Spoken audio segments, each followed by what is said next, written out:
Chapter 1. The Earth in the Southern Hemisphere.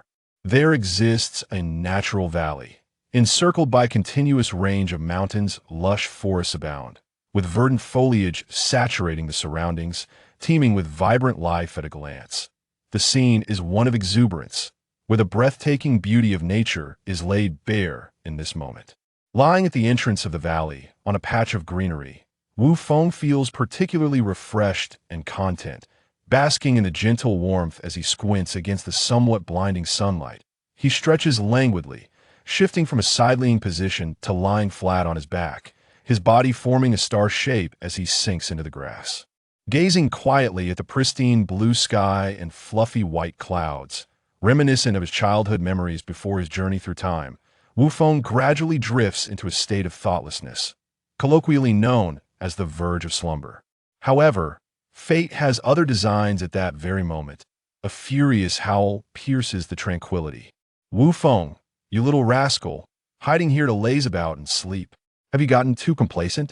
Following the voice, a burly man comes into view, wielding a solid iron club resembling a wolf's fawn, which weighs at least a few hundred kilograms. He charges from within the valley, covering nearly 100 meters in mere seconds, arriving before Wu Feng without uttering a word, and slams the club down beside Wu Feng, who is yet to rise from the grass. Boom! With a deafening crash, the ground gives way, forming a deep pit approximately 1 meter wide. Dust erupts, enveloping Wu Feng in a cloud of dirt and broken grass. Startled by the sudden assault, Wu Feng jolts awake, instinctively rolling to the side and springing to his feet, hands raised defensively as he scans the vicinity, shouting, "Who dares disturb my morning slumber?" Before he can finish, he catches sight of his furious second uncle, Wu Shan, standing nearby, gripping the heavy club in his right hand while tapping his left palm, his face a mask of rage. His pupils dilate, and he instinctively swallows hard after a sheepish chuckle. Wu Feng, not wishing to provoke his uncle further, takes off running towards the depths of the valley, where his second aunt resides. As he runs, he shouts, "Help! Murder! Second aunt, come save me. Your husband has gone mad again. You little brat, don't run. Stop right there. Fine, I won't hit you today, just stand still." Wu Shan, a few meters behind, finds the situation both exasperating and amusing, calling out with a mix of irritation and laughter. "Really? Are you serious? Uncle, you're not lying to me, are you?" Wu Feng slows his pace slightly, turning back to ask Wu Shan, suspicion evident in his voice. "Really, am not lying. Think about it. When have I ever deceived you?" "Well, except for that one time when your parents passed away." Seeing Wu Feng hesitate, Wu Shan replies with a hint of annoyance. "Enough of this nonsense. Come with me today. Your long-lost elder uncle has finally returned from his travels. You should meet him and see if you possess any talent for martial arts."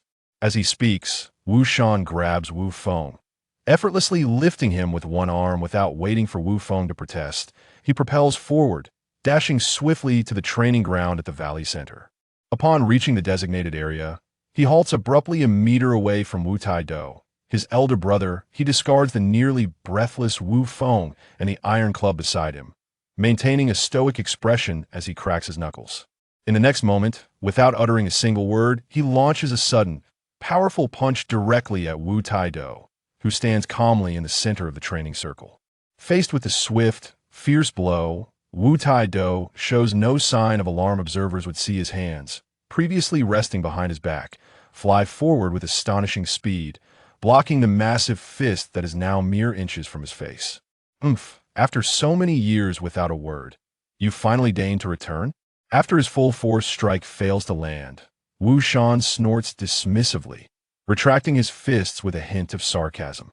"Xiao Shan, I apologize for the plight of Xiao Yao's family." Just as Wu Tai-do begins to express his remorse, Wu Shan interrupts with impatience enough. "You don't need to explain anything to me. If you wish to clarify, speak to your nephew."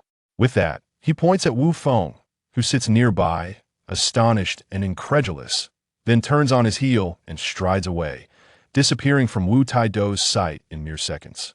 "Sai child, what is your name?" After watching Wu Shan's retreating figure for a moment, Wu Tai-do lets out a barely perceptible sigh before turning to Wu Feng with a warm inquiry. "Me? I'm Wu Feng. Hello, uncle. You are quite impressive. May I learn from you?" Snapping back to reality, Wu Feng responds without hesitation to the question posed by the formidable uncle he has never met, addressing him affectionately. Not only that, but he immediately expresses his desire to study martial arts under his uncle's guidance. However, Wu Taido does not address Wu Feng's request right away. Instead, he focuses on the boy's name. Wu Feng, is it? A splendid name. The pinnacle of martial arts, indeed. Very well. From this moment forth, you shall train under me. After saying this, he begins to feel around Wu Feng before striding purposefully towards his residence, leaving Wu Feng in a state of shock and excitement. It's happening, it's happening. Finally, some progress. It has not been easy. Having spent over a year in this world, the mysterious progress bar, visible only to Wu Feng since his soul traversed here, akin to a boss health bar in a game, has unexpectedly advanced. It is worth noting that prior to this moment, Wu Feng had attempted various methods to no avail, yet at the instant Wu Taido accepted him as a disciple, the progress surged from 1% to 10%. Moreover, Wu Feng can clearly see that the progress bar continues to inch forward steadily. At this moment, Wu Feng has every reason to believe that if he maintains this momentum, it won't be long before it fills entirely, reaching 100%. At that point, he will gain insight into the general circumstances of the next world he is destined to traverse, allowing him to escape this perilous Dragon Ball universe, notorious for its explosive tendencies. The following day, under a clear sky and radiant sunshine, Wu Taido leads Wu Feng in the most fundamental of training. Climbing, they ascend and descend the mountain repeatedly, from summit to base, until Wu Feng is utterly exhausted. Due to the overwhelming difficulty, the 12-year-old Wu Feng manages only one round on the first day before he is thoroughly spent. Ultimately, Wu Taido lifts him with one hand and tosses him into a warm bath, infused with the delicate fragrance of flowers and herbs, entirely disregarding Wu Feng's protests for a more gradual training approach. Thus, Wu Feng, unable to resist, passively endures his uncle's relentless regimen. However, after some time, as he begins to notice significant improvements in his physical condition, his initial reluctance transforms into a sense of enjoyment and excitement, bordering on masochism. On this day, after yet another exhausting session, Wu Feng lies in the bath, gazing at the progress bar hovering before him, which has advanced further since yesterday. He cannot help but break into a grin, but the exertion leaves him utterly drained, so instead of smiling broadly, he inadvertently triggers a pain response. His expression contorts in a mix of agony and humor. Throughout this rigorous training period, despite its brutal Naturian experience akin to hellish enjoyment every time, Wu Feng observes the progress bar steadily advancing as he strengthens, and feels the tangible improvements in his physique.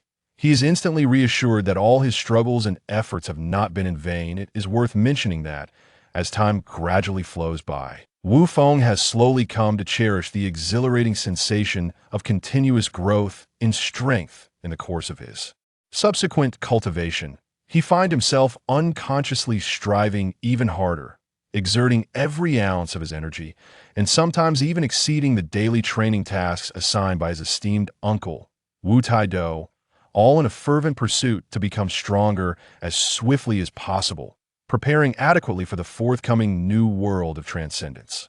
For whether through the profound realizations of his past life or the knowledge and experiences he has garnered in this lifetime, Wu Feng has come to understand a fundamental truth.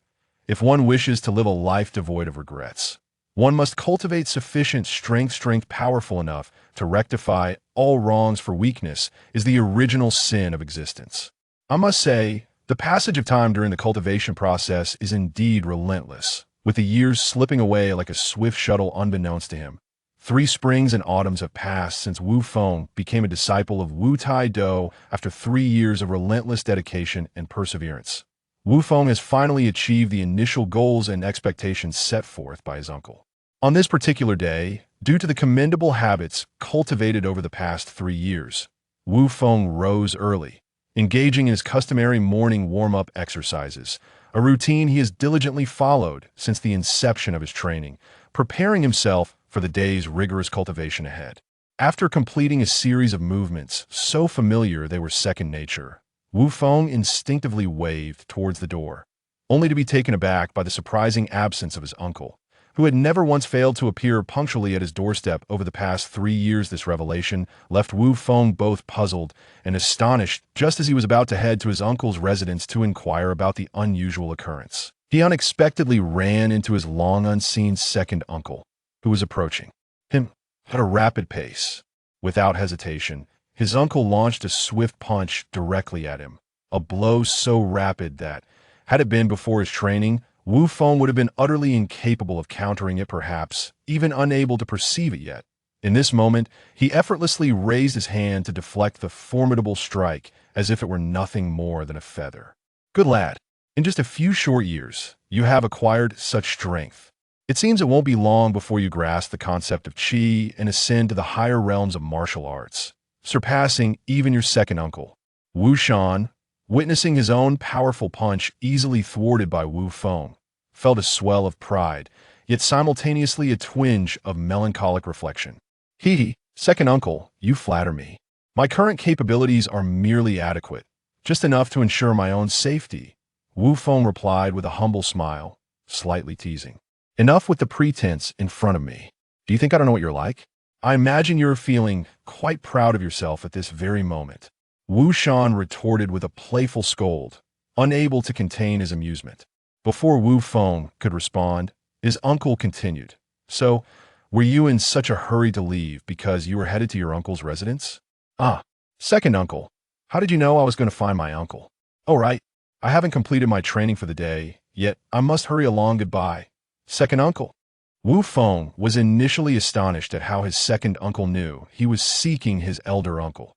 However, he quickly realized that he had yet to complete his training for the day, and he hurriedly bid farewell to his second uncle. Just as Wu Feng was about to rush toward the highest peak, he was unexpectedly seized by the shoulder by his swift second uncle. What's the rush, kid? Can't you let someone finish speaking? I'm telling you, you don't need to climb the mountain today. Also, your elder uncle left last night in a hurry, due to an urgent matter. Before he departed, he briefed me on your subsequent training. What? The elder uncle left? Was it really that urgent that he didn't even have time to say goodbye to me? Wu Feng was first shocked, then felt a twinge of sadness and disappointment, his demeanor dimming considerably. Come on, what kind of expression is that? It's not like it's a life or death farewell, and you'll see him again. Your elder uncle mentioned that he'd be back in at least 3 months, at most half a year, Wu Shan remarked, rolling his eyes while chuckling at Wu Feng's reaction at, oh, is that so? Well then, second uncle, let us hasten to begin our new training. I can hardly wait. Upon hearing this, Wu Feng's mood brightened instantly, reigniting his fighting spirit in anticipation of the upcoming training session. Very well, follow me. By the way, from today onwards, your training ground will be the circular arena in the Valley's center. After a swift run, Wu Shan led Wu Feng to the arena. Isn't this where the adults in the valley usually train and spar? Wu Feng asked uncertainly, eyeing Wu Shan. Indeed, there's no need for doubt. Because for you, the upcoming training will consist of combat. Constant combat. Do you understand? Wu Shan replied with an unwavering gaze, his expression serious. I understand, but I must say, aside from you, second uncle, it seems that no one else in the valley can really challenge me for training, right? Even if I were to engage in a fight. Uncle Wu Yin, the second strongest in the valley, would still be lacking. After all, there's quite a disparity in physical reaction speeds. Wouldn't you agree? Wu Feng said, slightly puffed up with pride, while awkwardly scratching the back of his head. You needn't worry about that. Your elder uncle has already arranged for you. Now, take a look behind you, Wu Shan said with a slight smirk, providing an explanation. As Wu Feng turned around, he was met with the sight of his cousin, Wu Lin, struggling to approach with a massive tortoise shell strapped to his back. With a thud, the heavy object fell to the ground before Wu Feng, sending debris and dust swirling into the air. Cousin Feng, here's what you need, and no need to thank me, Wu Lin said, slightly awkward, as he dropped the enormous tortoise shell before Wu Feng. Wu Feng stiffly turned to his second uncle, a forced smile on his face, and asked, hopefully, you don't mean I have to wear this for training, do you? Of course not. How could one train while carrying that? Wu Shan replied. Really?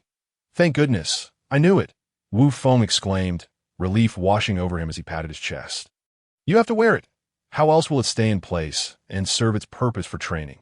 Now hurry up, stop dawdling, and put it on for today as practice. Wu Shan continued, his expression unyielding. In that instant, Wu Feng was left in shock. The following day, with the sky clear and the sun shining brightly, truly a splendid season of rejuvenation, Wu Feng, clad in the incredibly heavy tortoise shell, solemnly addressed his first opponent of the day, Xiao Fei. Let me tell you, always leave a line for future encounters that, yes, that's so. But Uncle Deshaun said to hold nothing back, as long as no one gets crippled. Wu Xiaofei, slightly puzzled, recalled Uncle Deshaun's words, her resolve strengthening once more. Ignoring Wu Feng's further comments, she launched a flurry of punches and kicks at him, as Wu Feng instinctively attempted to sidestep what he perceived as a slow punch. He realized he had only managed to move a slight distance, narrowly avoiding the blow. However, before he could even feel relieved, Wu Xiaofei's follow-up punch landed squarely on Wu Feng, sending him crashing to the ground. As he struggled to rise again, just as he was about to request a reprieve from being hit in the face, another punch struck him down once more. Stunned and motionless, Wu Feng lay on the ground, while Wu Xiaofei, alarmed by his condition, rushed to call for Uncle Wu Shan, her voice laced with panic. "Uncle Deshaun, come quick! Cousin Feng is in trouble!" Leaving behind a dazed Wu Feng, who lay there with a bruised head. The echoes of the valley filled with the sounds of combat. From a distance, one could see two figures darting and weaving, their movements becoming increasingly rapid until they were merely blurs to the onlookers. Only the afterimages of their fierce exchanges hinted at the intensity of the battle taking place in the circular arena. With another resounding clash, the two figures separated abruptly, Wu Feng standing firm, while Wu Shan staggered back 3 steps before regaining his balance. "Second uncle, thank you." "Ha!" Wu Feng exclaimed, a hint of pride in his voice as he observed his uncle steady himself. "Well done. I knew I was right about you. Truly a martial arts prodigy that I in just 6 years. You've already surpassed me.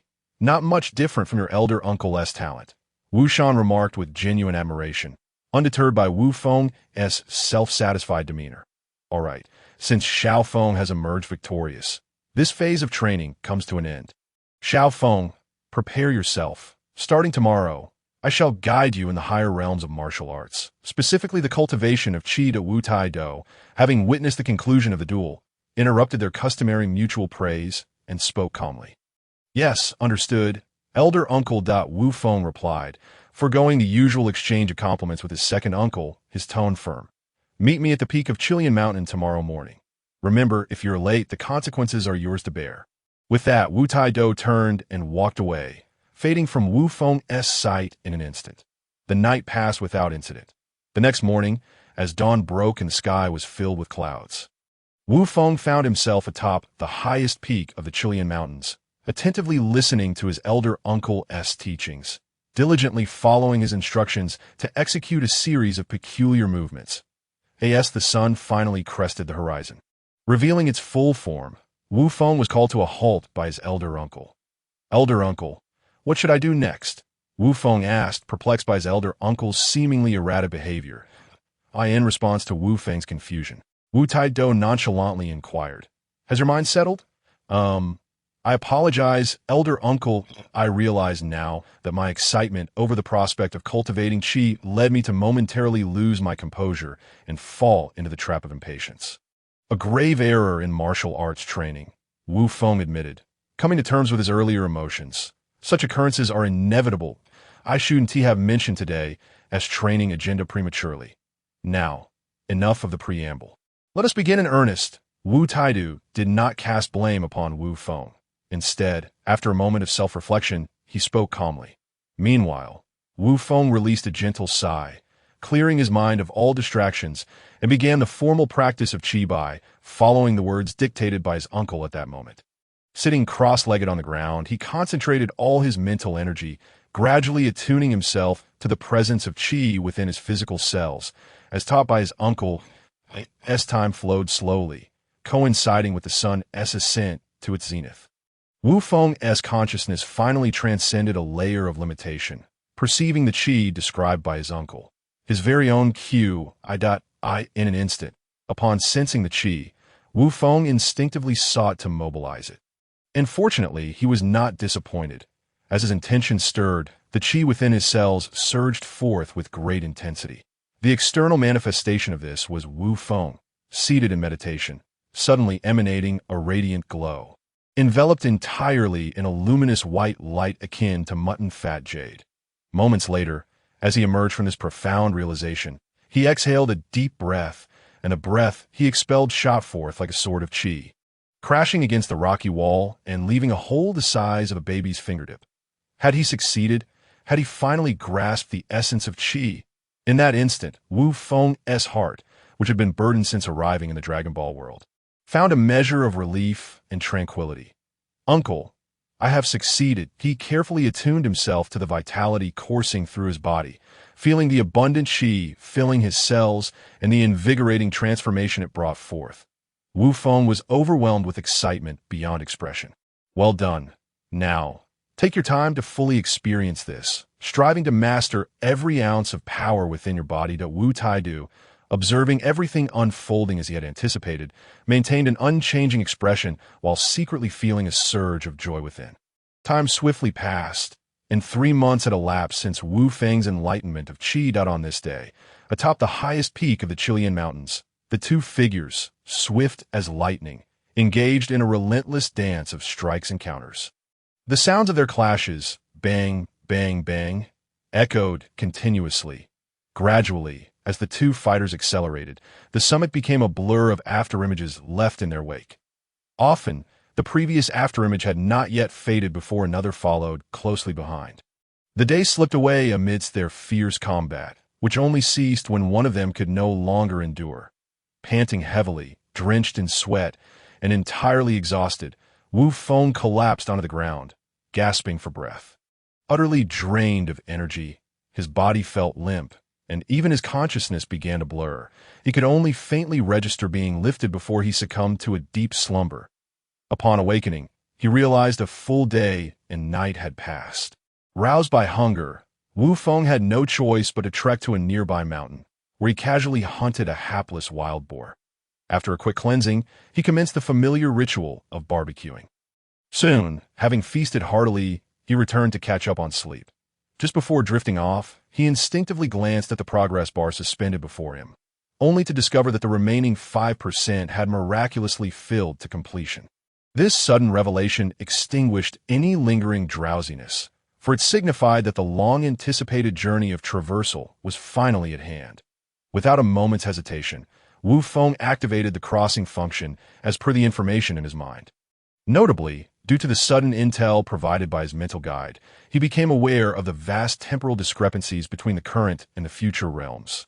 Thus, reassured that his family would not discover his absence, he carefully surveyed his surroundings, confirmed it was unoccupied, and embarked on his journey in a blur of ethereal light emanating from Wu Feng's form. He vanished from where he sat upon the bed.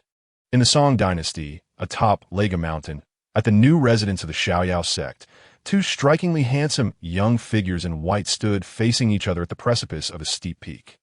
"Junior sister, must you challenge me at this moment?" Wu Feng, who had spent nearly a decade mastering the 3 divine arts of the Xiaoyao sect, Xiao Wu Xiang Gong, Bahuang Liha Waiwo Zun Gong, and Baiming Shen Gong, looked at his eager younger sister, Wang Yin, whom he had personally taught since childhood, and felt a wave of exasperation. This was a classic case of having taught her too well.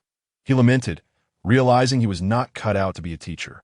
Seeing his little sister's martial obsession, always eager to fight first and talk later upon encountering a skilled opponent, filled him with a sense of deep regret. Had he known this would happen, he would never have inundated her with fantastical tales of martial heroes. Alas, it was too late for regrets now. The course had been set, and he could not rectify it. Reflecting on the trials of the past few years, Wu Feng felt an overwhelming urge to slap himself and weep. Despite his relentless assistance, she had managed to reach a breakthrough in just under 3 months, an impressive feat for the Xiaoyao sect's little princess. Wang Yin, after spending some time consolidating her newfound strength, she wasted no time in finding Wu Feng, who was lazily napping in the warm sunlight.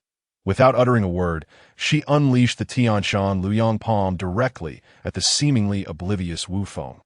Recognizing that his ruse of feigned slumber had been uncovered, Wu Feng had no choice but to swiftly shift his body 10 meters away, evading the fiery palm that was visibly 3 yards wide.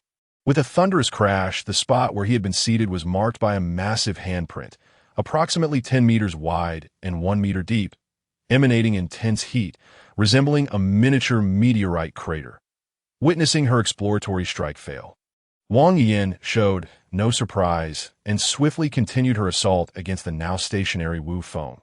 Each strike was swifter than the last, each more potent, and all executed without repetition. It is undeniable that after achieving the realm of unity with the cosmos, Wang Yin's innate ability to synthesize diverse martial arts techniques reached unprecedented heights. From a distance, one could observe Wang Yin's movements as if they flowed effortlessly, akin to a celestial horse galloping through the skies. The previous technique was the Wei Tuo palm of Shaolin, followed seamlessly by the Chenghe finger of the Murong clan, with each transition occurring without the slightest hindrance, as if they were always meant to be one. Faced with Wang Yin's unpredictable and seamless barrage, Wu Feng found himself unable to counter with his usual tactics, resorting instead to a desperate defense, enveloping himself in a comprehensive, all-encompassing energy shield composed of the chi from the Dragon Ball universe and his own inner strength. He braced himself against the relentless onslaught of increasingly powerful techniques that far exceeded the original limits of their forms. The violent clash of energies sent shockwaves rippling outward, instantly stirring up dust and debris. Resembling the apocalyptic aftermath of a cataclysmic explosion, the villagers residing nearby were led to believe that the mountain deity had unleashed its wrath, prompting them to kneel and beseech for its mercy. This seemingly fierce duel raged from dawn until dusk before finally coming to an end. The reason it did not extend for 3 days and nights, as in past epic battles, was that Wang Yin, upon realizing her inability to breach Wu Feng's formidable defenses, grew weary and disenchanted, unwilling to engage in futile efforts any longer.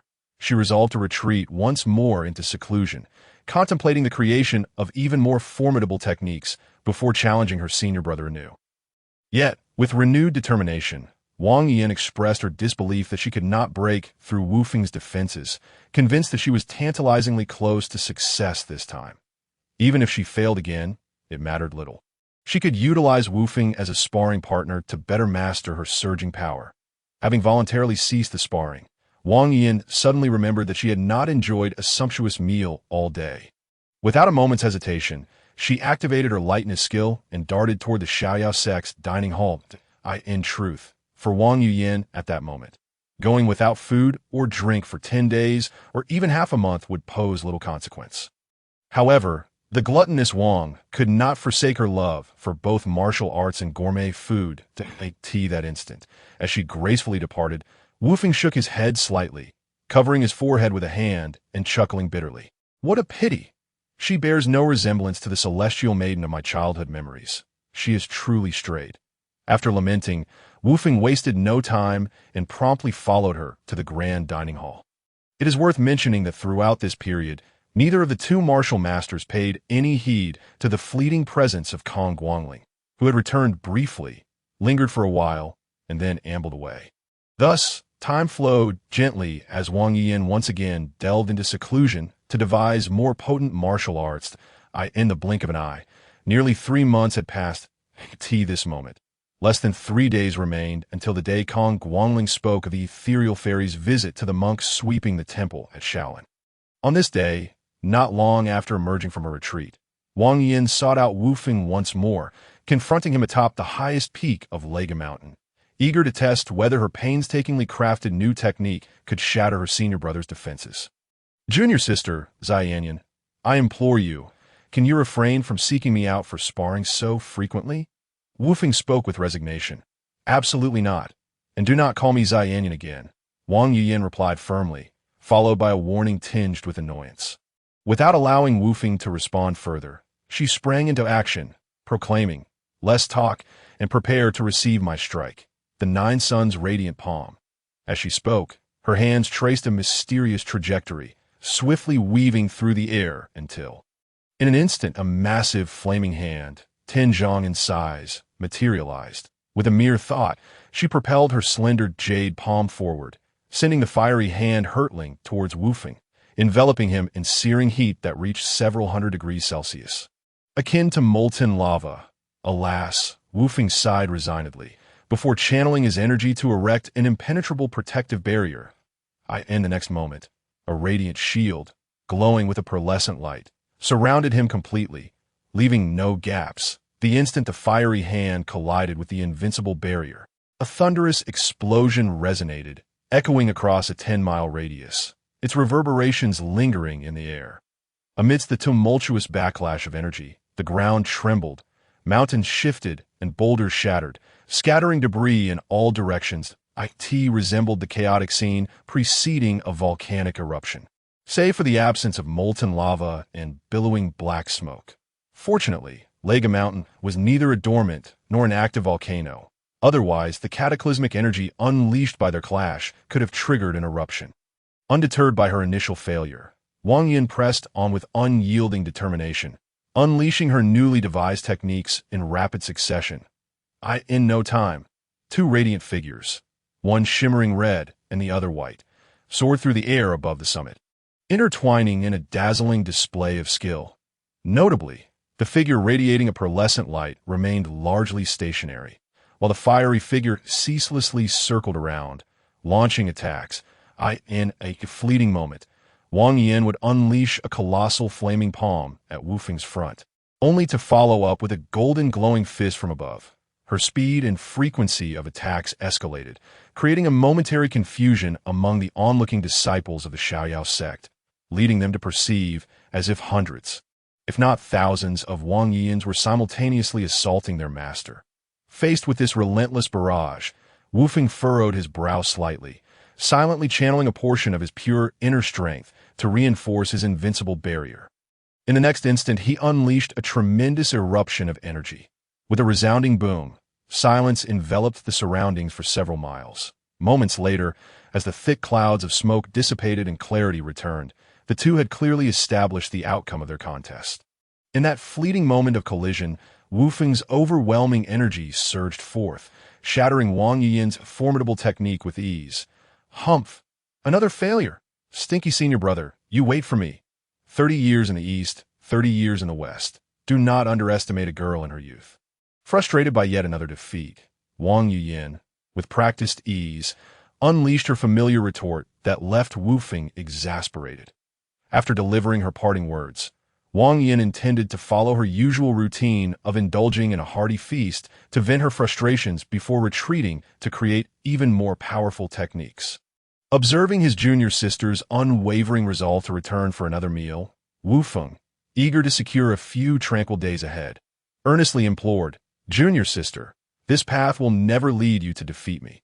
Your experience in the world is insufficient, and your exposure too limited that if you wish to achieve greater progress and craft stronger techniques, you must seek out other masters and gain insight from the natural world." That so? Wang Yin inquired, her brow furrowed in skepticism. Seeing his ruse seemingly succeeding, Wu Feng pressed on, "Of course. Have you forgotten the tales of the legendary heroines who shattered the void? The nature-inspired Lang Fanyun, who traversed the heavens barefoot, and the unparalleled Master Ling Dongru, who triumphed over all in the world? I nearly forgot. Thank you for the reminder, senior brother. I shall take my leave now. Farewell."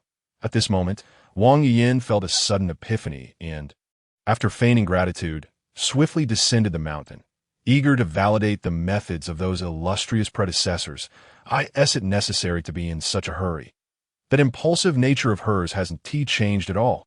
I still have more to say. Junior sister, do not forget the important matter. Remember to visit the nameless sweeping monk at Shaolin Temple in 3 days.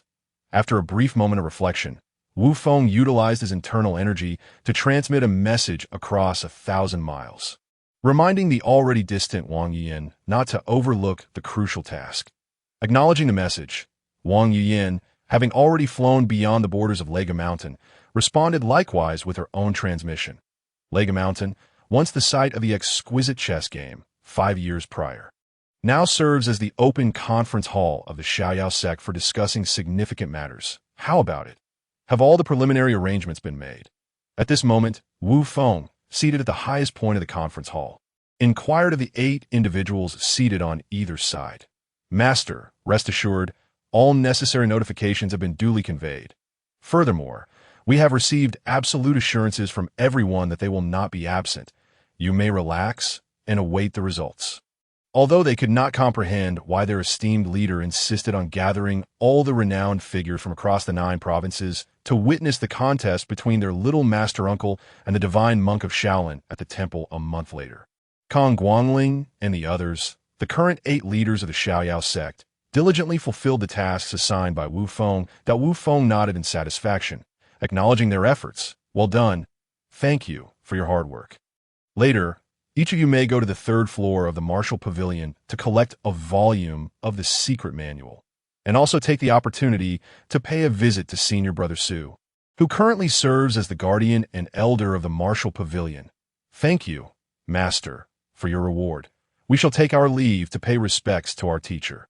The 8 members of Kong Guangling rose hastily, expressing their gratitude to Wu Feng before departing. Go ahead and kindly extend my regard to Senior Brother. Wu Feng replied with a slight smile, observing their eagerness. In the next moment, with his permission, the 8 members of Kong Guangling feigned solemnity as they stepped out of the conference hall, only to immediately unleash their exclusive lightness skill, Lingbo Weibu, the moment they exited. Each of them, like ethereal figures, raced towards the location of the Martial Pavilion, as if fearing that a single moment's delay would mean losing sight of their master forever. Witnessing this scene, Wu Feng refrained from mockery or admonition. Instead, he smiled in understanding. After all, the 3rd floor of the Martial Pavilion housed the most formidable manual, seamlessly linked to the advanced techniques of the Xiao Wuxianggong, a rare treasure known as the Wuxianggong, as for paying respects to their master. There was no rush. They could visit at any time, as he would always be there. However, each volume of the rare manual was unique, and according to the new leader's decree, aside from one original copy to be kept in the Martial Pavilion, all others were to be destroyed to prevent leaks and potential targeting. Thus, Kong Guangling and the others were eager to reach the Martial Pavilion first, to claim the one manual they had long coveted, the De Wuxianggong, which had been refined and created by their little master uncle during his seclusion. After all, whether due to Kong Guangling's own cultivation in Xiao Wuxianggong or the awe-inspiring prowess displayed by their little master uncle, their preference was cleared. In a heated contest of speed, Shi Qinglu, the 7th sister among the Hongwa 8 friends, leveraged her delicate build and status as the sole female to arrive first at the Martial Pavilion. However, just as she was about to ascend to the 3rd floor, she was gently halted by Su Xinghe, who sat in the center of the 1st floor. Not only did he stop her, but he also reprimanded her loudly. "You lot rushing in here without reporting your intentions. Do you know what this place signifies? Have you all grown wings and forgotten your master?" Su Xinghe, channeling his deep and pure internal energy, swept Shi Qinglu and the others out of the Martial Pavilion, his voice booming with authority. "Master, forgive us. We were wrong," the Hongwa 8 friends pleaded, filled with trepidation before the irate Su Xinghe. "What am I to say to you? Do you not realize the significance of this place? This 4th floor Martial Pavilion houses the painstakingly crafted manuals created by your elders. Do you not understand that it holds the foundation of the Xiaoyao sect's eternal legacy?" Su Xinghe admonished sternly. "Enough, brother. There is no need for such loud reproaches that I instructed them to come and collect their respective volumes of the rare manuals as rewards, and there is no need to raise your voice to such an extent. Employing long-distance transmission, that is truly excessive. All right, I concede. Regarding your earlier request for 2 attendant disciples, I have acquiesced. Let this matter rest here," Wu Feng conveyed with a hint of resignation through his long-distance transmission. "Ahem. Now then, let us discuss. Which of you has come to the Martial Pavilion to claim the rare manual?" After receiving Wu Feng's transmission, Su Xinghe's expression shifted from stern to sunny, and after a few awkward coughs, he kindly inquired. The Hongwa 8 friends, having witnessed their master's swift change in demeanor, stared at Su Xinghe in wide-eyed astonishment, momentarily rendered speechless, questioning whether their master had been replaced by an impostor. "Master, what I desire is the De Wuxianggong. Might I request a swap?" Kong Guangling, holding a manual he had never heard of titled Tianlong Bayan, cautiously sought to appeal to Su Xinghe. Indeed, Master, I too wish for the Wu Xianggong and have no interest in this one Yufeihua of which I have never even heard. Chimed in Shi Qinglu, the only female among the eight, her tone laced with playful insistence. Yet despite their pleas, apart from the youngest, known as the drama fanatic, who received the coveted De Wu Xianggong, Su Xinghe remained indifferent. Dismissing the requests of the other disciples, moments later, observing the dejected expressions of the 7 disappointed disciples, Su Xinghe found himself at a loss, feeling both amused and exasperated. You little rascals, do you think your master would harm you? Now, pay careful attention to the manuals in your hands. After a quarter of an hour, should anyone still wish to exchange, I shall swallow my pride and request the leader to procure the Wu Xianggong for you all. Is that agreeable? Upon hearing their teacher's words, the 8 friends, except for the youngest, instinctively focused their attention. Diving deep into the manuals they held, as they read intently, they became utterly absorbed, losing track of time. Each engrossed in practicing the contents of their manuals, completely oblivious to their surroundings. Outside the martial pavilion, a vast open area became the stage for 7 individuals, each immersed in their respective pursuits, playing musical instruments, engaging in chess, painting, or reading, lost in their own worlds of enchantment. Meanwhile, Wu Feng was seated in a simple stone cave atop Lega Mountain, meditating to cultivate his internal energy, preparing to break through his current level. Moments later, a series of crisp sounds erupted from his body, reminiscent of roasting beans, accompanied by the gentle sound of flowing water.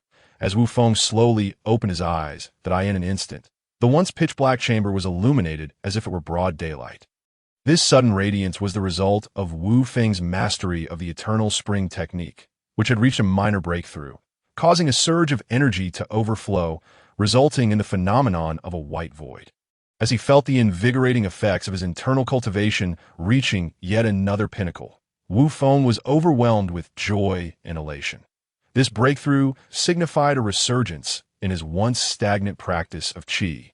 Attributed to the limitations imposed by his earthly bloodline, that it was akin to the exhilarating period when he first grasped the essence of qi, and this was one of the key reasons why Wu Feng devoted himself so earnestly to the refinement of his internal skills.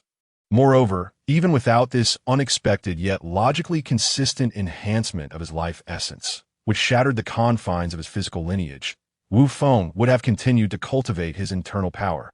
The mere potential of achieving eternal youth through internal energy was sufficient motivation for him to dedicate himself to rigorous training.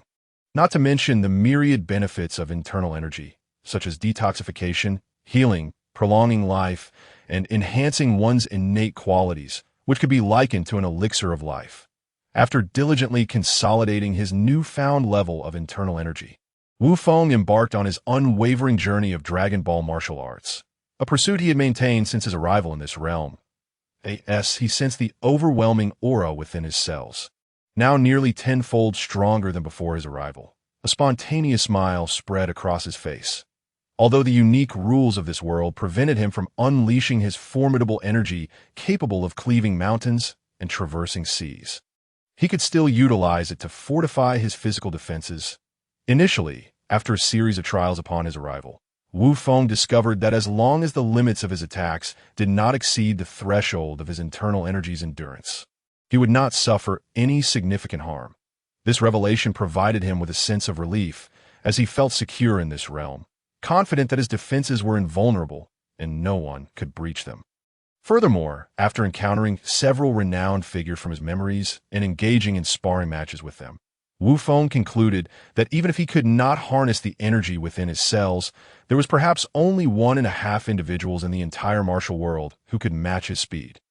The reason for the 1.5 designation was his uncertainty about whether the founder of the Sunflower Manual existed in this era or had, like the carefree master of the Xiaoyao sect, already passed away. In summary, after conducting preliminary confirmations and reassessing his findings, Wu Feng firmly established the fact that he faced little competition in this world. With this newfound confidence in his near-invincible status, he began to devise his initial plans and strategies. His first objective was to confront Ding Chuanxiu, the notorious leader of the Xingqiu sect in the western regions, following a series of intense battles that served as tests. Wu Feng gathered sufficient data before delivering a decisive blow that instantly ended Ding Chuanqiu's life. With a single punch, he vanquished the so-called limitless elder of the Xingqiu sect and subsequently eradicated the entire faction of poisonous individuals associated with it. Save for the mischievous little Ozzy, who had been knocked unconscious by Wu Feng at the outset. With his singular strength, Wu Feng obliterated the renowned Xingqiu sect, and without further delay, he took the seemingly pitiful little Aji to the residence of the master Wuyazi on Mount Legu. In front of Su Xinghe, he effortlessly unraveled the complexities of the Zhenlong chessboard, as for why he chose to explain rather than engage in a game himself.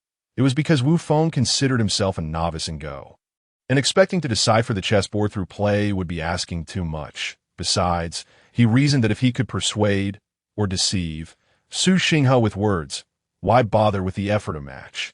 It is worth noting that at that time, Wu Feng held a redwood coffin containing Ding Chuanqiu's remains, thus having unveiled the essential aspects of the Zhenlong chessboard and eliminating Ding Chuanqiu. Everything that transpired afterward unfolded logically.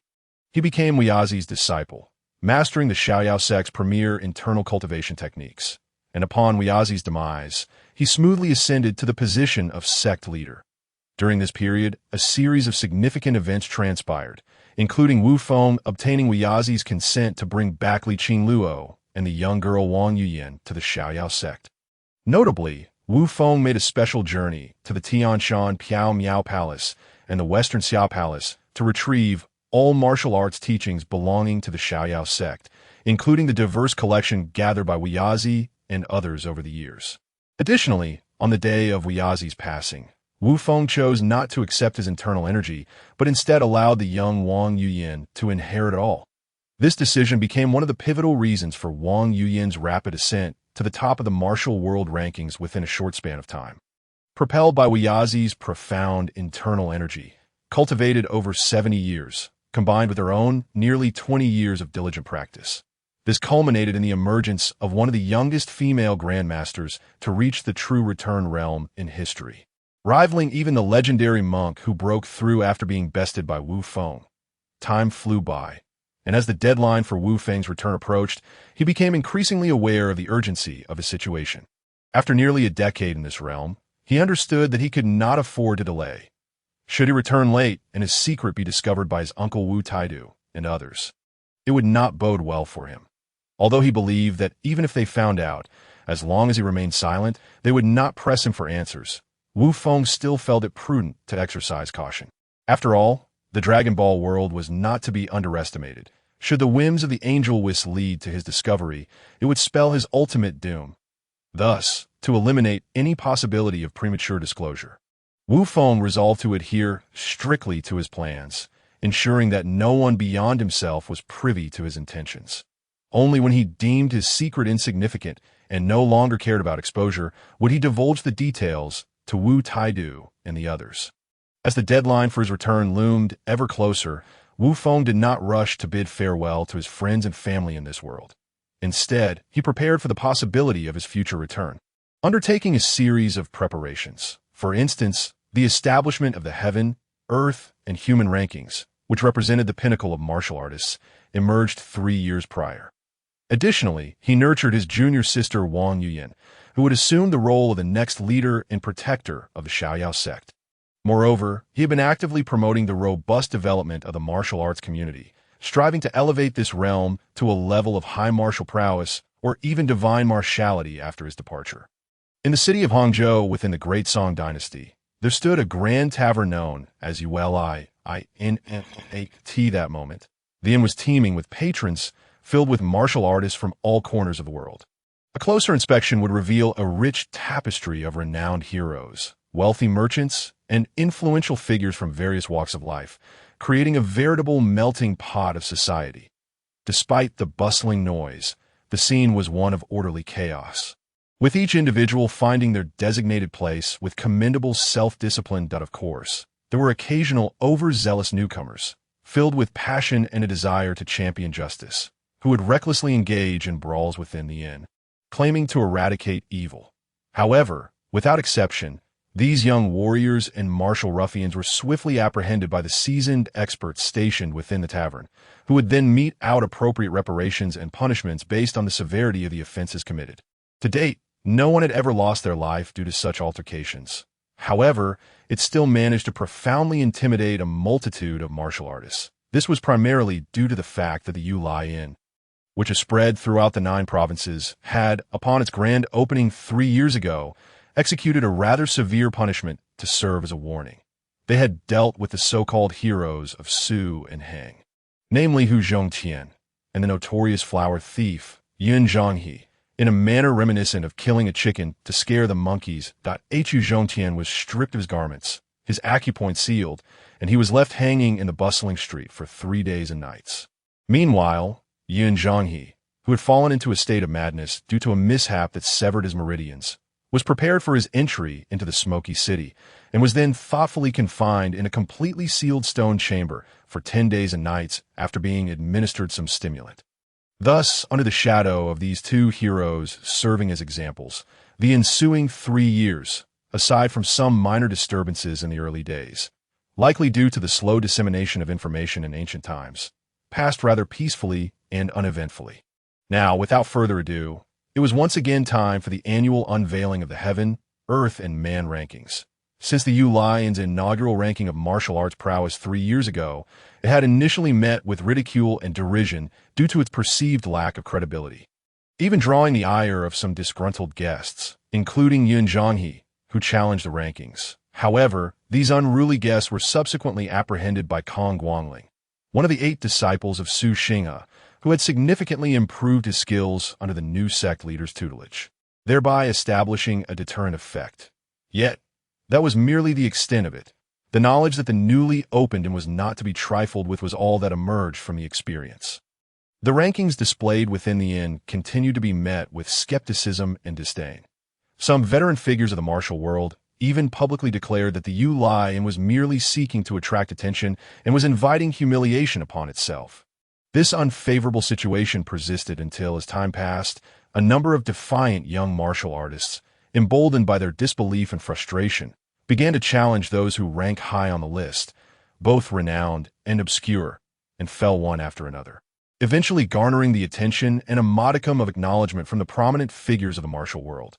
However, it was the challenge undertaken by the enchanting and naturally beautiful heroine, known as Wang Yuyan, who was celebrated for her grace and mastery of numerous martial arts, that truly solidified the authenticity of the rankings. To this day, she remains the top-ranked individual on the list, known as the Celestial Fairy. At last, Kong Guangling, who had been hard to summon, appeared, holding 3 sealed scrolls. Esteemed guests, please forgive me for the delay. I was unexpectedly held up by an important visitor just before my departure, he explained with an apologetic smile. Not at all. We merely waited as long as the unveiling of the rankings is not delayed. All is well, my fellow martial artists. Am I not speaking reasonably? A voice emerged from the crowd. Belonging to Bai Shijing, an elder from the beggar's sect, adorned in tattered garments with 9 pockets sewn onto his attire. Indeed, well said, the assembly of martial heroes echoed in agreement, displaying their camaraderie. Yet, amidst the chorus of approval, a peculiar voice cut through. Nay, nay, your words are utter nonsense. You are merely a chorus of sycophants, unworthy of my attention. That moment, the assembly of martial heroes, feeling insulted, turned in the direction of the voice, only to discover it belonged to the notorious Bao Butong, one of the 4 generals of the Murong clan from Suzhou. How dare you speak so? You, who cannot produce anything of value, many of the irate martial artists retorted, some even drawing their weapons, prepared to enact violence upon Bao Butong. Enough! What do you intend to do? Do you not remember where you are? Kong Guangling admonished, utilizing his profound internal energy to deliver a heavy snort, reminding the hot-headed crowd to temper their tempers. In an instant, the previously raucous assembly fell into a profound silence, akin to the sound of thunder reverberating through the It was not until Master Xianku, representing the Shaolin Temple, intervened and offered a path for reconciliation that the tension was alleviated as the martial artists swiftly sheathed their weapons, The sound of blades returning to their scabbards resonated throughout the Yulai Inn, a continuous symphony until the atmosphere returned to normalcy. Meanwhile, Kong Guangling, having achieved his objective, discarded any pretenses. He unleashed his internal energy, propelling one of the scrolls to hang from a hook on the prepared beam of the inn. The scroll unfurled under the influence of gravity, revealing its contents. A voice rang out. On the human ranking, first is Gu Su Murong Fu, who masters 100 styles of martial arts. Second is Zhua Bufan, who claims to be the sword god and the last disciple of the Wisdom Sword sect, who encountered a fortuitous event on Changbai Mountain and mastered the sword radiance technique. Third is Yu Tanji, a fifth-generation disciple of the Free and Easy sect. Fourth is Xian Nan, the foremost master of the Dharma Academy of Shaolin, proficient in the 72 unique skills of the temple. The 108th is Quan Guanqing, the leader of the Beggars sect, known for his cunning rhetoric and subtle martial arts. Thus, time flowed gradually as the martial artists diligently perused the scrolls. Moments later, their curiosity led to the customary questioning phase. Kong, esteemed innkeeper, let me clarify. It is not that I distrust you, but I must express my confusion. A young wanderer from the martial world ventured forth. Not a problem at all. Feel free to voice your queries. I shall address them one by one. Kong Guangling replied with a nonchalant smile. The young wanderer clasped his hands in respect and asked, I must admit, I am puzzled about why the second-ranked Zhua sword god, who I believe is already in his 40s or 50s, still holds such a position on the list at O. Is it your concern? Indeed, I have failed to clarify the criteria for ranking, which may have led to some misunderstandings. Kong Guangling mused, realizing the oversight. Previously, the young ages of the individuals on the list led you to assume there was an age limit for the rankings. However, allow me to correct this misconception. The rankings of the Yulai are solely based on the individual's martial prowess, independent of age. I see now. Thank you for your enlightening explanation, esteemed elder, the young wanderer acknowledged. Although he still harbored other questions, he wisely chose to refrain from further inquiries. Well then, if there are no more questions, who else would like to speak? Please, step forward, Kong Guangling encouraged, stroking his thick, dark beard with a hearty demeanor.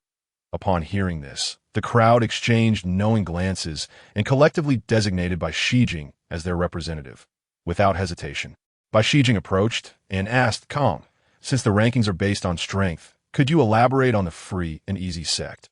Why do its disciples occupy such a significant portion of the human ranking? Is that the shared curiosity among you all? Very well, I shall divulge this. I am, in fact, the fourth-generation chief disciple of the Free and Easy sect. Upon hearing the inquiry from Bai Shijing, Kong Guangling's expression wavered momentarily before he spoke with a tone that seemed to embody both nostalgia and pride. What? How could this be possible? Yet upon deeper reflection, perhaps this is indeed the only explanation for the extraordinary capabilities of the Yulai. The crowd, initially taken aback, soon found themselves in disbelief, only to awaken from their stupor as they began to piece together the information they possessed, arriving at a conclusion that, while difficult to accept, aligned perfectly with the reality at hand. Very well, regarding the matters of the Xiaoyao sect, due to the constraints of our regulations, I can only divulge so much. Now, do any of you have other queries that require addressing? Kong Guangling continued as he observed the audience recovering from their shock. I have none, and even if I did before, I no longer possess any uncertainties. As for myself, I hold no doubts either, spoke a younger member of the gathering. Just as the hall was filled with declarations of no further inquiries, an untimely and somewhat sarcastic voice rang out. I have doubts. I refuse to accept that Xiao Feng of the Beggars sect could be on the list while I cannot. In terms of martial prowess, I am not inferior to him. In response to this sudden, provocatively confrontational remark before Kong Guangling could reply, someone scoffed, Oh, who might that be? It's none other than the third of the four great evildoers. The Nanhai Crocodile God, Yu Lao-san, what grievances do you hold? You're mistaken. I am Yu Lao, the Nanhai Crocodile God. Hearing himself referred to as Yu Lao-san, was instantly filled with rage. Yes, you are indeed correct. You have now ascended to Yu Lao. My memory fails me, forgetting that among the four great evildoers, Only you and Duan Yanqing remain, a certain helmsman accompanying by Shijing interjected with a teasing tone. Da-da. How infuriating. You, pretty boy, come out here. I demand a duel to the death. The slow-witted Eularer, realizing he had been made a fool of, shouted angrily. Enough, Lao-san, return. You can settle your scores with the beggar's sect later. For now, let us wait for Manager Kong to reveal the remaining 2 lists first. Duan Yanqing interjected, employing a stern and raspy voice as he utilized ventriloquism. Understood, pretty boy. Consider yourself fortunate this time. Once this is over, I will come to settle the score, Eularer retorted, though he quickly sheathed his weapon. The crocodile clipper and obediently returned to Duan Yanqing's side. Before the threatened helmsman of the beggar's sect could finish his retort, Kong Guangling interjected, Enough, everyone. Let us maintain decorum. Your personal grievances should not be brought here. It is time to unveil the rankings that if you have disputes to resolve, you may do so after the gathering. And as long as it is outside the Yulai Inn, you may settle it as you wish. That concludes my remarks. What are your thoughts?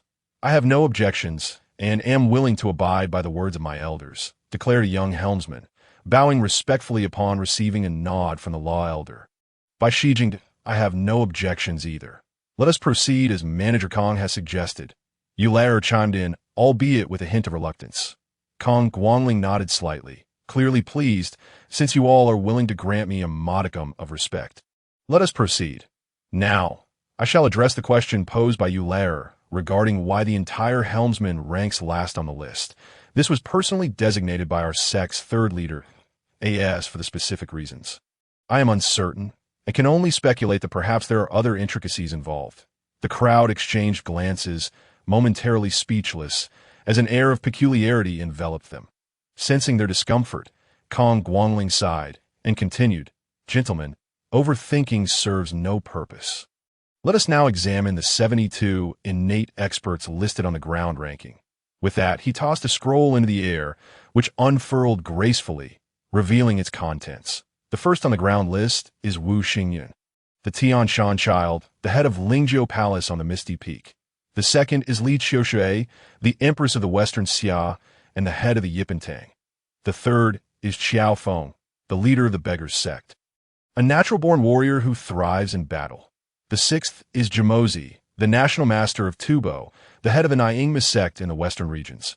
The seventh is Master Qurong of Dali, the former head of Tianlong Temple. The eighth is Su Xinghe, the third-generation disciple of the Xiaoyao sect. The 16th is Duan Yanqing, the foremost among the 4 great evildoers, followed by Xuanzi, the abbot of Shaolin, at 23rd, and Huang Meiseng from the Damo Academy at 27th. The 33rd is the abbot of Qingliang Temple on Wutai Mountain, followed by the 36th, the Emperor of Dali, Duan Zhengming. The 37th to 72nd ranks are currently vacant, awaiting selection. Time seemed to fly as the audience quickly perused the scroll, engaging in hushed discussions, each expressing their opinions. Observing that no one was raising further inquiries, Kong Guangling raised his voice. Gentlemen, if you have any questions regarding the rankings on the ground list, feel free to voice them now. Hesitation lingered among the crowd until, after several breaths, they collectively addressed him. We have no significant objections or queries regarding the ground list rankings, except for one lingering question. Why is the former number 1? The Fairy of Heaven, missing? Is that truly the only question?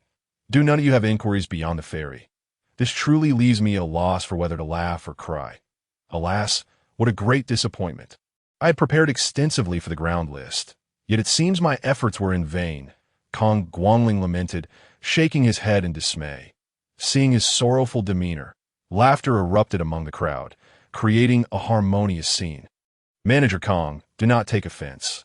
It is not our intention to disregard the other esteemed figures on the list. Indeed, all those listed are renowned personalities with notable achievements in the martial world. An elder named Zhao Qiansan, who had long remained in seclusion, explained, Indeed, Zhao Elder speaks for us all. We have no significant objections to the rankings. After all, the rise of the Fairy of Heaven over 2 years ago has proven everything to us. Has it not? A young man, filled with admiration for the fairy, added, Exactly. There is nothing to dispute. The crowd from all corners of the realm nodded in agreement, recalling the ethereal figure of the fairy. Very well, if that is the case, I shall not prolong this. You have raised the soul inquiry, and I shall provide you with an answer. With a resigned sigh, Kong Guangling raised his left hand. Casting the final scroll representing the sky ranking into the designated space, in the next moment, the scroll unfurled swiftly, revealing the contents of the sky ranking. The crowd, momentarily forgetting their earlier questions about the fairy's whereabouts, were instead caught off guard by the sudden unveiling of the final list. Could it be that the fairy had achieved a breakthrough, reaching a level comparable to the esteemed figures? Yet how could that be? After all, she was still quite young. Thus, with a hint of uncertainty in their hearts, the onlookers turned their gaze directly towards the heavenly ranking, which recorded the supreme honors of the martial world. In the next moment, they beheld the list. First on the list, during the spring and autumn period, the white ape transmitted the sword, a figure of celestial grace, single-handedly wielding a staff, surpassing 3,000 armored foes. Second, in the era of the Southern Liang, the teachings of Buddhism began to spread, the I Ching purifying the marrow, indestructible like a diamond, Shakyamuni Bodhidharma. Third, in the Tang dynasty, poetry and swordsmanship were deemed immortal. The supreme profound arts, the Azure Lotus Scholar. Fourth, in the Song dynasty, the founder of the carefree school, eternal and unaging, the immortal of everlasting spring. Fifth, the carefree sect master, a celestial being descended to earth. The pinnacle of martial arts, an unparalleled figure. Sixth, the Shaolin Temple of Mount Song, guardians of the scriptures, wielding a 3-foot aura. The sweeping monk. Seventh, the carefree elder, a celestial transformation, harmonizing various schools, ethereal as a fairy. Eighth to the 36th on the ranking remained vacant, pending determination. The moment the list was unveiled, the crowd swiftly perused it, having already seen it twice before. Thus, their glance at the 4 great predecessors who had long departed was but a fleeting one. Proceeding directly to the 5th position, and soon they finished their review. Indeed, was it as they suspected? Aside from the addition of one new name, there was no change, yet this new addition seemed oddly familiar from its description. After reading, the crowd was enveloped in a mixture of 3 parts doubt, 3 parts skepticism, 3 parts disbelief, and 1 part indescribable, complex emotion, murmuring to themselves, in an instant, the previously boisterous Yueli fell into an involuntary silence.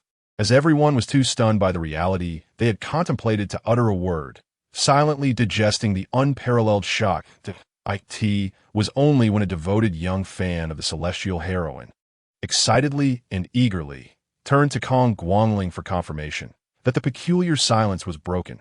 Senior Kong, the newly ranked 7th on the heavenly list, must be the celestial fairy who was removed from the earthly list. Right? Indeed, that must be the case, she continued, as it explains why the celestial heroine is no longer on the earthly list. Before Kong Guangling could respond, the young fan exuberantly answered her own question, "Ha. Yes, little girl. You are correct. The new entry is indeed Wang Tianshan, who has now become an unparalleled master, a supreme expert in the realm of celestial unity. Also the heroine you speak of," Kong Guangling replied, bursting into a proud laugh, his tone filled with certainty. "Yea, I knew it. As expected, she is my number 1 idol, my goddess," the young fan joyously proclaimed, as if she herself were the one who had ascended the heavenly list. Overwhelmed with happiness, however, as with all matters, there exist opposing sides. For every heart that wholeheartedly believes, there are those who harbor doubt and skepticism. That moment, a venerable martial elder, Su Chongxiao, raised a question. Master Kong, this revelation is indeed somewhat shocking, akin to the first entry on the heavenly list. It is simply too incredible. It feels almost like a myth. Elder Su, what do you mean by that? Are you suggesting that our carefree sect's ranking is fabricating facts? Su Chongxiao quickly waved his hand in denial, softly explaining, No, I do not mean that at all. That it is just that without witnessing it firsthand, it is indeed hard to believe, is it not? Very well. Very well, it is understandable that you do not believe. Even when I first received the notification, I could hardly believe it myself. That it was only when I personally ascended the mountain to meet her and witnessed every move she made. all imbued with the abundant energies of heaven and earth, that I had no further doubts. For the power that could shift the heavens with a mere gesture is surely beyond fabrication. Kong Guangling recounted slowly, as if reliving his own experience. Upon finishing, before the crowd could voice further doubts, he threw out a sensational piece of news, proclaiming, "Ladies and gentlemen, I understand that no matter how vividly I describe this, those who choose not to believe will remain unconvinced. After all, seeing is believing, is it not? Therefore, I shall say no more.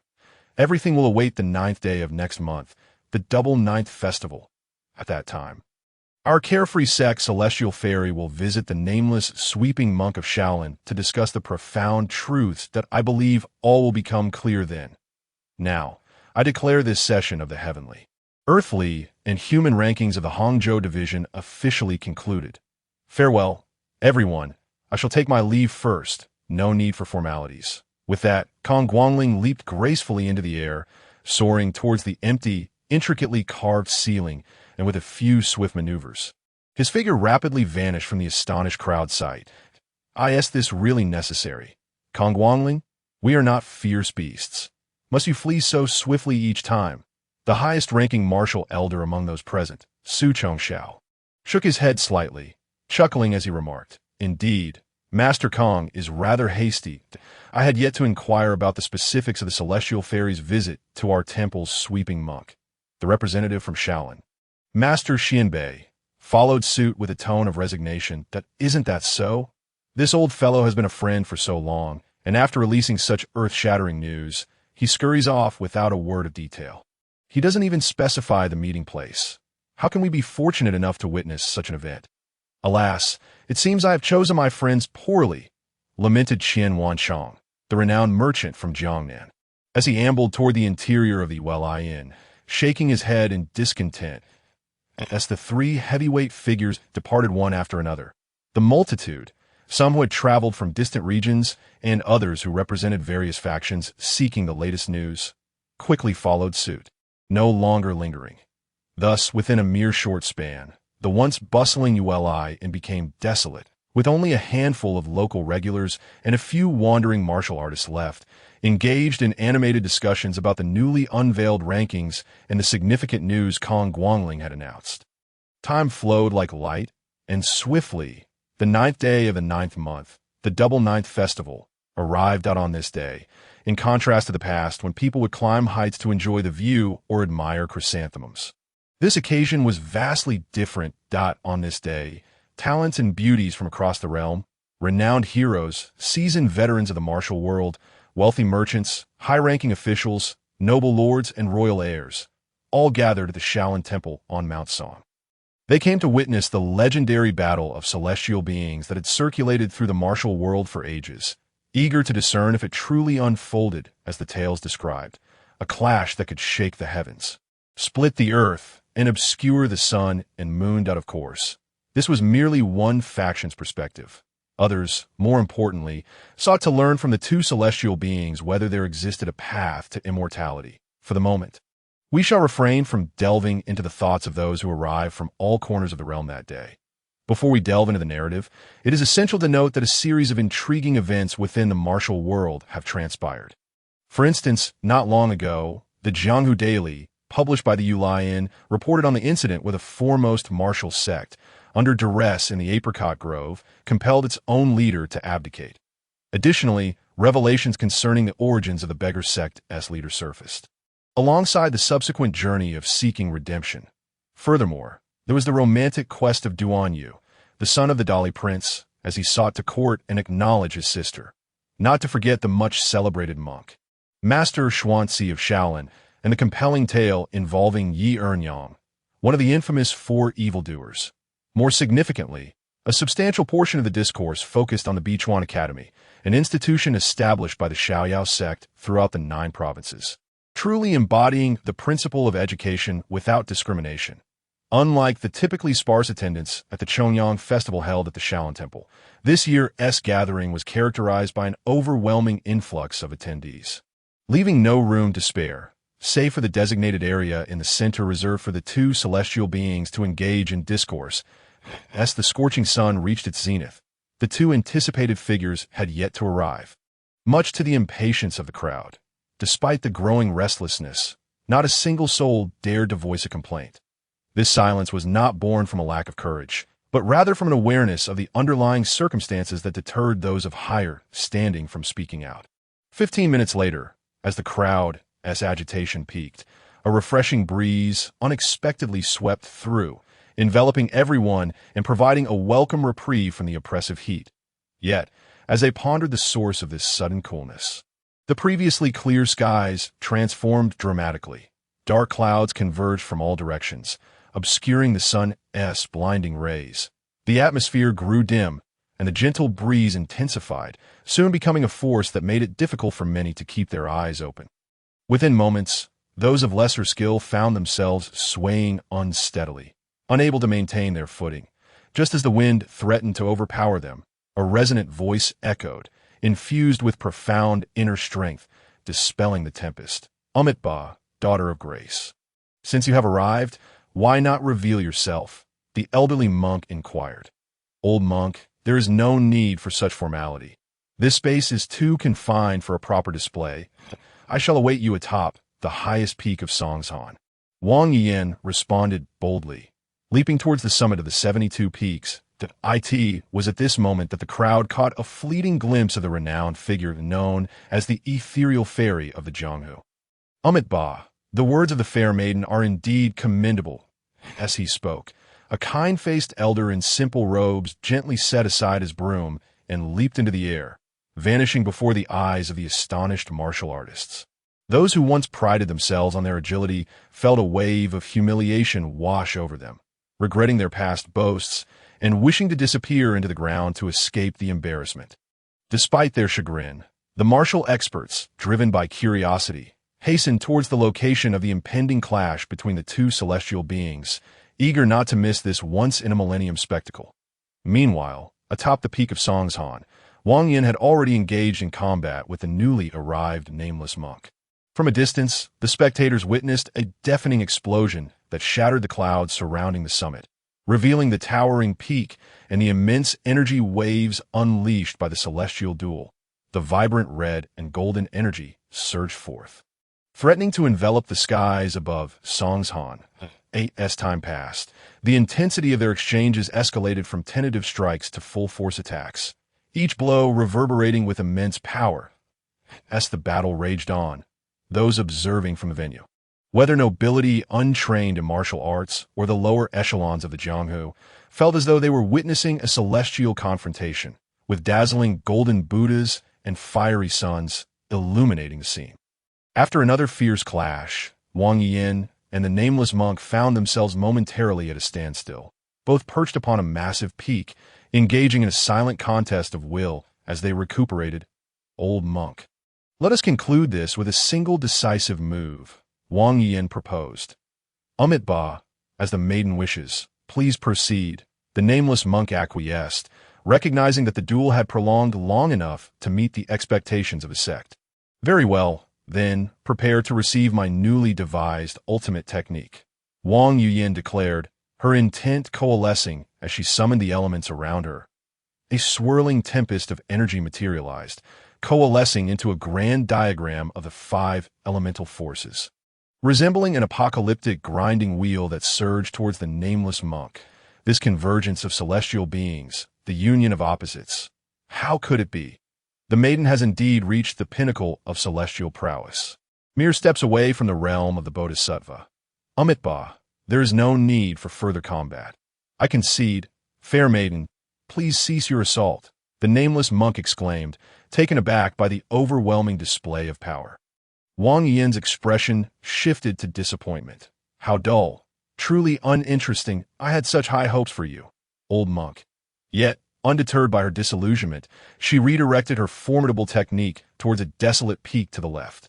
The next instant, the unsuspecting mountain, towering 500 or 600 meters high, erupted in a cataclysm of rocks and debris cascading downwards as the dust settled. A once mighty hill now stood reduced to half its former height. A collective gasp echoed among the martial artists, who were profoundly shaken by the spectacle. The previously bustling venue fell into an eerie silence, As disbelief gripped the crowd, is this truly within the realm of martial prowess? If so, have my years of training been in vain? Are these two not remnants of ancient practitioners? Murmured the contemporary celestial master of Longhu Mountain. Martial prowess, it seemed, could indeed reach such unfathomable heights. Rivaling the legendary powers of deities, Smurong Fu regained his composure. He found himself inspired, realizing that if he could attain such mastery, the restoration of his homeland might soon be within reach.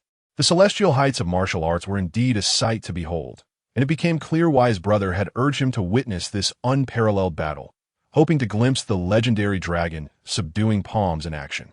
Upon the conclusion of his speech, as the echoes of his voice faded, Xiao Feng felt as if he had parted the clouds to reveal the bright moon. With a hearty laugh, he strode purposefully towards Drumbeat Mountain. Having unraveled all barriers, Xiao Feng intended to take a Zhu to the Xiaoyao sect, ready to honor his wager with Wu Feng and join their ranks. Martial prowess, could it truly reach such heights? If only I could transcend to the realm of unity between heaven and man, then the vastness of the world would hold no place I could not venture, no vendetta I could not avenge, nor any endeavor I could not undertake. Amongst the assembly, a faction of ambitious souls sparkled with fervor, consumed by grandiose aspirations. Following the celestial battle, the spectators vividly exhibited the myriad expressions of humanity. Each individual, preoccupied with their own thoughts, instinctively overlooked the outcome of this extraordinary conflict, lost in reveries of how they might emulate the two celestial beings. Ahem. Everyone, the new abbot of Shaolin Temple, Master Xuanqing, interjected. Both celestial beings have long departed, and this momentous battle has drawn to a close. The gathering, jolted from their stupor, realized their utterly unseemly demeanor and quickly collected themselves, offering their apologies to the host before hastily taking their leave. Only a few scheming dignitaries, royal heirs, and astute merchants remained, eager to seek an audience with a nameless divine monk, akin to a living Buddha. Regrettably, they were informed by Master Xuanqing that the monk was currently in seclusion to reflect upon the strategies gleaned from today's events, and would not emerge for the foreseeable future. Reluctantly, not daring to offend the temple guarded by a living Buddha, the ambitious and the investors could only present a generous offering of incense money before bidding a reluctant farewell. At Drumbeat Mountain, in the council hall, Wu Feng sat quietly as usual, attentively listening to the reports from the 8 hall masters regarding the series of events that transpired following the departure of the spectators from the celestial battle. After a while, upon realizing that the situation aligned closely with his expectations, Wu Feng felt reassured. Dismissing the hall masters while instructing them to continue their discreet observation, he then made his way to the secluded training grounds on the back mountain. Resuming his martial cultivation in the Dragon Ball world, Wu Feng aimed to maximize the enhancement of the qi within his body during this final stretch, in preparation for the impending calamity that might befall upon his return to the Dragon Ball universe. Although he was confident in his ability to confront the likes of Demon King Piccolo, the prospect of other extraterrestrial beings or the unforeseen arrival of dark beings, such as Carrick or Carrick II, left him without absolute certainty. Thus, he resolved not to squander any valuable time that could bolster his strength. Having just shattered the limitations of his bloodline potential and entered a peak phase of cultivation, how could he not exert every effort to seize every moment for training? At the very least, Wu Feng believed he was not among the group of protagonists in the Dragon Ball narrative who could effortlessly attain breakthroughs in critical moments, dramatically reversing dire situations. Therefore, with a clear understanding of his own capabilities, Wu Feng prioritized stability above all. Even though he recognized that, with his current strength, he could effortlessly tackle the disasters brought by Demon King Piccolo. He was aware of the peculiar talents, supernatural abilities, and strange martial arts that existed in the Dragon Ball world aside from Qi, which could unexpectedly alter the outcome of battles. Hence, Wu Feng resolved to avoid close combat with unfamiliar adversaries unless absolutely necessary. After all, why engage in risky melee when one could effectively eliminate foes from a distance? Was it not more appealing to wield the power of a stylish and elegant sorcerer?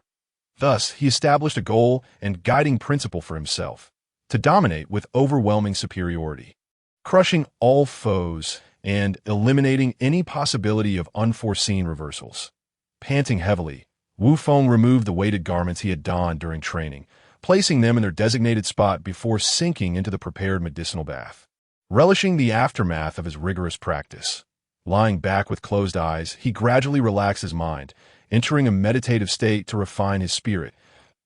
In that moment, the vision of the azure lotus platform he envisioned became increasingly vivid, nearly indistinguishable from reality, filling Wu Feng with a profound sense of accomplishment and pride.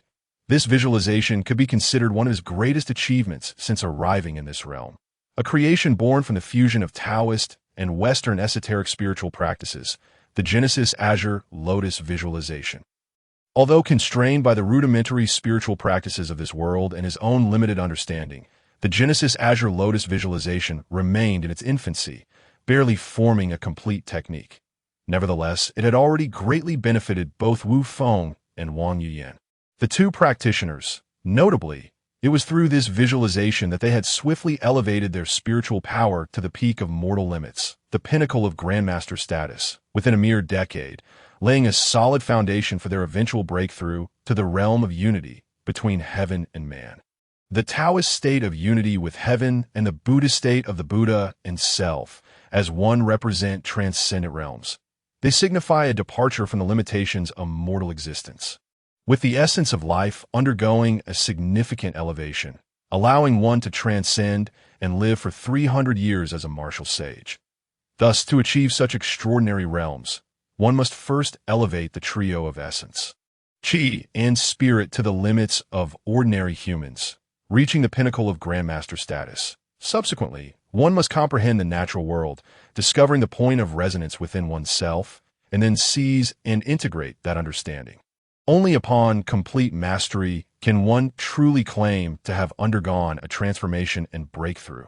Perhaps it is precisely due to the formidable difficulty of achieving such a state that, throughout history, the number of individuals who have reached this realm is exceedingly sparse, with only those inscribed on the heavenly rankings being clearly defined.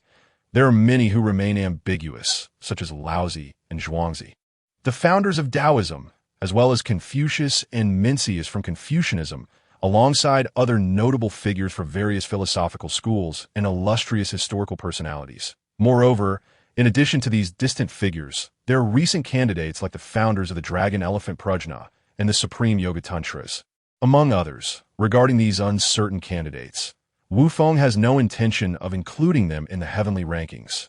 Rather, he plans to compile them into a new list, the Extraordinary Individuals and Events List, awaiting the day when someone can present conclusive evidence to validate their predecessors, at which point they may be transferred to the heavenly rankings.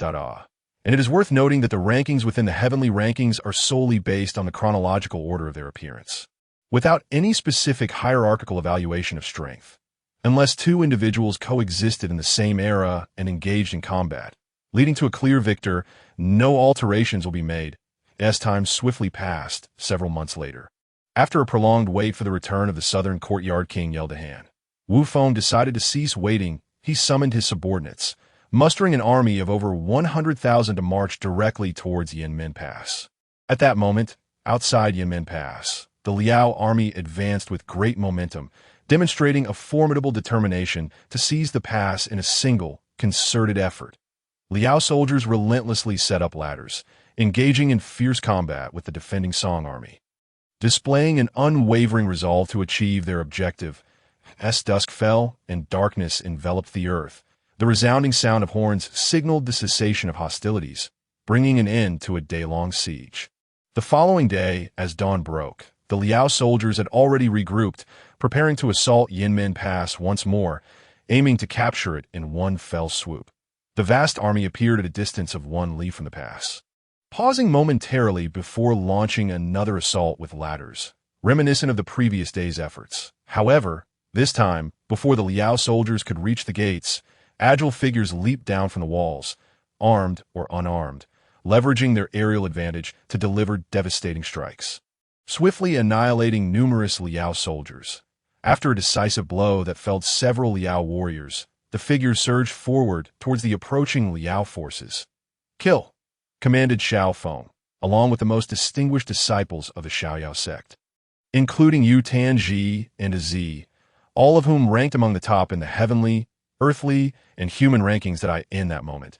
They pierced through the Liao Army's ranks like a sharp blade, leaving chaos and devastation in their wake. With overwhelming palm strikes, unstoppable sword and blade energy unleashed without restraint, Xiao Feng and his companions became an unstoppable force, swiftly advancing towards the Liao Army's standard. Yet in the next moment, they were completely obstructed by a wall of Liao soldiers fiercely defending the flag. As time passed in the midst of intense battle, the group gradually began to exhaust their internal energy and physical strength. Just as it seemed that one of them might be struck down by the furious Liao commanders, a Z, facing a life-threatening crisis, suddenly shouted to the heavens, "Master, if you do not intervene now, your clever and adorable disciple may lose her life." As her words echoed, a powerful aura manifested, transforming into a massive protective barrier that enveloped the encircled Xiaoyao disciples, sparing them from a grim fate. Accompanying this jade-white shield was a striking young man clad in azure, Wu Feng, the current leader of the Xiaoyao sect and the most enigmatic figure on the heavenly rankings. Little AZ, do you now comprehend fear? Do you still believe your strength is formidable? The suddenly appearing Wu Feng teased his disciple, whom he had rescued from the starry sky sect a decade prior, seemingly indifferent to the surrounding Liao soldiers, appearing as though he were merely a leisurely visitor enjoying the spring. How dare you act so high and mighty? Aziz, known for her mischievous nature, turned her head away in embarrassment and annoyance. Oh, you still have the audacity to act superior. Do you not realize that if it were not for your reckless behavior just now, which ensnared your brother-in-law and your disciple Yu Tanji, I would not have needed to come to your rescue personally? Wu Feng provocatively chided Aziz. Master, please do not blame my senior sister. She was simply silence. Have I not already imparted the timeless wisdom? In the end, the sycophant ends up with nothing? Why can you never seem to remember? Wu Feng interrupted Yu Tanji's defense for Z with an exasperated tone. Yu Tanji lowered his head. Master, I am sorry that it is not that I cannot remember. It is just that Enough. Take care of yourself. Wu Feng, realizing that the key lay in whether Yu Tanji could come to understand this himself, sighed helplessly to, sect leader, could you perhaps cease your conversation? The Liao soldiers outside seemed to be on the brink of madness, attacking your barrier recklessly. The newly accepted disciple, Su Xinghe, gently reminded, glancing at the frenzied Liao soldiers outside. Their eyes filled with rage. Who is that person? That madman who dares to disregard my 100,000 troops and openly converse with his companions. Such audacity! Issue a command. Whoever can slay that reckless madman shall be promoted 3 ranks and rewarded 1,000 gold coins, along with 100 beautiful maidens. Yell Hongji roared in fury. This decree of wrath from the sovereign swiftly spread, further inciting the already enraged Liao soldiers, who fought with reckless abandon against Wu Feng's impervious barrier. Meanwhile, atop Yinmen Pass, the commanders of the Song army inquired in awe, who is that unparalleled hero who dares to converse and jest amidst 100,000 enemy troops, disregarding all challengers? This is impossible. Such formidable internal energy. Could it be that the legendary celestial beings have descended? A martial artist, longing to serve his country, exclaimed in astonishment. Well then, enough of this chatter. Let us afford a modicum of respect to the 100,000 Liao soldiers. I shall endeavor to conclude this meaningless battle swiftly. Wu Feng, interrupted in his conversation by his disciples, smiled lightly. As soon as he finished speaking, he focused his intent, channeling surging energy into the protective barrier, which erupted forth with a thunderous boom in an instant. The tightly packed Liao soldiers surrounding Wu Feng were sent flying. The cacophony of bodies crashing to the ground resulted in utter chaos, leaving the scene in disarray. Glancing at the catastrophic aftermath of his casual strike, Wu Feng then began to stroll towards the central tent of the Liao army, as if taking a leisurely walk in a garden. Leading the way, Wu Feng effortlessly dispatched the Liao soldiers obstructing his path while instructing his disciples. Do you see? This is the true method of combat. Learn from it. Do not charge blindly, for that will only lead you into encirclement. Of course, if you attain the state of unity between heaven and man, then it matters not. Why is it that once one breaks through to the realm of unity between heaven and man, it becomes inconsequential? Master, after a fleeting turn of her eyes, suddenly inquired. The reasons are threefold. First, in such an expansive setting, as long as those in the heavenly realm take to the skies, they can annihilate an army of 100,000 with sheer bombardment. Second, those in the heavenly realm are virtually impervious to exhaustion, at least not when confronting adversaries of the same level. Third, beneath the heavenly realm, all are akin to ants, facing the might of those in the heavenly realm. Mere numbers are of no consequence. That said, let me elucidate why I assert that numbers hold no value against those in the heavenly realm. Upon hearing the aptly timed question from Z, Wu Feng elaborated with precision. Having spoken, Wu Feng, who had been walking steadily without pause, suddenly came to a halt. Then, gathering his breath, he unleashed a sound wave that resembled the roar of a tiger or the chant of a dragon, visibly manifesting in a fan-shaped arc as it enveloped the oncoming rain of arrows. This sound wave, infused with Wu Feng's pure internal energy and the forces of heaven and earth, met the deluge of arrows and, in an instant, shattered them into dust. The unparalleled power of the sound wave obliterated the arrow storm, its residual force striking the thousands of Liao soldiers who formed an ironclad shield wall, causing them to bleed from their orifices and flail wildly. Protect! Protect! All soldiers, quickly defend the Khan. The Liao general, disoriented and staggered by the sudden gust of fierce energy, quickly steadied himself and positioned himself before Yi Lu Hongji, shouting loudly, "Kill! For the emperor, for our families, may the heavens bless us." A Liao general fervently shouted a rallying cry, or perhaps a declaration of faith as he charged towards Wu Feng. The intent behind such a declaration was twofold: to bolster his own courage and to ignite the bloodlust of the frightened Liao soldiers around him. Evidently, this general's on-the-spot strategy proved successfully rekindling the resolve and wild spirit of the surrounding Liao troops. Temporarily casting aside their fear of death, they surged forward under his lead, undaunted, towards the devil they perceived in Wu Feng. Yet in the next moment, they were once again engulfed by the terror of being dominated by a devil, reawakening their dread of death. However, it was too late, for in that instant, Wu Feng sent them on a journey to the heavens with a single strike from his Tianshan Luyang palm, a creation born from the fusion of numerous palm techniques. With a casual swipe, Wu Feng cleared away the last obstacle, then transformed his extended palm into a claw-like shape from nearly 100 meters away. He effortlessly captured the fleeing Yi Lu Hongji and several high-ranking officials of the Liao kingdom. Disinterested in the game of eagle-catching chicks, Wu Feng decided to swiftly conclude this tedious and uninspiring contest, employing his upgraded dragon seizing and crane controlling technique. Well, I've caught all the high-ranking officials of the Liao army in one fell swoop. Now, I simply need to hand them over to the generals guarding the city. As for what happens next, whether they are to be killed or spared, it bears little consequence to my Xiaoyao sect. If you have no other business, you may accompany me back to the Xiaoyao sect. Seeing that he had achieved his goal of halting the devastation wrought by the Songliao War, which had led to unbearable suffering among the common folk, Wu Feng sought to eliminate any potential disruptions to his ambitions of ascending or reviving the era of high martial prowess and the celestial martial age. He also aimed to reaffirm the significance of martial arts to the world. Martial brother, no. Sect leader, Xiao Feng implores you to spare Yi Lu de Khan, just as Wu Feng prepared to hand over his captives to the guarding general. Xiao Feng, unable to bear the thought, earnestly pleaded, "How can this be? He is the mastermind behind this war. Releasing him is akin to letting a tiger return to the mountains. Indeed, he must not be freed." "Absolutely not. I concur. Anyone can be spared, but Yi Lu Hongji must not be released," the sagacious Yutan and others swiftly interjected, opposing Xiao Feng's plea. "Enough! Silence!" Wu Feng bellowed with ire. "Of course, I have no intention of releasing him."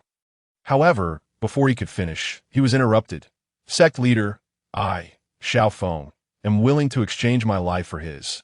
"Enough! Can you let me finish? While he cannot be released, I believe I can spare his life," Wu Feng interjected, slightly exasperated, as he had no intention of allowing Yi Lu Hongji to perish so swiftly, at least not within the next 3 years. Without waiting for further comments, Wu Feng leaped into the air. Hovering nearly 100 meters above the ground, he then directed a powerful strike towards the nearest mountain, where the Liao troops, in disarray and fleeing, were gathered. Channeling his energy, he unleashed a tremendous force that drew upon the vast internal power and martial will within him. Obliterating the mountain that stood around 300 to 400 meters high, a deafening roar resounded as the ground trembled, leaving all present, whether on the city walls or below, dumbfounded, exchanging incredulous glances and questioning their own existence.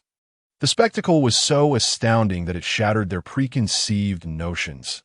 Thus, at that moment, they resembled individuals who had yet to awaken from a dream, grappling with disbelief. One cannot blame them for their astonishment. After all, witnessing such a grand display, especially those who had never seen a being of the heavenly realm in action, was overwhelming. Even those from the Xiaoyao sect and martial artists who had previously witnessed a battle of the heavenly realm could not escape the profound shock that redefined their understanding of martial prowess.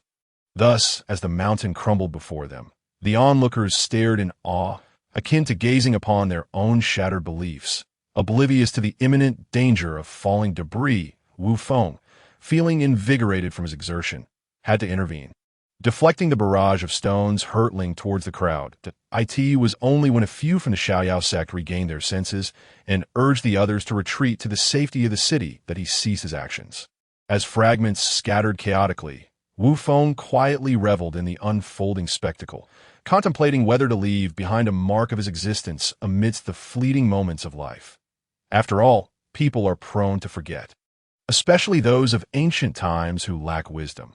With this thought in mind, Wu Feng resolved to emulate the esteemed predecessors, intending to spread his influence throughout the mountains and rivers during the remaining time, perhaps even leaving behind some opportunities and hidden treasures along the way. Time flew swiftly, and in the blink of an eye, only 3 days remained before a decade had passed since Wu Feng arrived in this realm. 3 months had elapsed since his solitary battle against the nation outside Yinmen Pass. Following that conflict, Wu Feng did not return to the Xiaoyao sect. Instead, he entrusted certain matters to his disciple for preparation and, following his heart's desire, embarked on a journey across the vast land. During this time, he did not inquire about any occurrences, focusing solely on savoring the final moments of his leisurely voyage at last. Having traversed his planned final stop at the Great Wall, Wu Feng felt a sense of satisfaction. Believing he had no regrets, he returned to his residence at Lega Mountain, where he reviewed the series of events that transpired during his journey, ensuring that nothing had gone awry and striving to guarantee the smooth continuation of his plans before his departure. Fortunately, during Wu Feng's hands-off period, everything proceeded as expected without significant deviations. Minor discrepancies were of little consequence. After spending 2 hours reviewing the accumulated information from the past 3 months, Wu Feng summoned his senior sister, Li Qingluo. Inquiring, senior sister, how prepared are you with the matters I entrusted to Z to bring back for you? Everything is ready. You need not worry. However, junior brother, must you truly depart? Is there no possibility of prolonging your stay for a little while longer? Witnessing all that Wu Feng has accomplished since arriving in this realm, Li Qingluo, with her heart heavy with regret and self-reproach for not having met her junior brother sooner, gazed sorrowfully, her eyes brimming with unshed tears, and softly inquired, "Sister, please do not be this way. Do not cry. Did we not agree on this beforehand? Besides, if Xiao Yin sees you like this, she might mistakenly believe that I have wronged you, and then she would surely come after me." Wu Feng observed the glistening tears at the corners of Li Qingluo's eyes, her expression poised on the brink of sorrow, and he spoke with a mix of helplessness and awkwardness. "I end this moment." Wu Feng recognized the depth of Li Qingluo's care. Throughout the years, the T.O. claimed he was entirely oblivious to her feelings would be to deceive both her and himself.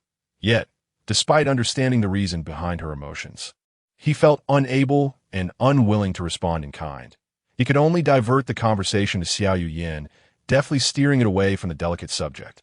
The reason for such avoidance was simple. Wu Feng knew he was destined to leave, to depart from this world, and to those who resided here, he would ultimately remain but a fleeting visitor. Fully aware of this truth, Wu Feng dared not entertain any matters of the heart. Refraining from engaging in even the slightest emotional connection, he comprehended that the path ahead was fraught with turmoil and peril, a treacherous journey shrouded in uncertainty, where the possibility of falling and never rising again loomed large. Therefore, in order to spare himself from the anguish of unnecessary farewells, and to prevent them from languishing in lifelong regret and solitude, squandering their precious youth and time, he resolved from the moment he traversed into the Dragon Ball world. Having grasped the nature of his newfound abilities, though all familial and platonic emotions might arise, romantic love would be a distant prospect. This was not to say that Wu Feng would become devoid of feelings. Rather, he had made a conscious decision to rigorously shield his emotions, striving to avoid unnecessary interactions with beautiful women, adopting a state of detachment that rendered him visible yet untouchable, a figure no woman could approach. In this way, he firmly believed he could eliminate any unwanted affections, unless by chance he encountered that fabled phenomenon of love at first sight. However, being a rare exception, he did not anticipate it would ever occur for him. Thus he remained untroubled by such a possibility. Have you heard? In 3 days, the current leader of the Xiao sect, ranked 5th on the heavenly rankings, lauded as a paragon of martial prowess. Wu Feng will ascend to the heavens, transcending the void at the summit of Mount Huashan, as day transitions into night. Within a tavern named Songhe Lu in the Great Song Dynasty, a multitude of individuals from all corners of the world gathered, indulging in food and drink, engaging in spirited discussions, creating a raucous atmosphere. Yet, at that moment, one individual from a table situated at the northernmost corner near the window suddenly raised his voice, capturing the attention of the crowd. Do you really need to mention it? This news has circulated since 3 months ago at the Yulai INNWY now. From the highest officials to the youngest children, anyone alive across the entire realm should be aware of it. Even those secluded in remote mountains, nearly cut off from the world, must surely have heard by now, retorted a scar-faced man, clearly not one to be trifled with. I am well aware that the entire realm knows of this matter. No need for you to remind me. However, what I am about to reveal is of significant relevance to the individual in question. Are you interested in hearing it, Scarface? The man seated across from the scarred individual, clad in a grayish-white robe, with a sharp visage, spoke with a hint of pride as he sipped his drink and exchanged knowing glances. Enough already, 4th brother. Stop toying with your elder brother and just tell us what is going on. What does it have to do with the illustrious hero, Wu Feng? The ever-curious 3rd brother interjected impatiently, unable to contain his eagerness. Indeed, 4th brother, do enlighten us on the matter. You should know that I detest those who speak in half measures. The eldest brother, who had been listening intently, chimed in, his tone suggesting that if the story were not conveyed quickly, there would be consequences. All right, I will speak, but before I do, I must clarify that I am not entirely certain of the veracity of this news. After all, I came upon it by chance, the diminutive man replied, sensing the urgency of his brothers. Regardless of whether it proves true or false, we will not hold you accountable. IT will merely serve as entertainment to alleviate our time. Which is more than sufficient, the eldest brother assured him, feigning a wise demeanor. Very well then, I shall proceed. But first, let me ask you something. Are you aware of the incident where the Golden Spear sect was annihilated in a single night? The small man inquired mysteriously. Of course. How could I not? I was resting at an inn in county when the incident occurred, and I even went to witness the aftermath the following day. It was quite a horrific scene. The 3rd brother quickly responded, I have also heard of it, but how does this relate to what you wish to disclose, 4th brother? The eldest inquired, intrigued. It bears a substantial connection.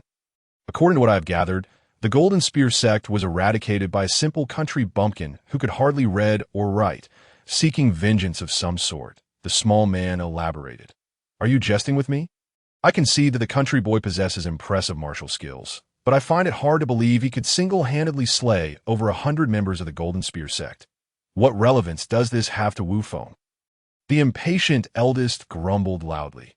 Hold your horses, dear brother. The crux of the matter is yet to come. What if I told you that this country bumpkin was an ordinary villager who knew nothing of martial arts just a month prior?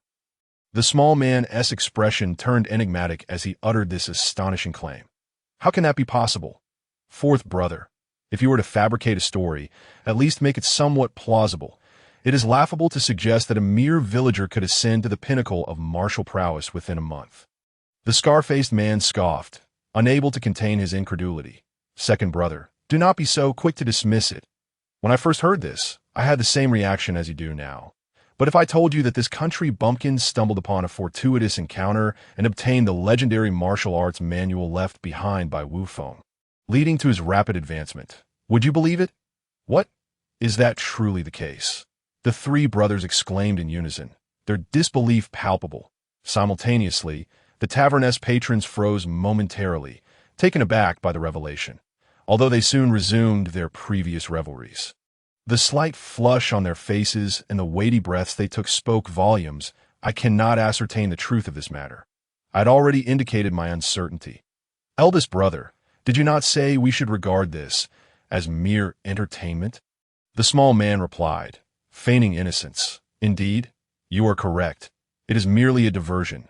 The eldest echoed, and the four brothers resumed their jovial drinking and dining as if nothing had transpired. However, unbeknownst to them, as they continued their merriment, patrons in the tavern who had been enjoying their revelry began to settle their bills and depart one by one. In a short while, within the entirety of Songha Tower, apart from the elderly man fervently performing on the eru in the central hall, only the four brothers, still engaged in mutual toasts, remained. Notably, it was striking that none of the various vagabonds and adventurers present in the inn seemed to notice the remarkably lifelike azure lotus design, almost indistinguishable among them, imprinted on the palms of the four brothers. On this day, in the Great Song Dynasty, specifically at Huashan, one of the 5 sacred mountains, the sky was clear and the air crisp, a splendid day heralding the awakening of all living things. This day also coincided with the 2nd day of the 2nd lunar month, a date marked in history as the day when the dragon raises its head. Concurrently, this day marked the peak of activity and vibrancy in the county town, small villages, and towns surrounding Huashan, a time of unparalleled splendor. In just a month's time, people from all corners of the world had flooded in, creating a scene of bustling crowds, a sight to behold. Furthermore, the sheer number of individuals arriving from various lands, each with disparate identities, significantly weakened the local governance and security of the Great Song Dynasty, plunging it into an unprecedented low. Were it not for the presence of numerous experts from the Xiaoyao sect and Shaolin Temple to maintain order and stability, chaos would likely have erupted by now. Meanwhile, at the base of Huashan, amidst the throngs of people, several prominent figures had gathered at the summit. Upon closer inspection, one would find that these illustrious individuals included the 4th prince, representing the current emperor of the Great Song, the powerful Prime Minister Qin, embodying the noble and official class, the wealthy merchant Qian, who maintained a favorable rapport with the Xiaoyao sect, as well as various sect leaders from the martial arts community and renowned wandering heroes. These influential figures, whose slightest action could send tremors throughout the realm, were all present, holding their breath in anticipation, their expressions a blend of seriousness, eagerness, and longing, directed towards the peak of the mountain. There sat Wu Feng, a paragon of martial prowess, levitating 3 feet above the ground, his eyes closed in meditation, revered by the populace as an unparalleled hero. As time passed slowly, a full 12 hours had elapsed since Wu Feng began his meditative state. He quietly absorbed the gradually brightening dawn until the light of day grew steadily more radiant. With less than 4 hours remaining before the anticipated moment of his transcendent breakthrough, Wu Feng found himself increasingly restless, feeling an overwhelming sense of tedium in merely sitting still, unable to cultivate further. However, he refrained from moving, for there remained a short while until the designated time for his final transmission of teachings, or grandstanding. Reluctantly, Wu Feng continued to maintain his posture, enduring the wait. Finally, when the moment arrived as planned, he turned and prepared to enact the script. Thus, the gathered audience witnessed Wu Feng, who had been sitting cross-legged with closed eyes, suddenly pivot to face the representatives from various strata of society and his own sect, calmly declaring, "I shall grant you 3 hours. Within this time frame, I can fulfill your wishes, so speak freely." The crowd, initially taken aback by his sudden movement, quickly recovered, their excitement palpable as they trembled with anticipation, faces flushed with eagerness. Although everyone was eager to pose their inquiries, not a single soul dared to be the first to break the silence. At last, a melodious voice rang out, "Senior brother, no, Master, this may be the last time I address you as Master. Master, I wish to know if you will return after your departure, a little yinner. So you finally call me Master again? How delightful. I have no regrets in this realm. As for your question about my return, I can only say that I am uncertain. Perhaps I will, perhaps I will not. Who can say?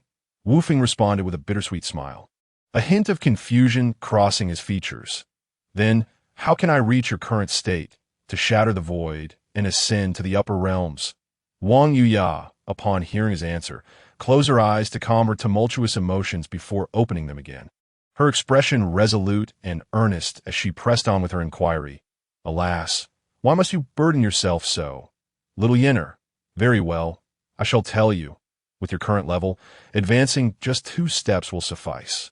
Wu Feng sighed with a wry smile, wishing to dissuade her, but ultimately yielding to the determination reflected in Wang Yuya's eyes. It was for this reason that Wu Feng knew he was not a genuine shatterer of the void.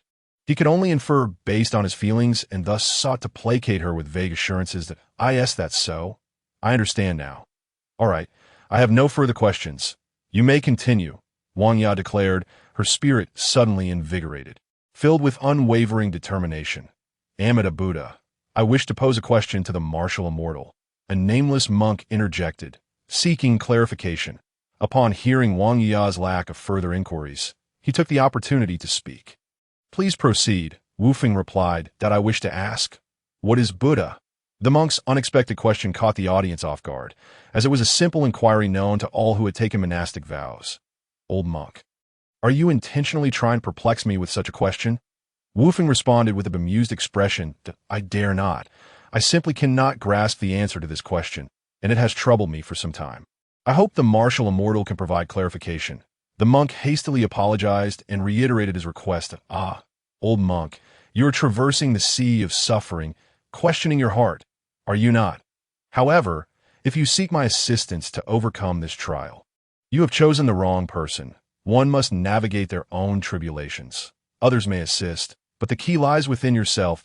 This moment, I can only impart a single truth. You are Buddha. I am Buddha. He is Buddha. All beings are Buddha. Remember this. And now, you may step back, Wu Feng said, his expression indifferent as he offered his counsel. Martial hero, martial immortal, I wish to inquire whether the path of martial arts can lead to immortality? The 4th prince, having waited patiently, seized the moment to ask. Indeed, the path of martial arts can grant longevity, provided one cultivates appropriately. Upon breaking through the innate state, one may live for over 150 years. Upon transcending to the true essence, one may live for over 210 years. And upon reaching the celestial state, one may live for over 330 years, Wu Feng explained, his demeanor calm as he finally addressed the pertinent inquiry. Dare I ask, martial immortal, what of the afterlife? Is there a way to return from death? Just as the 4th prince was about to delve deeper into the realm of celestial beings, he was abruptly interrupted by a foreign guest from the western regions, who bluntly posed his question, is there a method of returning from death? One could say there is, yet also say there is not. You must understand that the laws of life and death are among the most vital principles of existence. To break them is no easy feat. Initially inclined to teach the intruder a lesson, Wu Feng decided to show mercy upon hearing such a profound inquiry and reluctantly provided an answer. May I ask, if the martial path flourishes, what becomes of the literary path? The Prime Minister Qin, supported by the Confucian scholars, quickly seized the opportunity to inquire. The literary path? Are you referring to Confucianism?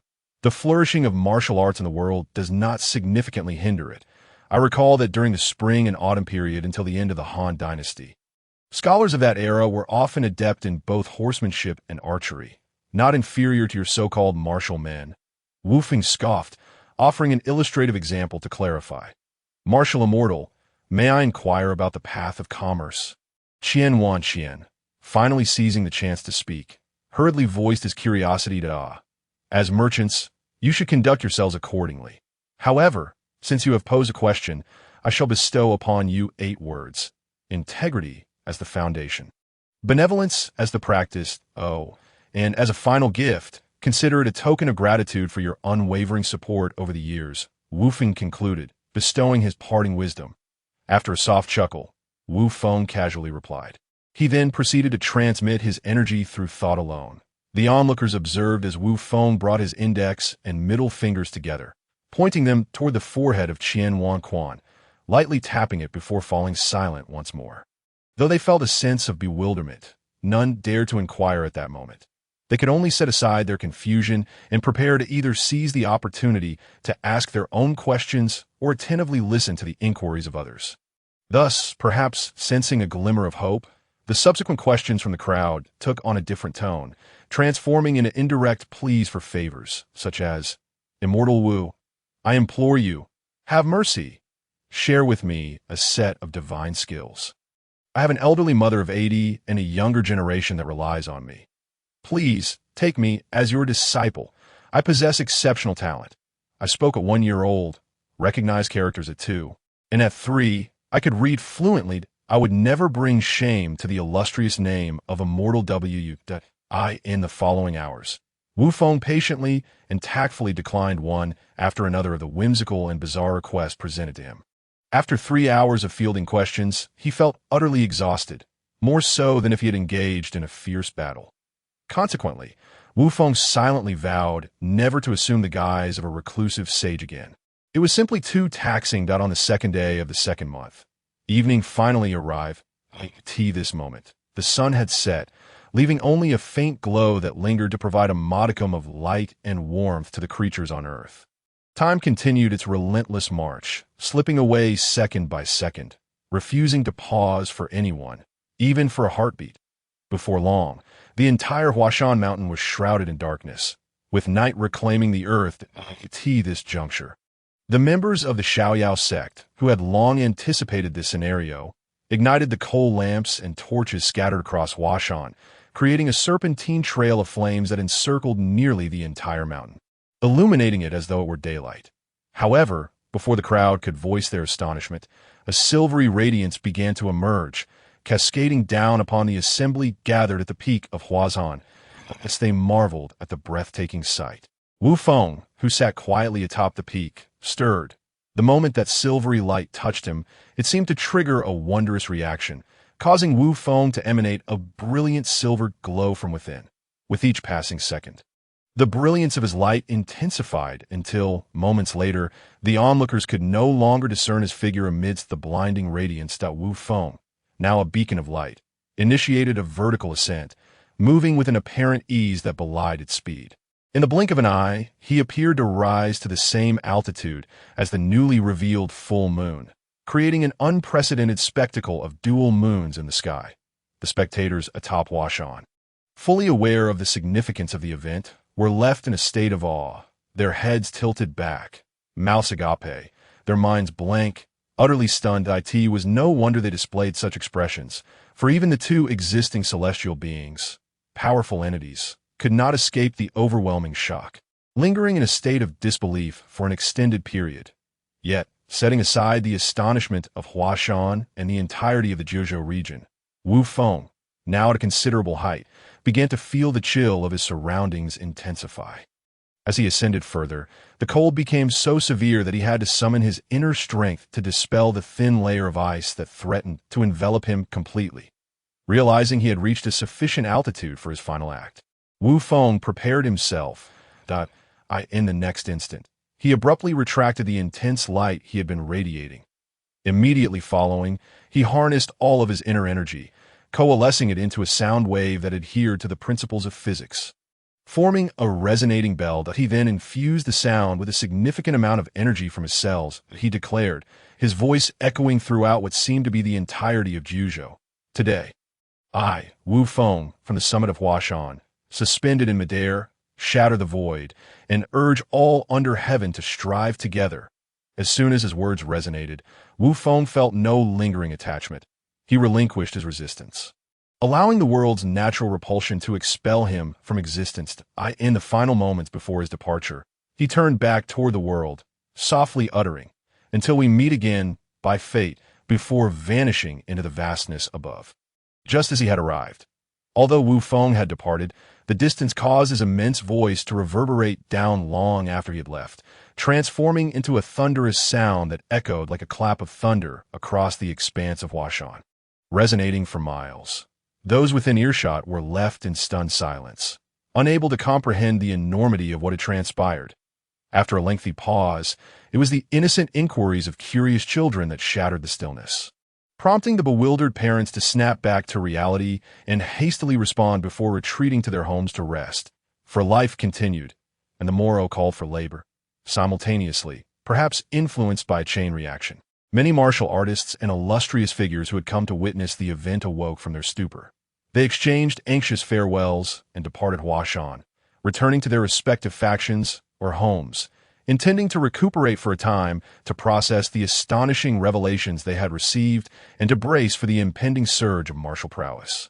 Unbeknownst to the departing figures, once they had all vacated the peak of Huashan, a figure long anticipated but unseen, the ethereal fairy Wang Yiyan, suddenly appeared in the very spot where Wu Feng had been seated, standing with an air of tranquility as the chilling wind played with her white garments. She gazed upward toward the vast expanse where Wu Feng had vanished, murmuring to herself, "Has he truly departed?" Quickly, that fellow, the fortunate country boy who has seized the opportunity left by the immortal, is just ahead in the dilapidated temple. According to our informant, he is currently engaged in a confrontation with the leader of the 36 Caves, exclaimed the contemporary master of the Divine Blade sect, a faction of considerable strength and reputation in the local county, as he led his disciples in a hurried dash. Meanwhile, a 20-something country boy, recently renamed Li Vuahai from his original name, Li Godin, wielded a wooden spear with dexterity, fending off numerous foes who sought to overwhelm him. The initially overconfident leader of the 36 Caves found himself struggling to defend against the elusive strikes of the spear, desperately trying to avoid being pierced in the next moment. Due to a fleeting moment of distraction, it led to his demise and shattered the hard-fought formation that in the following instant. Several other cave masters fell one after another, leaving the remaining 36 cave masters, each bearing varying degrees of injuries, terrified and hastily fleeing in all directions. Only Li Ruahai, known as Li God Egg, remained in place, quietly regulating his breath, having fortuitously obtained the Liao Yuan Gun Fa, a transcendent-level martial art inscribed by Wu Feng during his travels across the 9 provinces, which he had casually imprinted on a stone wall. It was not until he felt his internal energy nearly restored that he dashed towards a vast mountain range characterized by its continuous peaks, soon disappearing from sight. Shortly thereafter, the enraged leader of the Divine Blade sect, who had arrived a moment too late, cursed vehemently. What a bunch of useless 36 cave masters! They couldn't even hold back a mere country bumpkin. Useless trash, complete rubbish. Time flew swiftly, and in the blink of an eye, over a decade had passed since Wu Feng had shattered the void. Now, the Yuan, scattered throughout the 9 provinces, was once again approaching the unveiling of the latest edition of the 3 rankings of heaven. Earth and man, hurry up. For those who have finished reading, can you make way for us who haven't seen it yet? Goodness, it's not easy. Zui Zhongzhu of the Wuyang Sword Sect has finally qualified for the human ranking. Haha. Indeed, it's quite an achievement.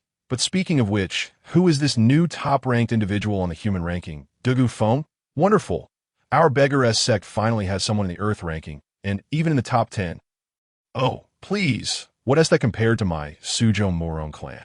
The current head of the Murong family ranks 2nd on the Earth ranking as a transcendent-level master. Oh what? Did you not see that the number 1 position on the Earth ranking is still occupied by Master Xuanqing, the current abbot of Shaolin Temple? Look, everyone, quick! The heavenly ranking has added another celestial being. At this proclamation, the previously boisterous crowd fell silent, all eyes turning to the bottom of the heavenly ranking, where they beheld heavenly ranking 9th. During the Song dynasty, born with a battle body, the dragon subduing 3 palms, a disciple of the carefree sect that in the Dragon Ball world, within the Bayan Galaxy, solar system, Earth, and the Chilean mountains, on this day, the spring light remained bright, and the crisp morning air was still refreshingly clean. The dawn was just beginning to break when suddenly, within a previously empty wooden house in the valley, a figure abruptly appeared. This individual was none other than Wu Feng, who had been cast into the chaotic currents of space in the Tianlong world and had returned to the Dragon Ball world through his mental golden finger. Still seated in the same posture as before his transmigration, Wu Feng gradually opened his eyes, shaking his head from side to side as he silently regulated his breathing for a moment. After settling the dizziness brought on by the time travel, he proceeded to carefully feel and attempt to summon the substantial internal energy within him. As expected, he discovered that he could not release it externally as he had in the Tianlong world. Rising to his feet, he ventured into the courtyard, both familiar and foreign to Wu Feng, and began to perform a series of arcane and peculiar movements. After a brief period, as he completed the final motion, a crisp sound resonated from his entire body, the bones and tendons cracking like firecrackers. Experiencing the effects of the supreme yoga techniques he had created in the Tianlong world, Wu Feng could not help but smile with delight. Yet, at that moment, he confirmed his suspicion. Although the rules of various worlds differed, leading to diverse energy systems that evolved in unique ways, they could not perfectly coexist without adaptation to the world's changes. However, Wu Feng believed that two fundamental aspects were likely universal across all worlds. Wherever there existed sentient beings, there were immutable characteristics of body and soul, or consciousness, which are essential traits of material life. Based on this, Wu Feng proposed his hypothesis. The power of the body and soul is interconnected and universally applicable across the myriad realms. At that moment, Wu Feng validated one aspect of his theory. A purely physical exercise method devoid of any extraordinary energy would not lose its efficacy due to the realm's nature. The differences lie merely in the manifestations of its effects. After confirming this aspect of his hypothesis regarding the body, Wu Feng intended to return inside to test whether his created method for cultivating the soul through visualization was also unaffected. When he suddenly realized that the day had fully brightened, knowing he could not reveal his unusual state, Wu Feng reluctantly set aside his eager desire to validate the soul cultivation method and swiftly moved. The next moment, he found himself back on the peak where he had practiced with his uncle on the day before his transmigration. Arriving quickly at the familiar training ground, Wu Feng noticed that his uncle Taidu had not yet arrived and mused how fortunate it was that his current strength had increased more than tenfold compared to before his transmigration, amounting to nearly 1,000 in combat power. Just as usual, after about a minute or two, Wu Feng sensed Taidu's aura swiftly approaching, and he arrived before Wu Feng in a total of 3 minutes. As before, Taidu first scrutinized Wu Feng, noticing that his demeanor seemed subtly different from the previous day. Yet it also appeared unchanged. Though puzzled, he did not dwell on it, for his nephew's pure and natural aura was unmistakable. "Uncle, after our training today, I hope to venture out to broaden my horizon starting tomorrow." Seeing his uncle continuously observing him, fearing that something might be revealed, Wu Feng quickly expressed his intention to divert attention from his prior plan to wait until after training to mention his desire to travel. "Well, from the looks of you, you've made up your mind. Then tell me the reason behind this decision." As expected, Taidu's attention shifted, and after a deep look into Wu Feng's eyes, he spoke slowly. Nephew, to be honest, I feel that my progress in Qi has recently reached a plateau, that I believe I have hit a bottleneck, which is why I wish to go out and train, hoping to gain some insights to break through this martial arts barrier." Feigning shyness, Wu Feng looked down and recounted the impromptu excuse he had crafted before returning, revealing it all at once. "Yes, that's so. Have you encountered a bottleneck so soon? It seems my estimation was somewhat off." "Very well, since it's come half a month earlier, then so be it. Tomorrow morning, you shall set off to experience and cultivate well." Taidu sighed, realizing that Wu Feng's departure was earlier than he had anticipated, and casually agreed. However, before Wu Feng could feel relieved, Taidu continued, "Since that's the case, let me show you what it means to have a heaven beyond heaven and a person beyond people in today's final lesson. So you want to be reckless and suffer a downfall due to overconfidence in the outside world at this moment." Although Wu Feng felt a warm sensation in his heart, he could not help but be engulfed by a wave of speechlessness and helplessness. Caught in a profound inner turmoil, he yearned to say, "Uncle, you are overthinking. You are being overly pessimistic. I am far more aware of the vastness and height of the outside world than you are. How could I possibly become arrogant? Merely refraining from acting like an ostrich is already quite commendable. However, at this juncture, In order to prevent any doubt from arising in his uncle's mind, Wu Feng feigned a demeanor of earnest attentiveness and humility, saying, "Please, uncle, enlighten me in this moment," while receiving what he perceived as his uncle's slow and tedious training guidance. Wu Feng pretended to be utterly oblivious, all the while compelling himself to endure his uncle's punches at opportune moments. Fortunately, this arduous and exhausting training session came to an end with the setting sun, as the evening glow bathed the entire sky in hues of red. After a night of silence, the following morning dawned bright and clear. With the sun just beginning to peek over the horizon, tea this time. Having spent the night meditating and contemplating the cultivation of his spirit, Wu Feng slowly opened his eyes, revealing a hint of confusion. Feeling somewhat slapped in the face by the realization that his assumptions about the soul should not be constrained by boundaries. For, after a night of focused visualization of his spiritual diagram, he found that aside from the blue lotus pattern in his mind appearing slightly more vivid, there was not the slightest increase in his spiritual energy. Thus, reflecting on the entirety of his training process from the previous night, he discovered that the soul cultivation method he had devised in the heavenly dragon world, particularly the technique for absorbing external energy, was utterly ineffective in the Dragon Ball world. Upon recalling the specific reasons for this phenomenon, Wu Feng realized that to address this pressing issue, he had two options: either consult the mages or deities of this realm, or gather all 7 Dragon Balls to make a wish. However, given the absence of a Dragon Ball radar, or any earthling capable of creating one, the latter option was temporarily off the table. Therefore, the only path left for Wu Feng was to seek advice from professionals. He had already devised a concrete plan for implementation and would immediately set out to try it after bidding farewell to his relatives and friends in the valley. With everything meticulously planned, Wu Feng prepared himself briefly before shouldering a large bag of belongings and stepping out of the home he had inhabited for several years, striding purposefully toward the valley's entrance. Upon reaching the valley's mouth, he could not escape the heartfelt words of his waiting relatives and friends, filled with reluctance, worry, and pleas for him to stay. In response to this, Wu Feng, feeling helpless, could only offer assurances and promises, ultimately departing with a feigned nonchalance after his uncle's final words of advice. Amidst a flourishing and dense forest, that morning, the sun shone brightly, its gentle rays illuminating Wu Feng as he trekked and engaged in weight-bearing training. Time flowed like water, and before he knew it, a week had passed since Wu Feng bid farewell to his family in the Chilean Valley. The provisions he had packed, both large and small, were entirely consumed by him the day before.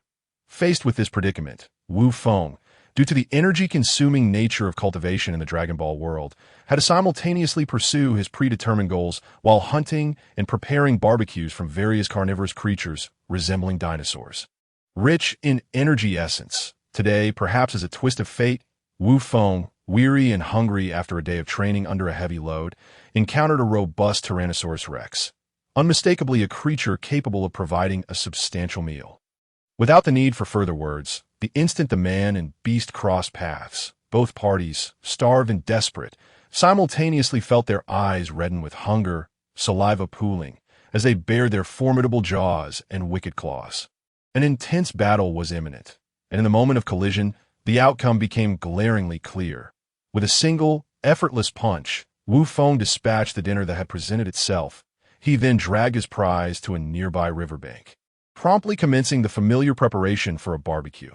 With remarkable speed, he completed all necessary tasks and began to savor his self-catered feast. The rich aroma wafted through the air, tantalizing and intoxicating, spreading throughout the primal forest and attracting numerous potential dessert options for Wu Feng to choose from.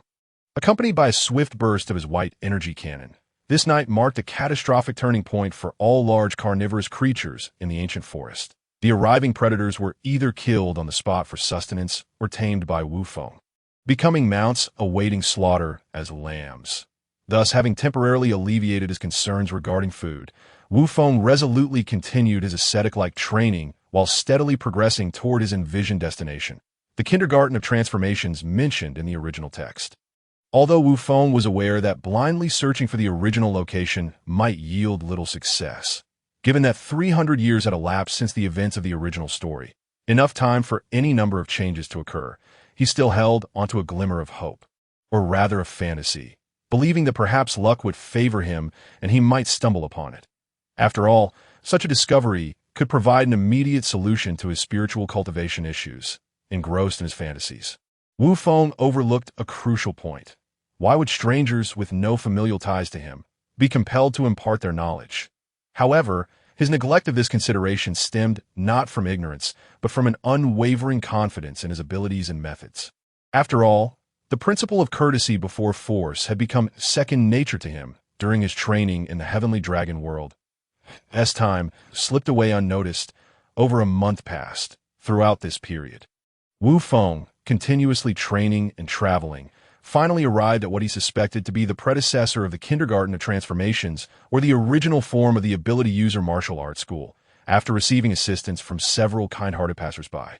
Upon gazing at this petite yet somewhat excessive martial arts school, he sensed only 3 faint presences within, an elderly individual and 2 young ones, all seemingly feeble. An ominous feeling gripped his heart as he anticipated the worst. As expected, during his subsequent visit and discussions, Wu Feng's apprehensions were confirmed. The martial arts school, which he believed to be the former incarnation of the kindergarten, was still in its nascent stage. The elderly individual within, possessing innate abilities, appeared to be the founder of a future transformation kindergarten, perhaps the first principal, colloquially known as Master Wu Er, famed for his transformative prowess. After confirming the true identity of the old master, Wu Feng decided to stay for a time, engaging with him daily to exchange knowledge on all matters related to spiritual energy. However, after extensive discussions, Wu Feng realized that Master Wu Er's transformative abilities and the series of supportive techniques he had developed offered only limited assistance to his own needs. Aside from gaining some experience and foundational knowledge regarding the study of psychic energy within this realm, the endeavor was rather futile. Observing the situation, Wu Feng felt that remaining any longer would yield no useful assistance. Thus, after presenting some suggestions to the old curator concerning the future development of the Supernatural Martial Arts Academy and leaving behind a sum of funds, he took his leave promptly. This journey, which did not meet Wu Feng's anticipated objectives, led him to briefly gather his disappointed spirits before setting his sights on his second option, the current sacred ground of martial arts on Earth. Corinta, where he intended to seek counsel from the immortal residing there regarding specific training methods for psychic energy, along with exchanging some celestial beings, items essential for dire situations. Although, given Wu Feng's current strength, it was unlikely that anyone on Earth could threaten his life, he believed it prudent to exercise caution, as it was always better to be safe than sorry. Having made up his mind, Wu Feng hesitated no longer.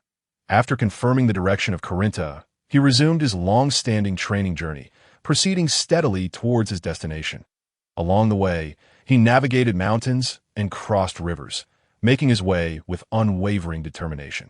After nearly 3 months of travel, Wu Feng finally beheld the towering Corinta, which resembled the one from the anime of his previous life, stretching endlessly towards the heavens. In this moment, understanding that he was nearing his destination, Wu Feng gazed at the majestic tower for a while, choosing not to hasten towards it, but instead to rest on the spot, planning to proceed the following day. The reason for his delay was the evening hour. Had he not chosen to rest, he would have arrived at the base of Corinta in the dark. Although for Wu Feng, day and night held little difference at this moment, he felt no urgency. After all, he reasoned that having already delayed for so many days, he did not mind postponing for one more night. Moreover, the arduous journey had left him fatigued. A night's rest to rejuvenate his spirits would surely be a more prudent choice. Thus, he resolved not to rush, spending a delightful night filled with the aroma of roasted meat and the thrill of adventure. The next day, as dawn broke, Wu Feng, fully revitalized, prepared himself as usual and set forth. After a brief period of travel, he finally approached Corinta. Just as he was about to stride confidently towards the tower, he was intercepted by a tribe of guardians, reminiscent of Native Americans, who had protected this sacred site for generations. Noticing this, Wu Feng furrowed his brow slightly, but decided to ignore the tribe, leaping into the air and soaring upwards, reaching the base of Corinta in an instant, without waiting for the tribe, who were now in an uproar due to his intrusion. To catch up, he ascended directly along the tower. Thus he continued to fly until, After half an hour of rapid ascent, he gradually spotted the oval-shaped summit. Upon seeing it, Wu Feng felt a surge of exhilaration. With a burst of speed, he was enveloped in a wave of heat and a resounding sonic boom. In the next moment, he officially arrived at the pinnacle of Corinta, where he encountered an immortal who seemed startled, his staff trembling in his grip. Yet he feigned an air of profundity. Who are you? What brings you here? The immortal, having sensed Wu Feng's presence earlier, managed to suppress his fear, trembling as he stammered his initial inquiry. Greetings. Might you be the legendary Corinta, immortal? Wu Feng, observing the immortal's demeanor, refrained from exposing the facade he was trying to maintain. Instead, he inquired kindly, although he perceived the glaring flaws in the immortal's pretense. Yes, that would be me. What is it you seek? The immortal, perhaps reassured by Wu Feng's friendly disposition and the absence of any malevolent aura emanating from him, cautiously responded, You are indeed the one. Hello, I have come to seek your guidance on matters related to martial arts. Wu Feng replied, despite recognizing instantly that this was the immortal he had been searching for. However, out of politeness and to avoid causing discomfort or surprise, he adhered to the necessary formalities. Given your current prowess, to be frank, I doubt I have much to teach you here. Perhaps you should visit the divine temple in the celestial realm instead. The Corinta immortal suggested, a wry smile crossing his face, fully aware of his own limitations. Immortal, you flatter me, to be honest. While I may appear powerful at this moment, my understanding of martial arts and the mastery of Qi is far from adequate compared to the potential I possess. Wu Feng explained, candidly revealing his challenges. Is that so? Then how about you suppress your strength to match mine, and we can spar. This way, I can identify your shortcomings, the Corinta immortal proposed after a moment of contemplation. Very well, immortal. Please wait a moment while I adjust my Qi to your level. Wu Feng promptly began to concentrate, sealing his energy to match that of the immortal within mere seconds. Ready, immortal. We can begin. Wu Feng announced, fully prepared. All right, here I come. The Corinta immortal, invigorated by the prospect of battle, instinctively shook his tail in excitement, calling out before launching into action. Thus, the battle commenced, with both combatants unleashing nearly equal energies. Their movements rapidly escalating within the confined space of Corinta. The clash of their energies filled the air, creating a spectacle as they exchanged blows with increasing intensity, causing the very tower to tremble. Realizing the need to relocate, both Wu Feng and the Corinta immortal, amid yet another collision, propelled themselves out of the tower's confines, hovering in the air beside it. After a brief standoff, they concentrated their energies, preparing to unleash their ultimate techniques, Qi Cannon and Qi Wave. In an instant, two white orbs of energy shot forth from their hands, colliding midair, each refusing to yield. It was only when the fervor of battle subsided, and they regained their composure, that they exchanged glances and retreated, turning back towards Karen. The dissipating energy waves faded into the sky, leaving only a trail of luminous smoke. The Corinta immortal, feeling slightly embarrassed, spoke up. It's been quite some time since I've engaged in combat, and I almost forgot the purpose of our meeting. My apologies for the oversight. Not at all. It was quite invigorating, and it allows you to observe my abilities more clearly, thus helping me identify my weaknesses, Wu Feng replied, unfazed and smiling as he reassured the immortal. Indeed, from our exchange, it appears your control over Qi is nearly on par with mine. In fact, there were moments that offered me some inspiration. However, I cannot provide you with substantial guidance on mastering Qi. Only by seeking advanced training at the Divine Temple might you find assistance. As for your understanding of Qi, you seem to be at a foundational stage, lacking insight into the nature of its transformations. I find this both puzzling and intriguing, especially considering the vast reserves of energy you possess, rivaling even the likes of Mr. Bobo, who has trained for centuries to attain his current strength. The immortal Carlin gazed at Wu Feng with a face full of astonishment and emotion. Immortal, my strength has indeed been cultivated gradually through relentless practice.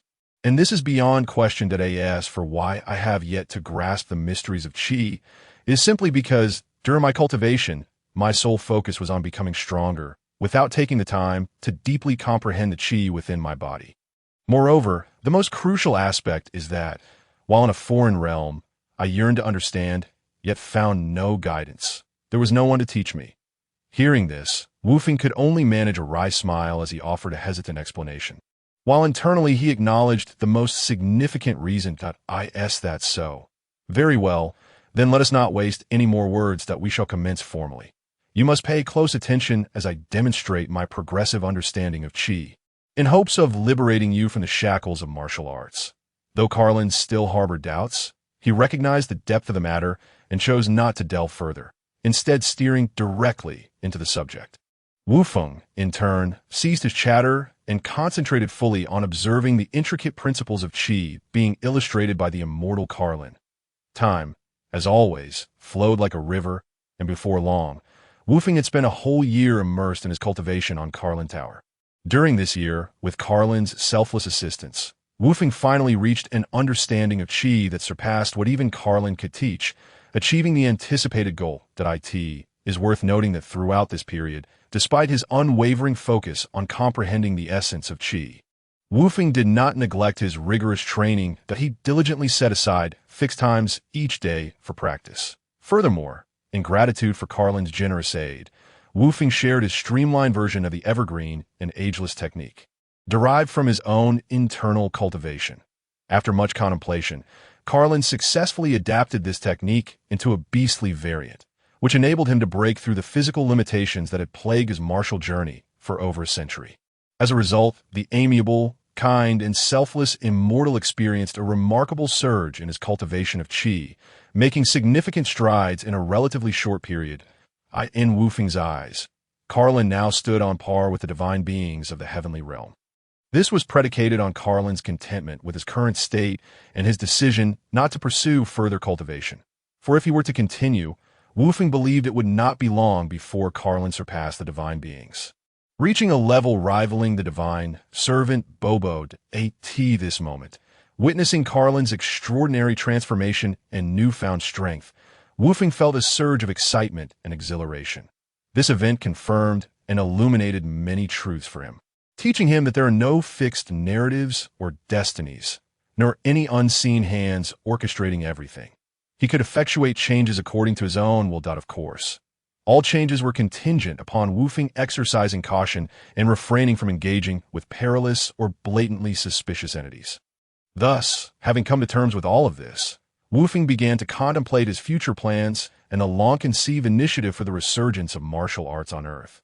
Naturally, all of this would require him to first travel to the heavenly realm, meet with the divine beings, and acquire what he sought before proceeding. Immortal, I am immensely grateful for your generous guidance over this past year. Wufeng bid farewell solemnly. As he finished speaking, he did not hesitate to follow the method he had just acquired to ascend to the heavenly realm. Swiftly making his way toward the divine temple located on Earth within Carlin Tower. As he soared straight upwards, Wufeng soon found himself amidst a tumult of thunder and lightning before ultimately arriving in the heavenly realm, where he encountered the earthly divine being Bic and the divine servant Bobo, who had been awaiting his arrival at the heavenly entrance. "Welcome, the mightiest of mortals, Mr. Wufeng," Bic greeted warmly, his expression kind and his eyes filled with goodwill. Greetings, divine being. It appears you have anticipated my arrival and intentions," Wufeng replied, momentarily taken aback before regaining his composure. "Indeed, Mr. Wufeng. Immortal Carlin has already informed me of your visit to the divine temple," Bic responded with a gentle smile. Before Wufeng could speak again, Bic continued, "Well then, Mr. Wufeng, let us dispense with unnecessary formalities. I trust you would prefer a direct approach, that I have arranged everything necessary for your studies in the heavenly realm, and my servant, Mr. Bobo, is ready to assist you. Would you like to commence immediately, or would you prefer to rest for a day before beginning?"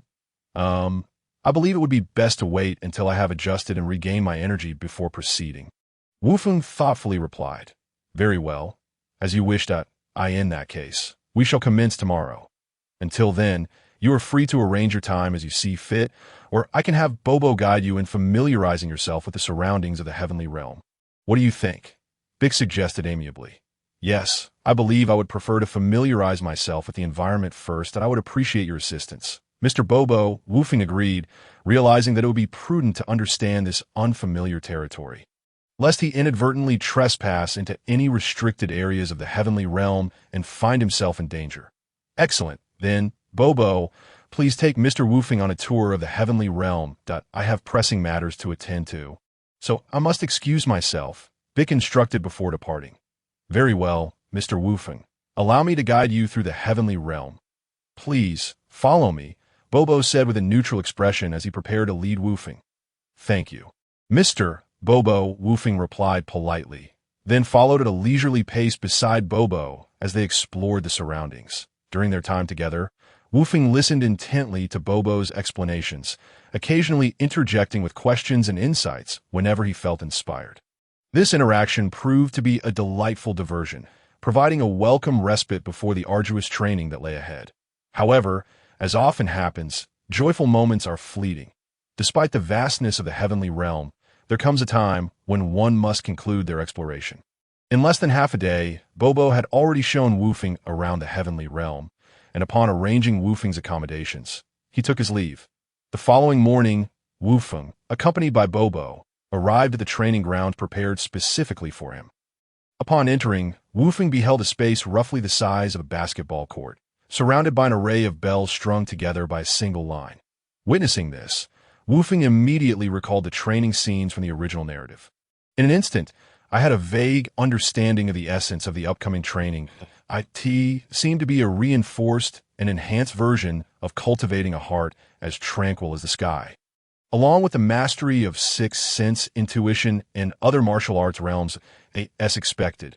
In the very next moment, Bobo validated Woofing's conjecture by presenting him with a piece of black cloth, instructing him to cover his eyes to facilitate the subsequent training. Although Woofing felt somewhat skeptical, he showed no signs of resistance or delay, and with a playful attitude, he promptly obscured his vision, embarking on the first step of the celestial training. This entailed discerning the one uniquely resonant bell among many, which was imbued with divine power, capable of exchanging positions with the surrounding multitude of bells at any moment. After the first day of training, Woofing sat exhausted on the ground, panting, feeling a remarkable sense of incredulity and exhilaration. Little did he anticipate that this seemingly simple exercise would prove to be so extraordinarily challenging. It was truly a testament to the tailored enhancements made for him. Well, today's training concludes here. You may return to rest now, and we shall continue tomorrow, Bobo stated impassively, having witnessed Woofing's entire training process. Internally, Bobo was profoundly impressed by Woofing's martial talent. However, he could not have foreseen that, even on the very first day, Woofing would come perilously close several times to grasping the divine bell in his hand. Successfully completing this aspect of training truly underscored his status as the strongest among Earth's warriors over millennia. Not to mention, having observed Woofing's staggering training progress throughout the day, Bobo anticipated that it would take no more than a month for Woofing to thoroughly master this training. Meanwhile, upon returning to his residence in the Divine Temple, Woofing wore a grave expression, silently contemplating he had never imagined that, despite leveraging his celestial realm's internal power, he would still come close multiple times, yet fail to seize the divine bell and complete the preliminary training. This led him to realize that he had underestimated the martial realms of the Dragon Ball world and overestimated his own capabilities. Since beginning his training, Woofing had developed a habit of self-reflection on the effectiveness of his daily practice. This moment of introspection made him acutely aware of his shortcomings, prompting him to promptly adjust his attitude towards the martial realms of Dragon Ball. He committed himself wholeheartedly to the subsequent training, diligently seizing every moment to comprehend the tranquility akin to the sky that Bobo had described, a state reminiscent of the Taoist concept of heart, like still water. Perhaps due to the extraordinary effects of Woofing's internal power, or perhaps owing to his innate talent, which was indeed exceptional, he grasped this wondrous state in less than a month, completing the first phase of his training several days ahead of Bobo's expectations. This revelation brought forth a fleeting expression of astonishment on Bobo's face, though it was but a momentary flicker. Nonetheless, Woofing, who was keenly observant of Bobo's demeanor, noticed it, further affirming the possibility that his talent was indeed remarkable. Time flew by, and before long, over a year had passed since Wu Feng began his celestial training.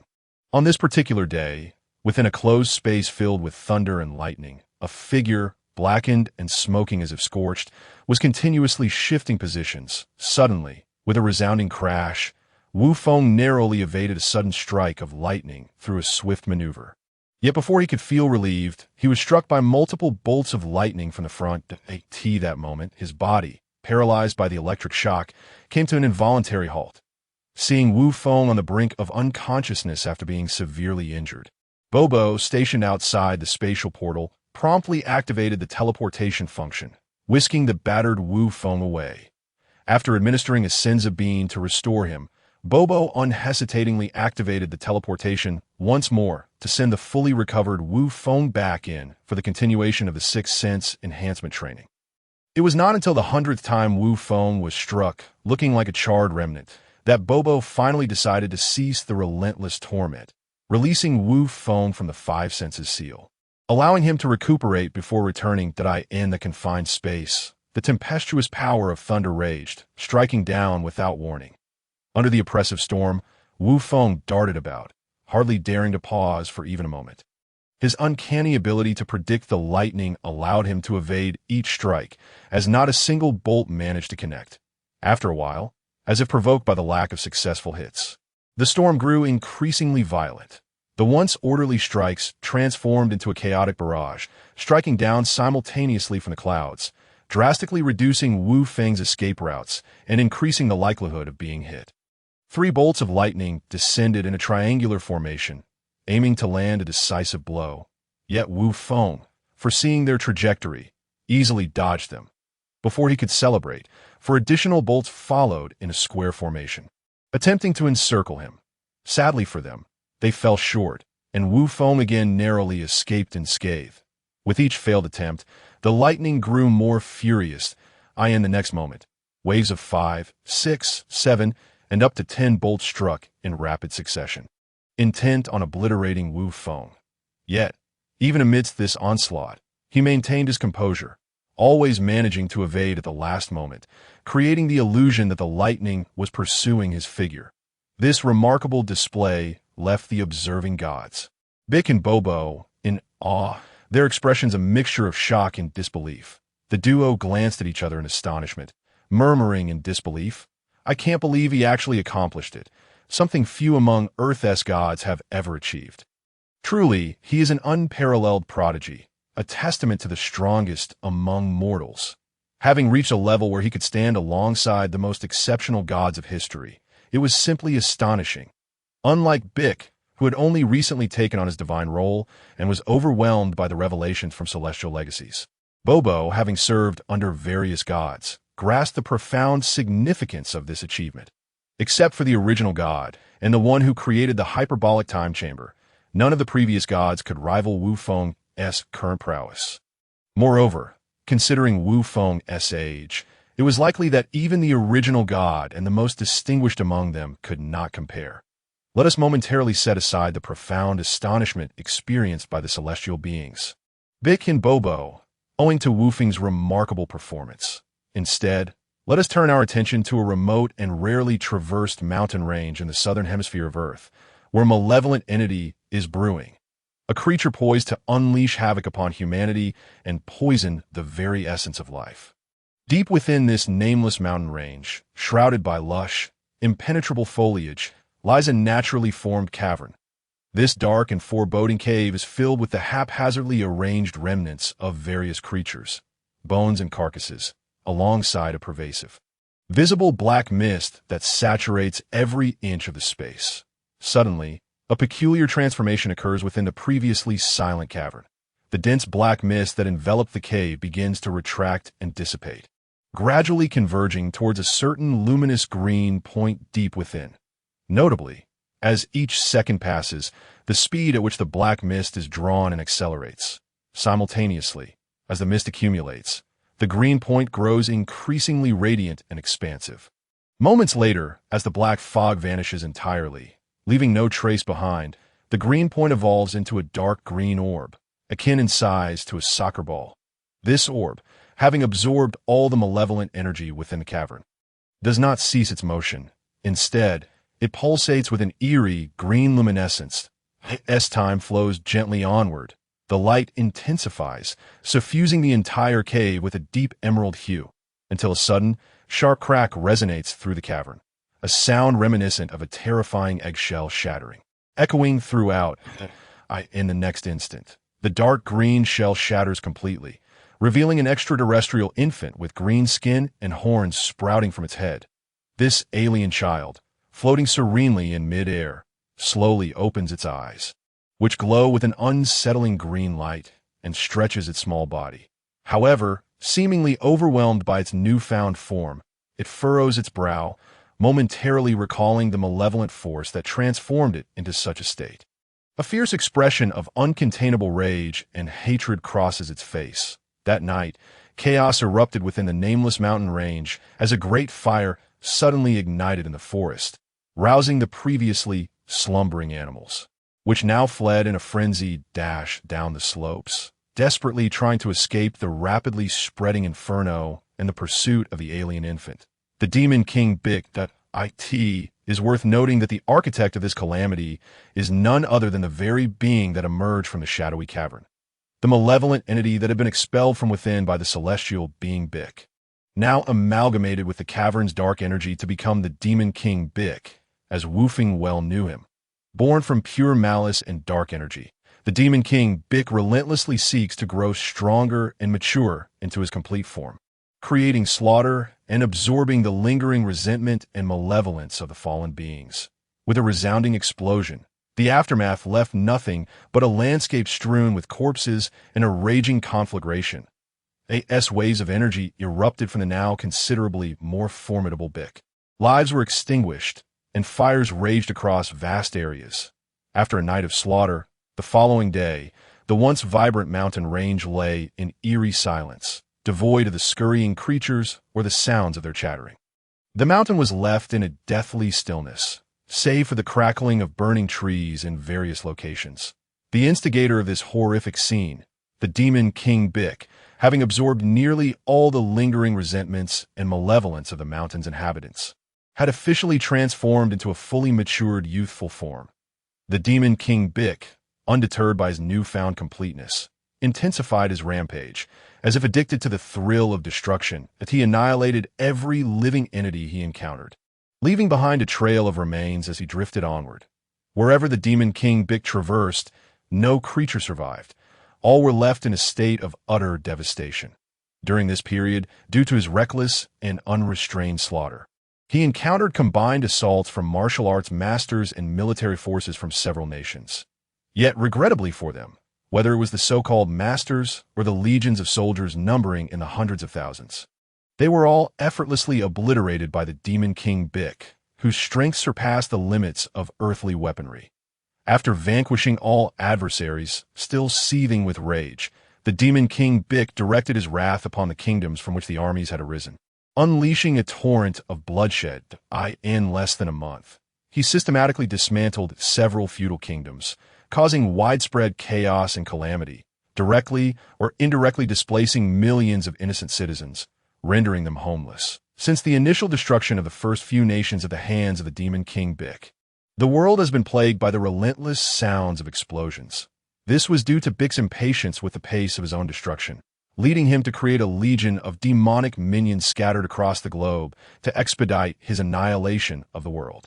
One day, indulging in the pleasures of world destruction, the Demon King Bic unleashed a wave of energy, obliterating all obstacles in his path. In that moment, a cruel and delighted expression crossed his face as he observed the terrified populace fleeing in disarray at his approach. "Run, all of you! Do not stop! Hurry, the Demon King is coming! Mommy, where are you? I'm scared! Go, leave me behind! My child, my dear child! You wretched Demon King! I shall fight you!" After effortlessly dispatching an unsuspecting ant that dared to confront him, the Demon King Bic engaged in a brief game of cat and mouse, ultimately exterminating all the mice. Just as he contemplated moving to a new location, he suddenly heard the cries of a child, no more than 5 or 6 years old, Surprised to find a survivor, he instinctively prepared to unleash a wave of energy to silence the last remnants of noise. However, the martial arts master, Wu Tai-do, who sensed the impending danger from afar, rushed in at the last moment to intercept the energy wave, saving the only surviving child present. Rather than immediately engaging in a lethal confrontation with the Demon King Bick, Wu Tai-do swiftly turned and fled with the weeping child in his arms. Upon encountering his two disciples racing towards him, he entrusted the now unconscious child to his second disciple, Wu Qian, for safekeeping. Without hesitation, he then pivoted, his face a mask of fury and intent to kill, charging towards the Demon King Bick, who lingered not far behind. Fueled by boundless rage and murderous intent, Wu Tai-do approached with a resolve unencumbered by any distractions. Thus, no longer forcing himself to endure the seething wrath that burned within, he acted without the slightest hesitation, launching a furious assault aimed at vanquishing the malevolent King Piccolo, the architect of the current chaos.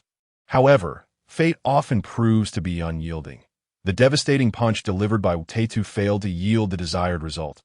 It merely succeeded in pushing King Piccolo back a few meters, stirring up a cloud of dust, and inflicting not even a scratch. At most, a minor scrape that drew a little blood.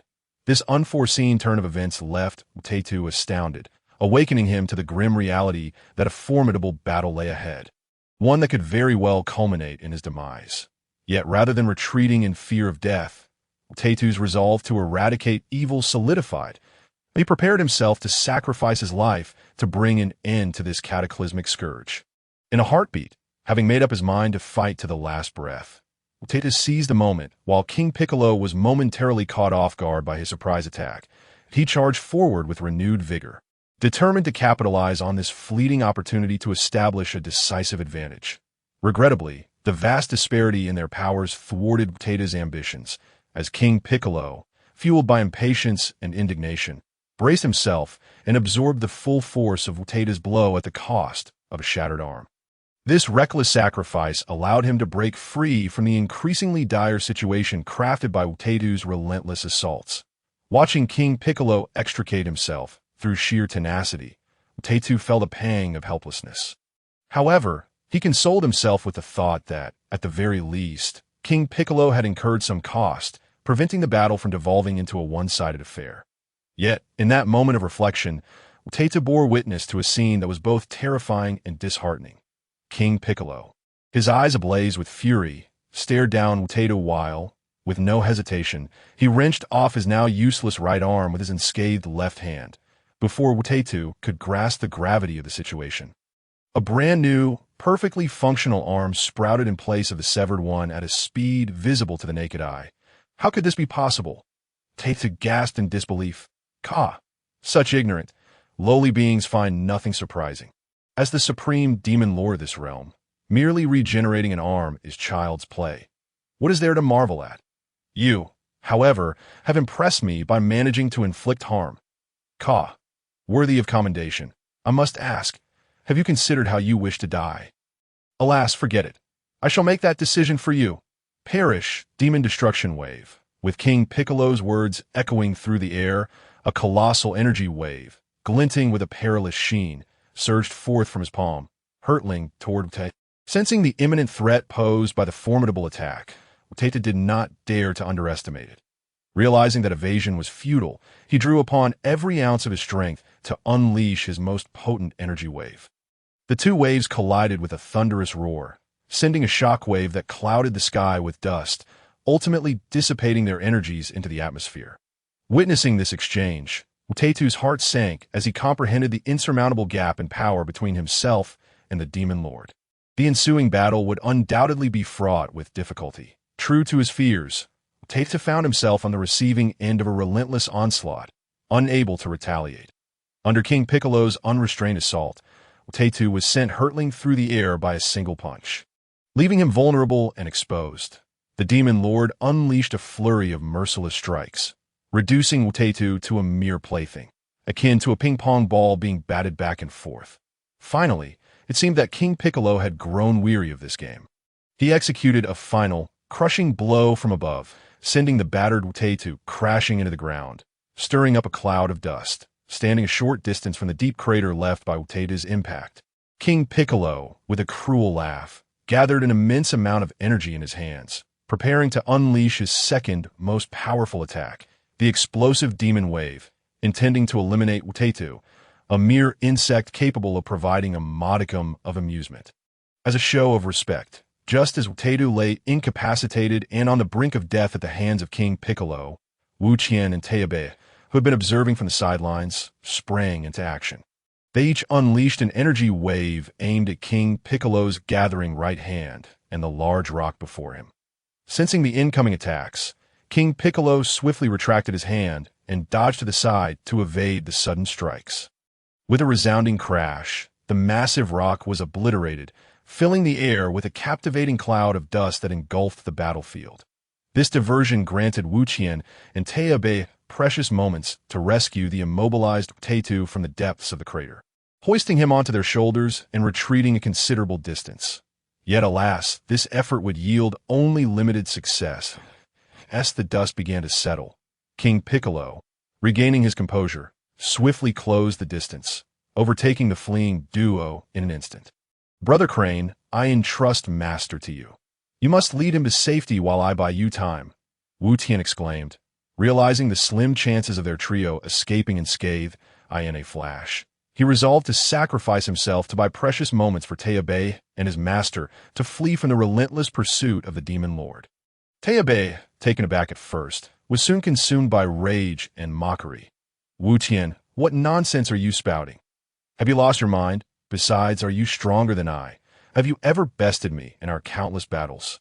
"No, not once. Therefore, if anyone should stay behind to confront the demon lord, it certainly should not be you. You lack the qualifications. Do you understand? Enough talk. You must flee with Master now, for I cannot hold him off for long. Why are you still dawdling? Go." After Tao, by his furious roar, he decisively turned away, choosing to disregard his foolish and simple-minded senior brother Wu Tian, and in the next instant he charged straight towards the obstructive demon King Piccolo. Observing this, Wu Tian cast a lingering glance at the retreating figure of Tao Baihe, hesitating for a fleeting moment in his heart, before departing in a fit of anger, his back turned, as he hurriedly fled with Wu Taidu. Unbeknownst to the enraged Wu Tian, at the very moment Tao Baihe faced the formidable demon King Piccolo, his expression was a whirlwind of complexity, fluctuating with emotions of fear, trepidation, and dread. His mind was momentarily besieged by a torrent of conflicting thoughts, his demeanor marked by extreme struggle and hesitation.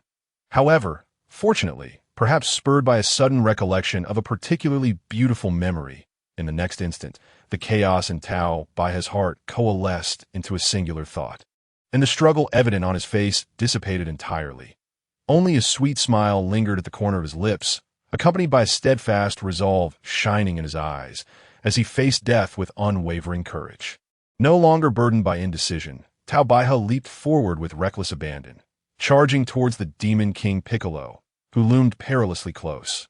Yet, due to the unfortunate and inevitable vast disparity in their strengths, the demon King Piccolo, with a cruel and disdainful smile plastered on his face, effortlessly struck him down to the ground with a single punch. Following this, he grasped Tao Baihe by the throat, lifting him like a mere sandbag, mercilessly battering and tormenting him, all the while coldly ignoring Tao Baihe's desperate and futile struggles.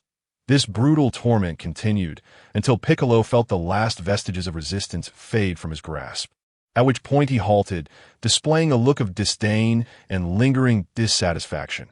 After carelessly tossing the utterly incapacitated and lifeless Tao Baihe onto the ground, the demon King Piccolo, despite his evident contempt, raised his right hand, gathering an energy wave aimed at Tao Baihe, intent on eradicating all traces of him, fully committed to his long-held policy of total annihilation. The merciless force of the demon-like cannon was coalesced in an instant and launched forth the very next moment. Just as it was about to strike the seemingly lifeless Tao Baihe, it was intercepted by Wu Tian, who had hastily returned after hiding Wu Taidu. At the critical juncture, he bore the brunt of the attack at the cost of severe injury, barely managing to save the last flicker of life within Tao Baihe. Although this act nearly cost Wu Tian half his life, leaving him grievously wounded and struggling to move. He felt that every sacrifice was worthwhile. For Wu Tian had always believed that life is precious and invaluable. To live even a second longer was a tremendous gain. Each additional second represented a chance to await the arrival of hope and miracles. While he understood that the likelihood of a true miracle occurring was minuscule, at that moment, Wu Tian had no choice but to take a gamble. The next instant, facing another terrifying energy wave from the approaching Demon King, Wu Tian, half kneeling, summoned every last ounce of strength to shield the nearly breathless and proud, sharp-tongued junior brother behind him. He resolved to use his body to afford Tao Baihe one more fleeting second. A sliver of hope where a miracle might arise. With his body positioned in a desperate bid for survival, Wu Tian, in the final moments of life and death, fixed his gaze with unwavering determination, choosing to confront fate head-on. Well then, it has come to this. You should be satisfied now. You may strike now. If you delay any longer, you truly will find yourself in the underworld to meet your two junior brothers. Just as Wu Tian's two disciples were about to be obliterated by Piccolo's energy blast, Wu Taidu, who had been restored by a magical being and was observing from the shadows alongside Wu Feng, could not contain his urgency, hastily urging Wu Feng, "Calm down, uncle. Even if I ultimately arrive too late to save the two junior brothers on the spot, I will seek the divine's assistance afterward to revive them. Please just be a little patient." Wu Feng, compelled by his uncle's insistence, resorted to reason and emotional appeal, assuring him that, "Am I really about to die? Is this how my life ends? Well, it's fine, though it is a bit regrettable. I haven't had the chance to confess to Fong Fong that I hope to make amends in my next life." In those fleeting moments between life and death, Wu Tian's thoughts spiraled, conjuring a multitude of reflections. So many that he felt time itself slow down, as if even the terrifying energy wave that loomed so close was gradually coming to a standstill. What's happening? Is it really not moving? Has it stopped? At this moment, sensing something amiss, Wu Tian abruptly regained awareness, staring in astonishment at the energy wave suspended before him, incredulously exclaiming, "Oh, you've finally come to your senses. Do you find this incredible?" At the critical moment, Wu Feng, who had immobilized Piccolo's energy wave in midair, observed Wu Tian as his eyes regained focus, teasing him. "Enough of toying with your junior brother. Quickly deal with the instigator of this calamity." Without waiting for Wu Tian, filled with confusion and questions, to respond, Wu Taidu stepped forward, expressing his discontent and directly commanding Wu Feng, "All right, I understand. Leave the rest to your nephew. I assure you, I will make you proud." With a smile, Wu Feng produced two magical beans, offering them to Wu Taidu. After appeasing his disgruntled uncle, Wu Feng turned his attention to the now bewildered Demon King Piccolo, who was enveloped by the overwhelming aura he had released. "Who are you? When did Earth gain such a formidable expert as you?" The Demon King Piccolo, struggling to move under the pressure exerted by Wu Feng, broke into a cold sweat, exclaiming in horror, "Who am I? You need not concern yourself with such matters, for those on the brink of death have no need for such knowledge. Now, let's move on. Allow me to introduce you to the 4 great courses I have prepared for you. In retribution for the countless souls who have perished at your hands or suffered due to your actions." Wu Feng spoke calmly, his tone devoid of warmth. After a brief pause, he continued, "Let us see. According to order, the first should be thunder."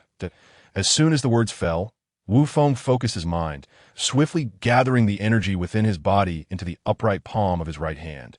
Following this, with a gentle forward thrust, a brilliant bolt of lightning erupted from Wu Feng's hand, instantly striking the immobile Lord Piccolo.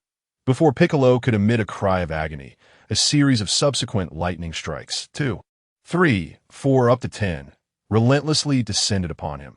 Notably, the later bolts grew in both magnitude and intensity, an escalating crescendo of power. Once Wu Feng concluded the relentless assault of 9 consecutive waves of lightning, the dazzling thunder dispersed, revealing a disheveled Piccolo, smoke billowing from his 7 orifices, his body charred and on the brink of death, his expression a portrait of excruciating torment.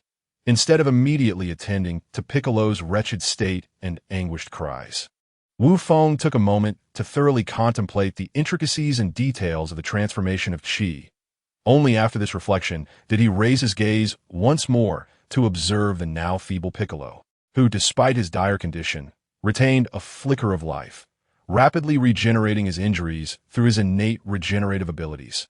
Upon realizing that Piccolo's regenerative capacity was indeed consistent with his expectations, a trace of an innocent smile crept across Wu Feng's face. It must be noted that the Namekians are truly a remarkable race, with nearly every individual possessing unique and extraordinary innate talents, particularly among the Dragon Clan and the Warrior Clan, who are exceptionally blessed. Although the number of these two clans is sparse compared to the entire Namekian population, akin to the rarity of a great bear, each birth is met with the privileges akin to that of a dragon among men, effortlessly achieving feats that ordinary individuals could scarcely accomplish in a lifetime. For instance, during this period of calamity wrought upon Earth, the captured Piccolo, by virtue of his inherent advantages, easily surpassed martial artists and masters who had dedicated decades to their training.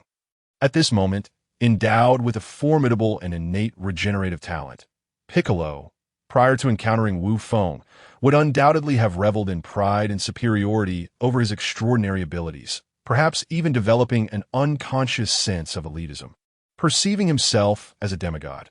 However, one must ponder how often do what is hold any weight in reality, much like the absence of a remedy for regret. Just moments ago, buoyed by his regenerative prowess, Piccolo was undergoing the second course of Wu Feng's meticulously prepared feast at this juncture, acutely aware of the ceaseless cycle of repair and destruction inflicting unbearable agony upon him. Piccolo could not help but harbor deep resentment towards himself for possessing such a grotesque regenerative ability, rendering even the act of losing consciousness a Herculean task. Now, ensconced within a colossal furnace of flames, conjured effortlessly by Wu Feng, Piccolo was subjected to an incessant roasting, akin to the refinement of alchemical elixirs.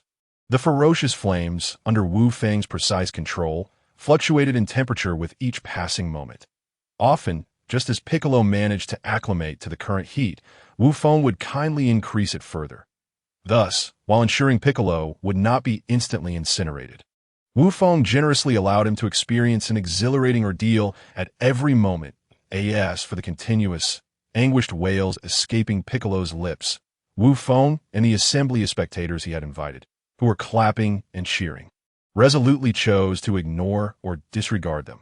The fire torture feast, the second course of Wu Feng's grand design, unfolded in a manner that slightly exceeded his expectations, stretching from the dawn's first light until the sun dipped below the horizon, concluding only when Wu Feng, utterly bored and mentally exhausted, decided to cease the proceedings. It is essential to note that Wu Feng had initially planned to execute his scheme within a half-day's time.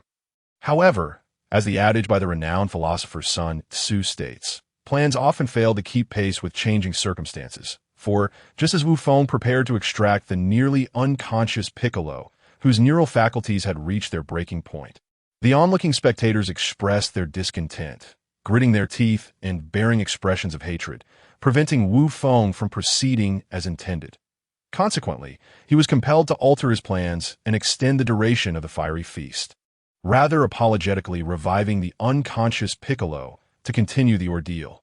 The following day, having learned from the previous day's unexpected events and after a night of rest, Wu Feng chose not to appear at the execution site as he had the day before. Instead, he levitated nearly 100 meters above the ground, intending to remotely orchestrate Piccolo's third course, the Wind Torture Feast, which involved the crushing gale to ensure that his carefully prepared performance would not be wasted.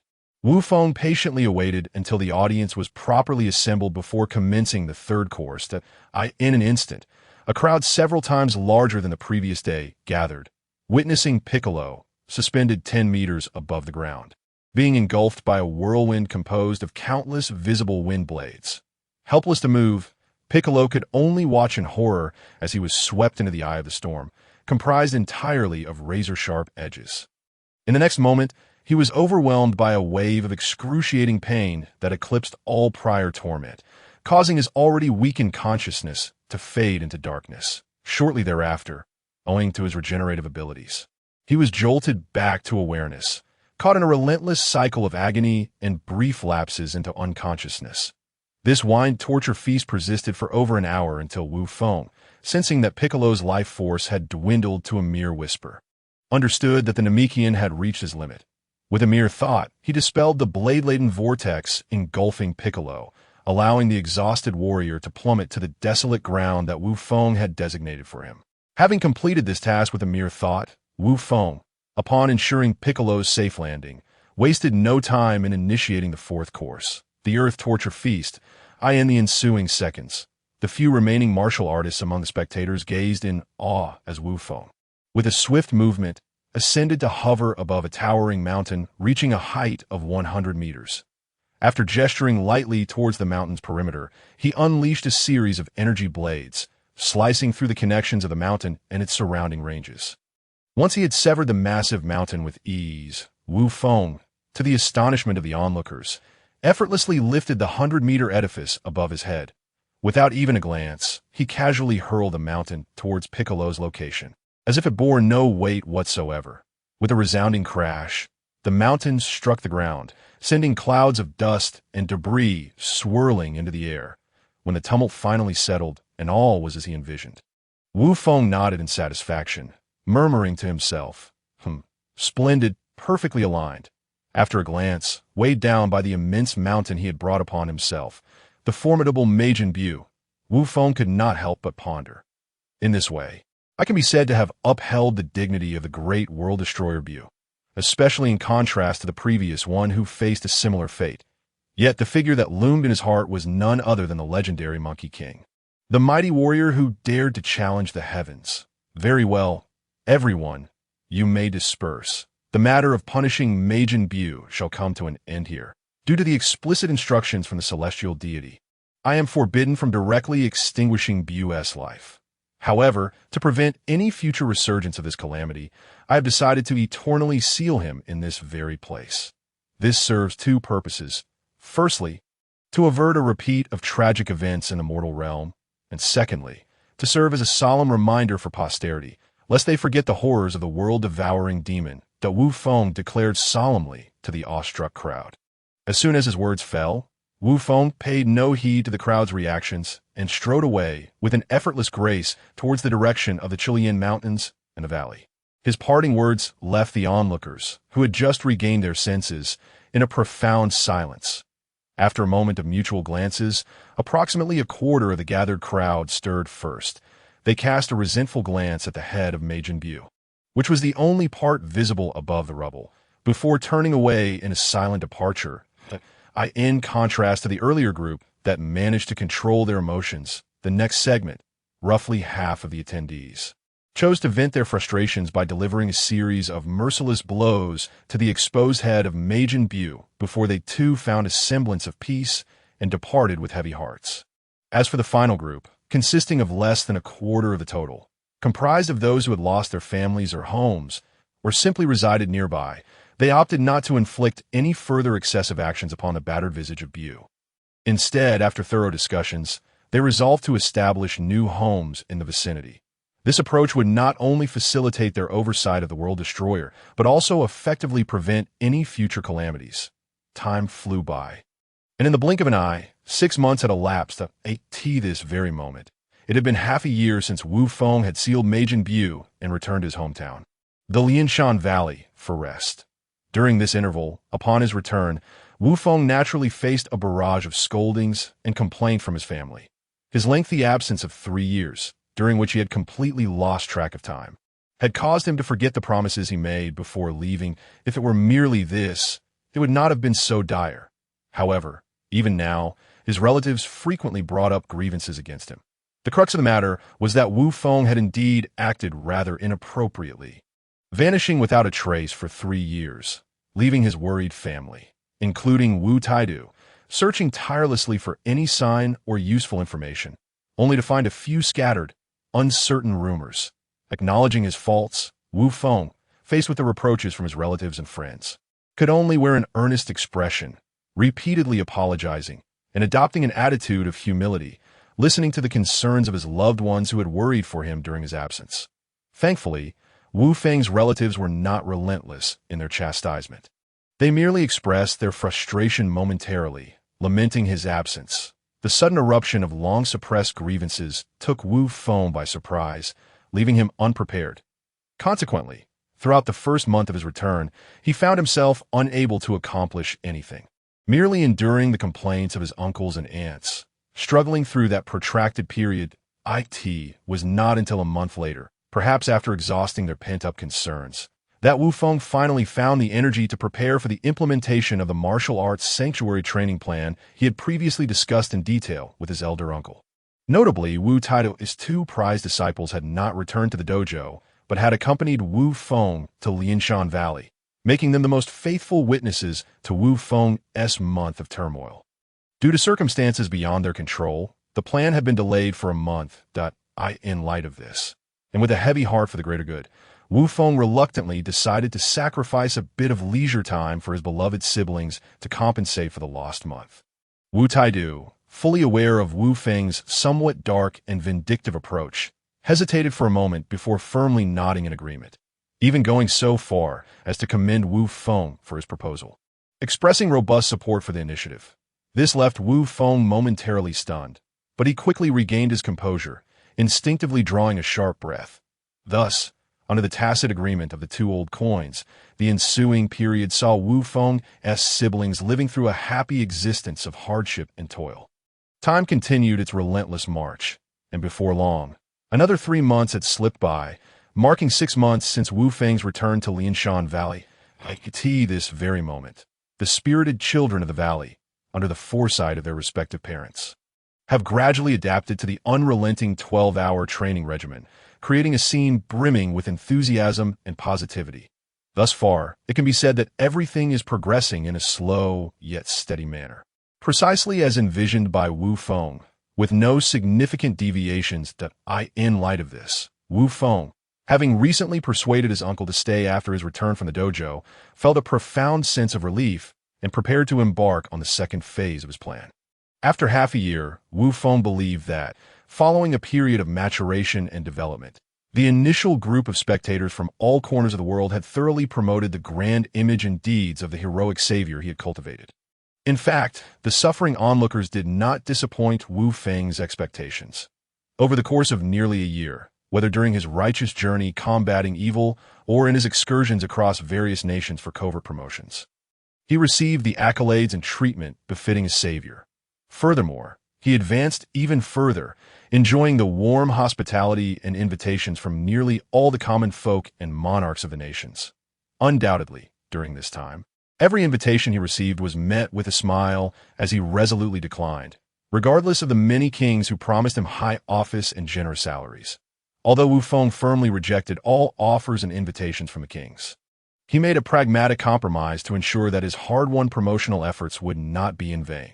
He accepted the ceremonial title of national teacher, a position devoid of real power, merely to assuage the fears and concerns of the monarchs. It must be noted that, after making this reluctant concession, Wu Feng suddenly found that his aspirations became significantly easier to pursue.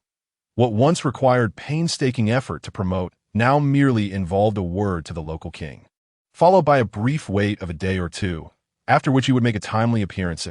As a result, Wu Feng completed the second phase of his plan, spreading martial arts across the world, in less than a quarter of the anticipated time.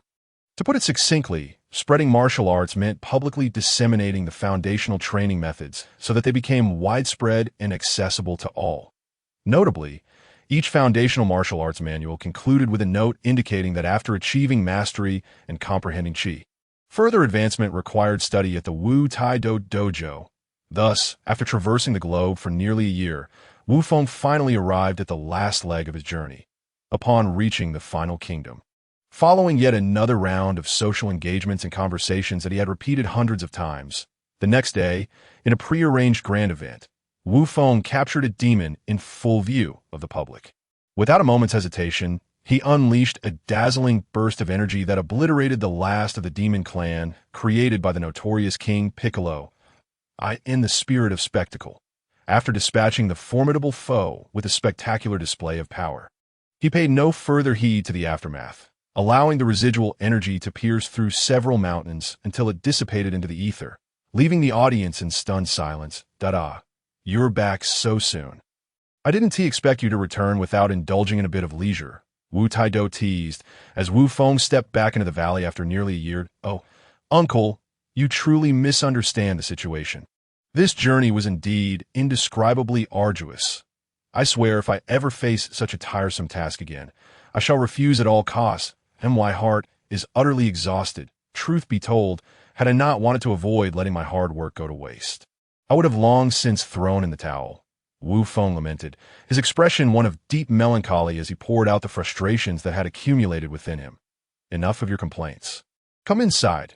Your second aunt has already prepared a welcome feast for you, and if you dawdle any longer, the food will grow cold. Wu Taido replied brusquely, "Oh, really? Then what are we waiting for? Let us go. It's been nearly a year since I last savored my second aunt's exquisite cooking." Wu Feng's demeanor instantly shifted, filled with anticipation. The following morning, Wu Feng, having risen early, stood atop the mountain, gazing at the ever-clear and bright sky. His spirits lifted, he felt invigorated, his energy surging with renewed vitality. With this newfound vigor, he believed he could face the day as demanding training with relative ease. In matters of his own cultivation, unlike any other pursuits, Wu Feng was unwavering and resolute, dedicating himself to rigorous practice without a hint of negligence, treating each day with the same diligence as the last. He understood the paramount importance of strength, recognizing that formidable power is the foundation and prerequisite for all things. Thus, even as he sensed that his abilities were nearing a bottleneck, he persisted diligently in his training. Although he was acutely aware that without a breakthrough in his internal cultivation, his innate energy would not increase, he remained committed to his daily regimen that Wu Feng knew well that in the realm of martial arts, one must either forge ahead or be swept backward. Stagnation would result not only in failure, but also in the squandering of precious time and innate talent. Hence, mindful of past lessons from figures like Yabi Fan and Akilu Obey, he was determined not to let his guard down, constantly using their stories as motivation and reminders for himself. Time flew swiftly, and a year passed in the blink of an eye. On this day, the central training ground of Lian Mountain Valley was filled with all the inhabitants of the valley. Several hundred individuals stood in orderly formation around the large circular training area, tightly encircling it and leaving an open space of approximately 50 meters for the upcoming annual year-end testing competition. Clear the noise, everyone, please settle down. Excellent. Now, those whose names I call, respond with present before stepping forward for testing. Do you understand? Wu Feng, with a serious demeanor, addressed the young trainees assembled in the training ground for the inaugural annual year-end testing competition he had championed and successfully initiated. Understood. The group of children, having undergone a remarkable transformation through rigorous training, responded in unison, their voices ringing out with newfound confidence. Good. That is a commendable response. Having said that, I shall refrain from further trivialities and proceed directly to roll call. Upon receiving a nod of approval from Wu Xiaoshan and Wu Feng, the year-end assessment commenced without hesitation. Present, Wu Xiaoshan bellowed, stepping out of the ranks and striding purposefully towards Wu Feng, his gaze unwavering as he awaited the next directive. Observing this, Wu Feng wasted no time and pointed towards the 3 stone mills of varying sizes positioned on the training ground, elaborating for Wu Xiaoshan. Do you see the 3 stone mills before you? Each differing in size. Your task is to muster every ounce of strength within you and determine which of these mills you can move. Do you understand? Understood. Wu Xiaoshan replied loudly, realizing the task was simpler than he anticipated, and promptly approached the largest of the stone mills. In an instant, he assumed a stance, channeling all his strength within moments before launching an attempt to push the massive stone mill, which weighed over 10 tons and had been crafted with divine assistance by Wu Feng.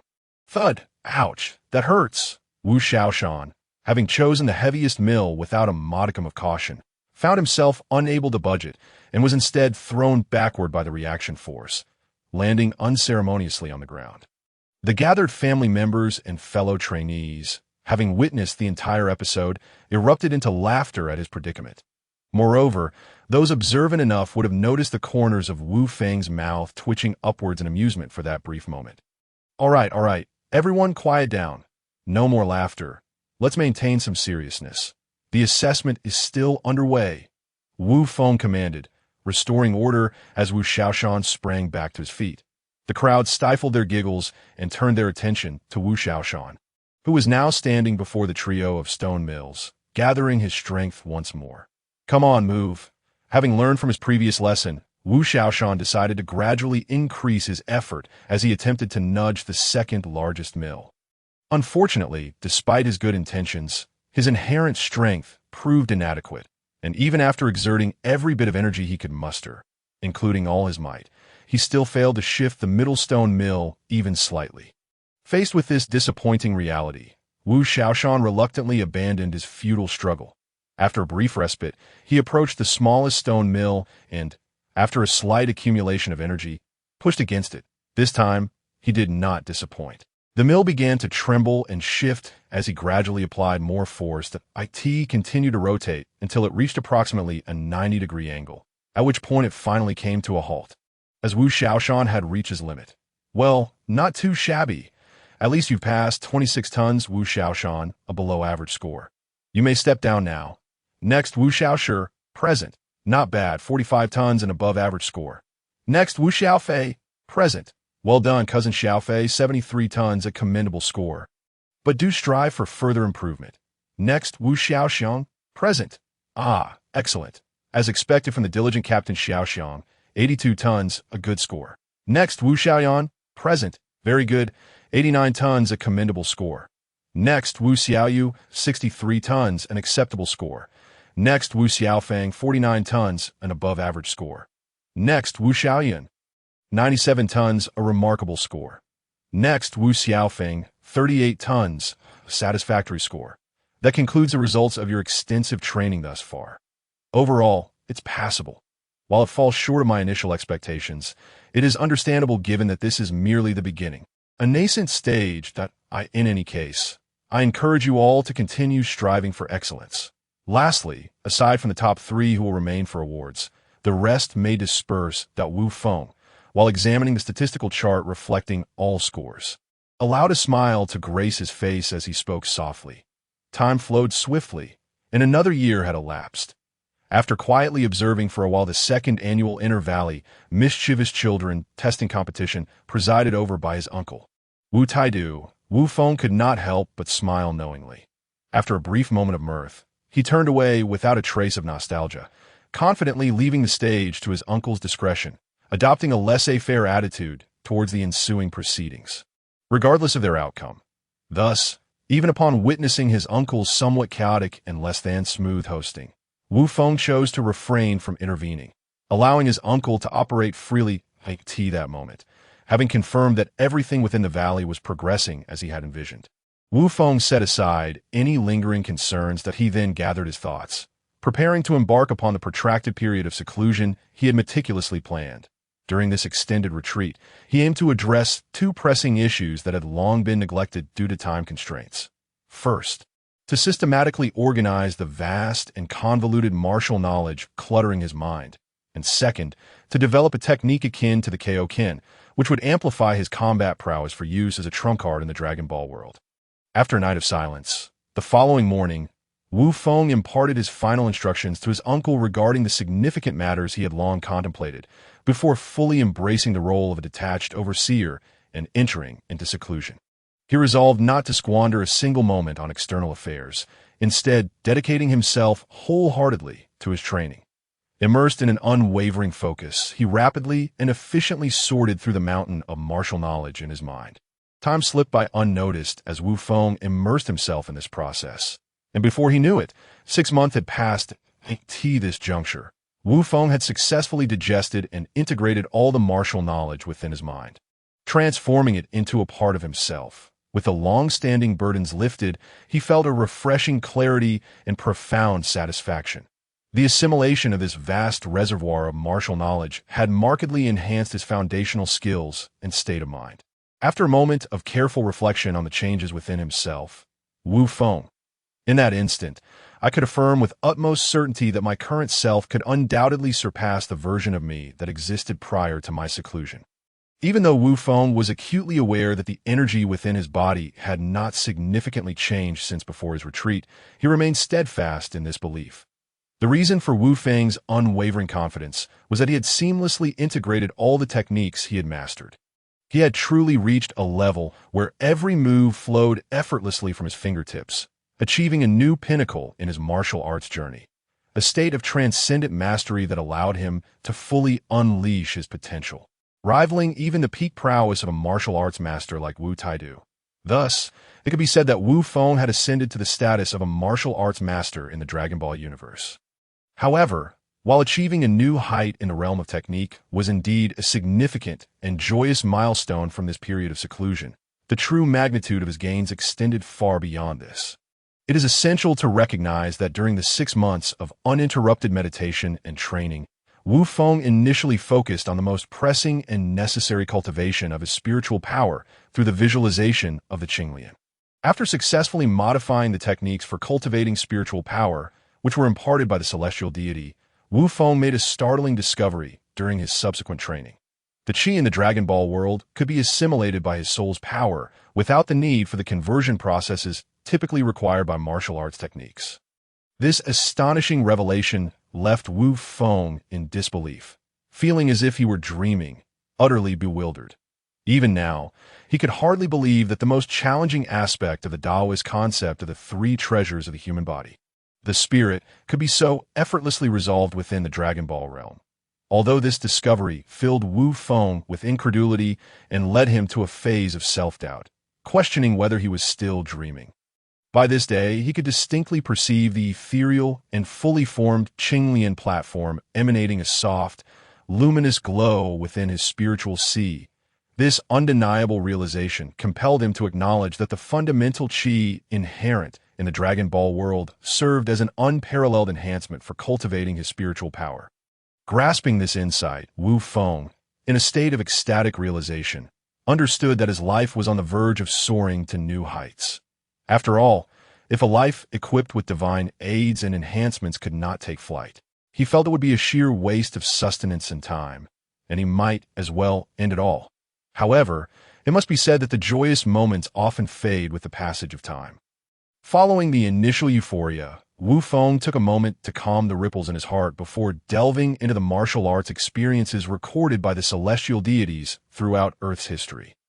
As bestowed by the current celestial deity, he dedicated a considerable amount of time to meticulously peruse, absorb, and reflect upon these diverse martial insights. Upon fully digesting the myriad martial experiences documented by Earth's celestial guardians, Wu Feng found his horizons broadened, and he was suddenly struck by a wealth of inspiration and insight. Notably, in that moment, the flashes of inspiration that occasionally flickered through his mind accelerated the integration of various martial arts techniques that would have otherwise taken him considerable time to consolidate. Simultaneously, bolstered by this newfound inspiration, as Wu Feng perfected his final technique, a fleeting idea unexpectedly shattered the long-standing bottleneck he had faced regarding the concept of law. After 6 months of seclusion and immense gains, Wu Feng chose not to follow his original plan to exit immediately. Instead, capitalizing on the surge of inspiration, he vigorously set about creating a martial technique akin to the Kaioken. This newly devised enhancement technique would ensure that should he encounter opponents or enemies with superior battle prowess, he would not be left helpless or resigned to defeat. It must be noted that in this state of inspiration, Wu Feng truly experienced a sense of wishes manifesting, as if aided by divine forces. Matters that had previously eluded him after prolonged contemplation became clear, and he was able to swiftly outline his thoughts. Remarkably, within less than an hour, Wu Feng began to formulate the martial technique aimed at enhancing his combat strength. He continued to rapidly experiment, deconstruct, and synthesize until he identified the optimal approach. Unfortunately, just as he was on the verge of a breakthrough, the inspiration that had sparked his creativity vanished without warning, leaving Wu Feng, who had just outlined a preliminary form of the technique, feeling frustrated and stifled. The sudden cessation of inspiration disrupted his rapid progression, leaving him with an incomplete draft of his martial art. In the face of this adversity, Wu Feng, after gathering his disheartened spirits, reluctantly returned to methodically attempting to refine the existing outline of the technique, hoping to successfully complete its creation. As time passed in his slow and steady endeavor, Another 6 months slipped away unnoticed. This day marked half a month since the successful hosting of the third testing competition overseen by Wu Feng's uncle. Now, after relentless refinement throughout this period, Wu Feng approached the culmination of his efforts as the sun set on this day. Wu Feng found himself at the final stages of his technique's development, poised for completion in the next moment. As he completed the technique designed to enhance his combat capabilities, a smile of satisfaction spread across his face, and the tension that had held him captive for so long finally dissipated. Surrendering to an overwhelming wave of fatigue and drowsiness that engulfed him entirely. Falling into a deep slumber, Wu Feng remained in a state of profound exhaustion, awakening only 5 days later in the early evening.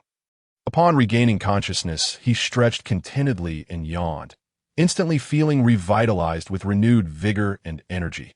Sensing the fullness of his spirit, Wu Feng did not linger in his secluded space.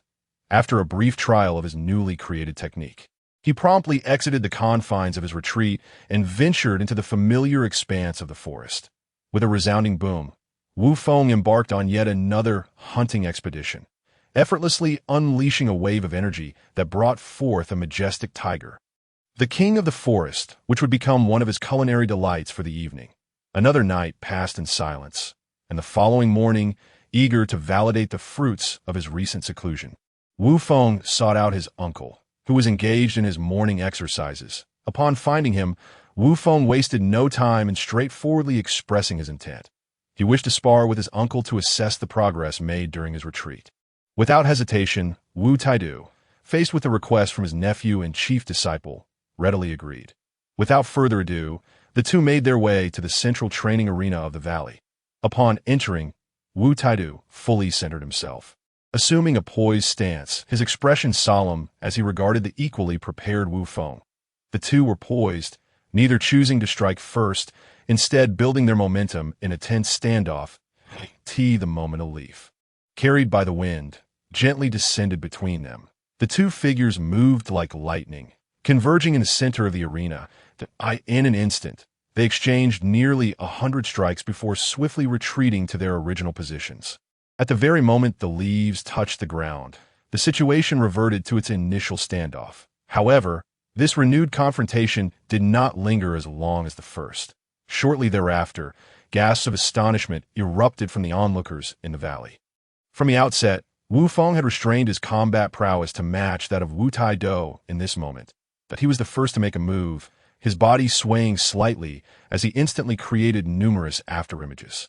These phantoms, reminiscent of multiple shadow clones, flickered incessantly, their erratic trajectories encircling the immobile and vigilant elder, who occasionally launched surprise attacks. After a brief period of passively receiving Wu Feng's random assaults, Wu Taidu realized he could no longer afford to remain on the defensive. Otherwise, the consequences would be dire. In the next instant, after parrying Wu Feng's attack, he seized the momentum to escape the tightly woven encirclement of Wu Feng's afterimages, and once again established a standoff with Wu Feng. Moments later, whoosh, the tense standoff dissipated as both figures surged into motion. The two swiftly moving silhouettes generated a powerful gust of wind, engaging in a relentless exchange of strikes within a fraction of a second, colliding and separating in a flurry, having already traded hundreds of blows in the blink of an eye. Notably, the two combatants, locked in their fierce duel, maintained an astonishing speed that only intensified with time, rather than diminishing despite the prolonged high-velocity movement. Gradually, the spectators in the valley found themselves unable to keep up, their eyes struggling to discern the two figures amidst the chaos. They could only rely on the fleeting afterimages scattered throughout the training ground to make sense of the ongoing battle. The intense confrontation persisted for a quarter of an hour until Wu Feng, having gleaned the answers he sought, unleashed a surge of power that sent Wu Taidu crashing out of the training ground, thus concluding this sparring match aimed at testing his own transformations. "You rascal, your seclusion has propelled your strength to such extraordinary heights. Sigh, though I knew this challenge wouldn't deter you. For you, a breakthrough was merely a matter of time. Yet I never anticipated it would come so soon. It completely caught me off guard. By the looks of it, you have now surpassed me in every aspect, my dear student. Alas, I am growing old. The era ahead truly belongs to the younger generation." Wu Tai-do, having been sent sprawling outside the arena, marveled in astonishment after a brief pause. "All right, uncle, no need to jest that. I refuse to believe he didn't notice the extra force I added in that last strike." Wu Feng replied, a look of helplessness crossing his face. "That I am well aware of that, but my concern extends beyond just that." Sigh. "Never mind, you can feign ignorance all you like. I've been away from the dojo for too long. It is time I returned." Wu Tai-do chided with a chuckle, waving his hand as he turned away. His demeanor dimmed. With that, Wu Tai-do paid no further attention to Wu Feng, who wore an expression of innocence, as if wronged, and strode away with a complex array of emotions, heading towards the valley's entrance. In a short while, the once upright figure now appeared slightly hunched, vanishing completely from the spectator's view. Meanwhile, witnessing his uncle's dejection, Wu Feng felt a pang of guilt before promptly dismissing it from his mind. He was well aware of his uncle's character after so many years together. Offering comfort was often unnecessary for him, and would likely be deemed superfluous in this moment. Wu Feng had every reason to believe that with his uncle's open-minded nature, he would come to terms with it in no time, ultimately revealing a reassuring smile. Unperturbed by concerns for his uncle's well-being, Wu Feng exchanged greetings with his second uncle present and swiftly departed towards the direction of the heavenly temple. He flew at breakneck speed. He reached Master Karen in just a quarter of an hour. Upon arrival, after a brief exchange of pleasantries with Master Karen, he quickly requested several magical beans and hastened towards the temple above him. Notably, unlike before, Wu Feng had undergone a significant transformation. This time he traversed the distance from Karen Tower to the heavenly temple in mere minutes. Upon re-entering the temple, Wu Feng was met with a stark contrast to his initial visit, as only Bobo awaited him at the entrance. "Hello, Bobo. It's been a while." Wu Feng greeted warmly upon seeing Bobo, who had been waiting for him. "Hello, Wu Feng. Please follow me. The god has been informed of your arrival." Bobo replied politely, his expression unchanged as he led the way. Without surprise, Wu Feng followed closely behind Bobo, and soon found himself before the god. "Greetings, Wu Feng. May I inquire if you have come to the heavenly temple for a pressing matter?" The god inquired directly, without allowing Wu Feng to speak first. Yes, that I came primarily to ask if you were aware of the current locations of the 7 wish-granting Dragon Balls on Earth." Wu Feng responded after a moment's pause. "The Dragon Balls, you say? Of course I am aware. They're my creations, after all. So, Mr. Wu Feng, your purpose in visiting the temple is to acquire knowledge of their current locations.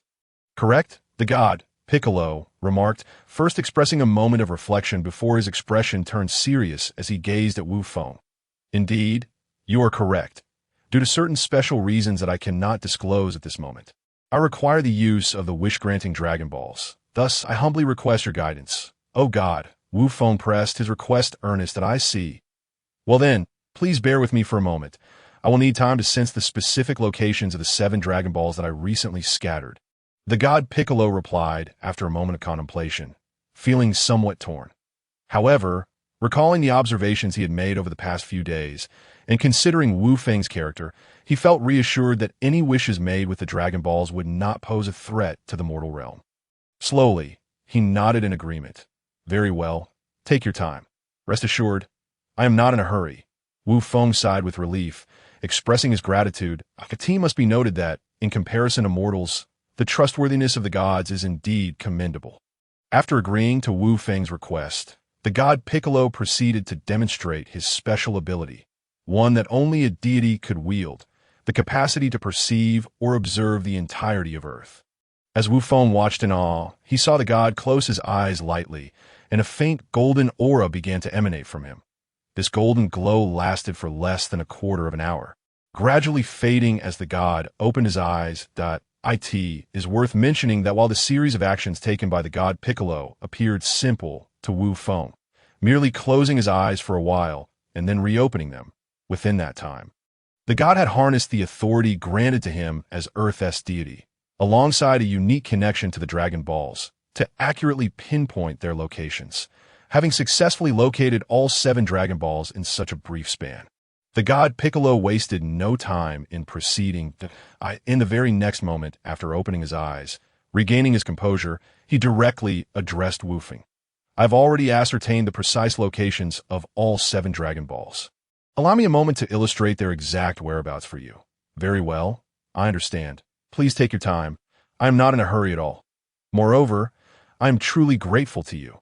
Your assistance has been invaluable. Should you ever need anything or face insurmountable challenges in the future, do not hesitate to seek me out. I assure you, I will never decline. Wu-Feng felt a surge of excitement in his heart, and, in a display of gratitude, made a solemn promise that, Mr. Wu-Feng, you need not be so formal. The reason I am assisting you is because I have great faith in your character and integrity. Thus, I consider my duty to offer my help in any way within my capabilities. The deity Piccolo spoke with an unperturbed expression, continuously sketching the specific locations of the Dragon Balls while gazing earnestly at Wu-Feng with a smile. As soon as he finished speaking, he promptly handed over the meticulously prepared map detailing the route to locate the 7 Dragon Balls. Interrupting Wu-Feng, who had just opened his mouth to express further gratitude.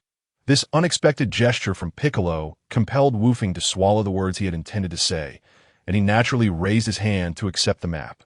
After the handover, the composed Piccolo, donning a professional smile, continued lightly, "Well then, Mr. Wu-Feng, I have fulfilled your request. If you have no further matters to attend to, you may set off now to seek the 7 wish-granting Dragon Balls." "Ah, very well, I shall take my leave now. Farewell."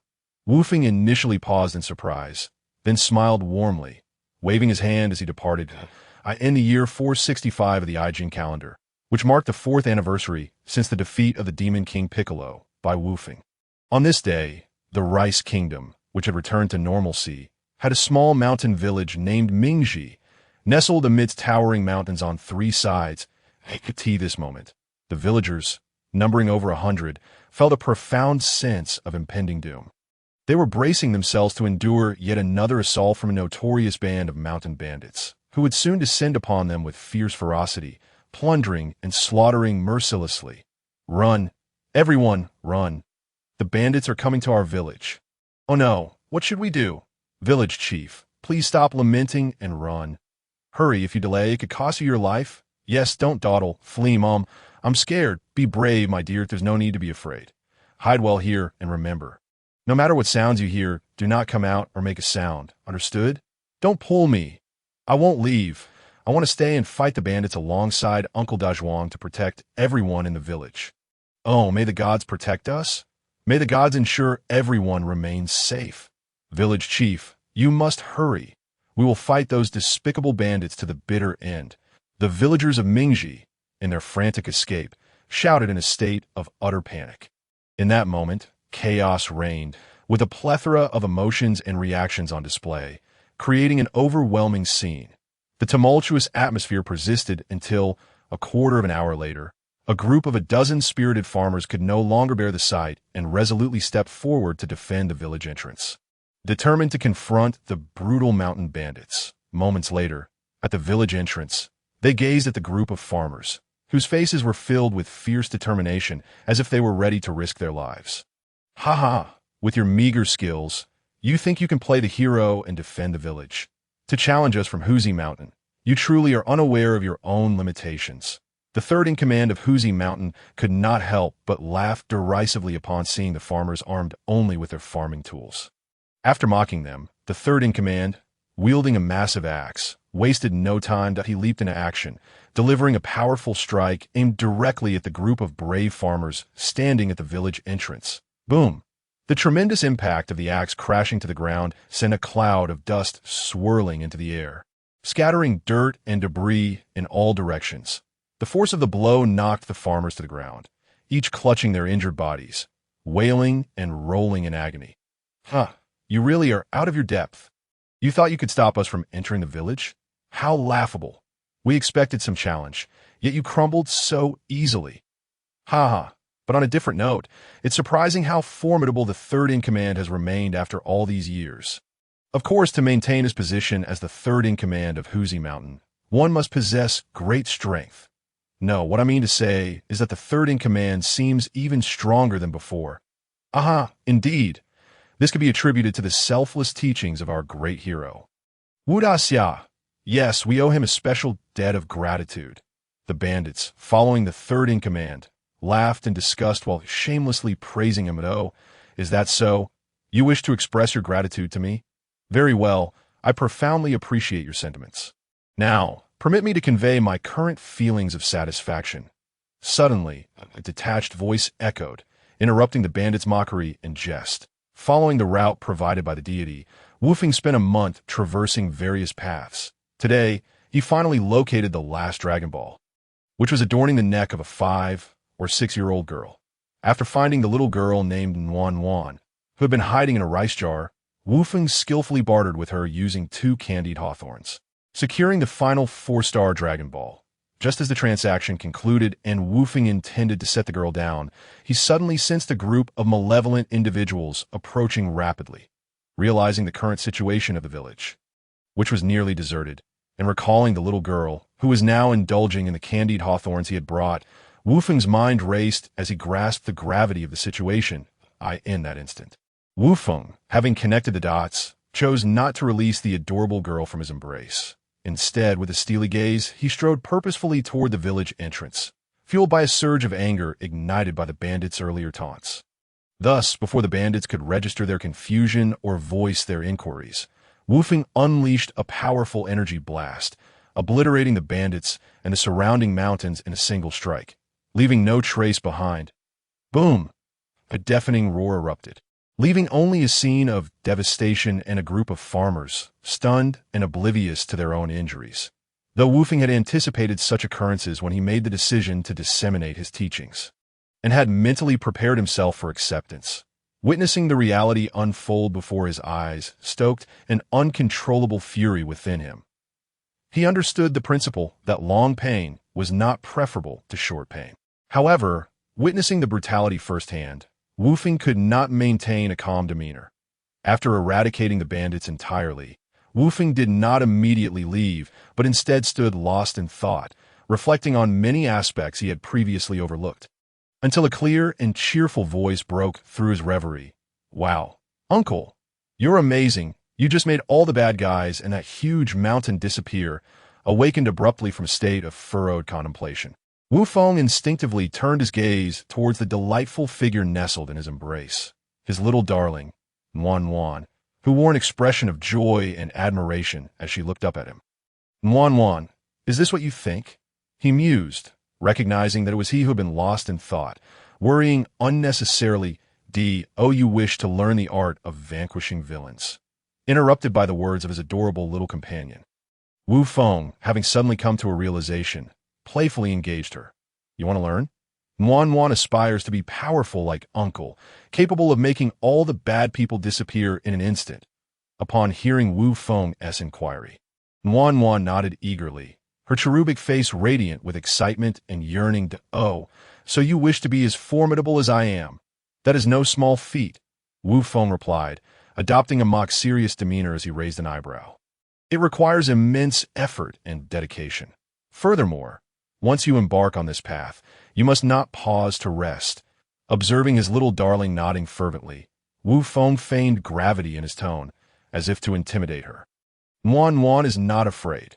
She will work hard, for she wants to protect her mother, the uncles and aunts in the village, as well as her beloved grandparents and brother, defying Wufeng's mock threats. Wan's expression bore a serious determination, demonstrating her understanding and resolve. Bravo, my diligent Wan. Your response pleases me greatly. Henceforth, you shall be my very first disciple in this world. That Wufeng beamed with satisfaction, accepting Wan as his principal apprentice, bound by a profound connection. After formally receiving his disciple, Wufeng had no intention of lingering, but he greeted a nearby farmer, who had now regained his composure, and briefly explained Wan's forthcoming journey with him. In an instant, he soared into the sky, carrying his precious apprentice, and after approximately 15 minutes of flight, they landed in a desolate wilderness. It is worth noting that Wufeng chose this forsaken land not for any particular reason, but rather to avoid further delays. Fearing that prolonged waiting might lead to unforeseen complications, he resolved to summon the dragon and make a wish for the long-desired object of his heart. As Wufeng descended from a height of 100 meters, he did not immediately retrieve the Dragon Balls to make his wish. Instead, he took a moment to carefully survey the area, ensuring that no human or animal was nearby. Once satisfied, he gently laid the slumbering Wan on a soft patch of grass and retrieved the 7 Dragon Balls from his pocket, arranging them meticulously on the ground.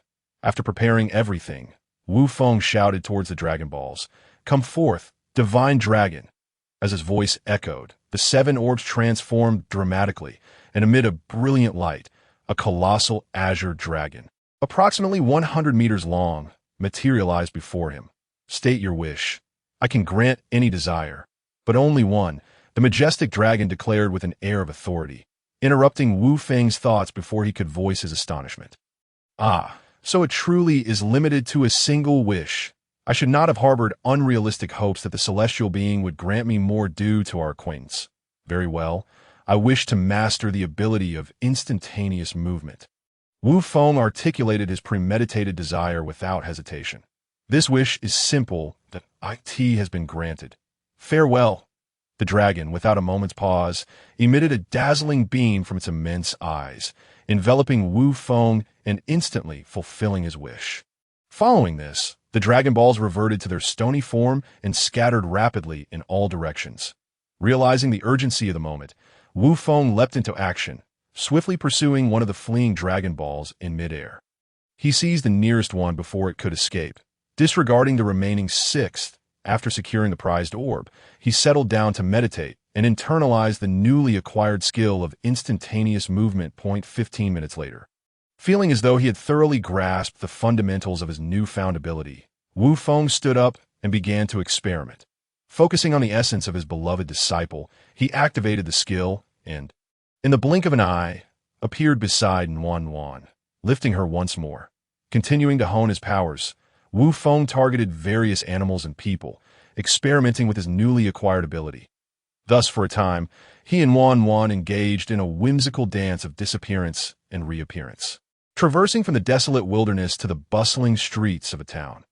Eventually, as the novelty began to wane, Wu Feng, along with the now awake Wan, acknowledged that their playful antics had reached a satisfying conclusion. Remembering the important matters at hand, he activated his skill one last time that day, arriving at Wan's home in Ming Village to meet her parents. Upon his sudden appearance, Wan's parents were momentarily taken aback, but quickly composed themselves, accepting the situation with calmness. Realizing Wu Feng's identity, they perceived this extraordinary ability as quite normal for someone of his stature. After all, he was the hero who had vanquished the world-ending demon lord.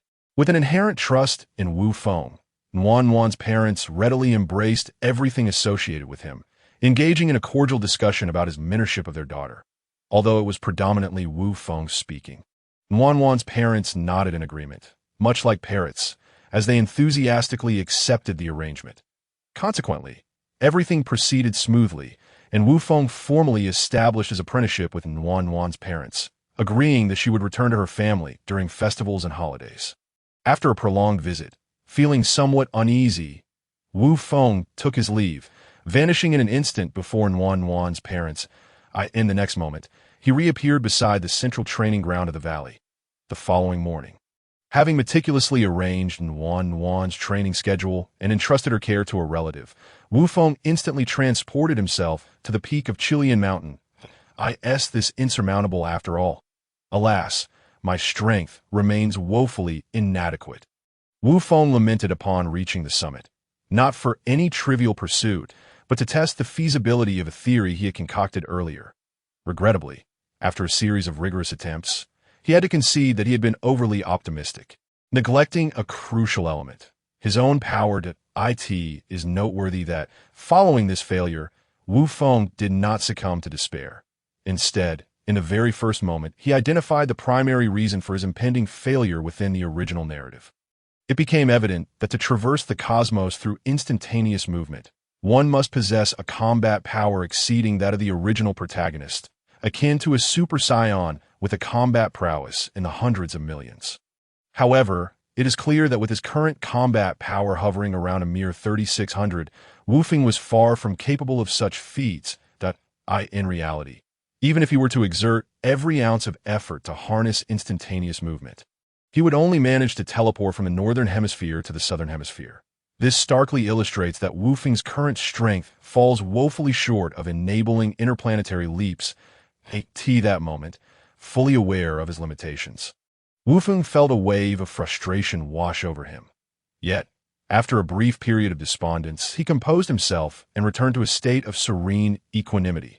With a calm mind, he ceased to dwell on his recent failure and instead focused on clearly organizing his thoughts regarding the steps he should take next to address the gaps in his earlier plans and ensure the continuation of his envisioned journey. After a moment's contemplation, Wu Feng, having mulled over numerous strategies, ultimately distilled his thoughts down to two methods that seemed most plausible for embarking on his interstellar adventure.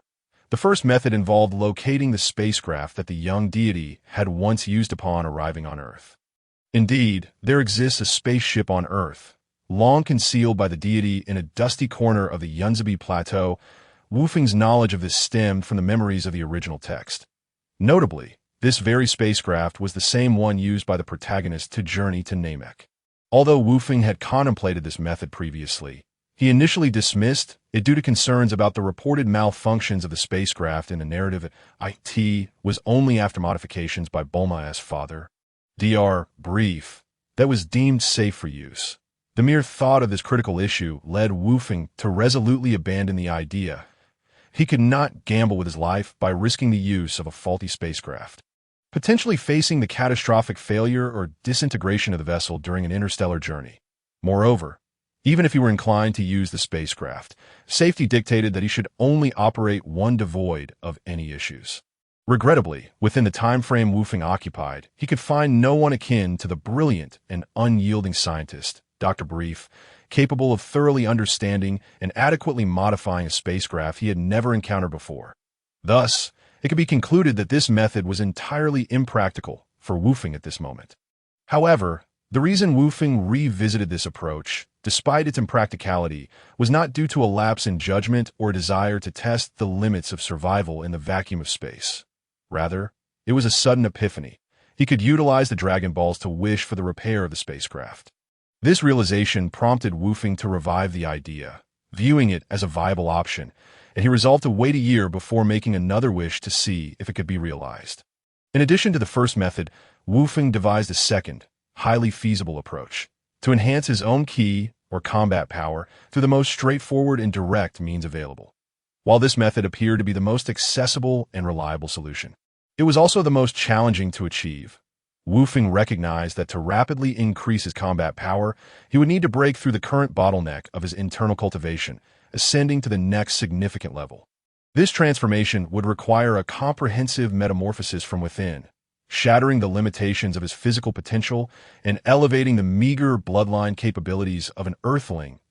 In essence, the second method could be succinctly summarized as Wu Feng striving to swiftly transcend to the state of unity between humanity and divinity, ultimately reaching a realm of void-breaking transcendence. However, for Wu Feng, the challenge of breaking through this internal cultivation barrier posed a significant dilemma, as his understanding of the void-breaking realm remained insufficient. Recently, Wu Feng had felt as though he was on the cusp of a breakthrough, as if he were merely one thin veil away from reaching the next level. It seemed that with just a little more effort, he could pierce through to the subsequent realm. Yet, in reality, he found himself frustratingly lacking that final push. After numerous failed attempts, Wu Feng ultimately relinquished his hopes of forcibly breaking through the barrier of his internal cultivation based solely on his current insights. Instead of succumbing to despair after his unsuccessful attempts, Wu Feng experienced a sudden flash of inspiration. If he could not transcend through personal insight, perhaps he could stimulate his progress with external aids. This realization prompted him to glance at the progress bar, a feature he had instinctively overlooked since returning from the Dragon World. To his astonishment, he discovered that the progress bar had been completely filled at some point unbeknownst to him, an oversight that had prevented him from recognizing its significance in a timely manner. Time rushed by, and a year passed in the blink of an eye. Recently, with the selfless assistance of the deity Piccolo, Wu Feng had gathered the 7 Dragon Balls, summoned Shenron, and made a long-considered wish. Unfortunately, when Wu Feng, filled with hope, wished for the complete restoration of the spacecraft he had retrieved from the Yunzabi Plateau, he was met with the disheartening news that this wish was unattainable, as it exceeded the capabilities of its creator, the deity. In that moment of disappointment, Wufeng could not help but feel a profound sense of letdown. Nevertheless, he ultimately chose to accept the outcome with resignation. To avoid wasting this precious wish, he decided to address the troubles faced by Mingji village, wishing that henceforth, only those with righteous hearts could fully master the martial arts techniques he imparted. In response to this wish, Shunran did not leave Wufeng in despair. Instead, he declared the wish to be simple and promptly granted it. After fulfilling the wish, Shunran bid farewell and transformed back into the 7 Dragon Balls, scattering swiftly into the horizon until he vanished without a trace. And it is worth mentioning that during this period, Wufeng, much like the last time, seized one of the petrified Dragon Balls as it shot away, placing it in his pocket. Despite returning from this venture feeling somewhat disheartened, Wufeng did not dwell on his regrets for long. Merely one night passed before he regained his composure. The following morning, having adjusted his mindset, Wufeng teleported to his uncle's side, intending to discuss effective strategies for preventing incidents similar to those that had transpired in Mingji village. "Uncle, I plan to initiate the next phase of our previously outlined plan ahead of schedule," he stated earnestly after a pleasant conversation. Is it truly necessary to rush? Everything has been progressing smoothly and steadily, just as we envisioned, hasn't it? Moreover, isn't it only a matter of less than 3 years until the implementation of the next phase? Upon hearing that Wufeng intended to expedite the implementation of the next phase of the plan, Wu Tai Do, who had been meticulously observing and controlling the situation in the shadows, furrowed his brow in disapproval and questioned Wufeng. "Dear uncle, times have changed. Even the most well-conceived plans cannot keep pace with the rapidity of change. Of course, I must admit that the primary reason for this predicament lies with me. I failed to consider the matter thoroughly and comprehensively at that time. Otherwise, we would not have witnessed the unfortunate events that transpired in Mingji village. Alas, let us not rush to rebuttal. Allow me to share with you the insights I have garnered over the past year. I trust that after you have listened, you will naturally comprehend why I am so insistent on this course of action. Now, let me ponder where to begin. Yes, I shall start with my experiences in the capital of the Rice Kingdom." Wufeng proceeded to recount his harrowing personal experiences from the past year in vivid detail, hoping to persuade his uncle. Has the situation truly deteriorated to such an extent? Wu Tai Do mused, realizing that a change in strategy was indeed warranted. "Very well. I shall instruct the disciples at the dojo to take the lead and implement the plan, allowing us to observe the results. How does that sound?" After reflecting on Wufeng's alarming narrative, Wu Tai Do ultimately acquiesced to his nephew's suggestion and even devised a mutually beneficial compromise. "I find this entirely acceptable. There are no objections. Let us proceed as you proposed. You truly have a comprehensive mind." "Dear uncle," upon hearing Wu Tai Do's proposed compromise, Wufeng promptly agreed, anxious that his uncle might reconsider. In a final attempt to curry favor, he even offered a small compliment. Thus, unbeknownst to the disciples in Wu Tai Do's dojo, their esteemed master and senior brother laid the groundwork for what would be a rather comfortable journey of cultivation in just a few exchanged words. The following morning, within the dojo of Wu Tai Do, all of his disciples had gathered at a tea that moment. The early arrivals sat solemnly in a circle, awaiting their master's arrival while engaging in hushed whispers among themselves. "Fourth senior brother, do you know why the master has summoned us here so suddenly?" A lively disciple, around 15 or 16 years old, could no longer contain his curiosity and leaned towards his closest companion, the fourth senior brother, who was sitting upright to his left. Before the fourth senior brother could respond, another curious voice chimed in. "Yes, fourth senior brother, do share if you've learned any insider information. After all, the master even canceled our usual morning exercises to convene this meeting." "Indeed, fourth senior brother, please do not keep us in suspense. Enlighten us. Is there some significant announcement to be made? I distinctly recall that the last time such a gathering occurred was during the appearance of the great demon king, Bick." Yet again, before the fourth senior brother could answer, another inquisitive voice joined in. "Enough with the questions. I genuinely know nothing this time. When the master arrives, you will all find out," he declared, playing the role of the all-knowing senior brother, although aware that he had no prior knowledge of any insider information. He was determined to maintain the persona he had painstakingly crafted. Unquestionably, his ambiguous demeanor was executed flawlessly, as evidenced by the immediate speculation from his fellow disciples. Did the master instruct you not to divulge anything? Ah, that makes sense. Surely, there is no matter within the dojo that the all-knowing fourth senior brother would be unaware of, especially not on such a notably significant occasion. One of the fourth senior brother's admirers, suddenly enlightened, added, "Right? That must be it.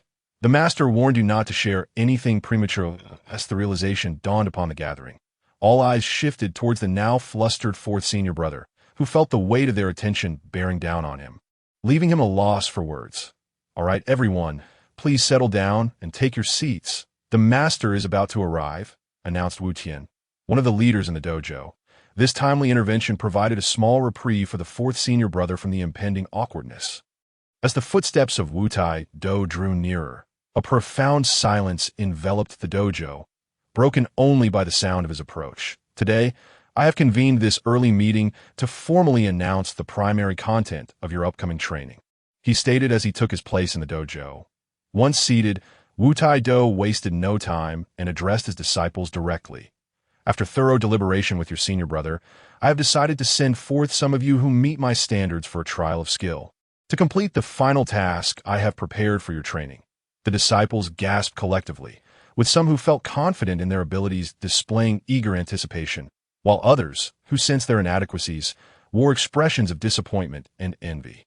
"Pray tell, what are the criteria you have set forth, Master?" The disciples, led by Wu Tian and Taibei, inquired as they rose to bow respectfully to Wu Tai Do. "Very well. You may take your seats. The instruments to assess your capabilities have already been procured by your senior brother." Behold!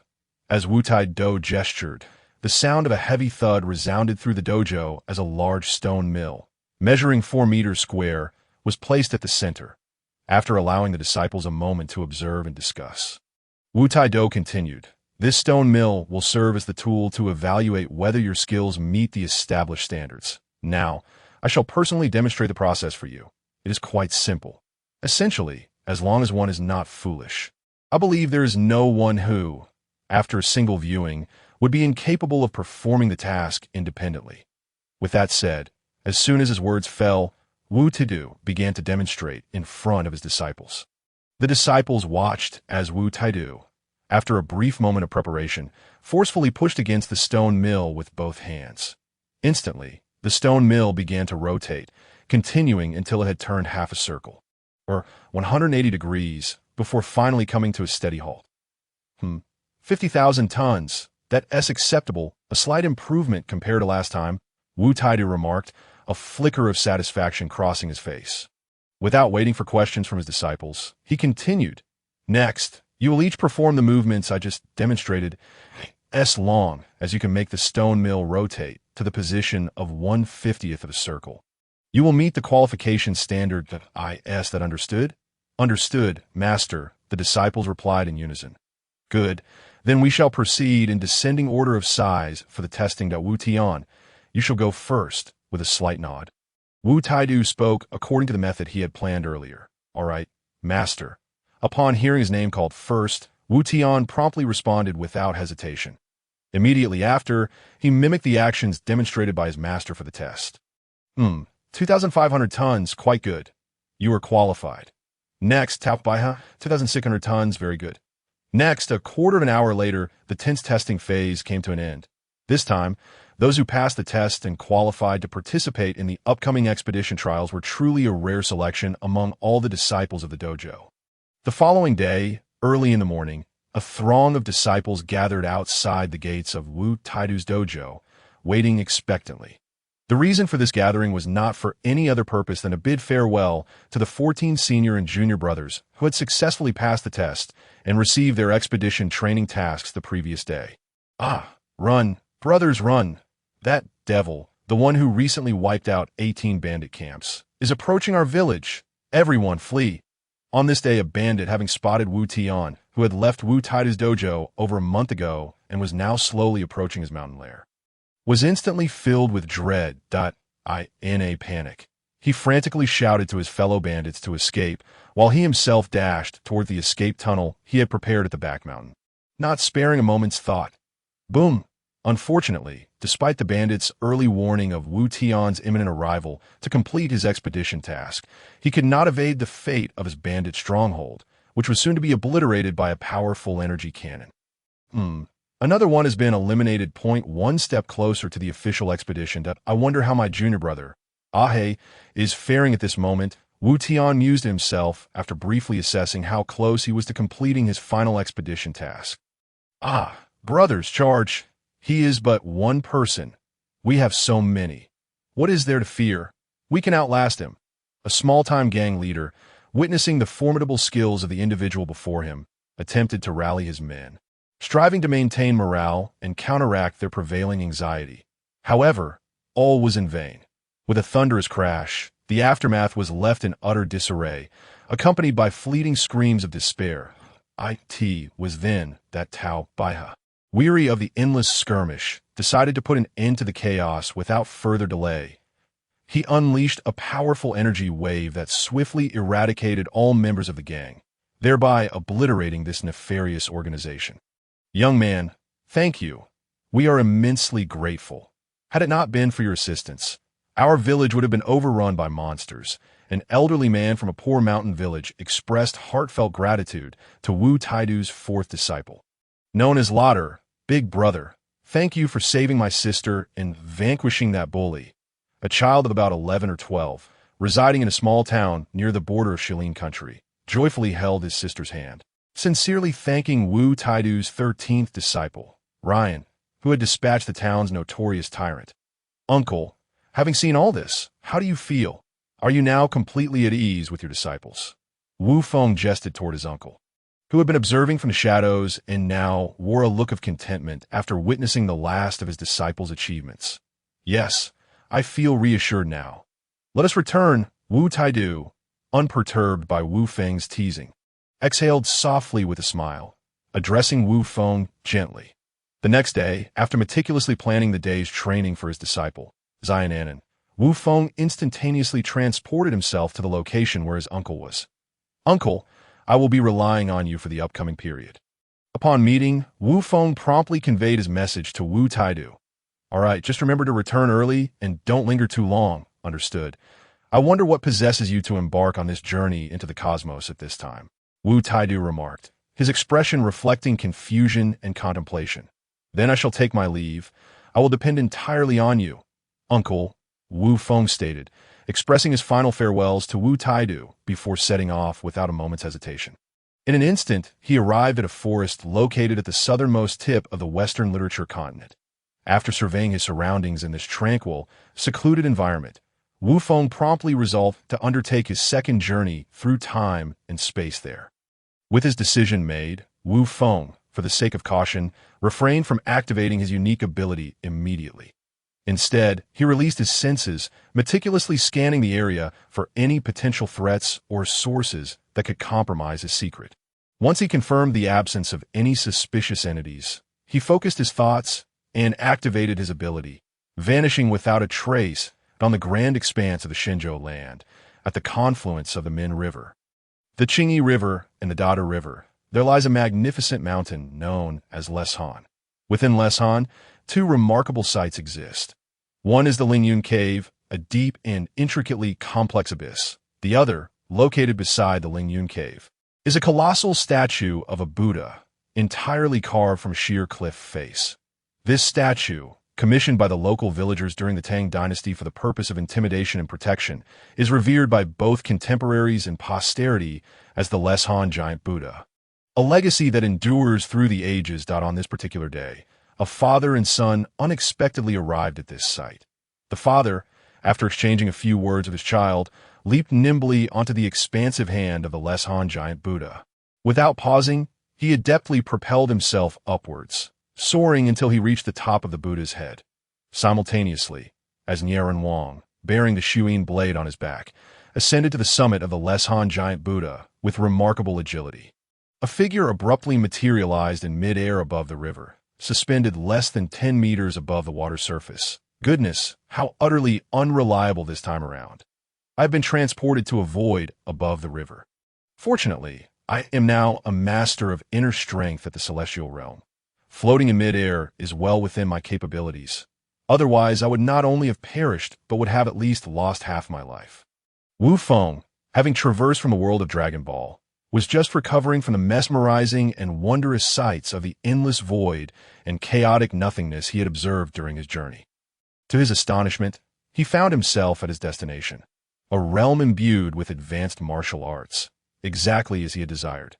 Even more astonishing was that, in the blink of an eye, he realized he'd been transported by a mysterious force to a suspended position above an unknown river. At that moment, gazing down at the tumultuous, powerful, and murky waters swirling beneath him, Wu Feng's mind immediately recalled the famous adage by the renowned Lu: "Transmigration carries risks. Rebirth requires caution."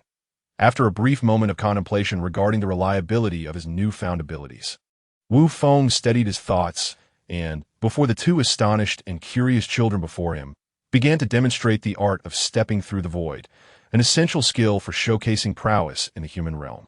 As they beheld the young Wu Feng, who appeared almost celestial as he gracefully walked through the air, the children, Xiao Duanlong and Xiao Niefeng, exclaimed with delight, "Wow, a celestial being! Are you a celestial uncle?" "Huh, a celestial being. I cannot claim such a title. Dear children, I am merely a practitioner of the celestial arts," Wu Feng replied with a chuckle. "But let us not dwell on such matters. I have a few questions for you. What are your names? Do you know where this place is? And who are those two fighting over there?" Approaching the two adorable children, Wu Feng briefly clarified that he was not a celestial being before posing his inquiries. "Celestial uncle, my name is Niefeng, and we are in Lesan. The one fighting is my father," the kind-hearted and helpful Xiao Niefeng responded without hesitation. "Celestial uncle, I am Duanlong, the son of the renowned Nanlin Swordmaster. We are at the Lingyun Cave in Lesan, and I'm currently measuring the water level," Xiao Duanlong added, following up on Niefeng's introduction. Lesan, the colossal stone Buddha, Lingyun Cave, along with Xiao Niefeng and Xiao Duanlong. Wu Feng felt an uncanny familiarity with this scene. As if he had encountered it before, it dawned on him that the two combatants were none other than the newly established leader of the Tianxia Society, Xiong Ba, and Niefeng's father, the formidable Bei Yin Kuang Dao. Nya, Rinwang. As Wu Feng pieced together the identities of the fighters, suddenly, the water level began to rise, swiftly engulfing the knees of the great Buddha. Concurrently, the duel reached a critical juncture, in a fit of rage. Nieren Wang summoned his power for a decisive strike. Splitting Mount Hua, with the assistance of his divine weapon, he unleashed a blade of energy that cleaved through the air towards Xiongba. Xiongba, refusing to succumb passively to the incoming onslaught, shouted defiantly and conjured a massive water sphere from the river, hurling it toward the blade of energy. Upon their clash, the blade shattered the water sphere into two, dissipating its force entirely. Yet the remnants of the water sphere surged forward, striking Nieren Wang and sending him crashing to the ground, injured and spitting blood. "Father, are you all right?" Xiao Niefeng cried out. Worry etched across his face as he rushed toward the fallen Nieren Wang at the mouth of Lingyun Cave. However, just as he was about to reach his father, an unexpected turn of events occurred. The fiery demon, or fire Qilin, which resided in Lingyun Cave, leaped forth, seizing the unsuspecting Nieren Wang in its jaws. Without hesitation, it retreated with the speed of a master assassin, vanishing from sight. This truly the legendary beast, the fire Qilin. It is indeed a sight to behold. Wu Feng was captivated by the creature, its aura radiating immense power. In that instant, he resolved that this magnificent beast would be his quarry.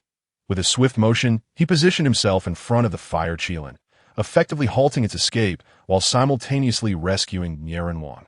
With a wave of his hand, he transported Nieren Wang back to where Xiao Niefeng stood. Enraged at having lost its prize, the fire Qilin charged at Wu Feng. With a resounding crash, it collided with Wu Feng's indomitable energy shield, rebounding violently against the cavern walls and leaving spiderweb-like cracks in its wake.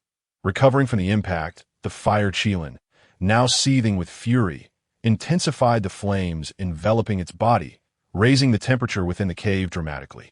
With a series of roars, the fire Qilin unleashed its wrath upon Wu Feng, gathering its energy for a devastating counterattack. In mere moments, it unleashed a torrent of searing flames, akin to molten lava, engulfing Wu Feng completely for over 10 minutes before the creature, drained of energy, was forced to cease its assault.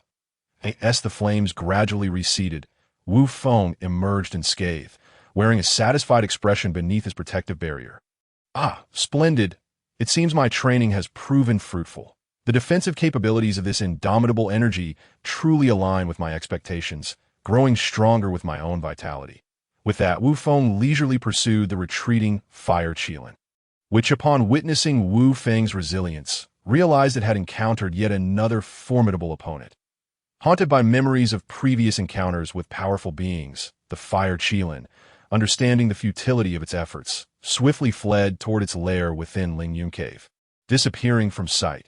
Notably, throughout this encounter, Wu Feng had numerous opportunities to intercept the creature but chose to let it escape unimpeded, not out of newfound compassion, but for reasons of his own. However, Wu Feng suddenly realized that capturing the fire Qilin at this moment would not yield significant benefits. Without having found an effective method to absorb the essence of the fire Qilin without being influenced by the demonic energy it harbored, Wu Feng resolved to temporarily let the fire Qilin go free, allowing it to roam for a while longer. Once he discovered a viable way to dispel the demonic energy, he could seize it at any time.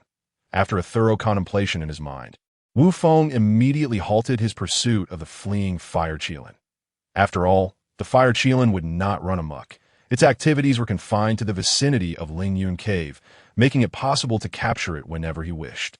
Thus, it was primarily for this reason that Wu Feng chose to watch the fire Qilin escape without taking any action. Instead, he wandered aimlessly within Lingyun Cave, tapping and probing, in a bewildered search for one of the 3 treasures of Lingyun Cave, the mural that recorded the profound martial arts left by Wu Wudi. Meanwhile, not far from the entrance of Lingyun Cave, a fierce battle was unfolding. Nieren Wang, wielding the snow drinking blade, was in a frenzied state, fighting desperately against Xiongba. The reason for Nieren Wang's ferocity was his determination to rescue his child. Xiao Yafeng, who had fallen into Xiongba's hands to reclaim his son, Nieren Wang unleashed the fire Qilin's demonic nature that resided within his bloodline, entering a state akin to madness, which greatly enhanced his power. As a result, Nieren Wang managed to force Xiongba into a defensive position, leaving him unable to counterattack. However, while Nieren Wang was able to suppress Xiongba, he lacked rationality in this state, missing several critical opportunities to deliver a fatal blow, as he merely swung wildly without strategy. Consequently, as time passed, Xiongba gradually adapted, slowly turning the tide. The moment Nieren Wang exhausted his strength and exited his frenzied state, Xiongba seized the opportunity and struck Nieren Wang, sending him flying several dozen meters away. As Nieren Wang fell, he coughed up several mouthfuls of blood, appearing on the verge of death, just as he seemed destined to perish under Xiongba's overwhelming power. A figure appeared before him like a flash of lightning, effortlessly sending Xiongba tumbling back 3 zhang with a mere wave of his hand. The tremendous force compelled Xiongba to take several steps back upon landing, leaving deep footprints in his wake. The savior of Nieren Wang was none other than Wu Feng, who had been meandering within Lingyun Cave. Suddenly appearing, Wu Feng fed Nieren Wang a blood bodhi he had found in the cave, allowing him to recuperate while he attended to other matters. "Who are you? You should have been burned to death by the fire demon," Xiongba asked warily, seeing the mysterious figure he believed had perished in flames now effortlessly saving Nieren Wang. I am Tian Wei, the 3rd-generation leader of the Xiaoyao sect, and my surname is Wu. My given name is Feng, and my courtesy name is Piaomiao. You may refer to me as Wu Feng or Master Wu. Wu Feng introduced himself with a serious demeanor, followed by a slight sigh of disappointment as he explained, "As for why I was not consumed by the fire Qilin's flames, it was simply because the fire was rather feeble." "The Xiaoyao sect? Forgive my ignorance, but could you elaborate on it?" Xiongba inquired, having found no information in his mind about this sect. "Not at all. The Xiaoyao sect has always adhered to the principle of seclusion, so it is entirely normal that you have not heard of that in fact. I will be puzzled if you had," Wu Feng replied with a calm smile, dismissing his query, without allowing Xiongba the chance to ask further questions. Wu Feng swiftly addressed the main topic. I have heard that the association you founded, the Tiandi Association, is currently in a state of gathering strength and is in dire need of skilled individuals. Is that not the case? Xiongba, caught off guard by the question, pondered the implications of Wu Feng's inquiry. However, before he could respond, Wu Feng interrupted him. It turned out that Wu Feng was merely being polite, and he had never intended to consider Xiongba's opinion that I knew that the Tiandi Association was indeed in need of capable individuals. However, you need not worry, as I have decided to formally join your association. To alleviate your immediate concerns, you can boldly pursue your endeavors and expand your territory, while I will handle all other matters for you, Wu Feng declared, not showing any intention of yielding to Xiongba's authority. You are deluded. The Tiandi Association does not require the allegiance of any sect, Xiongba retorted, his brow furrowing as he thought to himself that if he followed Wu Feng's suggestion, he would merely become a lackey. For someone like Xiongba, who aspired to unify the martial world and dominate it, becoming someone else's subordinate was utterly unacceptable. Xiongba, have you misunderstood something?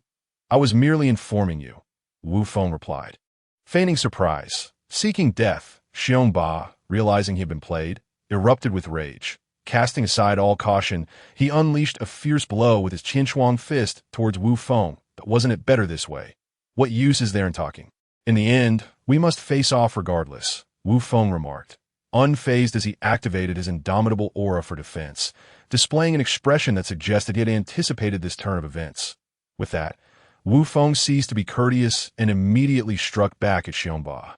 He casually unleashed a palm strike, sending forth a massive wave of true energy toward Xiongba.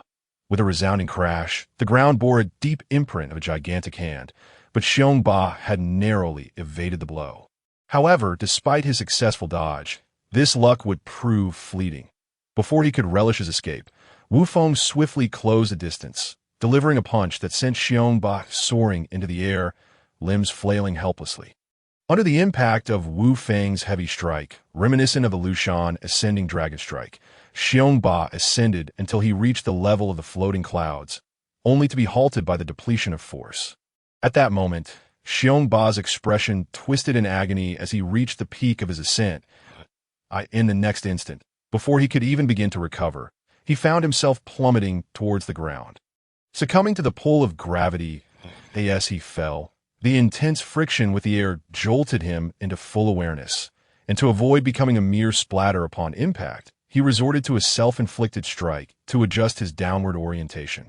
Then, channeling a significant portion of his true energy, he struck forcefully at the increasingly nearing ground. 3 parts returning energy. With a resounding boom, a tremendous explosion reverberated, sending shockwaves coursing through the air with formidable force.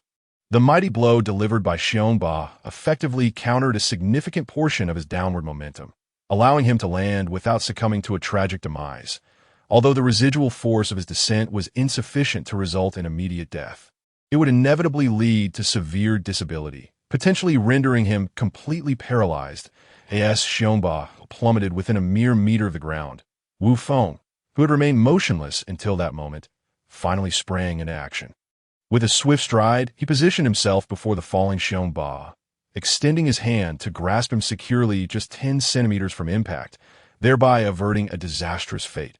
Half an hour later, at the summit of Tianshan, within the main hall of the Tianxia Society, Xiongba addressed the assembled members with a commanding presence.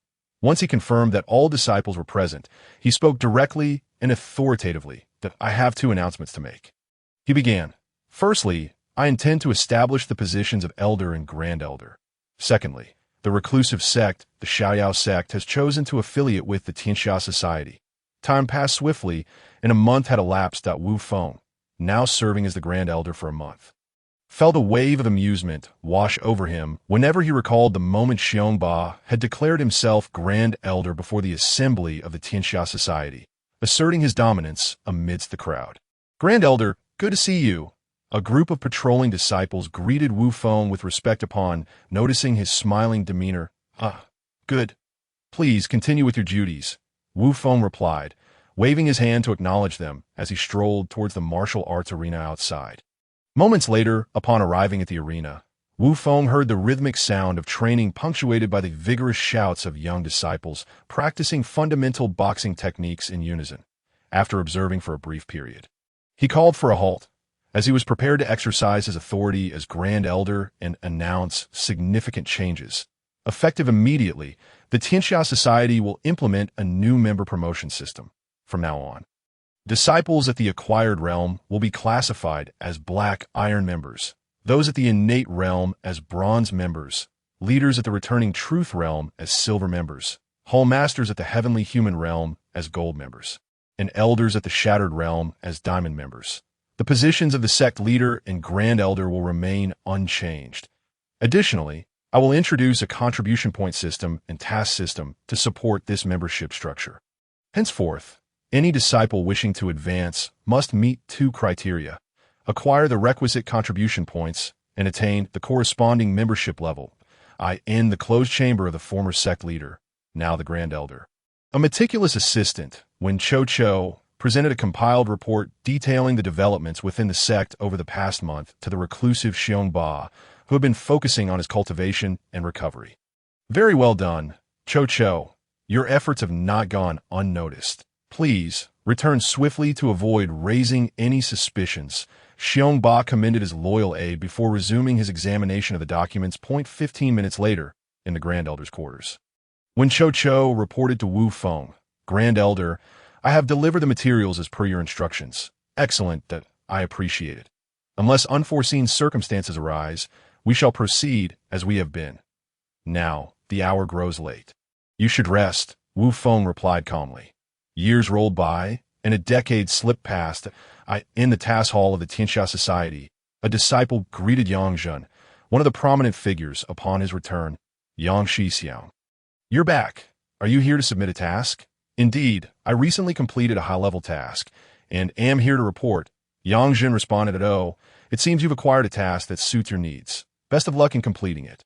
As Yang Zhen made his way to the task exchange area, he encountered the diligent clerks, all of whom had been appointed by Wu Feng, who had bestowed upon them the same privileges as the Silver members. Wang, long time no see. I'm here to trouble you again, Yang Zhen said, approaching a familiar clerk that I thought was young Master Feng. What brings you here this time? Wang inquired. I wish to exchange for the 9 manual from the second floor of the Martial Pavilion. Yang Zhen replied without hesitation, of course. Given your penchant for solitary combat, it makes sense you'd seek this particular text. Here, take this token for the exchange, Wang said, handing him a jade token. Now hurry along. I know you're eager to begin. Meanwhile, as Yang Zhen headed to collect the coveted manual, Bu Jingyun, known as the Undying Crying God, was engaged in a fierce confrontation with the notorious Ghost Shadow, one of the 12 fiends of Tianqi. After a series of intense exchanges, they found themselves locked in a standoff. In a moment of desperation, the beleaguered Ghost Shadow threatened. Bu Jingyun, do you truly wish to annihilate me? Are you forcing me to face you in mutual destruction? Mutual destruction? A laughable notion, unworthy of your consideration. Enough talk. Prepare to meet your end, Bu Jingyun declared, unleashing the devastating Paishuan palm, accompanied by a disdainful cold snort from Bu Jingyun. An overwhelming technique was unleashed. In an instant, numerous colossal handprints, formed from ethereal clouds intertwined with liquefied true energy, erupted in all directions, forcing the elusive, ghostly figure, which had long been evading direct confrontation, to reveal itself. Humph! A coward hiding in the shadows, prepare to meet your demise. Go reunite with your dubious companions in the depths of hell. As the final move of the Paiyun palm was executed, a somber cloud enveloped the scene. Seeing the ghostly figure, which had been so elusive since the onset of battle, finally cornered and without escape, Bu Jingyun wasted no time and unleashed the most formidable strike from his practice palm techniques. Oh no! The ghostly figure struck instantaneously, barely had time to emit a cry of despair before its entire body erupted in a violent explosion. Humph! Can I not yet master the art of control? It seems that upon my return to complete this task, I will need to engage in even more rigorous sparring with Junior Brother Feng or Junior Brother Lang. Observing the remnants of the ghostly figure, which had been obliterated by his own palm's energy, Bu Jingyun furrowed his brow. expressing his dissatisfaction the same moment, within the halls of the heroic king's manor. Master L, have you made a decision? Will you lend me the ice soul or not? Spare me the suspense. At this moment, Duan Lang, having arrived alone at the heroic king's manor, impatiently urged the current head, L.E., while rubbing his beloved sword, the Fire Lin sword. The ice soul is the treasured heirloom of my L family and cannot be lent so easily. I regret that I cannot comply at this moment, L.E. replied, his expression stern after a brief hesitation. Oh, so you refuse to lend it? In that case, if I desire it, it seems I will have no choice but to take it by force. With that last word, Duan Lang showed no hesitation and leapt forward, drawing his sword to strike down upon L. The blazing Fire Lin sword, wielded by Duan Lang, swept through the air, effortlessly cleaving L.E.'s hastily raised sword in two. As the momentum carried him forward, ready to deliver another strike upon L.E., a voice suddenly rang out. Junior brother Lang, spare him, Tisich, how unbearable. Here comes another meddler. Though Duan Lang voiced his annoyance, he obediently refrained from delivering a fatal blow, instead redirecting his force to send L.E. flying into the hall, crashing into a chair. Junior brother Lang, do you comprehend what you just did? Have you forgotten Master S teachings about not indiscriminately slaughtering the innocent? Nia Feng, who had always watched over and cared for Duan Lang since childhood, appeared with a serious expression, addressing him earnestly. All right, I was in the wrong. Is that not enough? I promise I won't do it again. No, I assure you there will be no next time but is that acceptable? Witnessing his best friend and brother, who sometimes even played the role of a father figure. Looking at him this way, Duan Lang, wise as he was, immediately softened and began to self-reflect and promise. Very well, I will trust you one last time. However, you must firmly remember every word you have just pledged to me. Understand? Nia Feng, who had never intended to punish Duan Lang, took the opportunity to issue a serious warning. Understood. Now may I continue with my task? Duan Lang replied, casually, shifting his focus. Your Excellency, I presume you're the current head of the heroic king's manor. L.E. I sincerely apologize for my junior's earlier rudeness. Please do not take offense. In truth, you may not know, but my disciple Duan Lang's nature is not malicious. He merely acts a bit too hastily at times. Thus, he may have inadvertently offended you. I am truly sorry. Upholding the principle of harmony and negotiation, Nia Feng helped L.E. up and adjusted his attire, then smiled as he explained on the back mountain of Tianxia society. A day had passed since Nia Feng had assisted Duan Lang in completing the Class B Collect Ice Soul task. Brother Yun, be cautious. My junior is coming. Wind, God leg, gale grass. Half an hour prior, after completing the task with Duan Lang, Nia Feng had intended a rest, but was immediately intercepted by Bu Jingyun, who had been waiting outside the Great Hall. In that instant, Bu Jingyun grasped Nia Feng's shoulder, and before the puzzled Nia Feng could inquire about anything, he abruptly dragged him towards the waterfall on the back mountain. Thus, the two traveled in silence until reaching the mountain, where Bu Jingyun finally explained his intentions. He sought to refine his skills through sparring. Upon grasping Bu Jingyun's purpose, the kind-hearted Nia Feng naturally agreed without hesitation and promptly initiated action. Launching into his customary combat technique, the Gale Grass, with breathtaking agility, he circled around Bu Jingyun, swiftly moving while observing for any openings. Consequently, this sequence of events led to Nia Feng's initial warning to Bu Jingyun. Come on. Junior brother Feng, fight with all your might. Do not hold back, Bu Jingyun declared, brimming with fighting spirit. Very well then, prepare to receive my strike. Raging storm. Upon finishing his statement, Nia Feng momentarily halted before unleashing an unrelenting barrage of kicks toward Bu Jingyun, each swift and precise, in response to the flurry of rapid kicks. Bu Jingyun remained unflustered, countering with the technique Cloud Sea Surging, instantly deflecting each of Nia Feng's attacks. Yet this was not the end. After neutralizing Nia Feng's moves, Bu Jingyun unleashed calamitous clouds descending, conjuring powerful gusts of energy to confront Nia Feng's follow-up strike, wind sweeping the tower. The two techniques collided in an explosive moment, unleashing a tempestuous force that sent Nia Feng reeling far back. halting only after considerable distance. It was evident that in this exchange, Niefeng found himself at a disadvantage, leading him to retreat defensively, relying on his incredible speed to evade the relentless onslaught of Bu Jingyun's energy-infused palms. Meanwhile, as the two combatants engaged in a fierce battle, Dui Lang stood by as an observer, while Wu Feng officially commenced his secluded meditation, aiming to break through the bottleneck that had hindered his internal cultivation for over a decade. And it is worth mentioning that to facilitate this breakthrough without the interference of external factors, Wu Feng sought to achieve a seamless transition into the realm of breaking the void. Just a short while ago, he had sought out Xiongba for a rather friendly exchange of martial skills. And after inadvertently losing control during their sparring match, Wu Feng left him incapacitated once more, feeling satisfied as he clapped his hands and departed with resolute strides. In the secluded chamber of the Grand Elder of the Tianxia Society, Wu Feng sat cross-legged, his 5 hearts directed towards the heavens. With his eyes tightly closed, he meticulously and earnestly channeled his abundant and pure internal energy, engaging in the cycle of the great circulation time and again. Gradually, as time flowed by, the pace of his energy circulation quickened, until at a certain moment, it abruptly halted, as if a mysterious switch had been activated.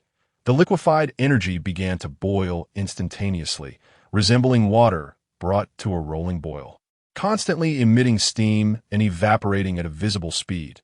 After a brief moment, once the final drop of liquefied energy had evaporated, a sound reminiscent of shattering glass resonated within Wu Feng's heart. Concurrently, with the emergence of that sound, the completely clouded energy in his dantian began to stir, swirling frantically toward a specific point, gathering and compressing like a tornado that drew together all the vaporous energy within the dantian, as well as the external essence of the universe attracted during this process, condensing into a single point. Fortunately, this process did not last long. It abruptly ceased after merely half an hour. Had he finally broken through? Was this the realm of breaking the void? Indeed, it felt fundamentally different, akin to an upgrade and leap in life. After completing the necessary series of breakthroughs, Wu Feng gently exhaled the last lingering turbid energy lodged in his throat and, feeling the profound changes within himself, expressed heartfelt joy. Having stabilized his new realm in a short span of time, Wu Feng rose, slowly pushed open the door to the secret chamber, and made his way towards the newly constructed Grand Hall of Discussions. Having completed his breakthrough, Wu Feng sensed that the time was ripe to initiate the grand plan he had devised over the past decade to sweep across the world. Shortly thereafter, feeling elated from his breakthrough, Wu Feng entered the Grand Hall, where he promptly took the seat that belonged to Xiongba, awaiting the arrival of the subordinates and disciples he had summoned as soon as he emerged from seclusion. On the back mountain of the Tianxia Society, at that moment, 2 figures emanating a formidable presence and intense energy continued their fierce exchange, as if they had never paused. However, Dui Lang, who stood by observing and rubbing his shoulders, was acutely aware that this was the second confrontation between Bu Jingyun and Niefeng that day. Just moments ago, Dui Lang had taken over for Niefeng in their ongoing match with Bu Jingyun. As the two combatants found themselves locked in yet another stalemate, contemplating unleashing their strongest moves to determine the victor, a sudden voice pierced the air, interrupting their duel by the decree of the Grand Elder. Bu Jingyun, Niefeng, and Dui Lang are to proceed immediately to the Grand Hall of Discussions without delay. The Tianxia Society's steward, responsible for delivering messages, arrived at the back mountain and, without a moment's hesitation, called out loudly that, "Oh, at this moment, our master has summoned us to the Grand Hall." Could it be that he has finally come to a decision and is ready to implement that plan? Upon hearing the urgent summons, Dui Lang, who had appeared bored, suddenly sparkled with excitement and whispered his speculation. "Come on, Dui Shitty, stop dawdling and let us go.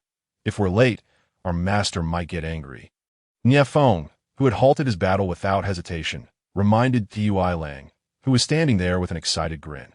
"All right, Feng Shixiang, I'm on my way," Dui Lang replied, recalling the consequences of inciting his master's ire. Causing him to shiver involuntarily as a chill ran down his spine, he swiftly gathered his strength and overtook the renowned god of wind Niefeng. racing after the already distant Bu Jingyan. Pushing his lightness skill to its utmost limits, everyone here? Wu Feng inquired, glancing at the crowd of eager disciples below, reporting to the Grand Elder, apart from a few leaders and several stewards currently on missions. Everyone is present, Wen Cho promptly replied. Well then, let us commence, Wu Feng said after a brief contemplation.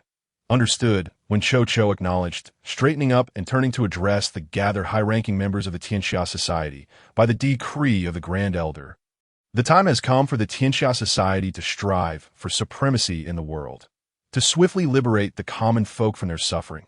We shall prepare for battle and aim to eradicate all demons and malevolent spirits within Shenzhou, restoring peace and clarity to the realm. Yes, the Grand Elder's wisdom shall endure through the ages. We shall obey without question. The high-ranking members of the Tianxia Society responded with expressions of sincere devotion, whether genuine or feigned.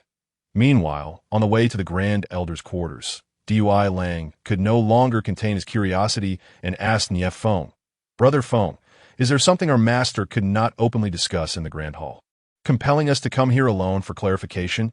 Enough, Dui Shitty. Refrain from asking. You've already inquired several times on this short journey, and I've told you I don't know. Nie Feng replied. Exasperated, if you're truly eager to know, then let us quicken our pace. Bu Jingyun, who had been leading the way in silence, suddenly spoke up and took off with a burst of speed. Seeing this, Nie Feng and Dui Lang exchanged glances before swiftly following suit. That you've arrived. Please take a seat. No need to pretend to be serious in front of me. Feel free to be yourselves. After all, as your master who has guided you since childhood, I know your temperaments well, Wu Feng said with a gentle smile upon seeing the trio he had taken under his wing a decade ago. Without waiting for their responses, Wu Feng continued, I suppose you're all curious why I called you here at this moment. Please enlighten us, Master, Dui Lang eagerly interjected. Enough with the teasing that on to serious matters. The reason I summoned you separately is that I have 3 important matters to discuss. Now, lean in closely. Do you all understand? Wu Feng stated, confirming with them at the end that we understand, and you can rest assured. Master, the 3 responded in unison, exchanging astonished glances. Very well. As the hour grows late, you should all return to rest and prepare for what lies ahead. Yes, Master, we shall take our leave. Good night, they replied in unison once more.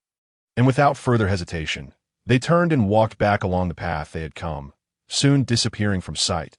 The following day, in the early morning at the headquarters of the Tiangong Society, a multitude of disciples gathered after witnessing a necessary speech delivered by Wu Feng at a rally to inspire the troops. One by one, they departed from the headquarters, their faces alight with the fervor of battle, eager to venture in all directions to engage in combat. Moments later, as only Wu Feng and his 3 disciples remained, the teacher addressed them. We're setting off now. Please take care of yourselves. The 3 brothers, Bu Jingyun and Duan Long, exchanged farewells before swiftly heading towards the direction of Lingyun Cave, opting not to follow the crowd, but to lead their own group of disciples. This was a premeditated decision made by the 3 brothers to first complete one of their teacher's private assignments, seeking the Xuanwu true skill left behind by the legendary warrior Wu Wudi, which had eluded discovery for over 300 years. Time passed quietly, and 3 months swiftly slipped by Tianwang village. Kill. At this moment, Hong Yu, one of the 27 leaders of the Tiangong Society, charged forth with his disciples towards the notorious bandit stronghold of Tianwang village. Along the way, they pillaged and plundered, akin to a sharp blade piercing through any opposition, resulting in the swift annihilation of over a dozen bandit camps within a matter of months. Meanwhile, Su Hong, the leader of the Su faction, confronted Bai Yi Quangshi, the master of the Lion King fortress, who was flanked by his 3 brothers, Su Tangzhu. What do you intend? Bai Yi exclaimed, observing the throng of Tiangong Society disciples gathered outside his door. My Lion King fortress has always maintained a respectful distance from your Tiangong Society. Enough with the pleasantries, Su Hong retorted, his voice heavy with conviction. I have come to eradicate the scourge that you 4 brothers represent. Through years of covert investigation by my spies, your nefarious ambitions and numerous misdeeds have become abundantly clear, deserving of the most severe retribution. With that, he charged forward, brandishing his weapon as he engaged the four brothers in combat. Single-handedly facing their united front, Lingyun Cave, the sound of knuckles striking stone echoed persistently. Wen Shixiang, I can't go on any longer. I need a break. Do you think Master S method is actually reliable? It has been 3 whole months, and we haven't found even a single clue. Duanlong complained, his face contorted in frustration after months of fruitless labor. Enough. If you're tired, rest over there. Do not dare to complain about Master in my presence again. Understand? Even Ye Feng, typically good-natured and compassionate, felt a twinge of irritation after months of fruitless searching. Fine, fine. No need to be so fierce, Duanlong retorted, shrinking back slightly at Ye Feng's anger. Wait, there seems to be something odd about this sound. Bu Jingyun, who had been silently tapping the stone wall, suddenly mused. All right, Wen Shitty, Duan Shitty, stop quarreling and come over here. I think I found a hollow section in the stone wall. Where? Is it here? Duanlong exclaimed, springing to Bu Jingyun's side and, mimicking his actions, tapping the wall rapidly. It's real. Wen Shixiang, come and check this out. All right, Duan Shitty, stop playing around. Step back a bit. Let me see if I can break through this wall. Without waiting for Ye Feng to arrive, Bu Jingyun prepared himself, gathering his energy in accordance with a specific trajectory, and struck the wall with a powerful palm. Instantly, a hand formed of condensed energy shattered the hollow stone wall, revealing a chamber approximately 100 square feet in area. Without hesitation, the three of them leaped into the chamber, their eyes immediately drawn to the humanoid patterns etched into the stone walls. Entranced by the intricate illustrations of the Xuanwu true skill, they found themselves instinctively practicing the profound techniques they beheld. Consequently, for a considerable period, Ye Feng wielded his sword with the prowess of the Wui blade and the fierce leg techniques, while Bu Jingyun demonstrated the heavenly destiny sword technique and Xuanwu divine palm with his sword, and Duanlong executed the heavenly destiny sword technique and the dragon claw with his fiery sword. Time passed swiftly, and another 3 months had gone by. Within the stone chamber inscribed with the Xuanwu true skill, Wu Feng sat in meditative silence for a long duration. Suddenly, at a certain moment, his body began to emanate a radiant glow, a pearly light that intensified with the passage of time until it enveloped him completely, illuminating the entire chamber. The brilliance emanating from him not only illuminated the chamber, but also piqued the curiosity of Bu Jingyun and his fellow disciples waiting outside. Prompting Duanlong to peek in with eager anticipation, as time ticked by. The light grew increasingly intense until it reached a pinnacle, transforming into a searing heat. Fortunately, this transformation did not last long, as Wu Feng slowly opened his eyes.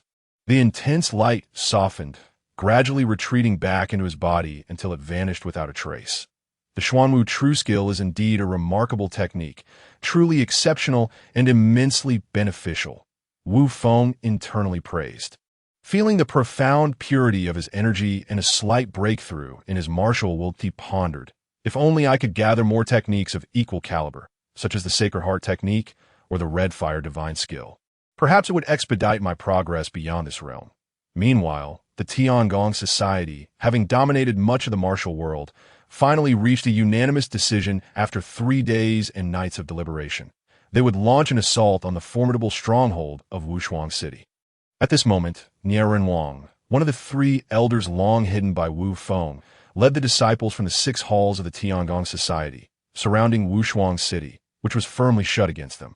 Who could it be? Is that not the infamous Bei Yin Kuangdao, Nieren Wang? Since when has he become a lackey of the Tiangong Society?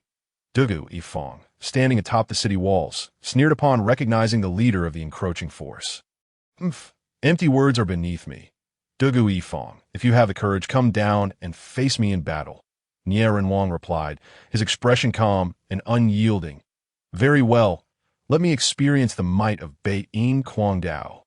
With that, Dugu Yifeng leaped from the wall, executing the first stance of the dragon descending leg technique, charging directly at Nieren Wang. Come forth, and I shall greet you with a blade of chilling brilliance.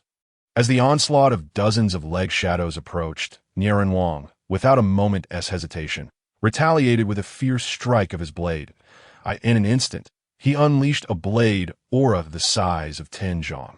effortlessly shattering the myriad leg shadows conjured by Dagaiafang, leaving nothing but remnants in its wake. The residual force compelled Dagaiafang to roll helplessly to the ground. Yet before Dagaiafang could lament his rashness and misjudge his opponent's strength, Nieren Wang followed up with another powerful strike, a chilling gust of air coalescing into a blade of ice, aimed directly at the now-recovering Dagaiafang.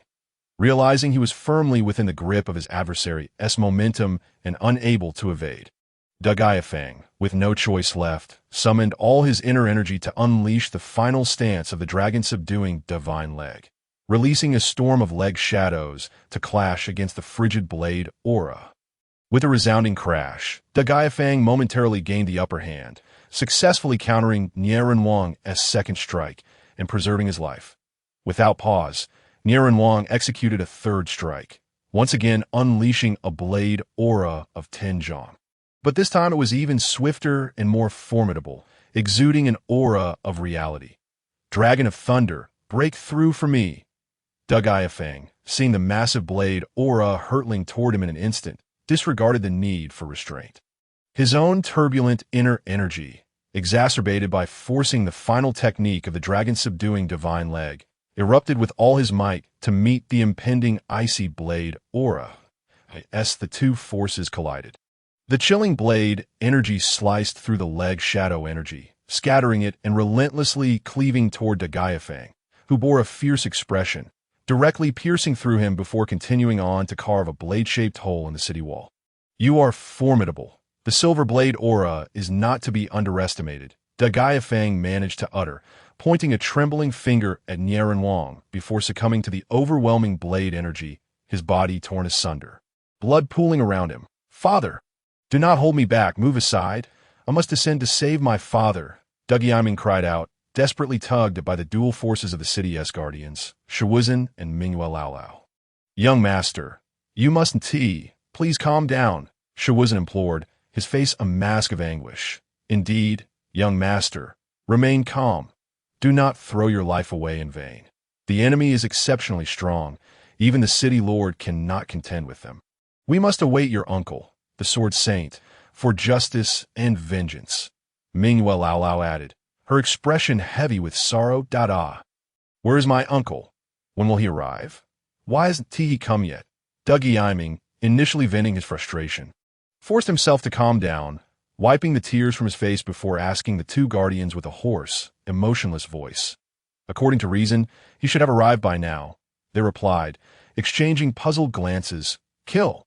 The disciples of the Tianxia Society surged toward the gates of Wushuang City. Led by Qin Shuang, one of the 9 hall masters of the society, he first struck the gates with a frosty river technique, shattering them before leading his followers through the breach to engage in battle with the defenders of Wushuang City. As the Tianxia Society forces breached the gates, Shiwuzhen could no longer remain idle. With a powerful leap, he descended from the city wall, unleashing a massive palm strike toward Qin Shuang, who was about to break through and enter the city. Seek death, Frosty Shroud. Get out of my way. Qin Shuang, having just fought his way through, barely had time to revel in his success before facing Shiwuzhen's near ambush. Infuriated, he countered with a force that encased Shiwuzhen in ice. With a resounding crack, Qin Shuang's full energy shattered the ice surrounding him, and without hesitation, he rolled away to evade Qin Shuang's subsequent fatal strike. Ice Mountain, perish! Seeing his first attack fail, Qin Shuang unleashed another, intent on eliminating Shiwuzhen. However, in that critical moment, Mingwei Laolao seized the opportunity, launching a counterattack against Qin Shuang, forcing him to redirect his assault toward her. With a thunderous clash, Mingwei Laolao found herself at a disadvantage, sent flying at least 10 zhong before crashing to the ground. Puff! A mouthful of crimson blood, laced with an icy chill, erupted from her lips. Sister, are you all right? Shiwuzhen rushed to her side, concern etched on his face. Do not worry, I will not perish yet. Quickly help me up. We must unite and fight. As long as we can hold out until the Sword Saint arrives, everything will change for the better. She replied, her expression resolute despite her injuries. Agreed. Today, I shall sacrifice even a portion of my own strength to ensure we endure until the arrival of the Sword Saint, Shiwuzhen declared, gently helping Mingwell Lao to her feet. His expression one of unwavering determination, as if bolstering his own courage. Enough of this drivel. Since you all wish to seek death together, allow me to do a good deed and send you on your way. Qin Shuang, who had long since embraced the new ideological teachings of Wufeng, held zero tolerance for those obstructing the rise of the great new era. Arrogant snow and frost, perish, he unleashed his most powerful technique. A final strike of the frosty fist, saturating the surroundings with an overwhelming chill that swiftly encased everything within its reach, advancing toward the two guardians like a deadly tide. Yet, just as the ultimate technique prepared to freeze the two defenders to death, a massive sword aura, radiating unmatched brilliance, surged forth, tearing through the oppressive cold and saving the two from imminent doom. Master, are we to simply stand by and watch? And why did you let the sword saint go earlier? Duanlong, unable to contain his curiosity after witnessing the unfolding events, questioned Wufeng. Enough, Duan Shidi. Refrain from speaking too much. There are reasons for my actions, Wufeng replied, followed closely by Niefeng. Indeed, Duan Shidi, be silent for now.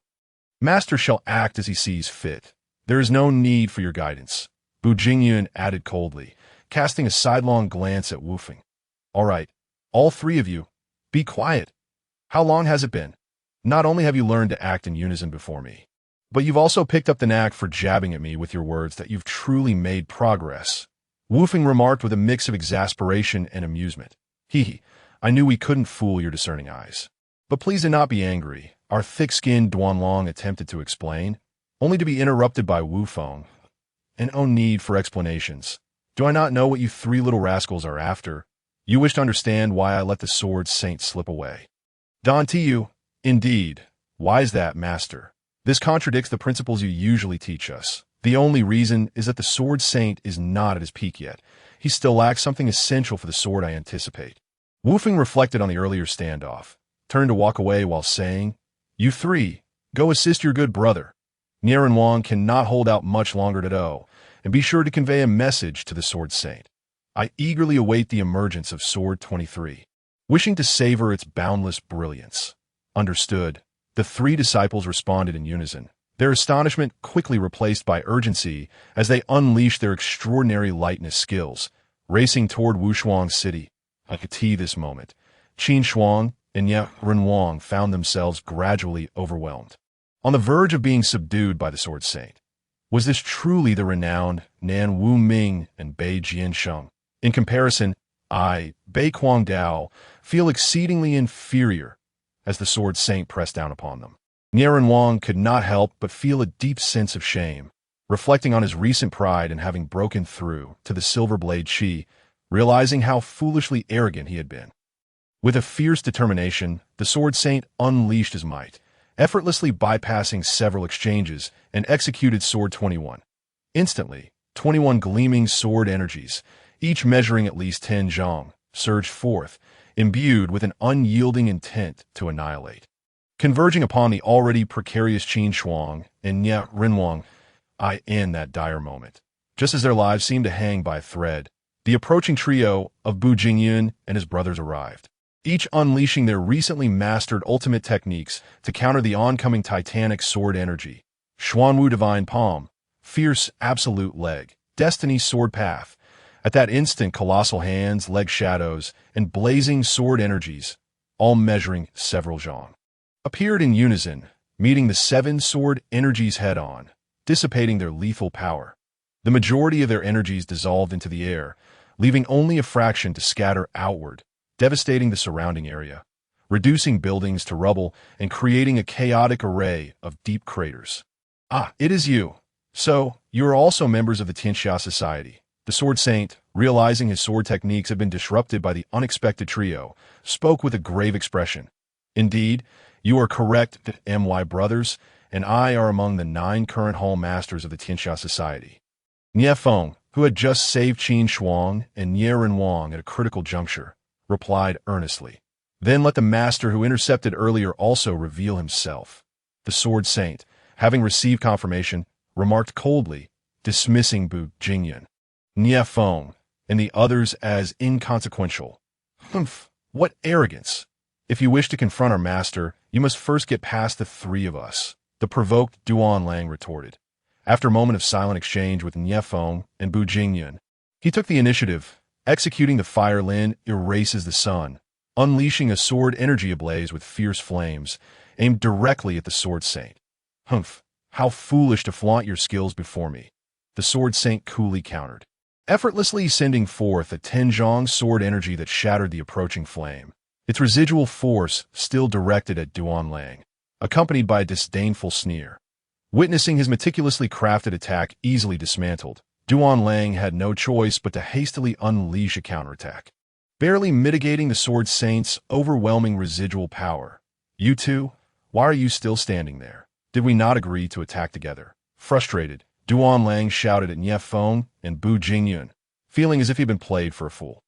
Haha, my apologies, I was momentarily distracted. I'm on it now. Here comes the snow-seeking plum. Bu Jingyun swiftly joined the fray.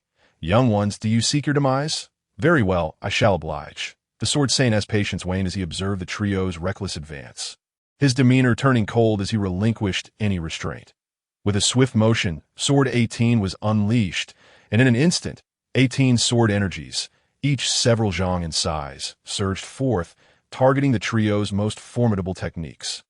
Boom! As expected, the annihilative sword energies overpowered their combined strikes in an instant, and after a brief stalemate, they were obliterated, the remaining force rushing towards the trio with devastating speed. Good heavens, how fearsome! Quick, evade! Duan Lang instinctively warned. But even as he spoke, Nie Feng and Bu Jingyun had already sidestepped the attack, leaving Duan Lang to narrowly escape the oncoming destruction, losing but a single strand of hair in the process. With an earth-shattering roar, the residual force of the Sword Saint's attack crashed into a nearby three-story tavern, reducing it to splinters and debris. Sword 21. Having missed its target, the destructive sword energy re-emerged in an instant, striking at the trio, whose brief moment of stability was shattered by the overwhelming force now surrounding them. Understanding the dire situation, the three quickly formed a defensive stance, back to back, and unleashed their strongest techniques to confront the torrent of chilling, annihilative sword energies, sorrowful clouds, cold blade, Destiny's uniqueness. Upon their techniques clashing, a cacophony of explosive sounds resonated, sending shockwaves through the surrounding area, leaving devastation in their wake. Let us go, without waiting for the dust to settle. Bu Jingyun and his companions, except for Bu Jingyun who chose to stay behind, leaped into the air, making their way towards the city walls of Wushuang City after securing Nieran Wang and Qin Shuang. Humph, you think you can escape? Not a chance. The Sword Saint, now steadied after being pushed back by the fierce clash, growled in anger. In that moment, the mightiest technique of the Holy Spirit sword art was unleashed by the furious Sword Saint, manifesting an immense power. Swish! The relentless intent to destroy stirred the heavens, a fierce wind rising as the ultimate sword struck towards the remaining five at that moment. The five, three lightly injured and two heavily wounded, felt as though they were mired in quicksand, movement becoming an arduous task. Cold sweat streamed down their faces, enveloped in an overwhelming chill, their bodies trembling uncontrollably as they braced for their impending doom.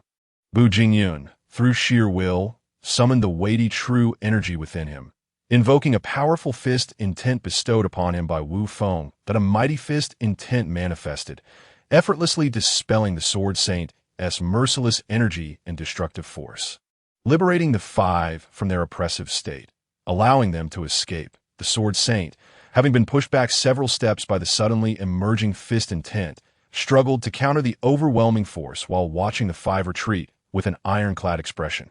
Ah, a mere will without a master. Be shattered. The dwindling brilliance of the fist intent clashed with the Sword Saint's fury, ultimately dissipating after a tense standoff. However, before the enraged Sword Saint could pursue the fleeing figures, a voice echoed across the distance. The North Sword Saint indeed lives up to his name, far surpassing us in strength that I have learned much today.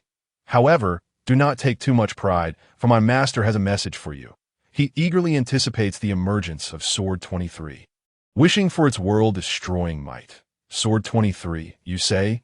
The The Sword Saint fell into deep contemplation, a fleeting glimmer of confusion flashing in his eyes. However, this state was short-lived, as he murmured a particular phrase repeatedly. The haze of uncertainty gradually dissipated, replaced by a momentary spark of inspiration, followed by a dazzling clarity of understanding that in that instant, having grasped that fleeting insight, the Sword Saint cast aside all thoughts of others and the world around him, turning silently on his heel and racing back along the path he had come. Before long, he vanished from the sight of the two guardians of Wushuang City, disregarding the desperate cries of Dugaming.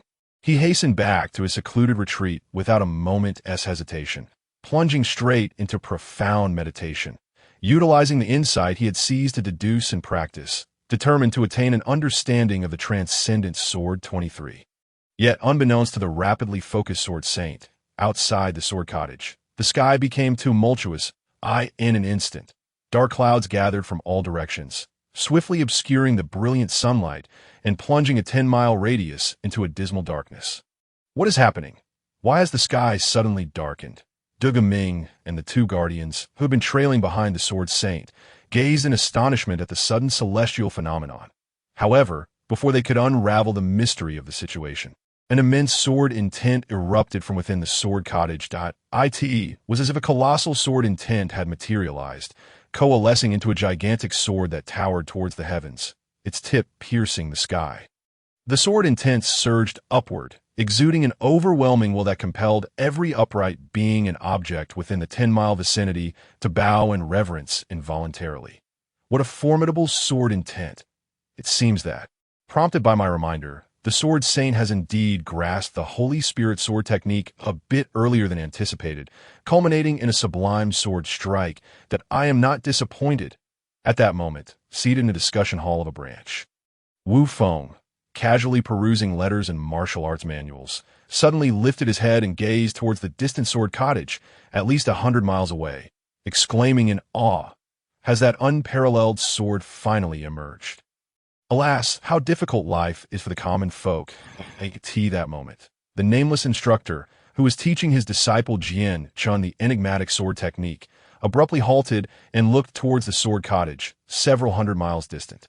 Sighing deeply, "Master, what are you looking at? What unparalleled sword?" Jian Chun asked in confusion as he observed his master's sudden pause.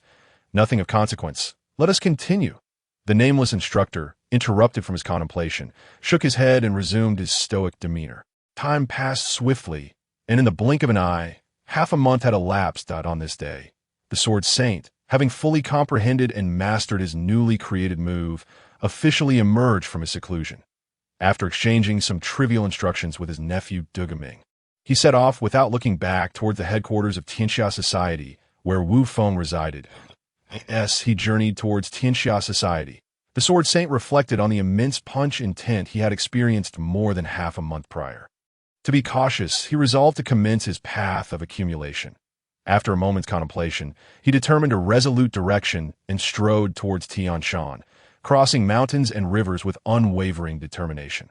With each step, his momentum and confidence grew, propelling him forward without hesitation. 3 days later, upon reaching the headquarters of Tianxia Society, the Sword Saint found himself at an unprecedented pinnacle of strength, calm and unhurried. He ascended the steps to the summit of Tianshan. Arriving at the grand training ground of Tianxia Society, "You have arrived," he announced. "As you wished. I have come. Are you prepared?" "Could not be better," was the response. "Then, what are you waiting for?" "For the opportune moment." "Oh, and when is the opportune moment?" "It is now." Sword 23.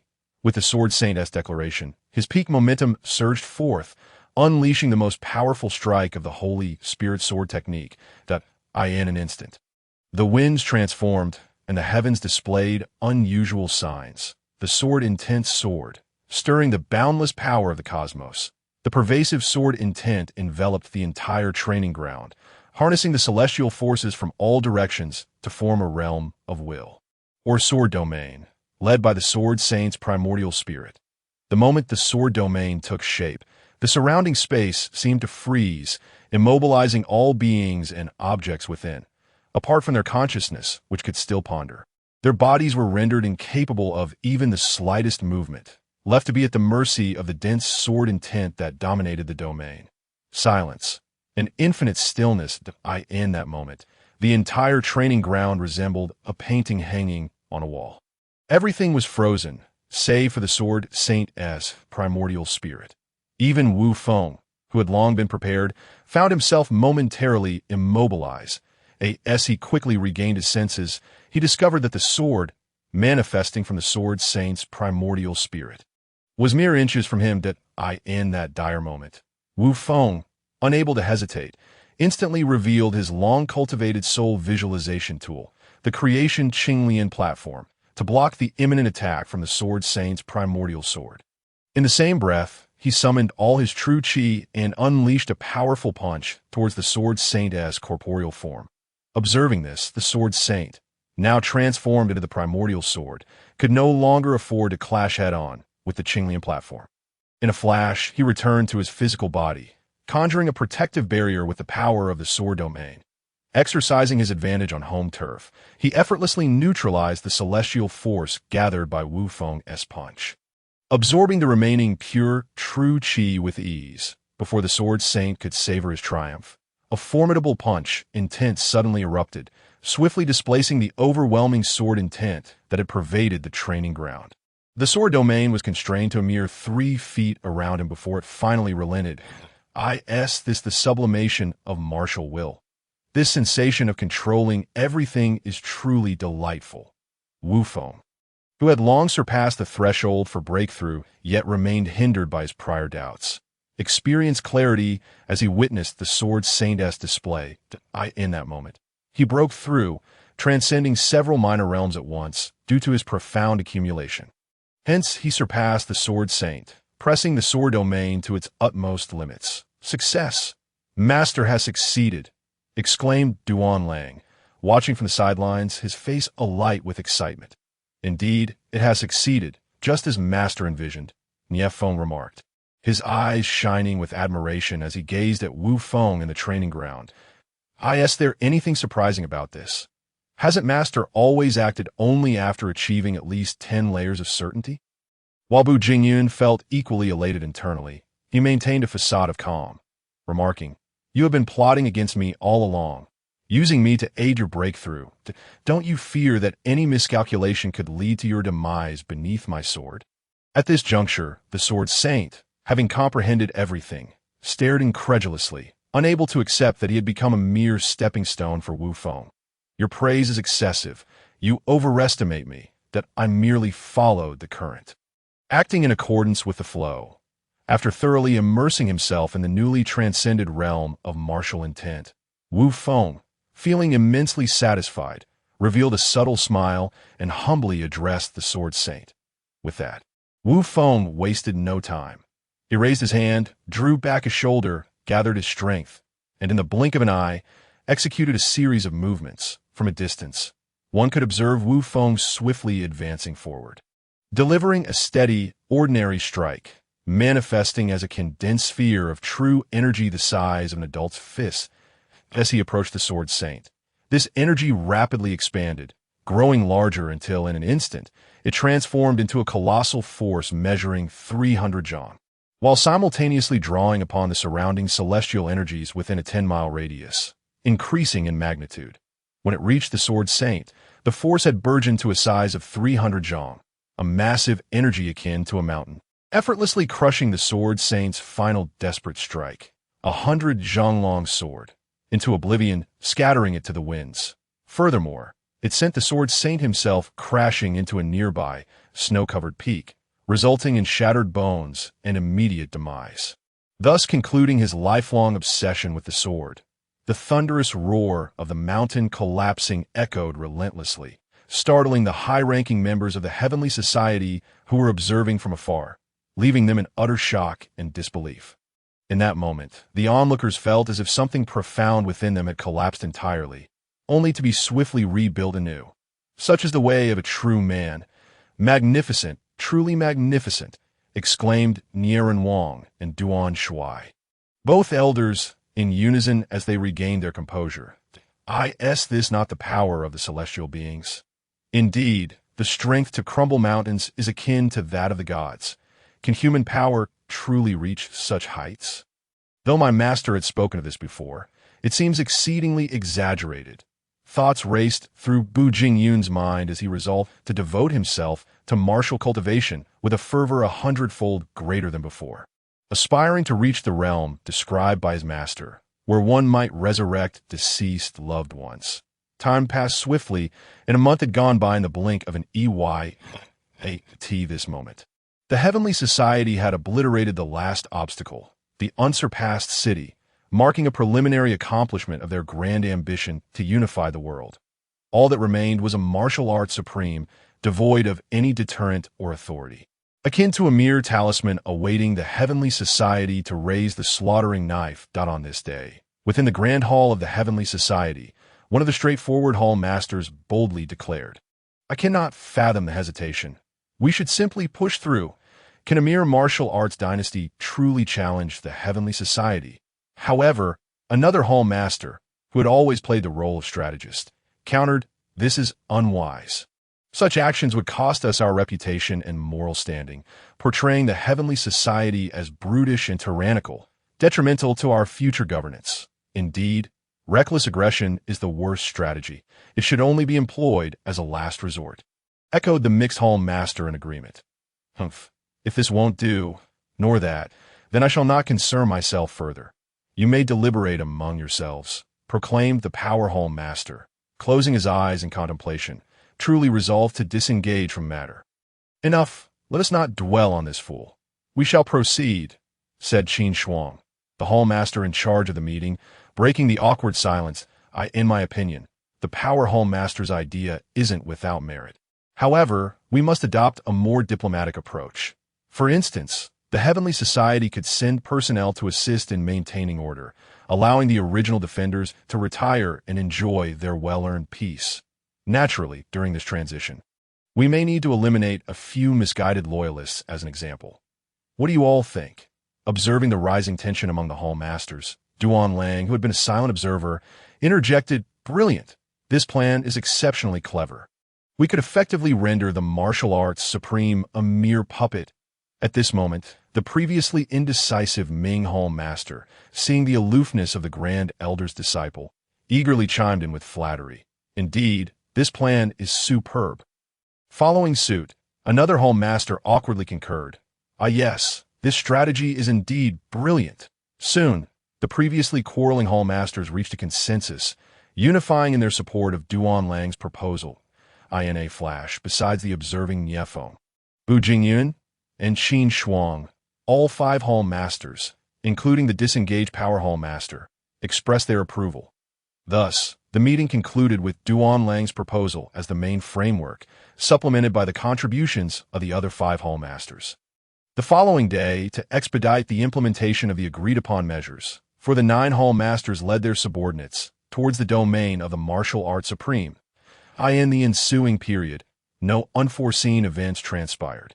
Everything unfolded precisely as the 9 hall masters had orchestrated.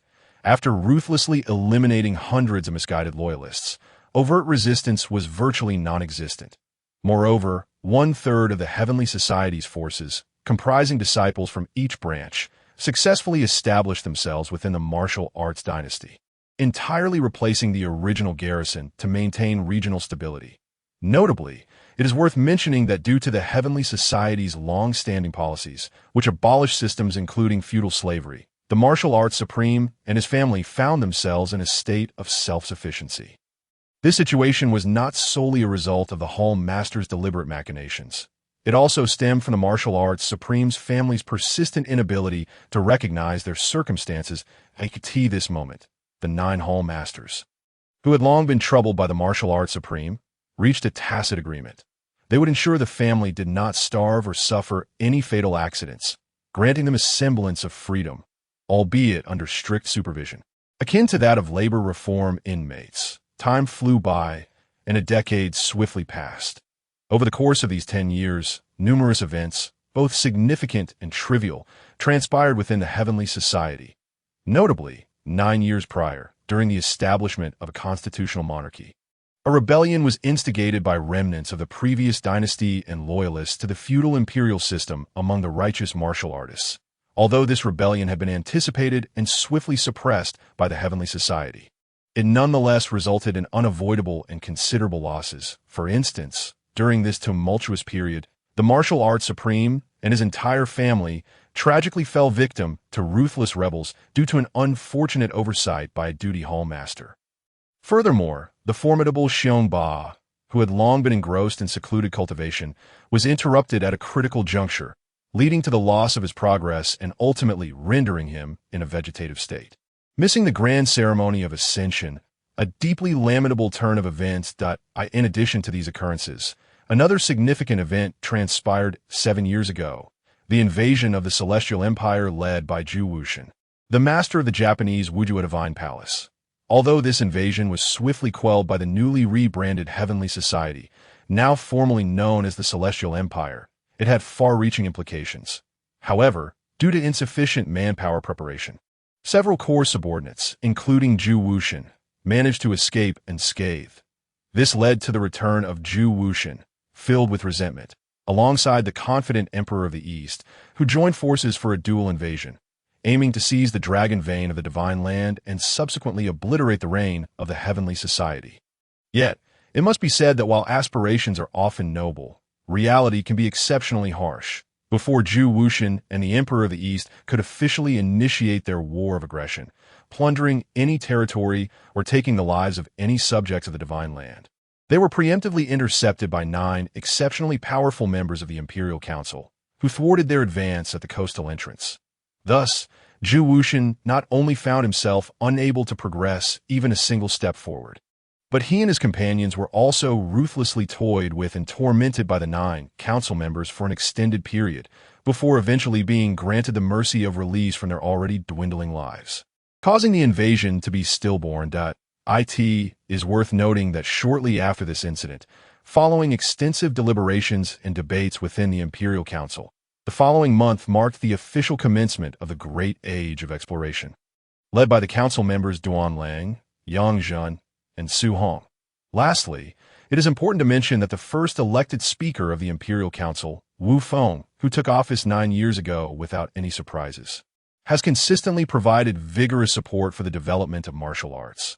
Consequently, Wu Feng not only accumulated an immense wealth of martial knowledge, but also significantly enriched his martial foundation, filling numerous gaps and discontinuities in the evolution of martial arts.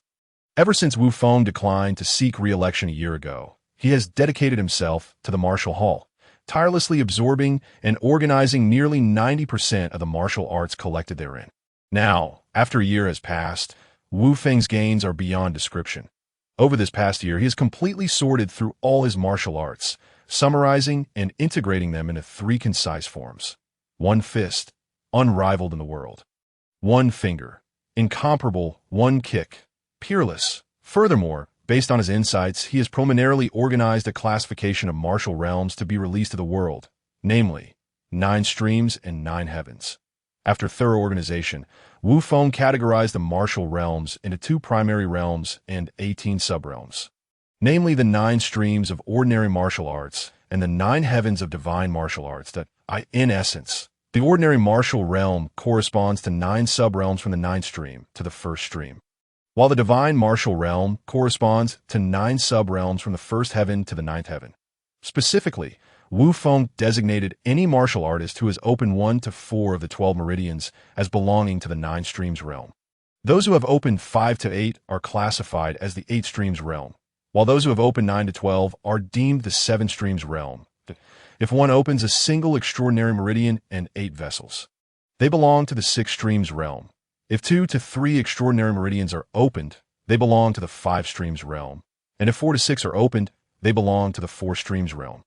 Upon opening the Run and Du meridians, which encompasses all 8 extraordinary meridians, and connecting the bridge between heaven and earth, undergoing the cleansing of marrow and vessels, and experiencing the transformation of true energy, one reaches the 3 streams realm, characterized by the innate quality of perpetual vitality that realize one's own martial path, condensing a unique martial will, or creating a martial art that represents oneself, is the 2 streams realm, often referred to as the mastery realm.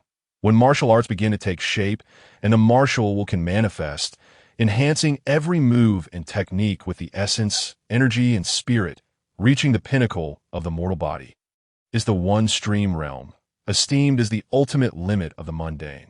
When the essence, energy, and spirit all reach their respective peaks, and one comprehends the resonance between heaven, earth, and oneself, integrating into it, gradually perceiving and adjusting until achieving harmony with the universe, where every action is accompanied by the power of the cosmos.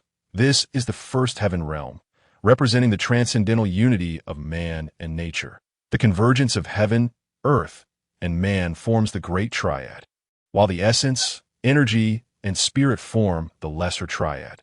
The fusion of these two elements into a singular point materializes the martial will, culminating in the formation of the martial domain, signifying the second heaven realm. Formerly known as the realm of shattered void, the martial will becomes tangible, and the martial domain is fully formed, achieving the great yang spirit, resonating with heaven and earth, capable of shattering mountains and cleaving peaks. Marking the third heaven realm, which is the current state of Wu Feng, the martial domain reaches full maturity, enabling control over all things, aligning with the forces of nature, manipulating disasters, becoming a human-shaped nuclear bomb, and igniting mountains and boiling seas, represents the fourth heaven realm. The martial domain transforms into a world of its own, achieving the status of immortality and deification, capable of obliterating continents and seas. Embodying the fifth heaven realm. Note, this realm is derived from the sword domain. Grasping the stars and seizing the moon, annihilating the heavens and earth, the lesser thousand worlds, constitutes the sixth heaven realm. Note, this is a tenuous derivation.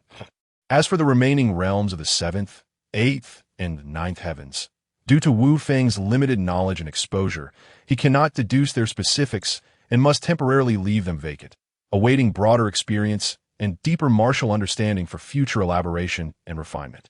Report to the esteemed Speaker of the Council. Speaker Qin, please proceed to the Imperial Council's Assembly Hall, as there is an important matter concerning the Heavenly Gate that requires your discussion.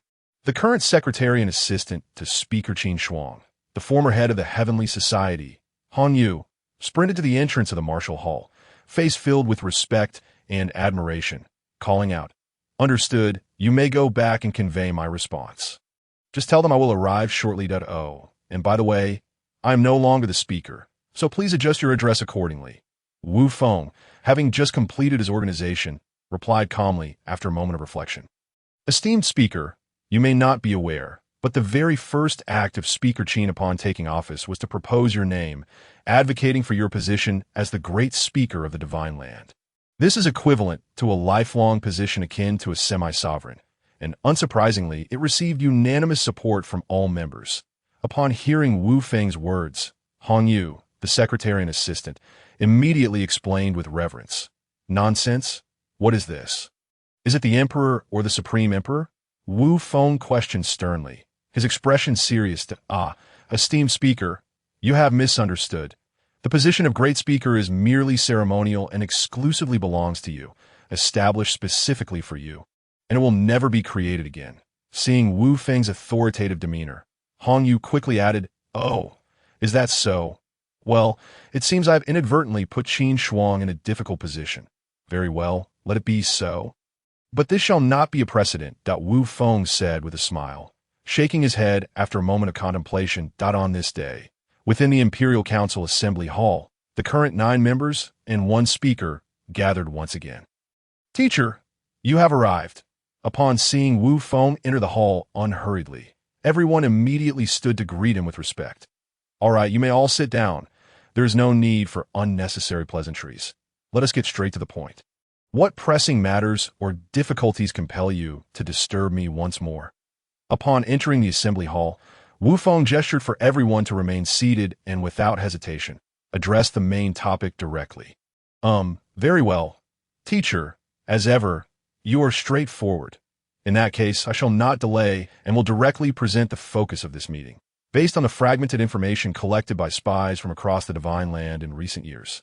We have identified 3 urgent matters that require the Empire's swift response or immediate resolution to prevent future complications. The first and most pressing issue is the formidable force known as the Heavenly Gate, which you have long cautioned us to approach with utmost vigilance.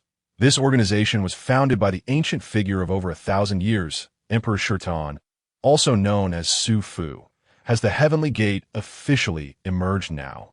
Without waiting for the current speaker Qin Shuang to elaborate, Wu Feng interjected with a furrowed brow, his expression turning slightly serious.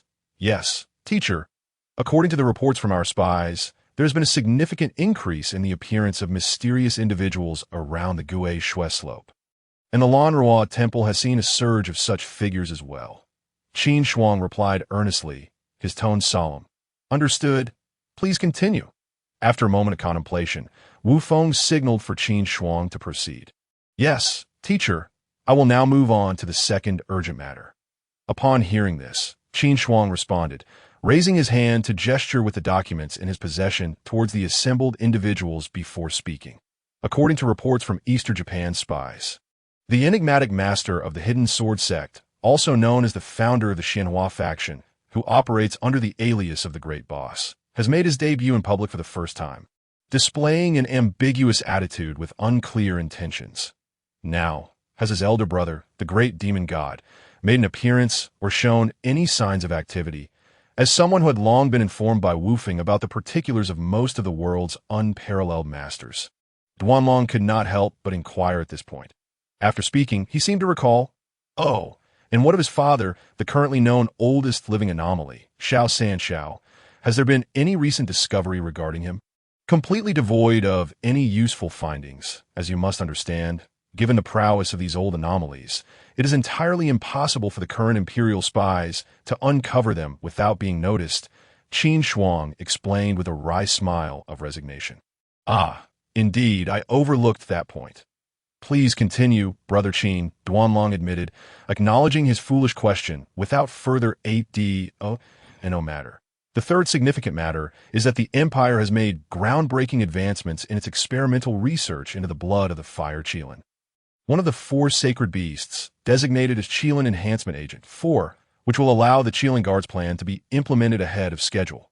Furthermore, after many years of exploration and inquiry, the island where the strongest of the 4 sacred beasts, the Azure Dragon, resides, known as Dragon God Island, has recently been officially located by an Imperial cruiser. With a smile, Qin Shuang revealed the sole piece of good news among the 3 significant matters in response to Duanlong's query. Wonderful! At last, we have heard an exhilarating piece of good news. Brother Qin, with such a serious demeanor, I was led to believe something even worse than the previous 2 matters was about to unfold. Nie Feng exclaimed, visibly relaxing as a faint smile broke across his face. Indeed, indeed, Duanlong and the others chimed in, jesting in agreement, save for Wu Feng, who suddenly turned to look towards the upper right with a solemn expression. Inquiring, my lord, having listened for so long, do you have nothing to say? Truly remarkable. The renowned god of martial arts, Wu Feng, I merely released a fleeting hint of my aura, yet it seems you have managed to perceive and lock onto it with your keen instincts. Replied the figure known as Emperor Shurtan, who had recently awakened after recuperating from the lingering effects of injuries inflicted by the invincible Wu from 3 centuries prior, upon being informed by his disciple, the Divine Mother Luo Xian, of all the major events occurring in the world over the past decade. Emperor Shurtan, feeling an overwhelming curiosity, made his way alone to the capital of the Heavenly Empire. Utilizing his ethereal agility, he strolled nonchalantly to the Imperial Hall and attentively listened to the discussions concerning the 3 significant matters. When Qin Shuang mentioned Dragon God Island, a subtle ripple disturbed the calm of Emperor Shurtian's mind, creating a brief opening in his previously impenetrable aura. Humph, regardless of who you are, daring to eavesdrop on the Empire's confidential matters leads only to death. Surrender, the solemn Bu Jingyun, upon noticing the newcomer, scolded while simultaneously launching a formidable attack that a palm imbued with profound inner strength was unleashed, causing the forces of nature to converge violently, coalescing into a massive handprint of cloud-like energy, intent on crushing Emperor Shurtian into oblivion. Faced with this lethal strike descending upon him, Emperor Shurtian appeared momentarily stunned, remaining motionless as the cloud handprint descended, leaving a great imprint on the ground while he emerged unscathed. "How is this possible?" gasped the onlookers, aside from Wufeng, who merely stated, "Have you forgotten what I told you about the 7 unfathomable realms?" Turning to the now pretending Emperor Shirtan, he remarked, "I was wondering which peerless master possessed the leisure to play the eavesdropper, only to find it was you, the Lord of the Heavenly Gate, Emperor Shirtian. With your bloodline of the Phoenix, I had contemplated how to seek you out, yet it seems that old adage rings true. A journey of 1,000 miles begins with a single step. Arrogant and ignorant junior, to dare speak so boldly before me, I have decided that you shall henceforth find it impossible to live or die," Emperor Shirtian declared, his face contorted with rage. With that, he swiftly appeared before Wufeng, launching a powerful blow intended to incapacitate him. But Wufeng's hand appeared unexpectedly, firmly grasping Emperor Shirtian's fist, rendering him unable to advance an inch.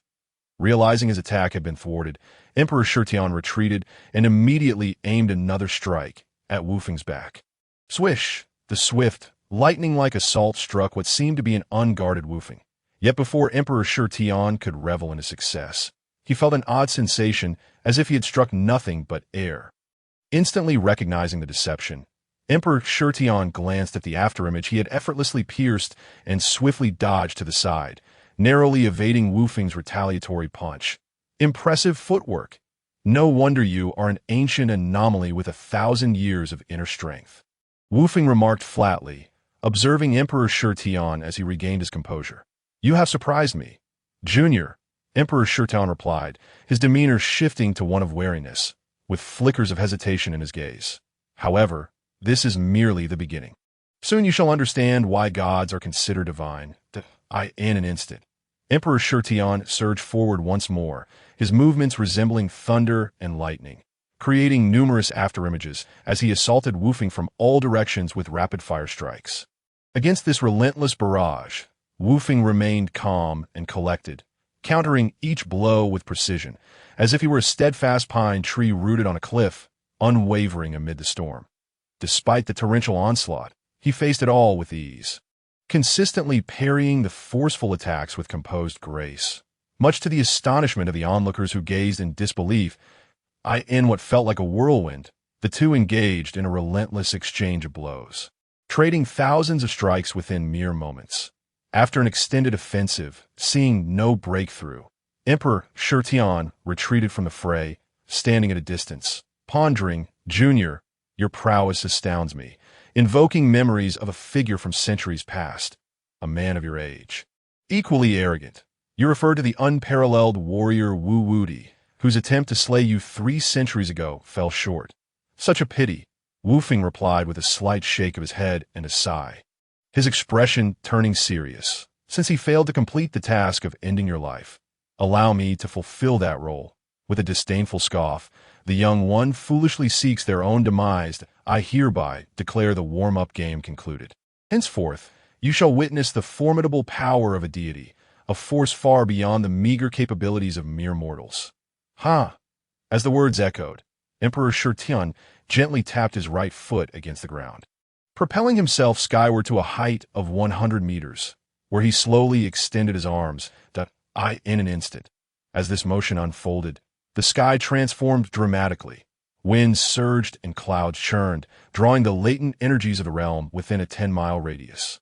Under the guidance of Emperor Shirtian's will, these chaotic forces coalesced into a colossal hand of dark ice, emanating a chilling aura and a ghostly white glow, which swiftly descended upon the location of Wufeng, enveloping him with overwhelming force. Before the impenetrable hand of ice could fully descend, the oppressive pressure it carried caused all but Wufeng to falter, with the warriors beneath the heavens collapsing to their knees, their faces pale and eyes filled with dread as they gazed upon the ice hand resembling a small mountain. "Enough! Rise and leave! Do not disgrace yourselves further in front of me," bellowed Duanlong, who strained against the immense pressure to shield the other guards while issuing his command. "Calm down, Brother Duan. The strength of our adversary is indeed beyond our expectations," Nie Feng interjected, joining Duanlong alongside Bu Jingyun, Qin Shuang, and other council members to collectively withstand the oppressive force. This entire exchange, though it seemed prolonged, transpired in mere seconds. Positioned directly beneath the vast hand, Wufeng bore the brunt of its immense pressure, far exceeding that experienced by those around him. Yet, undeterred, he stood resolutely with his hands clasped behind his back, seemingly impervious to the overwhelming force, displaying an air of tranquility while casually observing his surroundings. Upon noticing a satisfying sight, a subtle smile graced his lips. Realizing that his anticipated outcome had been achieved, Wufeng no longer hesitated. He struck, with a deliberate motion. He raised his fist towards the heavens. This seemingly playful punch, akin to that of a child, was deceptively swift, colliding with the hundreds of feet tall ice hand.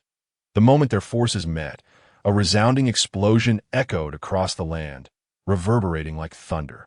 The disproportionate clash of fist and palm, appearing inconsequential yet concealing an immense and restrained power, shattered the ice hand in an instant, sending the remnants hurtling towards the airborne Emperor Shitian as the shockwave from the punch dispersed. Emperor Shitian furrowed his brow, his eyes betraying uncertainty as he searched for Wufeng, only to find him vanished. Before he could ponder further, Wufeng reappeared in the same instant, having shattered all the large ice fragments to prevent collateral damage from his own attack. After all this time, it has been you on the offensive while I remain defensive. Now, allow me to present you with a strike, Wufeng declared, without waiting for Emperor Shitian's inquiry. This punch is my original creation, and I offer it for your appraisal. Unmatched and unrivaled. As he spoke, he unleashed his fist, and the very realm around him seemed to freeze in time, transforming the surroundings into a giant amber. Vivid yet fragile, in this moment, everyone within the domain, including Emperor Shitian, was rendered immobile. The boundless and overwhelming intent of the punch surged forth, merging with the vast energies of the world, coalescing into a colossal force that surged towards the now wide-eyed and terror-stricken Emperor Shitian, who struggled to move yet found himself paralyzed by fear. As he exhaustively fought against the impending doom, he cried out, "Divine punishment! Break through!" Pushed to his limits, Emperor Shitian unleashed the most powerful move of his Sacred Heart technique, seeking to shatter the confinement of the punch domain and gain a chance at survival. Yet, even this desperate act yielded little more than a slight mitigation of the punch's intent and power. Subsequently, the remaining force obliterated him, leaving his spirit scattered. Had Wufeng not deliberately avoided making contact with Emperor Shitian's physical form at the last moment, vast expanses of clouds in the sky would have vanished entirely. As Wufeng slowly retracted his fist, the winds resumed their flow, birds took to the air once more, and the falling leaves continued their descent. With a resounding thud, Emperor Shitian's body, stripped of support, plummeted from the 100-meter height to the ground below. "Teacher, have you truly reached such heights in strength? I find myself utterly in awe," as Wufeng released the punch domain, allowing the spectators to regain their freedom. Bu Jingyun, still reeling from the shock, murmured in disbelief. "What realm have you attained, Master?" Duanlong inquired, still shaken but curious. "Indeed, have you undergone another significant breakthrough, reaching the realm of the fourth heaven you envisioned?" Nie Feng echoed, his face a mixture of excitement and curiosity. "Enough with the conjectures. I do not possess such an extraordinary talent to achieve 2 breakthroughs in such a short span. However, I am merely a half-step away from the next realm," Wufeng replied, a mix of amusement and exasperation in his tone. Breakthrough. That does not align. If you have not advanced, how could you have vanquished Emperor Shitian with a single punch, a being whose strength rivals that of the fourth heaven? Qin Shuang pondered aloud, her brow furrowed in confusion. "Haha, Qin Shuang, your inquiry has merit. You've struck upon the essence of the matter," Wufeng acknowledged with a smile. Continuing, "Do you recall when I mentioned that realm is separate from combat prowess? One must understand that sometimes a realm does not equate to strength, especially in the hands of certain exceptional beings." As he spoke, Wufeng's mind wandered to those protagonists from novels, endowed with extraordinary talents or monstrous bloodlines, or those who practiced unparalleled techniques. In their eyes, a fight at 1 level was standard, at 2 levels a full outbreak, and at 3 levels, a life-or-death struggle. Contemplating this, Wu swiftly quelled the burgeoning arrogance within. Feeling utterly embarrassed at his own presumption that he had merely reached the baseline of one level. Time sped by, and 3 months swiftly passed. It has been a full 3 months since Wu decisive strike against the Lord of the Heavenly Gate, Emperor Shurten. Yet, during this period, the Celestial Empire appeared to have taken no action, as if nothing had transpired. Were it not for the monumental battle 3 months prior, which resonated across the land and was felt by ordinary citizens for miles around, it might have seemed as though nothing had occurred. Behind the scenes, however, the Celestial Empire had been meticulously orchestrating its next moves in the capital. Within the Grand Hall of Deliberation, the gathered officials inquired. So, have you all reaped any rewards? Recently having just broken through to the realm of the second heaven, Speaker Qin Shuang gazed upon the 9 members seated beside him with a beaming smile and expressed his elation, exclaiming, "Not only have we made gains, the magnitude of our successes is truly immense." Having absorbed the martial knowledge accumulated over a millennium by Tianmin, Duanlong, who had shattered his own bottleneck, excitedly proclaimed his newfound achievement of reaching the second heaven. Indeed, this only underscores the significance of martial heritage, as well as the severity of those antiquated customs that advocate for a singular lineage, favoring males over females, remarked the gravely serious member, Yang Zhen, who had also experienced a momentous breakthrough. Brother Yang is correct. It is high time we take decisive action against those obstinate old fools, for we have delayed far too long, he continued. Certainly, this matter has become urgent. It is time to issue the final ultimatum.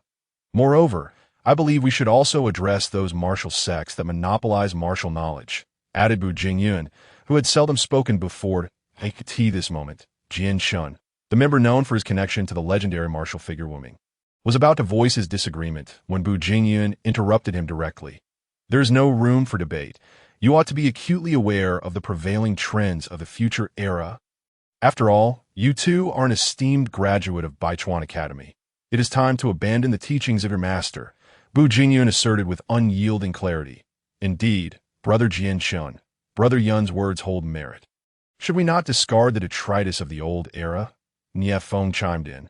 But this matter leaves no room for negotiation, especially since our teacher has already given his consent, Duanlong declared, cutting him off with an air of undeniable authority. Well, I understand now, Jian Shin conceded, feeling resigned after realizing that even Wu Feng had tacitly agreed to the matter. With a heavy heart, he muttered in defeat. Very well, since that is the case, let us finalize this decision and implement it forthwith. Now, let us proceed to discuss the second agenda, Qin Shuang stated after Jian Shun, the last dissenter, also acquiesced in a certain mountainous region of the Eastern Isles, the great demon god, wearing an exuberant smile, inquired of his approaching brother, "Are we all prepared?" "Yes, all is in order. We are merely awaiting the right moment," replied the equally smiling Xiao Aoshi. The advance of the great calamity comes earlier than anticipated. One wonders if the ultimate outcome will still align with our expectations. By the way, have we ascertained the true strength of that martial deity who unified the land? The great demon god asked in a tone of indifference. His prowess is indeed formidable. He can be regarded as a peerless warrior of the last 5 centuries, not inferior to Wu Wudi from 3 centuries past. Xiao Aoshi responded with a serious demeanor. "Oh, is that so? Then he's indeed worthy of the title martial deity," the great demon god remarked thoughtfully as he gazed into the distance. "However, when compared to you, dear brother, there exists an insurmountable chasm between him and the likes of us," asserted the proud and disdainful Xiao Aoshi. Haha. Indeed, what is a mere martial deity when juxtaposed with the likes of us? Just an ant that can be crushed at will, for how can a grain of rice dare to contend with the brilliance of the full moon? The great demon god laughed heartily in agreement. In a remote mountain village within the land, an elderly man, his face marred with sores, lamented, "How could the great calamity arrive so prematurely? Something is amiss. Let me calculate. Ah, it is as I feared. Alas, the suffering of the people is ever so profound." "Grandfather, what is the matter?" inquired a curious young girl standing beside him. "Oh, nothing of consequence. Let us hurry back." The old man replied, snapping back to reality at the sound of his granddaughter's voice, offering a self-deprecating smile as he gently shook his head. The following morning, at the grand military parade ground of the Celestial Empire, Speaker Qin Shuang, standing atop the central platform, inquired, "Gentlemen, how prepared are we?" "Rest assured, Speaker, we are all ready and await your command to swiftly vanquish our foes." The generals affiliated with the Imperial Cabinet responded in unison, "Very well. In that case, I shall refrain from unnecessary words. Now, all units, heed my command. Advance," Qin Shuang declared with fervor. Half a day later, in a sea area not far from the Eastern Isles, Admiral Huai Kong directed, "All soldiers, surround that pirate ship ahead without fail. We must not allow a single thief to escape." "Yes, Commander," his subordinates shouted back. "Fire! Open fire and sink it. We must act decisively, for our leader has yet to return." The sixth leader exclaimed anxiously as they found themselves encircled by the Celestial Empire's navy. "What is there to fear? With our strength, dealing with this mere rabble will require little effort," scoffed the fifth leader dismissively. "Indeed, they are but ants attempting to shake a tree," the fourth leader added with arrogant disdain. "Enough idle chatter. The enemy's assault is upon us," the third leader warned, observing the barrage of cannonballs approaching from all directions. The sounds of cannon fire echoed continuously as flaming projectiles surged toward the Xianhua ship. Just as they were about to strike, an array of various energy forces erupted from within the cabin of the Xianhua, confronting the incoming cannonballs with sword energy, blade energy, fist energy, leg energy, and finger energy, each meeting the projectiles head-on. With a thunderous boom, the energies collided with the cannonballs mid-air, obliterating them with ferocity. Some were reduced to dust, while others were cleaved in half, falling directly into the sea. "Continue the bombardment. Do not cease until I give the order. Let us see how much inner strength they possess," Huai Kong commanded coldly after witnessing the first wave of cannonballs utterly fail to damage the Xianhua.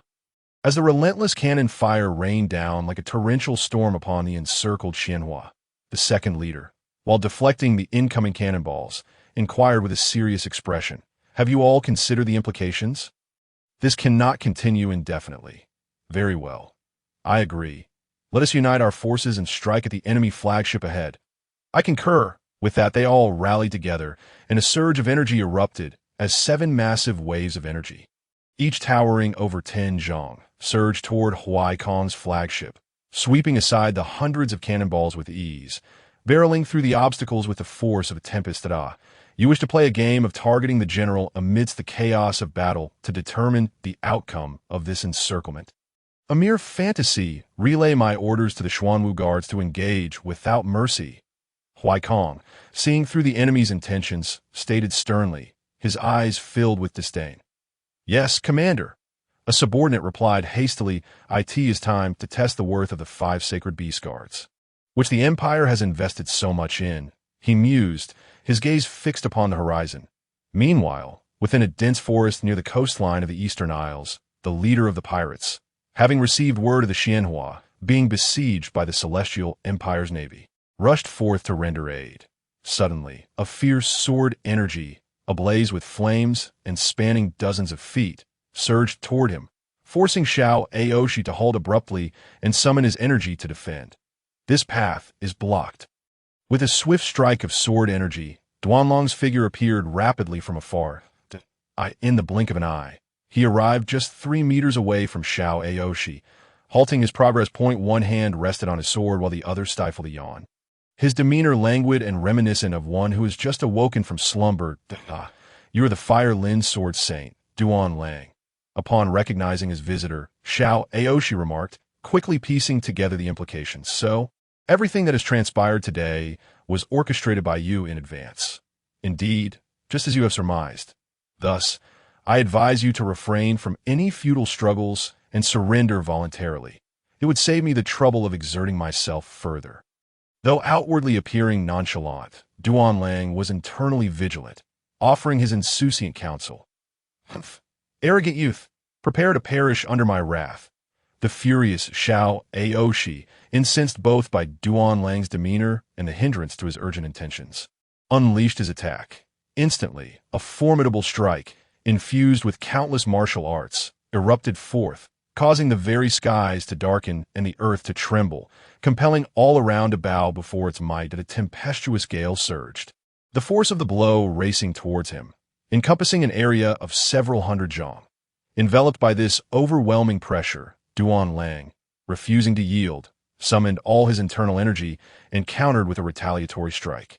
Fire Lin devours the S the words left his lips. The furious power of Duan Lang surged forth, drawing upon the natural forces within a radius of a mile, coalescing into a sword aura of immense proportions.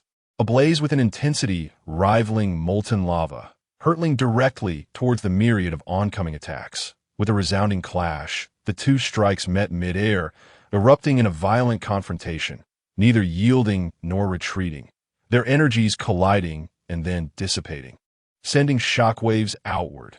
Everything in their path was obliterated, shattering into fragments, leaving behind a desolate expanse of roughly 10 miles in what was once a lush, thriving forest, with a forceful explosion that sent Duan Lang flying several hundred meters.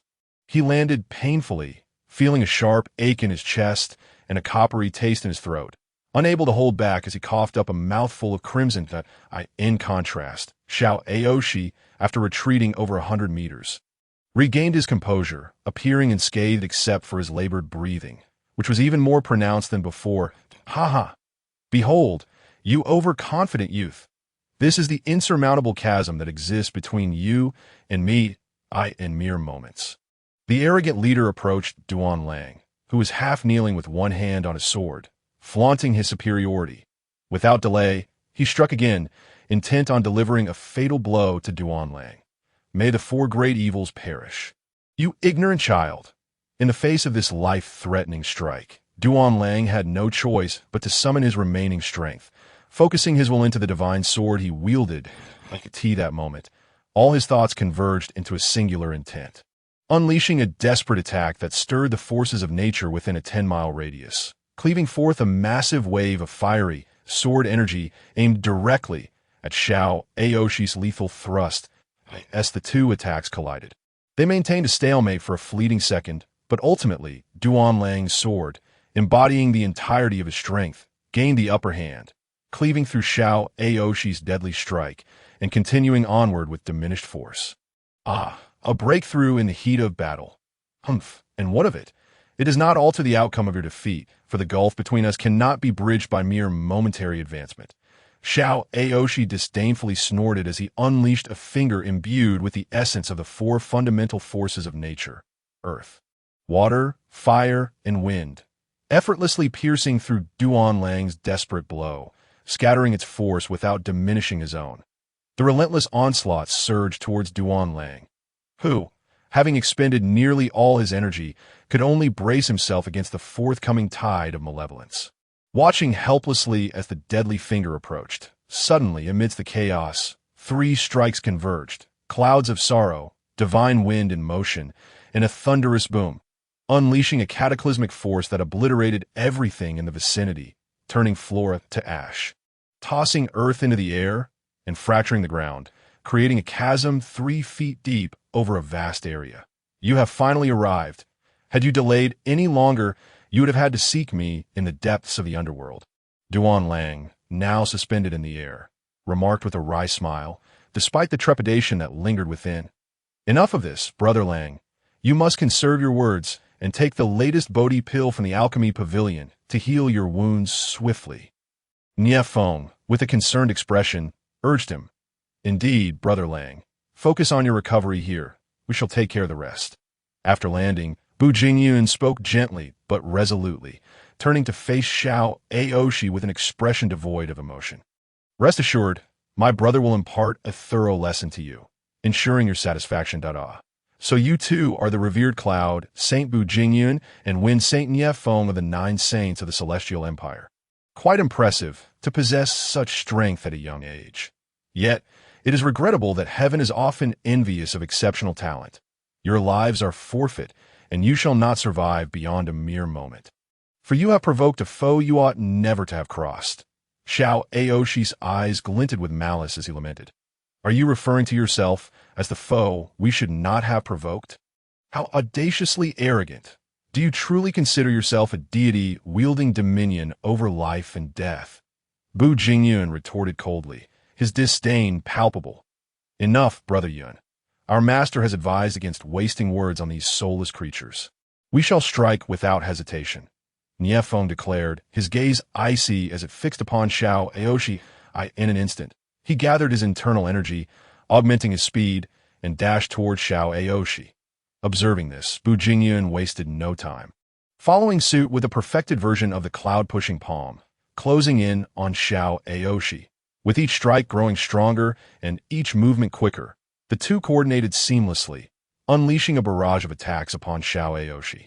From a distance, three figures darted like lightning, continuously engaging one another, shifting from one location to another in the blink of an as time flowed. The intensity of their battle escalated, with the colors of their energies intertwining in a dazzling display. For a moment, the impeccable synergy between Feng and Yun allowed them to match Xiao Aoshi, equally matched in their fierce engagement. However, such favorable conditions could not endure. Gradually, the relentless consumption of their energy began to take its toll. Ultimately, they could not hope to contend with an ancient being like Xiao Aoshi, who had lived for at least 5 or 6 centuries. As their strength waned, the once tight partnership revealed a crack, which the experienced Xiao Aoshi seized upon, breaking through their combined efforts with a single, decisive move. Da-ha-ha! All of you shall perish. With a swift motion, Xiao Aoshi sent Bu Jingyun hurtling through the air before turning to deliver a powerful kick that sent Niefeng flying far away. In an instant, both Feng and Yun fell heavily to the ground, their bodies battered, and as they landed, crimson flowed from their mouths, a testament to their grievous injuries. Brother Feng, it appears our only recourse is to unite once more and employ the ultimate technique. The Maha Wuliang, as taught by our master, to turn the tide of battle, Bu Jingyun resolved, wiping the blood from his lips with determination. Yet, Brother Yun, you know we have yet to master this technique. If we unleash it, the consequences may be dire, harming the innocent. Niefeng replied with a hint of reluctance, recalling the potential ramifications that at this point, we can afford no such considerations. If we do not act, we, including Brother Duan, shall surely perish, Bu Jingyun stated coldly, his resolve unwavering. Very well. Though inherently kind-hearted, Niefeng, who ultimately is not a pedantic individual, reluctantly agreed to speak. As his words fell, without a trace of hesitation, Niefeng sprang into action, leaping into the air to meet Bu Jingyun, who was also soaring through the sky. Their feet collided, intertwining their respective elemental powers, with the fusion of wind and clouds. They became invincible, and in an instant, as the two combined their strengths, the winds surged and clouds roiled, causing the heavens and earth to dim, the sun and moon to lose their radiance. The elemental forces within a radius of several dozen miles rushed together frantically, coalescing in the blink of an eye into a colossal tornado of at least level 18 winds, reaching from the heavens to the earth, spectacular and awe-inspiring in its might. Enough, Junior Brother Lang. There is no need to obstruct any longer. Retreat swiftly. As Niefeng completed the joint attack, he struggled to control the immense elemental power, as deep and vast as the ocean, while urgently calling out to Duan Lang, who was laboriously holding on. Boom! Puff! Upon hearing this, Duan Lang seized the opportunity, exchanging his injuries for a chance to escape. After retreating a distance, he could no longer suppress the internal pressure, and once more he coughed out a mouthful of crimson, staining the ground before him, staggering away into the distance. Die, you malevolent and wicked creature, devoid of humanity. After unleashing a furious shout, the duo of wind and clouds no longer restrained the surging elemental forces, controlling the towering tornado to envelop the unsuspecting Xiao Aoshi beneath it. How dare you, insolent youths! You are truly despicable and courting death. In a moment of desperation, Xiao Aoshi was compelled to muster all his internal energy, executing a devastating ultimate move. In an instant, the elemental forces of earth, water, fire, and wind within a radius of several dozen miles converged around him, forming an immense initial manifestation, nearly 1,000 feet in size. Wreaking havoc upon the world, as it collided with the colossal tornado, it appeared as though two giants, each 1,000 feet tall, were engaged in a fierce battle. Each clash sent shockwaves rampaging across the vast earth, uprooting trees and shattering mountains of varying heights. Moments later, boom! Following another clash, this epic battle reached its conclusion, with Xiao Aoshi having reached his limit, being obliterated in an instant. In that collision, both his physical form and spiritual essence were shattered by the chaotic elemental forces. His consciousness crushed by the wills of the duo of wind and clouds, scattering across the ground.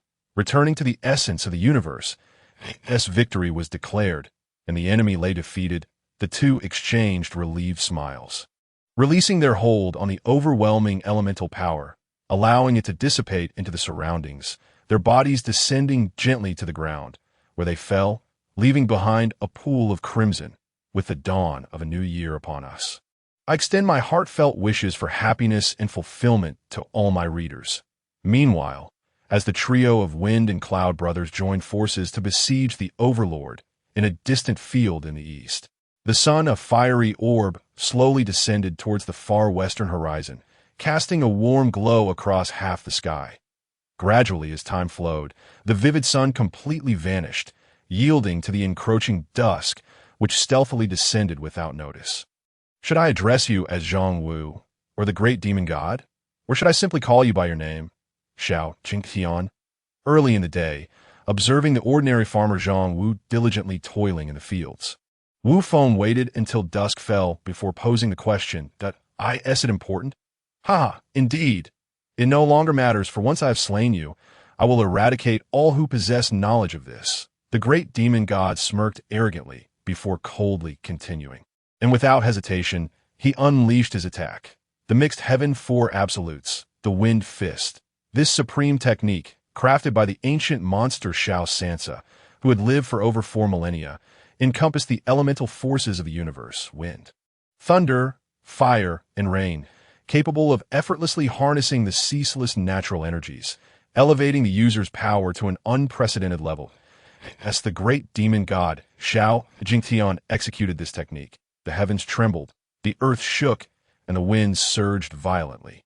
Akin to a hurricane of level 12, sweeping forth with his fist towards Wu Feng, who stood a mere 10 steps away, the tempestuous winds transformed into a barrage of dense wind blades. Hurtling towards Wu Feng, invincible Qi, faced with the relentless onslaught of wind blades and the massive fist that followed, Wu Feng remained calm, his body motionless, as he chanted a mantra, activating the enhanced protective barrier he had refined over the years. With a thunderous roar, dust and debris filled the air, collapsing structures and shaking trees across the vicinity, leaving a chaotic web of fissures in its wake. Moments later, as the dust began to settle, Wu Feng stood unscathed, prompting a shocked exclamation from Xiao Jingtian. Indeed, you are worthy of being the strongest boss from Fengyun 3. That punch was indeed formidable, while it nearly rattled my invincible Qi. It fell just short. You deserve commendation. With a light pat on his shoulder to dust off the remnants, Wu Feng remarked with a hint of mockery. Humph, what a grand boss. Utter nonsense. I find it hard to believe you possess true invulnerability. Prepare to die. Mixed heaven four absolutes. Thunder Fist, the great demon god, unyielding in his disbelief, did not hesitate to unleash his most powerful punch, channeling all his internal energy once more. Boom! As the great demon god unleashed his full might. Winds howled and clouds swirled for 100 miles, gathering into a massive storm cloud that engulfed a 10-mile radius, plunging the land into darkness. Had it not been for the ensuing thunderclaps and flashes of lightning illuminating the sky, this place would have been shrouded in utter blackness in the blink of an eye, as the great demon god struck with all his power. Bolts of lightning, as thick as a bottle, rained down, converging around the massive fist, racing towards Wu Feng. Observing the oncoming storm of lightning and the colossal thunderous fist, Wu Feng remained composed, his heart steady, marveling at the spectacle. With unwavering calm, Wu Feng activated his invincible Qi. Bracing for the impending strike, the earth-shattering sound erupted as the forces collided, echoing for miles, resonating until it gradually faded. Due to the overwhelming force of the great demon god strike, Wu Feng was sent hurtling back 10 miles, demolishing hundreds of trees and structures in his path, carving a straight trench before finally stabilizing his stance. Surely, he must be dead now. The exhausted great demon god panted, having expended all his energy. Staring intently at the distance, my sincerest apologies. I fear I must disappoint you once more. With each step, as if moving slowly yet swiftly, Wu Feng appeared before the great demon god, continuing with a smirk. What? How could this be? You remain unscathed. This is impossible. Who are you? The great demon god exclaimed in disbelief. Did I not mention it before? To shake my invincible aura, do you still lack 1,000,000,000 points? With an expression of indifference, Wu Feng stated this before abruptly shifting his tone, turning to gaze at the slowly rising full moon, and continued, As for who I am, have you not already deduced it? Ha ha, you have fallen for my ruse. The martial god of the divine land, Wu Feng, stands before you. The great demon, admiring the now risen moon radiating with a luminous glow, laughed maniacally, his face twisted with arrogance. However, before he could finish his words, he was interrupted by Wu Feng, who remained calm and spoke in a nonchalant tone. Since you have recovered, let us continue. Allow me to witness your capabilities under the full moon. You did this deliberately. You already knew the characteristics of my martial arts, the great demon said with a serious expression, his caution palpable. Otherwise, if I did not wish to experience the mightiest blow of the 4 absolute heavens at its peak, do you think I would engage in such trivial conversation? Wu Feng replied, his demeanor matter of fact. Utterly arrogant. Young one, and next, I shall make you pay for your hubris, for you shall suffer a lifetime of pain and regret. Perish, the great demon proclaimed, invoking the 4 absolute heavens, wind, thunder, fire, and rain, merging them into one with a furious roar. He unleashed his formidable technique, his expression fierce and menacing. Boom, as the great demon executed his ultimate move. The winds surged, the heavens transformed, and the very forces of nature within 100-mile radius roared to life. In mere moments, towering tornadoes stretching thousands of feet formed, engulfing the surrounding 10 miles in a tempest of thunderclouds. While a vast sea of flames illuminated the night as if it were day, accompanied by relentless torrential rains that fell like sharpened blades. In this moment, under Wu Feng's passive observation, the great demon wielded the elemental forces of nature, crafting a scene reminiscent of the chaotic birth of the world, where the powers of the elements wreaked havoc upon all existence, in the face of a strike that was 1,000-fold more powerful than a natural disaster.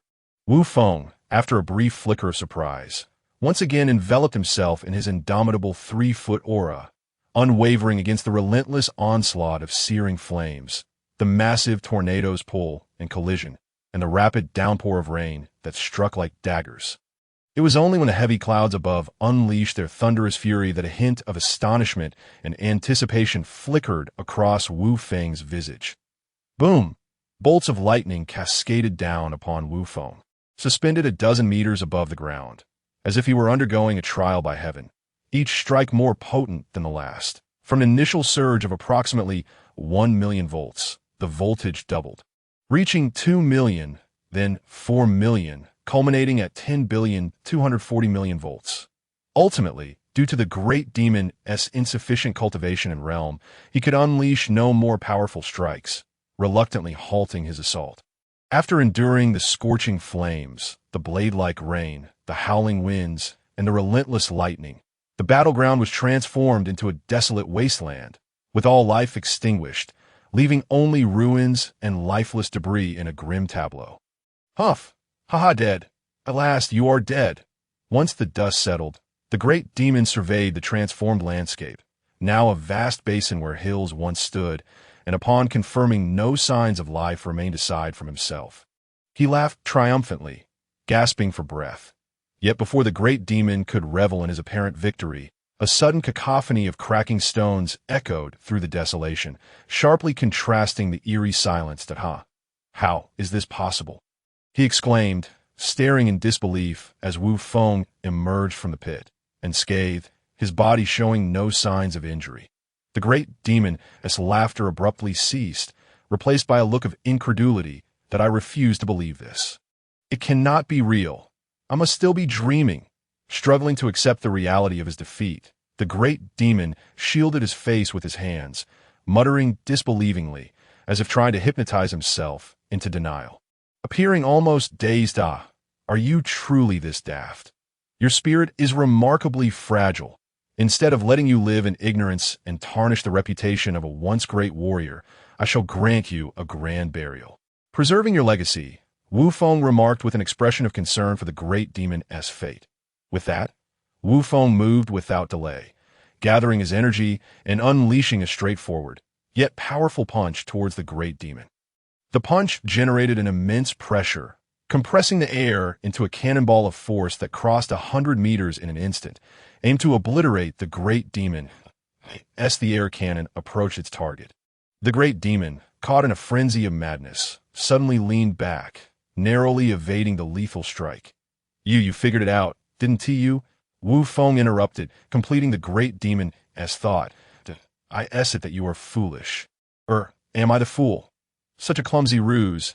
I cannot fathom how I could ever believe it. Wu Feng continued, exasperated at that moment. He was reminded of countless tales where defeated villains, pretending to have undergone a transformation, were easily forgiven by Navi heroes and their companions. I shall fight you. The four absolute heavens united. Enraged by the perceived insult to his intellect, the great demon leaped into the air, standing defiantly beneath the moon, furiously proclaiming his next move while swiftly launching his attack, then turning to flee towards the distant ocean. Now you wish to escape? Alas, it is too late. After allowing you to unleash so many techniques, it is only virtuous that I return the favor.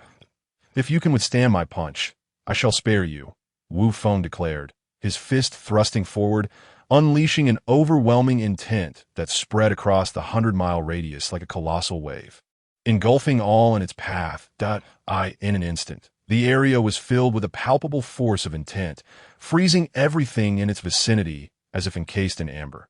All except for conscious thought were rendered immobile, caught in the overwhelming grip of Wu Feng's might.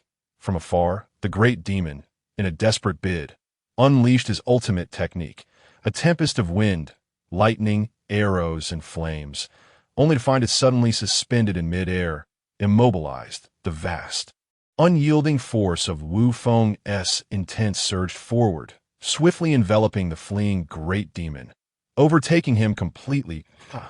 In that fleeting moment of being overtaken, the great demon could only emit a cry of despair before being thoroughly engulfed by the overwhelming force, which permeated and spread throughout his being.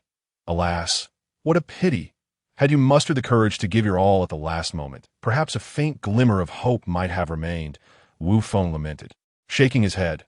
With that, he turned away, strolling leisurely towards the locations of Bu Jingyun, Nie Feng, and Duan Lang, swiftly vanishing from the great demon's view, who was left with only the remnants of his shattered pride. Moments later, as Wu Feng approached, his movements appeared slow, yet he traversed the distance with astonishing speed, arriving simultaneously with his voice. So, after this battle, have you come to a clear understanding of your own strength? Is your heart still inflated with arrogance? From start to finish, Wu Feng, adorned with a gentle smile, observed the three brothers supporting each other at this moment and lightly teased them in a soothing tone. Master, please refrain from mocking us any further. We acknowledge our mistakes, said Duan Long, his face flushed with embarrassment upon hearing this. Indeed, Master, I have finally grasped the profound wisdom behind the saying there are mountains beyond mountains. And there are people beyond people, Nie Feng remarked, following closely. Master, after this battle, I have come to realize the inadequacy of my own strength. Therefore, I respectfully request your permission to resign from my position as a council member upon my return, so that I may devote myself wholly to the cultivation of martial arts, and strive to reach the supreme realm of martial prowess you once spoke of, in order to rescue my mother. Bu Jingyun earnestly implored. You enough? Both of you. Cease your chatter. Wu Feng interjected with an air of authority, not allowing Duanlong and Nie Feng to persuade or plead further. After speaking, he turned solemnly to Bu Jingyun and asked, Have you contemplated this thoroughly? Are you sure you won't regret it? No regrets. I have made up my mind, and I hope Master will grant my wish, Bu Jingyun resolutely replied, immediately kneeling on the ground with unwavering determination in his gaze. Sigh, very well. Let it be so. Rise. Wu Feng, after a moment of contemplation, was unable to suppress his compassion, revealing a reluctant expression as he spoke with a hint of melancholy. With that, Wu Feng, devoid of interest, strode purposefully towards the Shenzhou Navy, which had completed its encirclement mission and was anchored by the shore, awaiting their return. Time flew by, and soon it was the late July of the 19th year of the Shenzhou Tianqiao calendar. At this juncture, 30 whole years had elapsed since Wu Feng arrived in this realm. 19 years since the establishment of the Tianqiao, and a decade since the defeat of the malevolent masterminds behind the catastrophic calamity. It is worth mentioning that following the demise of the two instigators of the calamity a decade ago, Wu Feng and his 3 disciples announced 2 shocking events to the world within a month. The first was Bu Jingyun, who held a significant position as one of the 9 council members of the Imperial Central Council, suddenly resigning to return home and focus on his martial cultivation. The second was the dragon-slaying campaign, led by the Empire alongside various wandering martial artists and sect masters, which spanned an entire month. After suffering devastating losses among the participating martial experts, the campaign ultimately achieved its goal, successfully bringing back the severely wounded and nearly dying giant Azure Dragon to the Tianqiao Empire. Notably, the heavy casualties suffered by the martial experts during this campaign led to the eradication of a small faction of conspirators within the empire, who had previously spread rumors and sought to disrupt the peace. Without their strong backing, these traitorous individuals were swiftly apprehended by imperial spies shortly before the following year. From then on, the absence of these troublesome elements allowed the Tianqiao to flourish in the subsequent years, progressing and developing at an extraordinary pace, akin to a remarkable leap. Indeed, the Tianqiao not only unified the entire Eurasian continent, but also embarked upon an unprecedented era of maritime exploration and grand adventures. Furthermore, it began to realize its lofty ideals of establishing a world of equality, freedom, and harmony for all in the entertainment city of Leking. Newly constructed near the Joyous Mountains, the atmosphere was vibrant, within a 3-story establishment called Inn. The din of voices filled the air, bustling with patrons from all corners of the world, truly a scene reminiscent of a sea of humanity. Ahem, silence, everyone. The time has come. The 3 rankings will be unveiled. An elderly man in gray attire, appearing to be in his 50s or 60s, stood on the central stage of the inn, his eyes gleaming with intensity as he called out, "Old Gu, is it true that the most mysterious Tianbang among the 3 rankings will be revealed this time?" A well-dressed, middle-aged man, clearly acquainted with the elder, eagerly inquired. "Indeed, Old Gu, is it true that for over a decade, only the Runbang representing the ordinary and the Dibong representing the earth-level beings have been disclosed, while the Tianbang, akin to the legendary celestial beings, has remained hidden?" A robust young man in his 20s complained. "Absolutely. Indeed. That's correct." In an instant, before the elder named Gu could respond, the patrons of the inn voiced their agreement and approval. All right, everyone quiet down. This time, I will indeed unveil the legendary Tianbang." Old Gu gestured for silence, and once the chatter subsided, he affirmed, "Now, let's not linger on pleasantries. We shall dive directly into the main topic. This time, I will unveil all 3 rankings simultaneously," Old Gu said straightforwardly. With a swift motion, 3 scrolls, 1 azure for the Renbang, 1 white for the Dibong, and 1 golden for the Tianbang, descended from above and unfurled gracefully. As the crowd gazed upon them, they beheld the first of the Tianbang, Niwa, the ancient deity who created humanity and mended the heavens, followed by Rulai, the ancient god who observes heaven and surveys the earth, and Emperor Xianyuan, the progenitor of humanity. The list continued with Qiyu, the ancient demon king who ravaged the world, and the god of the future, who defies time and space. The remaining slots from the 7th to the 36th on the Tianbang remained vacant. As for the Dibong, it listed Wu Feng, the martial god of Shenzhou, Guan Yu, the martial saint of love, Xiao San Xiao, the 12 astonished, Wu Wudi, the true master of Xuanwu, and the reincarnated sword saint of 23. The Rembang featured Long Air, the reincarnated Sword Saint, and Bu Tian, the limitless divine palm, at the foot of the giant Leshan Buddha. Beside the entrance of Lingyun Cave, Bu Jingyun stood, gazing at Wu Feng, who was facing the river, his eyes glistening with tears as he softly murmured, "Master, must you truly depart? Can't you stay?" "Indeed, Master, could you not remain?" "Enough! Stop! Stop! Stop! Jingyun, you needn't speak either. My decision is firm, and there is no need for further persuasion," Wu Feng declared resolutely. Afterward, Wu Feng, with a mix of exasperation and humor, continued, "Moreover, haven't we agreed on this already? Besides, it's not as if I will never return. But Master, if after you leave, an old monster stirs up another calamity, what shall we do?" Duanlong expressed his deep concern at "You little rascal, are you trying to be clever? With your current strength, if you all join forces, you may not be invincible, but you certainly have the power to stand against even half a divine being," Wu Feng said, both amused and irritated as he pointed at Duanlong. "Enough. I understand your reluctance, but let us not dwell on it." Years of cultivation have allowed Wu Feng to swiftly calm his turbulent emotions, returning to his usual serene demeanor as he softly spoke. "Master," in that moment, the three brothers gazed at Wu Feng, who stood with his hands clasped behind his back, facing the great river that a deep, ethereal aura emanated from him, intensifying as if he might vanish with the wind at any moment, causing the trio to feel a foreboding sense of loss, whispering softly among themselves, "Wind, waves, do you still remember the first moment I met you? Do you recall what you said upon seeing me?" As the garments billowed with the river breeze, Wu Feng, his figure increasingly ethereal, asked with a hazy gaze. Immortal, Duanlong, and Nye Feng suddenly exclaimed in unison. "Indeed, now this immortal must contemplate whence I came and where I shall return."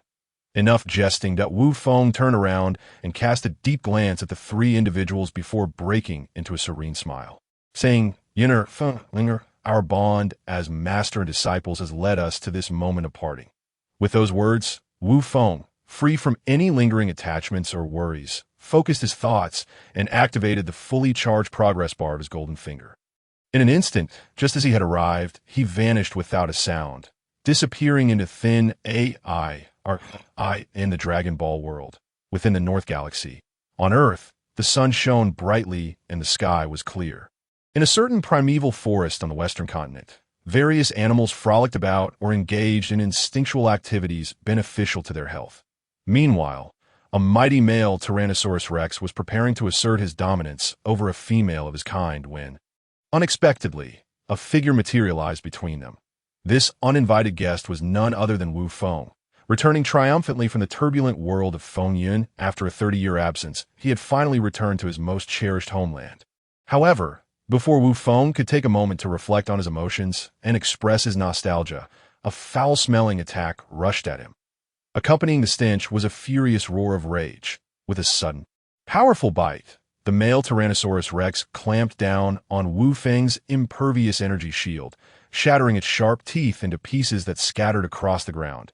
The pain from its shattered fangs elicited a series of agonized howls from the male Tyrannosaurus, causing it to thrash its enormous head in desperation, instinctively retreating from Wu Feng as if it realized it had encountered an insurmountable obstacle. Alas, it was too late. The moment Wu Feng laid eyes on the two dinosaurs, he had silently resolved to partake in their flesh for his first meal upon his return, relishing the long-forgotten taste of dinosaur meat.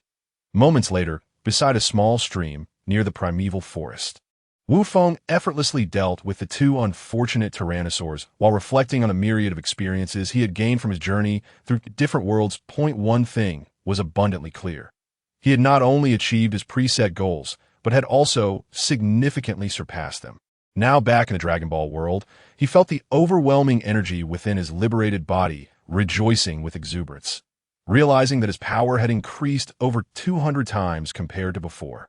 Wu Feng could not help but feel a surge of happiness that, if his combat prowess prior to the journey was approximately 3,600, then at this moment, his strength had escalated to around 750,000, far exceeding the average level of experts in the 7th universe, that he was now considerably stronger than the Frisia of the original series. marking him as a formidable force in the cosmos, capable of commanding respect and authority. While the surge in strength was indeed a significant triumph for Wu Feng, it was not the only source of his delight. After another journey through dimensions, he finally comprehended an important matter regarding the time ratios between the worlds he traversed and the Dragon Ball world. In an ordinary world devoid of extraordinary elements, i.e., a semi-plane, 1 year equated to merely 1 second in the Dragon Ball world. In lower worlds, such as those containing elements of magic or fantasy, 1 year equaled 1 minute in the Dragon Ball realm. In intermediate worlds, 1 year translated to 1 hour. In advanced worlds, a year passed in 1 month, and in superior worlds, 1 year equated to a season. Only in the pinnacle of worlds did 1 year correspond to 1 year. With the eternal ultimate world governed by the supreme Tao, remaining unexamined for now, having mentally sorted out the time ratios of the various worlds, Wu Feng, eager to confirm his findings, released his perception and enveloped the entire Earth in an instant. He selected the essence of a person in the city as his target and activated instant teleportation. With a flash, Wu Feng reappeared in the same spot within less than a second. Had one not been fixated on him, they might have assumed he had never moved at all. In that fleeting moment, he not only checked the calendar to confirm he had been away for a month, thus validating his time ratio deduction, but also cleverly acquired the barbecue seasonings he needed. After preparing all the necessary items for his barbecue, Wu Feng concentrated, and with a flick of his fingers, unleashed a razor-sharp blade composed of energy, approximately 1 meter in length. From a distance, Wu Feng wielded his blade with incredible speed, creating a myriad of blurred afterimages in a space of merely 10 cubic meters.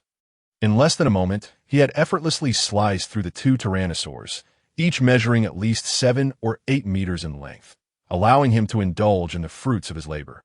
After savoring his first meal upon his return, Wu Feng wasted no time in activating instant teleportation. Once more. 1 moment, he was near his uncle Wu Taidu, ensuring his uncle was safe and sound and steadily increasing in strength. In the next, he found himself in the valley, observing his family members diligently engaged in their daily chores or arduous training. After ensuring his loved ones were safe and healthy, Wu Feng hesitated no longer and activated instant teleportation again, silently departing without a trace. When he next appeared, he found himself on a small island, casting a glance at his disciple Wu Tian before leaving once more. His subsequent appearance was in a grand martial arts arena named Crane Immortal Flow, situated near a bustling city square. After briefly observing Tao Bai He, Wu Feng activated instant teleportation yet again, vanishing without a sound. In this manner, utilizing the convenience of instant teleportation, Wu Feng visited each of his acquaintances one by one. After checking on the last of his disciples who had successfully completed their training, he made his way to Corinne Tower, where he exchanged for a considerable supply of sens of beans and tea that moment. After bidding farewell to Corinne, Wu Feng hesitated no longer and fully unleashed his perception, swiftly traversing the solar system towards the Hinai star domain. Finally, he sensed a familiar essence. This is the one, he declared, and in an instant, he activated teleportation, vanishing from Corinne Tower in an unknown star system not far from the solar system. There existed a planet renowned throughout the universe, named after an individual known as Zuno. At this moment, before a grand palace at the center of the planet, the atmosphere was alive with bustling voices and vibrant activity. Upon his sudden arrival, through instant teleportation, Wu Feng was immediately greeted by an endless line of various bizarre extraterrestrial beings, forming a serpentine-like queue that seemed to stretch on indefinitely. What is this place, and why are there so many aliens waiting in line so obediently? He pondered. Wu Feng glanced around with a curious yet bewildered expression, quietly murmuring to himself, "Silence. Everyone, please be quiet. It is now time for the next candidate, Mr. Kabuzachi. Please follow me." Mr. Kabuzachi. At that moment, a round-faced, big-eared extraterrestrial with a shiny head and rosy lips emerged leisurely from the palace, flipping through a small booklet, and called out loudly in a deadpan manner. As he finished speaking, he instinctively turned to leave, but abruptly halted halfway, directing a serious admonition at Wu Feng, who was idly wandering nearby. "Sir, the gentleman who is loitering." "Yes, you. Kindly adhere to the rules and queue appropriately, if you please. Otherwise, Lord Zuno will not entertain any of your inquiries. Lord Zuno? That name rings a bell, Wu Feng thought, recalling with a click of his tongue. To his astonishment, his journey through the starry seas had led him to the very planet of this remarkable being, said to possess omniscience and an understanding of all worldly matters. Reflecting on the original text descriptions of Zuno, Wu Feng was momentarily struck with awe. Yet, upon further contemplation, he realized that such a scenario, while unexpected, was not entirely beyond the realm of possibility. After all, the intergalactic patrolman, Gak, who bore a striking resemblance to Ultraman, had mentioned that Zuno's planet was not far from the solar system. Delving deeply into his long-buried memories, Wu Feng finally grasped the situation with clarity. Throughout this process, he had completely overlooked the Zuno servant, who, aside from his size, bore an uncanny resemblance to Zuno himself. "Sir, are you even listening to me?" the servant exclaimed, irritation creeping into his voice.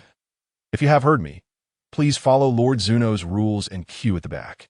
Seeing that Wu Feng remained unmoved after his reminder, the servant's expression shifted to one of barely contained anger as he shouted again to Wu Feng, seasoned by his long tenure in a world of tumult. Pondered, perhaps it is wiser to avoid unnecessary conflict while abroad, that a cautious approach is always prudent. He was on the verge of expressing his indignation when he suddenly recalled that he was on someone else's territory, which might harbor formidable individuals or peculiar methods to avert any potential misfortunes that could arise from his anger. Wu Feng chose to suppress his fury, continually persuading himself, although he was aware from the original text that Zuno's strength was not particularly formidable, certainly not on par with a Super Saiyan 2. As evidenced by the threats posed by Zamasu, the apprentice Supreme Kai of Universe 10, he acknowledged that Zuno still possessed sufficient power to command a significant force or some extraordinary abilities. After all, without a modicum of strength, how could so many extraterrestrials from various planets remain so compliant? Zuno, perhaps it is best to let this matter lie for now, that I shall revisit it when I am stronger. For now, onward to the next destination. After casting one last glance at the long queue that stretched nearly 1,000 miles, Wu Feng deliberated briefly before deciding to set aside this issue momentarily. He resolved to continue his original quest of seeking out powerful beings in the cosmos for combat training, while also intending to witness the renowned planets from the original text, Yadalate and Mitamo. With a swift motion, having discreetly marked the presence of Zuno and his several servants, Wu Feng ceased his hesitation.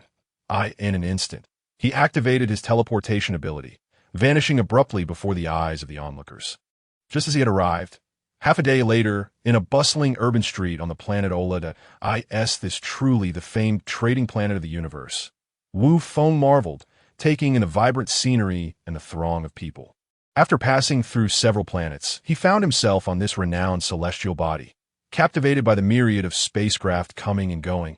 Having completed his reflections, Wu Feng wasted no time and headed directly to a large store selling spacecraft, ready to execute his previously devised plan to purchase a starship. Upon entering the shop, without waiting for the sales personnel to deliver their customary greetings, he stated directly, "I need to buy the fastest and most high-performance spacecraft available, and it must include a gravity adjustment chamber. Greetings. Based on your specifications, we currently do not have any available stock that meets your requirements and will need to be custom ordered. May I inquire if you are in urgent need? If it is not pressing, a deposit of 10% will suffice, and you may expect to wait about a month." The blue-green-skinned female salesperson smiled professionally, offering her suggestions. "Very well. Let us proceed, as you suggested. How much is the initial deposit?" Without much contemplation, Wu Feng decided calmly after a brief pause. "Hello, the custom spacecraft based on your specifications will total 100 Hijin, meaning you will need to pay a deposit of 10 Hijin." At this, the lizard-like female extraterrestrial's previously cheerful expression brightened even more. "Hijin, isn't that the currency of the universe? Do you not accept universal currency here?" Wu Feng asked, his brow furrowing in confusion. "Not at all, dear customer. You have misunderstood that we do accept the universal currency issued by the Galactic King. However, on Ola, we have always preferred to conduct transactions in Hijin. Thus, I used Hijin as the unit of currency. I hope you can understand." Not a problem. It's my fault for not clarifying beforehand. Now, please inform me of the exchange rate between Hejin and universal currency. Wu Feng waved his hand dismissively, his demeanor calm and voice gentle. Certainly, dear customer. On Ola, the standard conversion rate is 10,000 universal currency equals 1 Hejin. Therefore, you will need to provide a deposit of 100,000 universal currency. 100,000 universal currency, is it? Very well. Here you go. Let us proceed with the transfer. Wu Feng casually retrieved a crystal card he had acquired during his journey and handed it to the female salesperson. His expression unfazed as he spoke nonchalantly. He felt no pang of regret or reluctance at the prospect of nearly exhausting the funds within the card. The reason for this was not that he had reached a level of indifference toward money, nor was it due to an abundance of wealth. Rather, all the funds within the card were acquired through his daring exploits along the way. After all, when money is not hard-earned, one tends to spend it without a second thought. Does one not? Human nature is fundamentally as such. Time rushes by, and in the blink of an eye, a month has elapsed out on this day. In accordance with prior arrangements, Wu Feng arrived, having amassed the funds necessary through repeated acts of reverse robbery and entrapment over the past month. After making a one-time payment to the alien saleswoman before him, he departed without delay, driving away in the spacecraft that now wholly belonged to him, under the enthusiastic send-off of the saleswoman. Moments later, amidst the vast expanse of the universe, not far from the orbit of the planet Aura, a uniquely designed, brand-new spaceship was careening through space at high speed. As Wu Feng piloted the spacecraft for the first time, he diligently followed the simplistic instructions provided by the ship's artificial intelligence, gradually honing his skills. However, due to his inexperience, he narrowly avoided collisions with numerous commercial spacecraft traveling to and from Aura, and, while traversing an asteroid belt, shattered hundreds of meteoroids of varying sizes. Under the persistent reminders and warnings from the ship's AI, Wu Feng was compelled to exit the spacecraft, relying on his profound internal energy to transform it into inner breathing. Shielding himself from the myriad cosmic rays and radiation that posed a threat to life, by repelling all potentially harmful entities outside his body, he was able to float safely in the cosmos. After briefly acclimating to the sensation of weightlessness, Wu Feng wasted no time. With a mere flick of his hand, he unleashed thousands of energy beams that obliterated all obstructing meteoroids, reducing them to cosmic dust that ultimately dispersed into the void of space. In an instant, having cleared all obstacles, Wu Feng habitually dusted off his hands and returned to the spacecraft, relishing the novelty of piloting for the first time. It was not until 3 hours later, after once again serving as a cosmic janitor, that the novelty began to wane.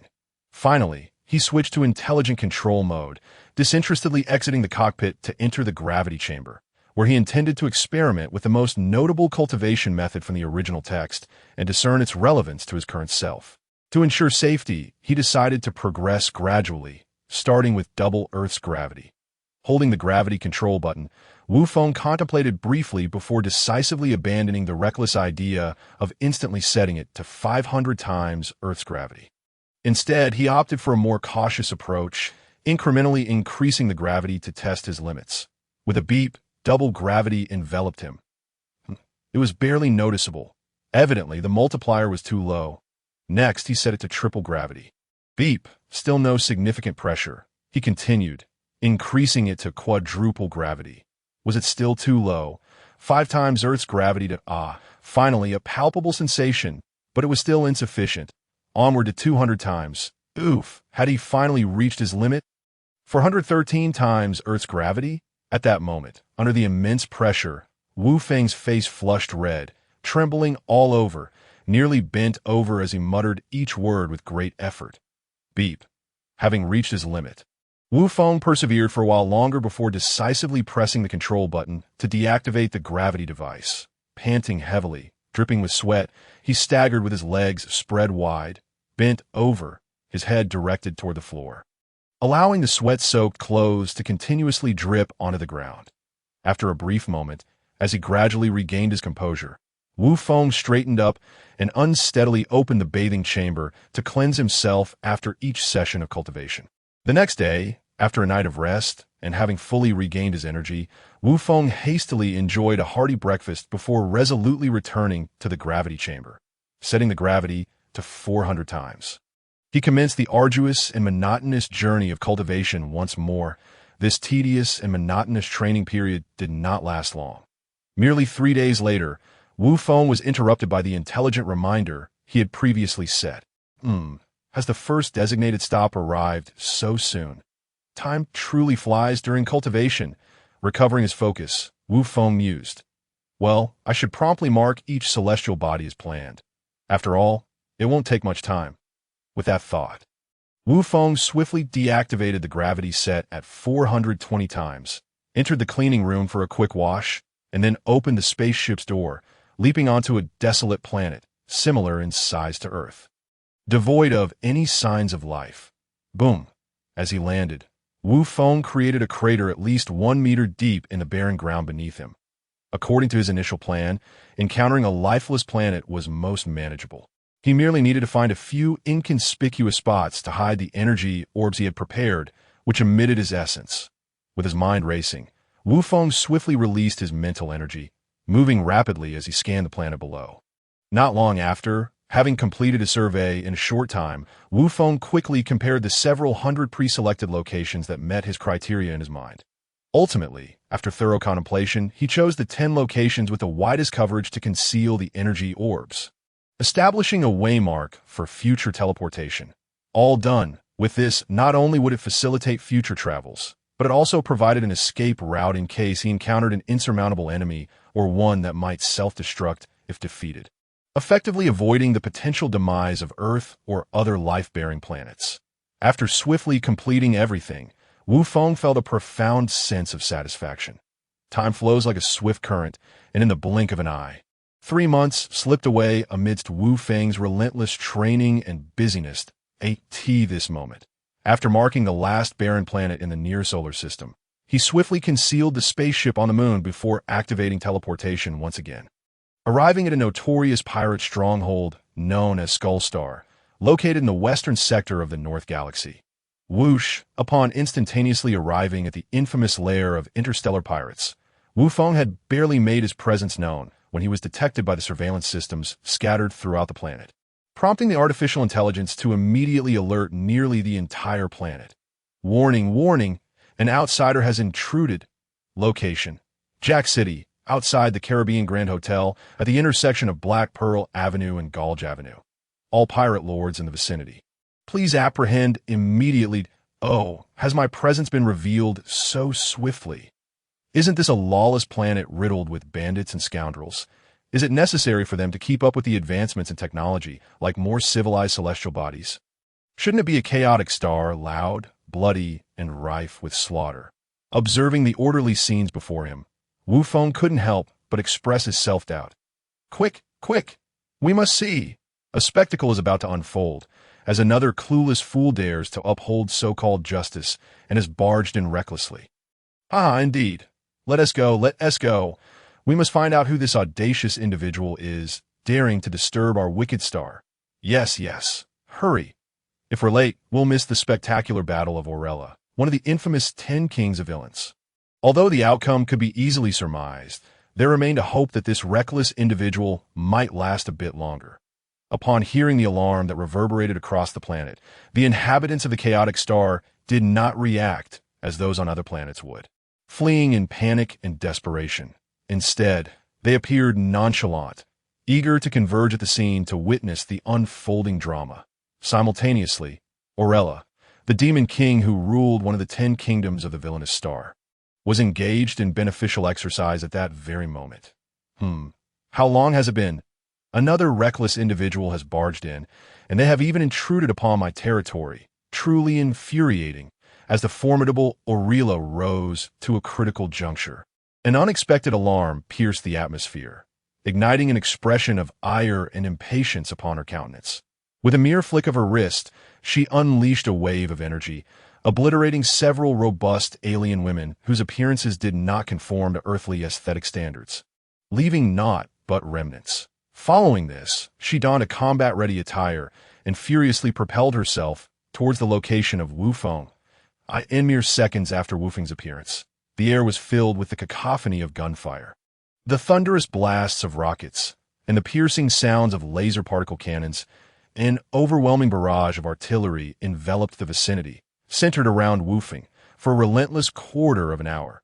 Even though the fervent onslaught had ceased for some time, the area remained shrouded in smoke, rendering visibility nearly impossible. Is he dead? Surely he must be. After enduring such a relentless barrage for so long without a sound, he must have perished, sighed Selima, a defender under the Demon King's command. Shaking his head in disappointment, I never anticipated that the foe who arrived would be so feeble, unable to withstand the initial wave. What a futile expectation. Let us retreat. Wait, Lord Selima, look, that individual has not perished, exclaimed a keen-eyed soldier, disbelief etched upon his face. Indeed, Lord Selima, not only is he alive, but he appears utterly unscathed, the soldier stammered, swallowing hard as he spoke. Calm yourselves, everyone. Follow my command. Point 3, 2, 1, run. Selima, composed and experienced, issue the order upon noticing Wufeng's unblemished state, who hadn't even shifted an inch. In an instant, chaos erupted as everyone scattered in different directions, their movements seamless and practiced, as if rehearsed countless times before. Finished with the bombardment, and now you wish to flee? How naive! Wufeng arched an eyebrow, a glint of coldness in his eyes, and a faint smile gracing his lips. With a swift motion, he raised his hand towards the center, and with a mere thought, a small energy wave expanded explosively, growing to the size of a watermelon, brimming with the power to annihilate vast expanses. As he willed it, the wave burst forth, akin to a sea urchin, swiftly decimating Selima and his fellow defenders who were in flight. Simultaneously, Orilla, the Demon King, arrived a moment too late, her voice thunderous with fury. Impudent fool, you seek your demise. Perish by my magic obliteration wave. Faced with the oncoming assault, Wufeng remained unperturbed, his eyes steady as he summoned a protective energy shield from within his cells, absorbing Orilla's furious strike that could easily shatter planets, holding it firmly at bay just 3 feet before him. With a decisive motion, Wufeng reached out and effortlessly crushed Orilla's unleashed energy wave, dispersing it into the ether. Who are you? With your power, you should not be a nameless entity. Orilla's eyes widened in alarm, her cunning nature now wary as she questioned him. Do you not realize that speaking such empty words now is far too late? Wufeng brushed off the dust from his shoulder, his demeanor indifferent. Instantly, he was before Orilla, delivering a powerful punch that sent her hurtling through the air, crashing through countless skyscrapers and hills before finally exhausting her momentum. As she landed, Orilla instinctively clutched her chest, tasting blood. My blood! You have truly enraged me, and I shall not forgive you. I will tear you to pieces. Having never sustained any injury since her ascension as the Demon King centuries ago, Orilla, now seemingly deranged, launched a reckless barrage towards Wufeng. Yet, Wufeng stood unwavering, silently reinforcing his shield against her relentless assault, unyielding despite the fury unleashed upon him. Gradually, as her energy waned, Orilla's attacks slowed to a crawl. Have you reached your limit? Very well. I have gathered sufficient insights. Wufeng observed calmly. In an instant, he vanished from sight, reappearing directly in Orilla's path as she attempted to flee. Where do you think you're going? Allow me to escort you, he declared, unleashing a wave of energy capable of obliterating vast landscapes, which engulfed Orilla before she could react, leaving no trace behind. Everyone, have you been watching this for so long without any intention of intervening? Wufeng called out, observing the hidden figures who remained silent. Suddenly, 9 powerful energy attacks, each capable of shattering planets, converged upon Wufeng's location. In response, Wufeng, no longer relaxed, sprang into action, leaping skyward just before the attack struck. Escaping the encirclement and rising to a height of 100 meters from his elevated position, he beheld the devastation wrought upon the ground below, a vast crater formed by the 9 energy blasts. As if a celestial body had collided with the Earth, had they not redirected their strikes at the last moment, the planet would have undoubtedly met its demise in a cataclysmic explosion. The act of being struck without retaliating is hardly in line with Wu Feng's principles. After evading the life-threatening combined assault he had just endured, Wu Feng resolved to take the initiative and launch a counterattack. From a distance, one could see Wu Feng, who had been hovering in the air, suddenly blur and, in the blink of an eye, appear before the weakest of the 9 adversaries in that fleeting moment. Before the alien, whose appearance resembled an oversized cockroach, could withdraw, Wu Feng unleashed a powerful punch that sent the creature hurtling dozens of miles away, only stopping when he had nearly exhausted his strength. Along the way, he shattered countless skyscrapers and homes, uprooted tens of thousands of trees, carving a straight path through the unknown forest that stretched for over 10 miles, before crashing into several mountains towering nearly 1,000 meters high. Is the body so fragile? He mused in an instant. It has met its end in the next moment. Wu Feng found himself before the second weakest opponent, astonished yet undeterred, as he delivered another punch, laden with enough force to shatter the moon. The alien, resembling an enlarged fox, barely had time to cross its arms in defense, attempting to block the attack. However, the vast disparity in power rendered its efforts futile as the moment their limbs made contact. An overwhelming force akin to a meteor strike broke both arms with ease. The alien was then propelled through the air, soaring like a rocket, and vanished into the depths of outer space, transforming into a distant star, ultimately disappearing from sight. In the ensuing moments, due to the sheer difference in strength, Wu Feng swiftly dispatched 6 out of the 9 foes, all of whom possessed combat powers exceeding 100,000 but less than 300,000. Only 3 remained, boasting formidable strengths of over 390,000, 460,000, and 530,000, respectively, left to engage in a slow yet deliberate practice session with him. Who are you? And why have I never heard of you?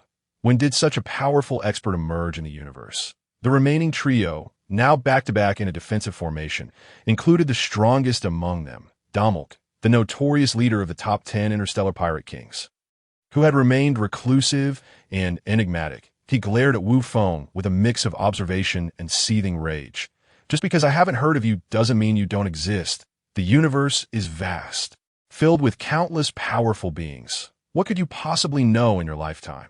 He continued, not to mention the likes of Moro and Majin Buu, who possess the strength to nearly conquer the entire universe.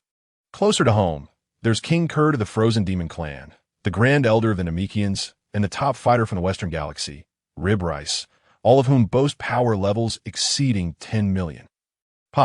Such nonsense. Moro and Majin Buu are mere fabrications of the older generation, nothing but lies as for King Kurd. Do you think I haven't seen him? He's merely at 47,000 in combat power. Clearly, what you call the Grand Elder and Rib Rice are no different. As Damok attempted to defend against Wu Feng's relentless onslaught while expressing his disbelief and disdain, he remarked, 47,000? How delightfully amusing. It seems the apple doesn't fall far from the tree. If that's the case, then after 3 transformations, his final form must be close to 12 million in combat power. How unexpectedly enlightening. At that moment, as Wu Feng deftly countered the trio's rapid attacks with precise strikes, leaving a flurry of afterimages in the air, he pondered silently to himself. How audacious of you to divide your focus while battling us. You seek your own demise. Magic Flash, Star Eradication Cannon, Decay Cannon. Seizing the moment of Wu Feng's divided attention, the 3 exchanged glances and leapt back, forming a triangle as they unleashed their most powerful techniques with all their might. Are you all really going all out? Very well then. Allow me to conclude this battle with an ultimate technique that has remained hidden since its inception. Extreme Fist times 1, as Wu Feng's words echoed. An astonishing aura erupted forth, a heavy pressure that rippled through the air, creating visible waves that sent debris flying from the already ravaged surroundings. In an instant, as Wu Feng's words concluded, a terrifying wave of energy coalesced in his hand, rapidly expanding from the size of a pea to that of a basketball. With a mere thought, he released 3 devastating energy blasts that surged toward the incoming attacks from 3 directions. Upon contact, they obliterated the offensive strikes, sending them hurtling back toward the now terrified trio, who were drenched in sweat and desperation.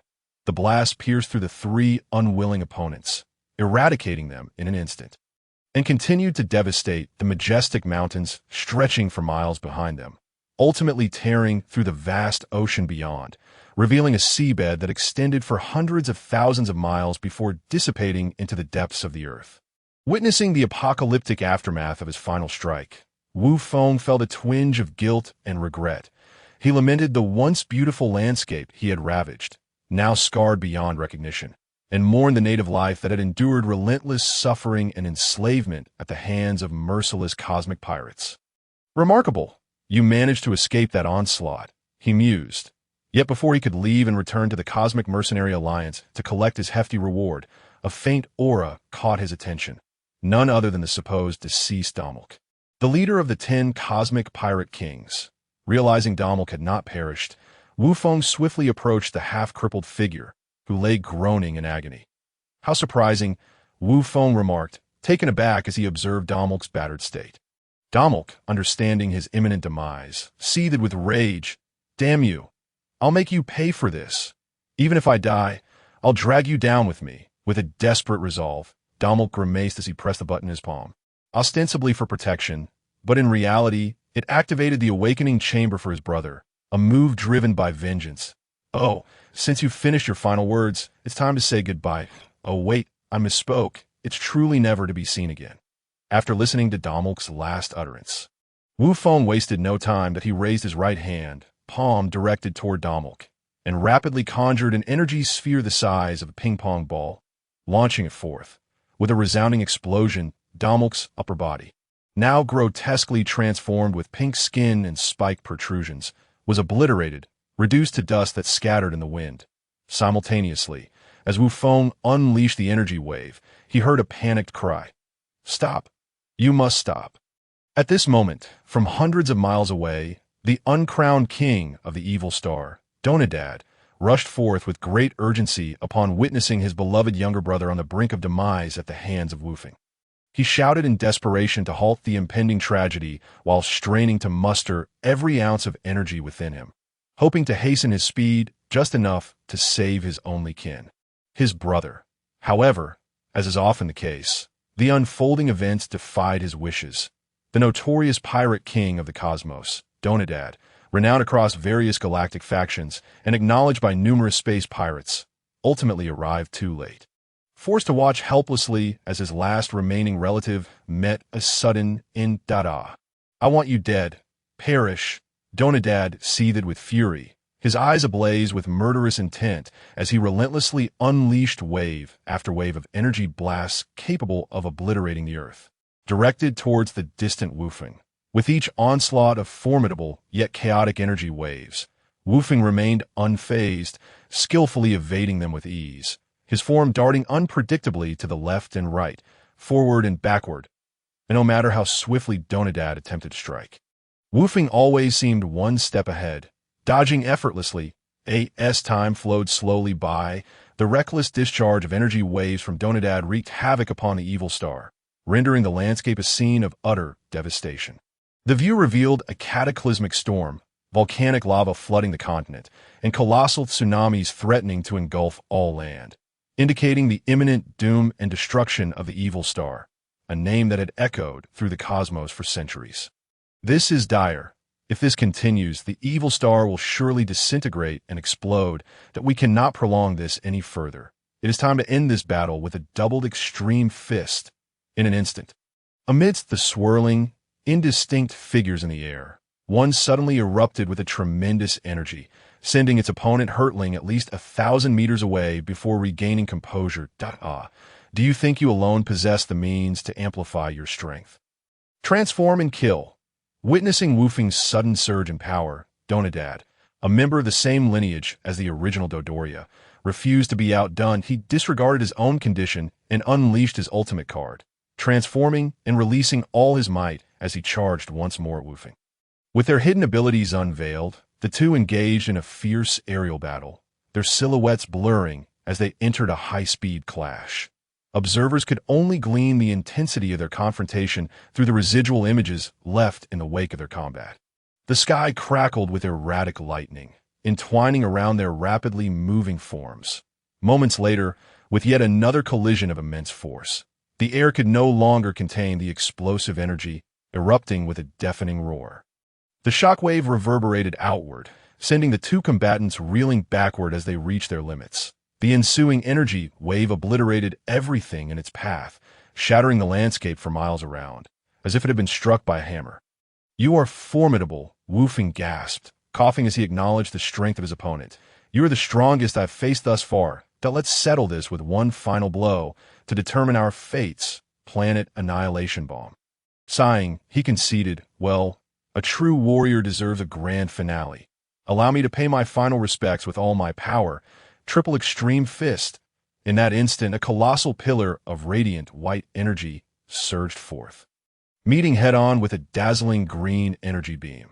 The two energies clashed, initially locking in a stalemate before the white energy beam gained the upper hand, swiftly overwhelming and engulfing its foe, with no resistance. The grotesquely contorted Donadad was completely consumed, and the residual force swept through the evil star, annihilating all obstacles, mountains and oceans alike, before shooting into the cosmos, obliterating any asteroid in its path before plunging into a lifeless planet larger than Earth. Aligned with the evil star, a magnificent explosion blossomed in the depths of space, visible dozens of light years away from the evil star's system, a breathtaking spectacle of colors and lights. Exhausted after unleashing his ultimate move, Wu Feng bent over, hands on his knees, gasping for breath. "Indeed, surpassing my limits threefold has pushed my body to its utmost capacity." Reflecting on the battles he had endured, he absorbed the lessons learned, his fatigued mind sighing in contemplation. After a brief moment, Wu Feng wasted no time and bit down hard on the magical bean he had stored in his mouth before the fight. Swallowing it whole, in an instant, his injuries and nearly depleted energy were fully restored. Now rejuvenated, Wu Feng immediately focused his senses, enveloping the now devastated evil star. Moments later, confirming that there was not a single trace of life remaining, a satisfied smile crept across his face, albeit fleeting. This moment signified not only the completion of one of the 10 S-rank missions that had plagued the Galactic Mercenary Alliance for 300 years, but also heralded Wu Feng's transformation from a penniless wanderer to a minor affluent being in the cosmos, akin to possessing a life-bearing planet. Nearby, at the Galactic Patrol headquarters, representatives of the Galactic Mercenary Alliance, a prominent force under the Galactic King's command, awaited him. "Mr. Wu Feng, greetings. Regarding the S-rank task you recently undertook and completed, eradicating the cosmic pirate stronghold on the evil star, we require a brief moment to verify and validate the details. Please hold for a moment." That a receptionist, an alien beauty who conformed to Earth's aesthetic standards, greeted him with a gentle smile and a soothing tone. "All right, I shall peruse the mission hall for now and return shortly," Wu Feng replied. Upon hearing the words, Wu Feng pondered for a moment before responding without hesitation. With that, he wasted no time and proceeded directly towards the task hall, meticulously browsing through the several long, uncompleted S-rank tasks that he had not had the chance to examine previously. Upon entering the task hall, Wu Feng's gaze was immediately drawn to the crystal display screen suspended in the center, showcasing S-rank tasks and those of higher ranks. With a discerning eye, he wisely chose to disregard the tasks above S-rank and focused directly on the S-rank missions. S-rank task: eliminate or capture the leader of the Frozen Demon Clan, Kurd Wong, in the Northern Galaxy. Status: pending completion. S-rank task: destroy or seize the intelligent mechanical star, Big Gao Xing, drifting in the Northern Galaxy. Status: pending completion. S-rank task: eliminate the Demon General, Imondes, who has escaped from the demon realm, along with his subordinates. Status: pending completion. S-rank task: exterminate the evil Namekian Slag, who occupies Slag Star, along with his demonic minions. Status: pending completion. S-rank task: annihilate all ruthless villains in the lair of cosmic pirates on Evil Man Star. Status: undetermined, non-repeatable. S-rank task: assist the great cosmic scientist in a century-long exploration and research of black holes. Status: undetermined, non-repeatable. S-rank task: investigate and chart a rough map of the mysterious and unknown Gamma 73 Nebula. Status: pending completion. S-rank task: eliminate the juvenile beast from the demon realm, Edge, status. Pending completion. S-rank task. Exterminate the evil monster. Demon Pwai, on planet Pandetta, status. Pending completion. S-rank task. Eliminate the fugitive swordsman, Gekwa, who is on the run in the universe, status. Pending completion. After a moment of thorough examination, Wu Feng furrowed his brow in frustration. After all this time, had he somehow crossed over into a haphazard version of the Dragon Ball world? At that moment, contemplating the multitude of formidable and wicked bosses he was destined to confront, Wu Feng felt a mix of headache and an unavoidable flicker of competitive spirit and anticipation. Greetings, Mr. Wu Feng. Following our investigation, we have confirmed that you have indeed completed an S-rank task. Please proceed with the official task handover so that you may swiftly receive your reward, said the alien receptionist, her yellow-green skin accentuated by a glimmer of surprise in her eyes, her face adorned with a radiant smile and a sweet voice. Without delay, Wu Feng naturally produced his mercenary badge, resembling a credit card crafted from an unknown crystal. Sure, and while you're at it, could you also assist me with my mercenary rank promotion? Certainly. Please hold on for a moment while I process your mercenary rank upgrade. The alien receptionist replied, her smile unwavering.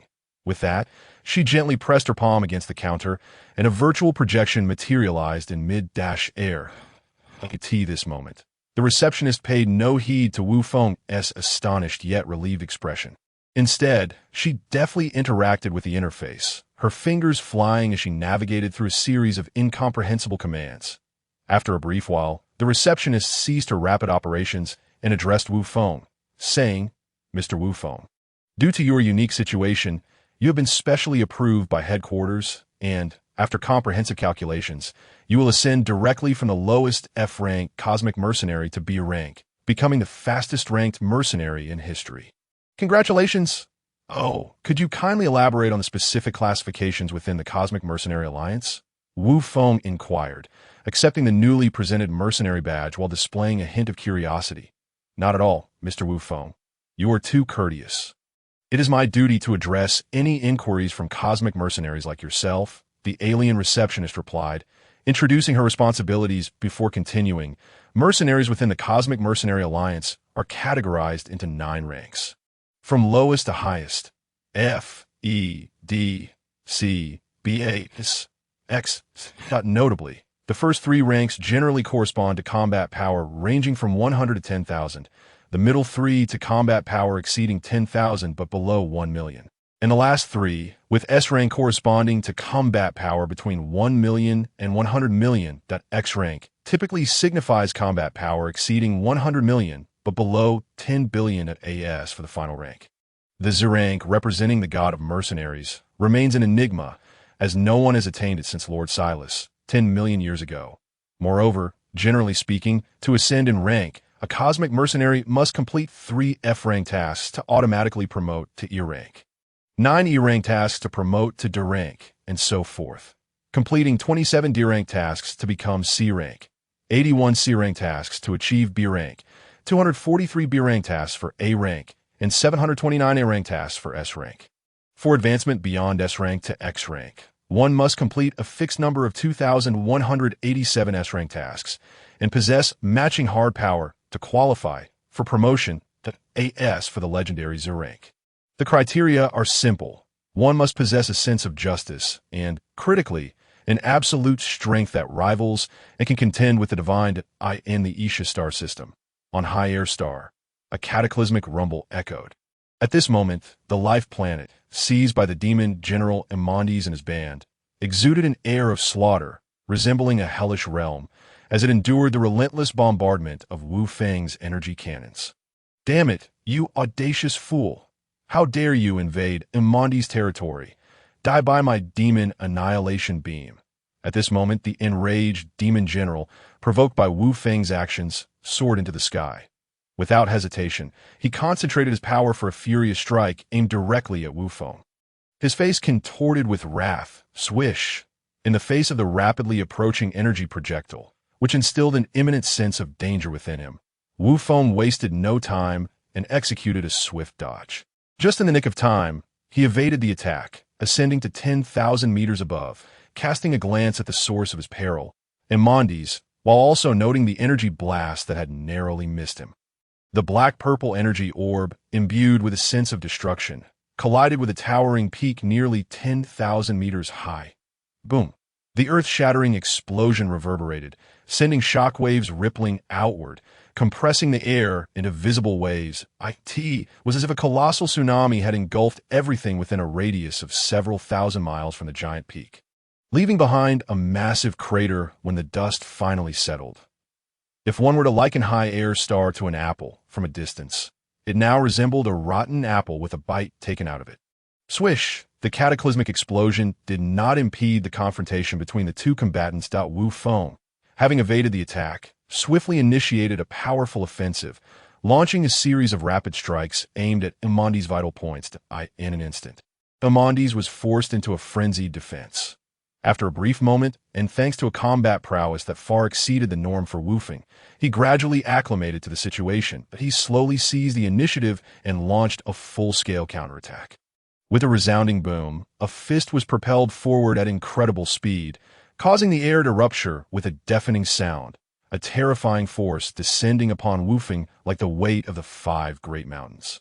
In that instant, faced with a single blow powerful enough to obliterate the earth, Wu Feng dared not hold back any longer. With a thought, he amplified his ultimate fist technique to 3 times its normal potency and unleashed it, directly confronting the colossal fist that bore down upon him with the weight of a mountain. Their fists collided with a cataclysmic crash, sending shockwaves through the air that spread outwards like a spider's web. From a distance, it appeared as though the very fabric of space shattered like a mirror. After a few moments of struggle, Wu Feng's enhanced force proved superior to that of Iman's, who could no longer withstand the clash. Seizing the fleeting opportunity, Wu Feng exerted himself once more, sending Iman's hurtling away, crashing into a mountain thousands of meters high. The impact obliterated the mountain, sending shockwaves that demolished over 100 peaks before Wu Feng finally came to a halt, collapsing in a valley, motionless as if he were a corpse. Had it not been for the faint trace of life lingering in Iman's body, he might have been deceived by the latter's disguise. Understanding everything, Wu Feng chose not to expose Iman's, but instead unleashed his perception, meticulously confirming the absence of any traces of the native inhabitants of Hailstar, leaving only scattered remnants of demonic energy across the planet. Without hesitation, he soared into the sky at great speed. In mere moments, he transcended the atmosphere of Hailstar. Gazing down at the ravaged planet engulfed in demonic energy, he raised his right hand, gathering a sphere of energy in his palm. Within seconds, the sphere expanded to the size of a millstone, emanating an awe-inspiring power. Following the completion of his exhaustive search, Wu Feng slowly opened his eyes, tinged with fatigue, his expression transforming into one of cold indifference. With a mere thought, the colossal energy sphere, poised for release, was launched toward Hailstar. With a swift whoosh, the strike, embodying all of Wu Feng's power. A key cannon potent enough to annihilate the entire Earth, pierced through the atmosphere at a speed akin to light, plunging directly into Hailstar. Upon contact with the planet's surface, it penetrated the crust effortlessly. Continuing its descent into the molten core, a tremendous boom resonated throughout the entire Isha star system. In that moment, it seemed even the vacuum of space could not impede the transmission of the explosive sound. The laws of physics lost their significance. The shockwave from the explosion of hail star obliterated surrounding meteors, comets, and satellites in an instant, subsequently propelling Wu Feng millions of miles away without resistance. Only then did he manage to stabilize himself. Glancing back at the distant hail star, which erupted in a continuous display of colossal flames, resembling a blooming flower of fire. Captivated by the spectacle, he could not help but feel a profound sense of awe and trepidation at the unleashed power. In that moment, he experienced the might of a planetary explosion up close, reminding him of his own insignificance and the vast energy contained within a planet. It was a force capable of obliterating all existence beneath even the most divine beings in an instant. Fully convinced of this, Wu Feng mused silently. The explosion of the planet was as dazzling as fireworks, yet possessed the ephemeral nature of such displays, lasting only mere seconds. After reveling in the cosmic spectacle, Wu Feng did not linger, teleporting to the medium-sized, life-bearing planet of Taganai. Without delay, he hunted a few fearsome beasts for a barbecue feast, spending an hour savoring the meal before activating his teleportation once more. Arriving at the headquarters of the Galactic Mercenary Alliance, learning from his previous experience, Woofing did not directly teleport into the mission hall, but appeared beside the entrance, proceeding through the security scan before stepping inside. Not long after, he found himself before the alien receptionist once more. Before she could offer her customary professional smile and pleasantries, he directly stated, "All right, Renity, I've heard enough polite greetings. Any more, and it will become tiresome. Please process my mercenary rank promotion as well. Just like last time, of course. Esteemed Warrior Woofing. Please hold on a moment while I take care of the paperwork." Renity replied with a gentle smile. Moments later, she addressed him again. "Greetings, esteemed Mr. Woofing. First, congratulations on completing another S-rank mission after a month. Secondly, congratulations on your promotion to the 129,631st S-rank Galactic Mercenary since the establishment of the Alliance.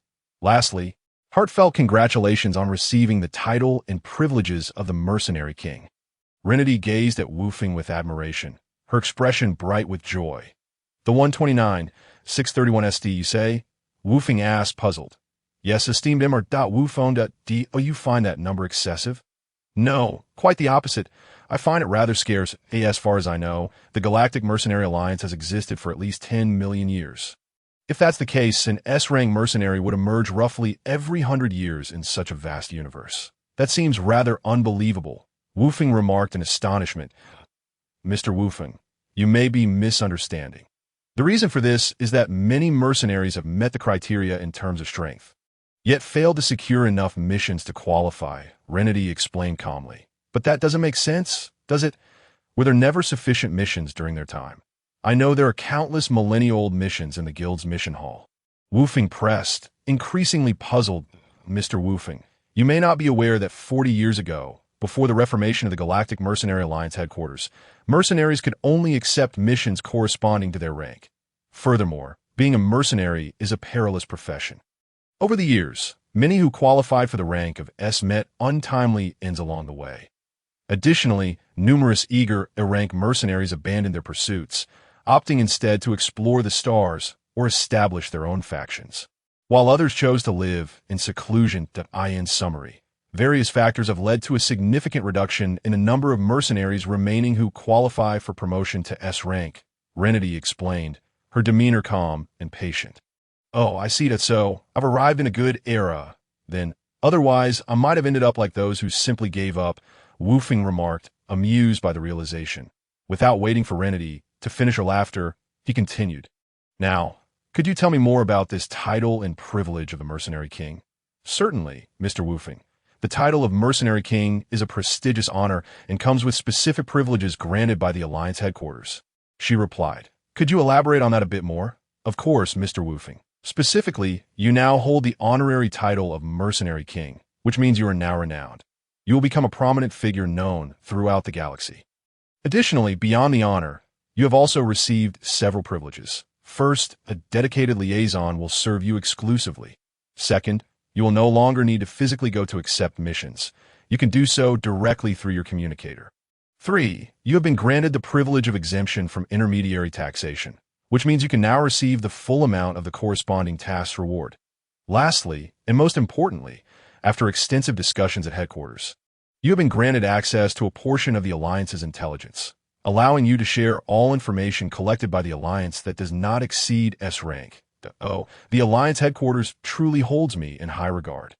Upon hearing the final piece of news, Woofeng raised an eyebrow slightly, casting a meaningful glance at Renity, and remarked with an ambiguous tone, "It was not until Renity could no longer bear his gaze and lowered her head, retreating into her ample bosom, that Woofeng averted his eyes, turning away without hesitation while softly saying, 'Thank you.' In the commercial capital of Alastar, having successfully completed 2 S-rank bounty missions, Woofeng found his pockets filled and was finally able to further implement his plans.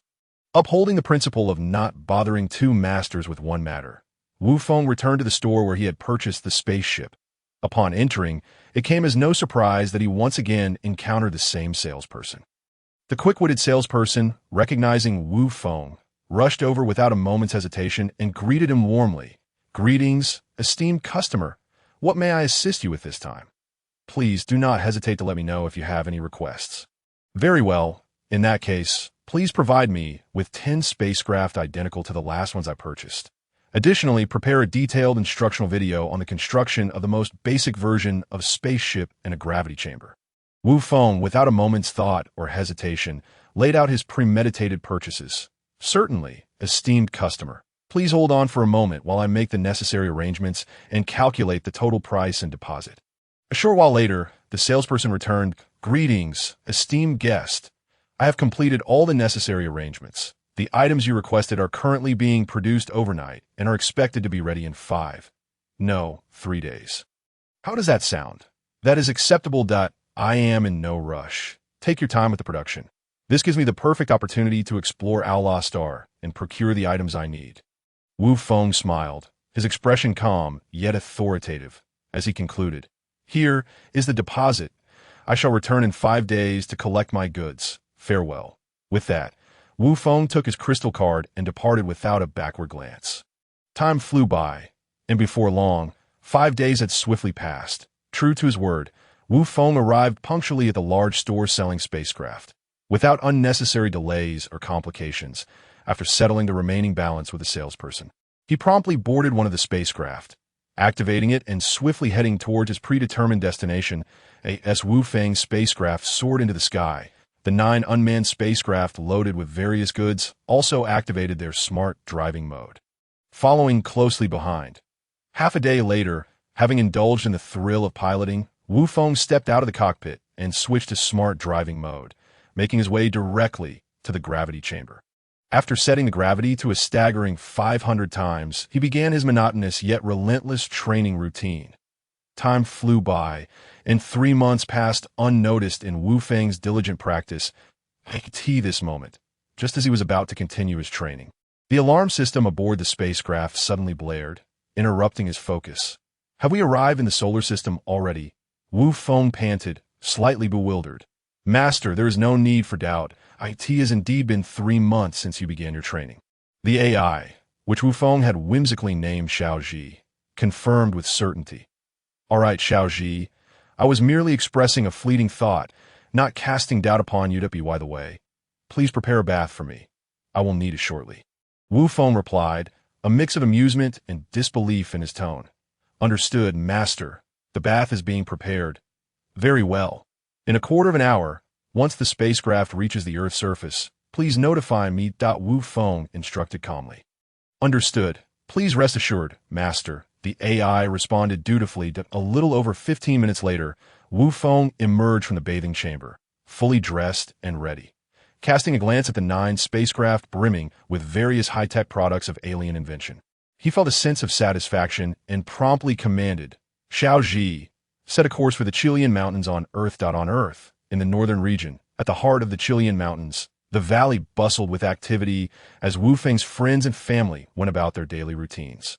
Children aged 5 to 16 were diligently following Wu Feng's second uncle, Wu Shan, in rigorous training at the central circular area of the valley.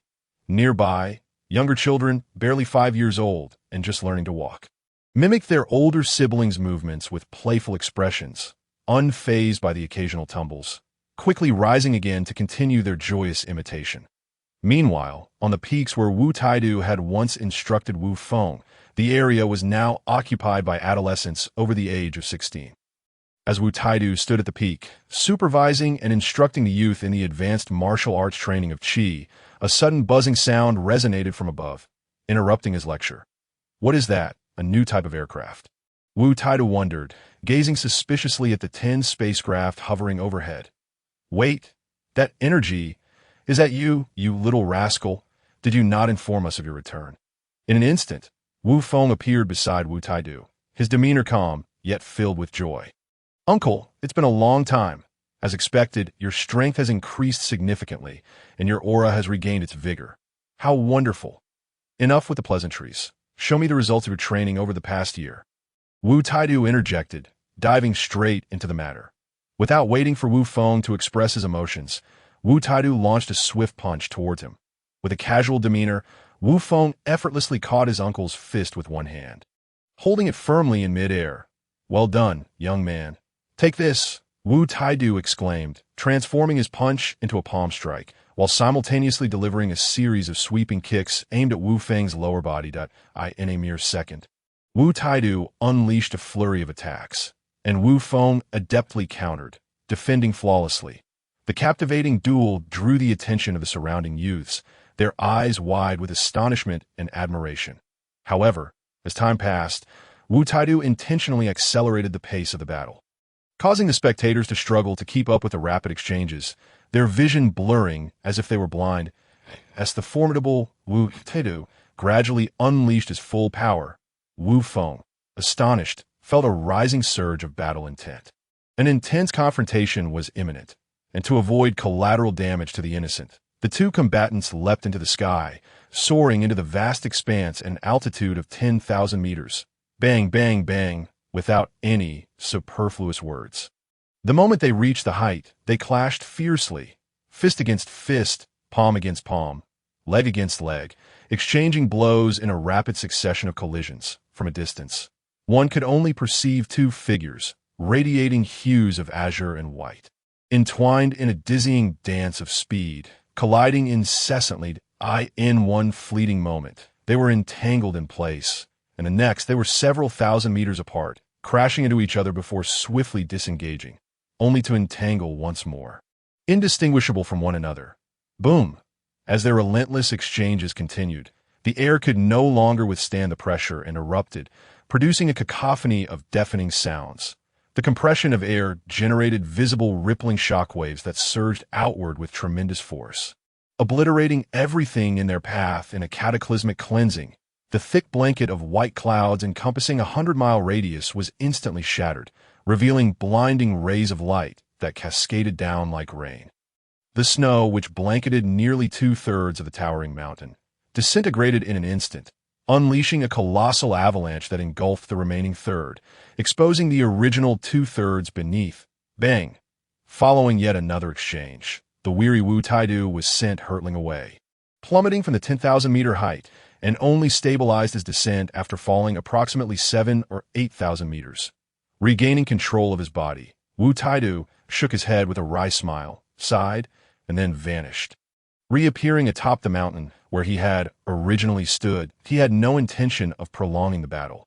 And seeing this, Wu Feng did not press the matter, gradually retracting his surging battle spirit before teleporting to Wu Taidu's side.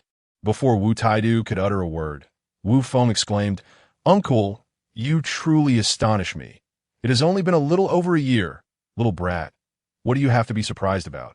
If anyone should be astonished, it ought to be me. In just over a year, your strength has undergone a transformation beyond comprehension. It's truly astonishing that, forget it, just tell me. Throughout that recent battle, how much of your strength did you actually employ? No need to hold back for my sake. Speak honestly." Wu Taidu, with a serious expression and slightly narrowed eyes, inquired about 30%, I suppose, Wu Feng replied, his gaze drifting, a hint of hesitation in his voice. "But are you truly certain? You are not deceiving me, are you?" "Indeed, I assure you, it is as solid as gold. Just 30% of my strength. I promise I am not lying," Wu Feng declared with unwavering conviction, while inwardly he mused, "though what I meant by 30% is merely a fraction of that." Upon hearing this, Wu Taidu scrutinized Wu Feng deeply before waving his hand dismissively, saying, "Very well. I shall take your word for it. Now, let us hurry. Go visit your second aunt. She has been quite worried about you during your absence this past year." "Oh, understood. And regarding my younger brothers and sisters, I shall see them shortly. Farewell." With that, Wu Feng wasted no time, leaping forth towards the valley where his second uncle resided. Observing this, Wu Taidu silently watched for a moment before turning with a look of satisfaction. His expression serious as he addressed the curious onlookers nearby, he fixed them with a commanding gaze, compelling all to lower their heads in deference before he spoke in a tone that brooked no argument. "Continue your training." Time flowed gently and swiftly to this moment. It had been a full 6 months since Wu Feng's return to the valley. During this period, apart from the first month following his return, when he had taken an unpermitted extended break, everything had remained calm. devoid of any unforeseen events. After a month of carefree leisure, Wu Feng initiated his plans at the beginning of the second month. First, he registered a high-tech research company in the name of all the residents of the valley. Subsequently, after spending a month establishing the company, he launched several alien high-tech products beneficial to agriculture in the following month. Eventually, after a period of gaining traction and notoriety, he introduced several advanced high-tech products that catered to various aspects of public life. As of today, 6 months later, this company, named Lianshan Valley High-Tech Research Group, has rapidly evolved into a prominent global enterprise, firmly seated at the pinnacle of the commercial world, an unshakable leader. The rapid development can be attributed to two significant reasons, one being the company's robust capabilities, consistently unveiling a new product benefiting the public almost every month. The other being the astonishingly uniform consequences faced by any force or nation that dared to impede the company's swift progress. On the night of an incident, they would be escorted by several highly skilled martial artists to witness a spectacular fireworks display, only to be returned post-haste. Akati has been proven that as long as one is not a fool. After witnessing the fireworks, the very next day, they would invariably issue a public apology, followed closely by a commitment to offer their utmost assistance. Moreover, some astute individuals even sought ways to ingratiate themselves with the company. Although no entity successfully joined, Wu Feng, in a gesture of goodwill, made concessions and formed a so-called alliance of mutual defense with several powerful corporations. Within Lianshan Valley, the once rugged terrain has now transformed into a level expanse of rocky ground. Adorned with over 100 structures built from cement, stone, and timber, exuding the unique charm of Lianshan Valley. Additionally, a cluster of villas and a dozen sturdy gravity training facilities for spacecraft have emerged near the expansive training ground. As Wu Feng beheld the remarkable transformation of Lianshan Valley and the genuine smiles of friends and family within, he felt a deep sense of satisfaction before teleporting to his uncle's martial arts arena. Upon arriving, he glanced at the newly renovated and expansive dojo, then nonchalantly stepped inside, heading directly toward the gravity chamber designated solely for Wu Taidu's use. After a brief moment, Wu Taidu, drenched in sweat as he emerged from the gravity chamber, caught sight of Wu Feng and, while ambling toward the bathing area, inquired without a second thought, "So, you have come to discuss something significant with me, I presume? Huh. Is it that my visit must always entail weighty matters in your mind?" "Uncle," Wu Feng replied, his expression unchanged as he playfully feigned sadness. "Oh, so there's nothing pressing to discuss? Very well then. Please wait here for a moment. Once I am done bathing, we can catch up properly." With that, Wu Taidu opened the door to the bathing room and entered without waiting for Wu Feng to respond. Watching as Wu Taidu closed the door behind him without hesitation, Wu Feng sighed. Covering his forehead, "Well, fine. I shall wait. After all, you are my uncle." After a while, in Wu Taidu's bedroom, he remarked, "Are you saying that the first World Martial Arts Tournament will officially commence next year? Isn't that a bit too rushed? You must understand that your fellow disciples and a few arrogant youngsters from the valley may not be in optimal form at the moment. Uncle, you worry too much. I've already devised a solution for this issue." With a smile gracing his face, Wu Feng spoke, "Oh, do share your thoughts. That I am quite eager to see how you guarantee that those inept little rascals will not be crushed and defeated by the seasoned martial artists on the competition stage, ultimately securing the coveted championship title." Upon hearing this, Wu Taidu, suddenly struck by an unseemly thought, regarded Wu Feng with a serious expression, his tone laden with gravity as he inquired, "Nephew, this matter can indeed be resolved quite simply. It is not as complex as you might believe. We merely need to categorize the martial arts competition into two groups, youths and non-youths." Wu Feng, upon witnessing this, revealed an expression of bewildered amusement, quickly launching into a rapid-fire explanation. Is that so? Well, yes, indeed. That is a commendable solution. Very well. Let us proceed with this plan. If you have no pressing matters, you may take your leave." "Hey, uncle, you can't be serious. Your nephew hasn't even had a sip of water yet," Wu Feng protested. "Now, I ask you, are you leaving or not?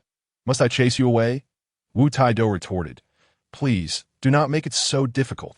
I shall depart immediately. Farewell, uncle." With that, as if propelled by a sudden impulse, Wu Feng activated his teleportation ability, his figure vanishing in an instant from Wu Taido's sight, in the blink of an eye.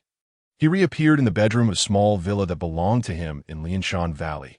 Time flowed swiftly, often unnoticed.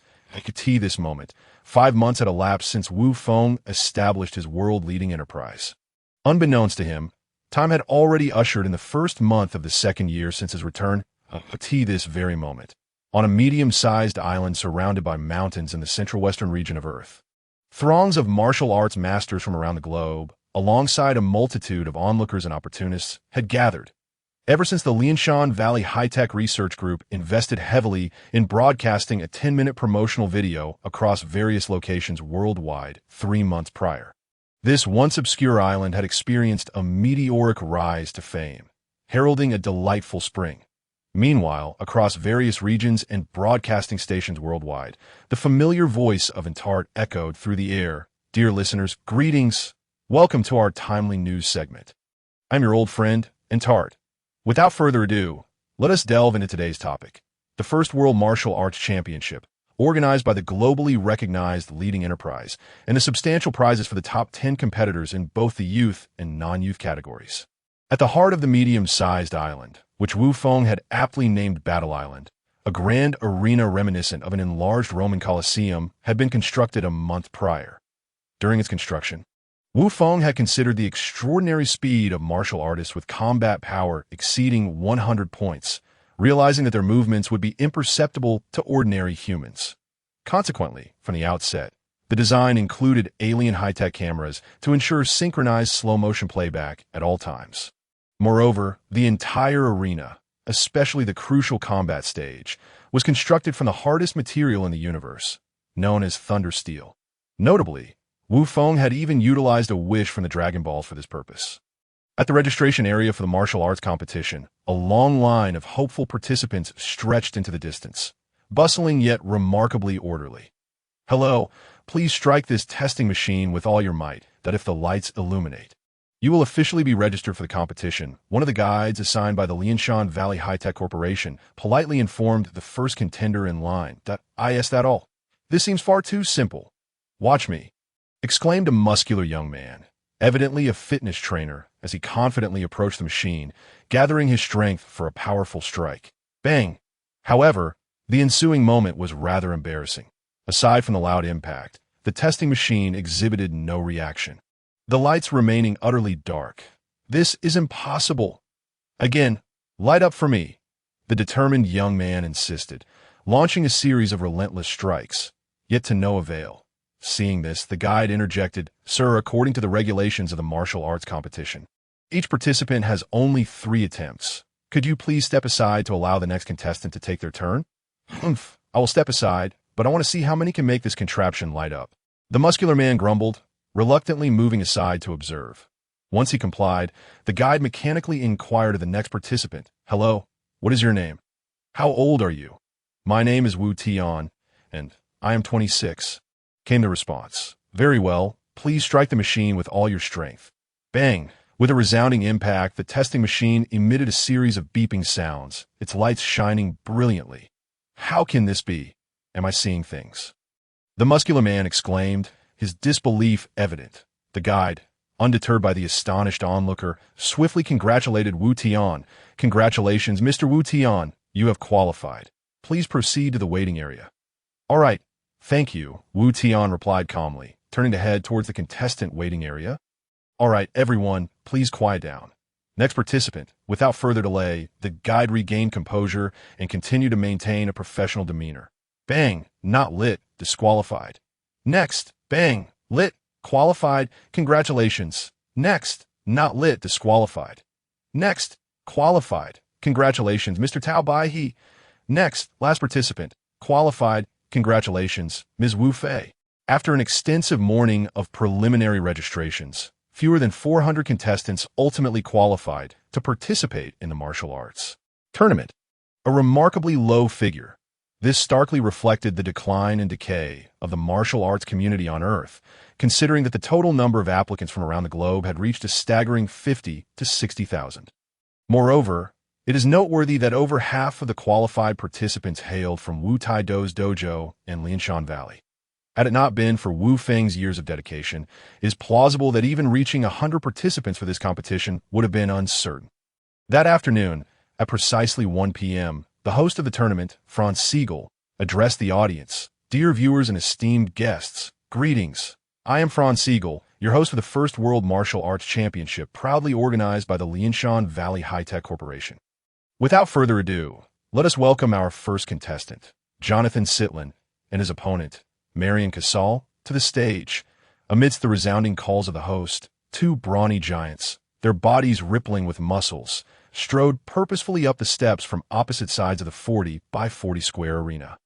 Standing approximately 10 meters apart, they faced each other with serious expressions, creating an atmosphere that quickly became palpable with tension.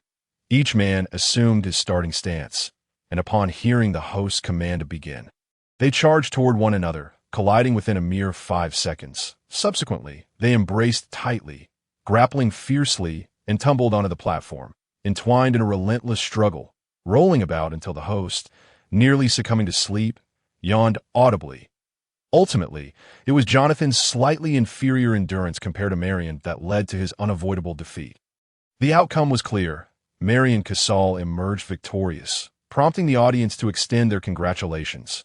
Without hesitation, the quick-witted host declared the winner, then continued, "Now, let us welcome the second pair of competitors to the stage." In an instant, the prepared participants, Tao Bai Bai and the World S #1 Sonda champion, Ormond, leapt gracefully onto the 3-meter-high platform. Once again, with the golden-haired host's command, the match officially commenced. Swish! Following her brother's training for some time and having made initial strides in martial arts, Tao Bai Bai launched a probing straight punch, employing 30% of her strength, aimed swiftly at her opponent. Bang! At that moment, Ormond realized there was no time to evade the incoming blow. Thus, with a flash of intuition and drawing on his extensive combat experience, he retaliated with his most powerful punch, meeting force with force. Thud! The moment their fists collided, Ormond felt as though he had struck a speeding car, utterly powerless as he was propelled out of the ring. Crashing down below.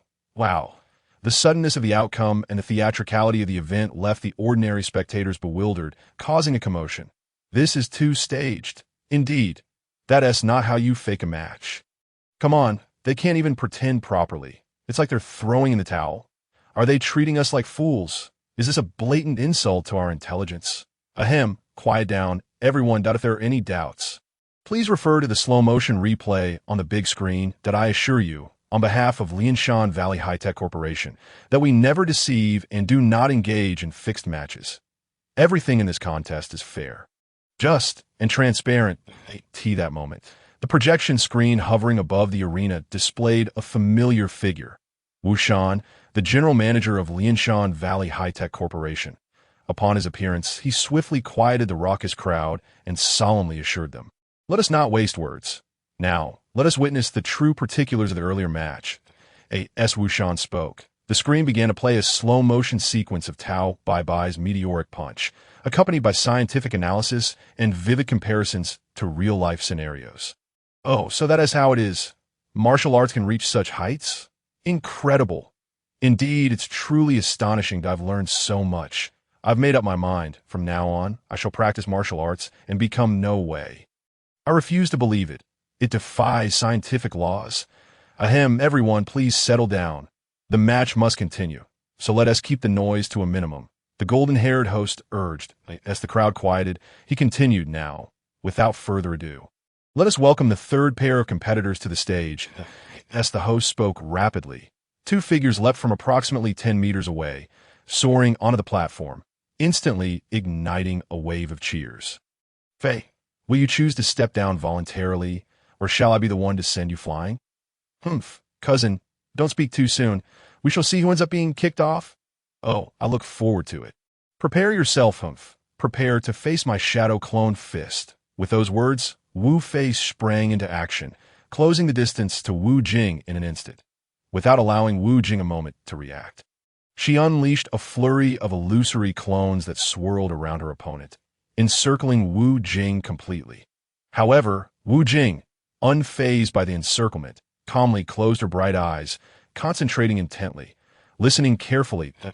In a fleeting moment, it seemed she heard something, and with a slight smirk, she spun around, launching a swift punch toward a specific direction, thinking, as expected, some things never change.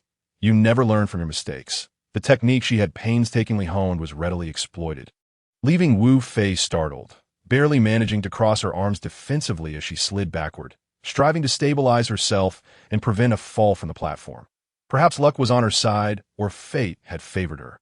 Just as Wu Fei was about to tumble off, her foot dangled precariously in midair. She expended the last of her strength to regain her balance. That was close. I nearly fell with a swift sidestep. Wu Fei regained her footing at the center of the arena, dodging Wu Jing's relentless onslaught while nervously patting her flat chest, murmuring to herself, "Thud, thud, thud." Though she lost the initial advantage, Wu Fei, regaining composure, chose not to succumb to despair.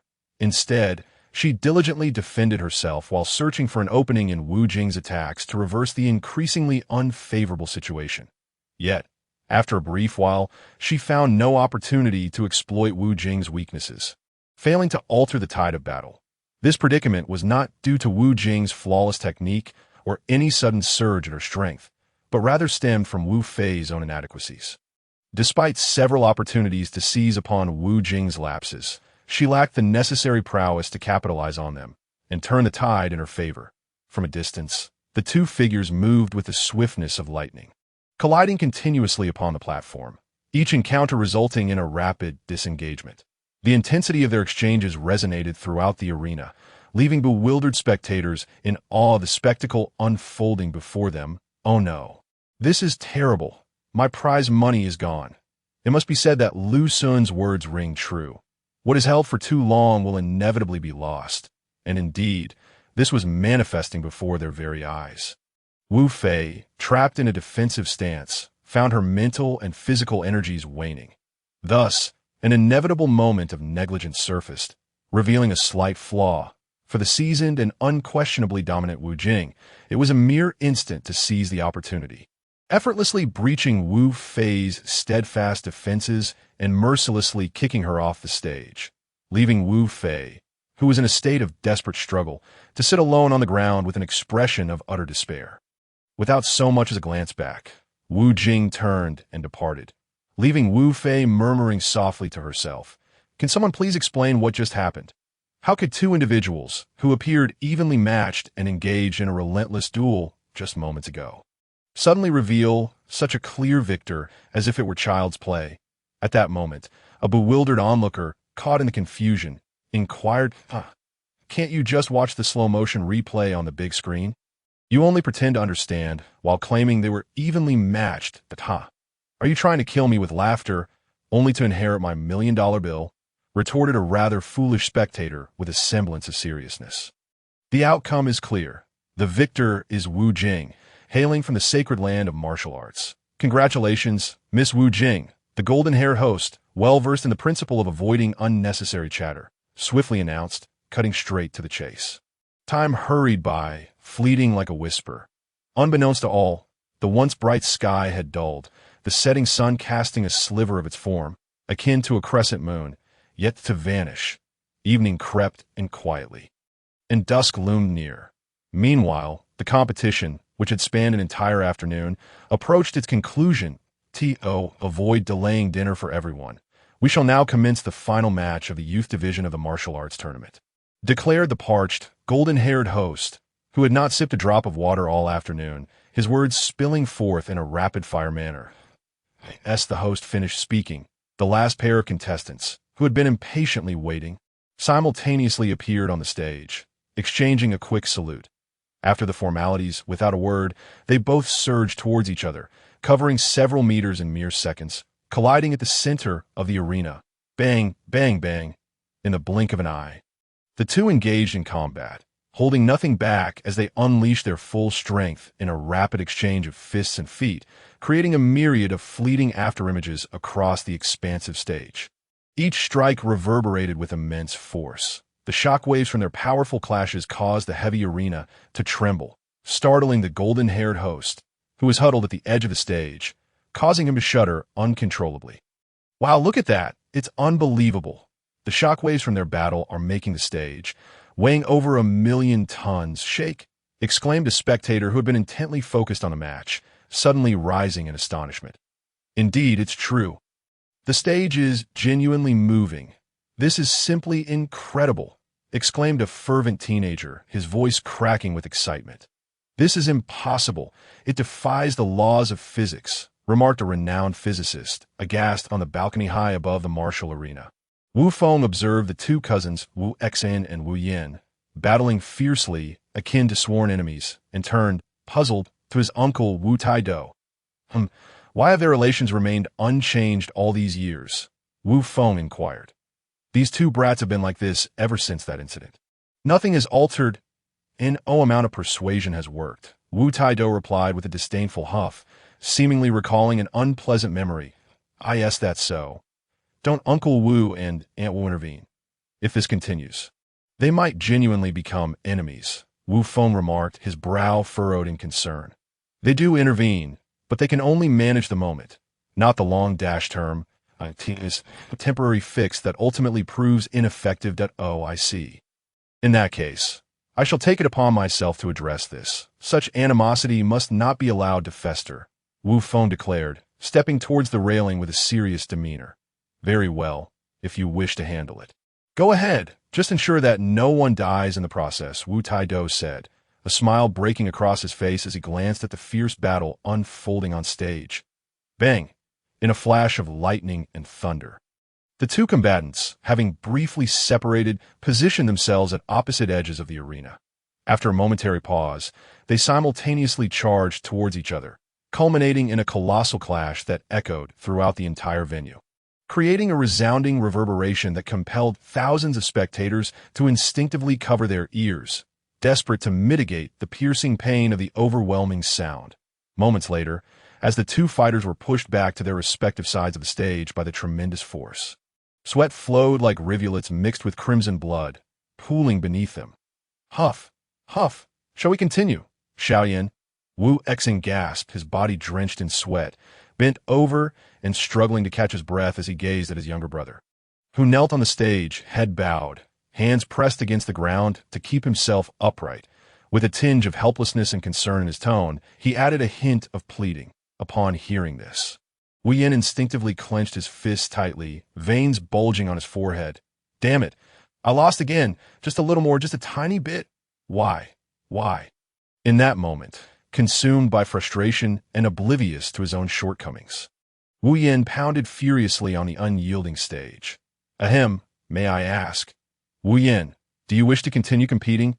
If not, I will officially declare Wu Xian as the victor of this match, inquired the golden-haired host, who had steadfastly adhered to his duties, mustering the courage to approach Wu Yin, trembling slightly. Next time, I will definitely not lose to you. You must wait for me, Wu Yin shouted, filled with rage and determination, turning to leave without hesitation. Watching his brother's retreating figure, Wu Xian instinctively reached out, wanting to stop him, but the words failed to form, and his hand fell limply to his side, his heart heavy as he whispered. Xiaoyan, why must you put yourself through this? Sigh. A night of silence passed, and the following day dawned bright and clear. Dear audience, let us now welcome the first pair of contestants from the non-youth division to the stage. The golden-haired host, with his voice back to normal after a night of rest, announced excitedly. With a flash, perhaps to avoid being underestimated by the younger generation, the two remaining veterans of the martial arts world appeared on stage, moving with a speed that resembled teleportation. After you, Brother Liu Yuan. After you, Master Duo FAA. As the two individuals concluded their dialogue, they sprang into action in an instant, each swiftly traversing a distance of over 10 meters to arrive at the center of the arena, where they engaged in a rapid exchange of strikes. Their speed was akin to bullets, resulting in a flurry of blows that reverberated throughout the arena. In mere moments, the residual images left by their swift movements filled the entire stage, creating the illusion that the platform was teeming with spectators. This captivating spectacle left the ordinary audience members surrounding the arena utterly astonished, overwhelmed by the sheer brilliance of the display. However, unlike the oblivious onlookers, The formidable martial artist standing on the open balcony immediately discerned something amiss. What are these two old fellows up to? A grand martial arts exhibition. Coughing, he added, "Uncle, I suspect you might be right. Their actions are clearly intended for promotion and advertisement." Upon realizing this, Wu Feng could only shake his head in bemusement. How absurd! At their age, they should have some semblance of dignity, remarked the martial artist. Unable to bear the sight any longer, he leaped into the fray, descending heavily upon the two combatants. With a resounding crash, the two performers on stage were caught off guard by the martial artist's sudden attack. Instantly swept away by the overwhelming force of the air, plummeting off the platform with a splash. Ba, do not be angry, do not be angry. Ah, you martial artist, not only do you disregard the rules of the competition, but you also audaciously ambush me and Master Duo F.A. You two old geezers. I respect you as senior practitioners, and I have refrained from holding a grudge over your recent antics to spare your dignity. Do not be ungrateful. Were it not for our past mentor-student relationship, I would not bother with your fates. I now hope you will recognize the situation and withdraw promptly. Otherwise, if my nephew decides to intervene, the consequences could be dire. As the martial artist spoke with a stoic expression, he pondered silently. Excuse me, sir, could you please adhere to the competition rules and refrain from causing a disturbance? The blonde host, though trembling inwardly, attempted to maintain his composure and inquired softly. Very well, I had no intention of making a scene, Wu Taidu said, a hint of hesitation crossing his face before he sighed and resolved with determination. From this moment forth, anyone capable of forcing me to take a single step back shall be declared the champion of this martial arts tournament. Uncle, well, do as you wish. This could also serve to instill fear and set an example. A twofold benefit, Wu Feng said, shaking his head slightly before picking up his phone and dialing. All right, I understand. There is no need to intervene. Moreover, let everything proceed as that esteemed elder on stage has suggested. Meanwhile, on the platform, the host was interrupted before he could finish his sentence by the ringing of a phone. Moments later, after answering the call, the host, filled with confusion and astonishment, glanced at the stern-faced Wu Taidu and formally announced, "Dear audience, due to unforeseen developments, with the consent and approval of the organizers, the rules of the upcoming matches will undergo a comprehensive adjustment to a defensive-offensive format. This meant that the next individual to successfully hold the stage until the end would be declared the ultimate champion." Doesn't that resemble the underground black market fighting? One audience member remarked, bewildered. Indeed, this is utter chaos, and such a change compromises the fairness of the competition, another astute observer questioned. Why bother with the details? As long as it's entertaining, that's all that matters, chimed in a carefree spectator, eager for the excitement. A moment later, Master Duo F.A. re-entered the stage, without hesitation launching his first strike, rather than attacking the formidable Wu Taidu standing at the center. He opted to circle around him swiftly, conjuring a tornado that spanned approximately 100 meters in mere seconds, aiming to confine Wu Taidu to a space of less than 1 square meter while lurking within the swirling winds, waiting for the opportune moment.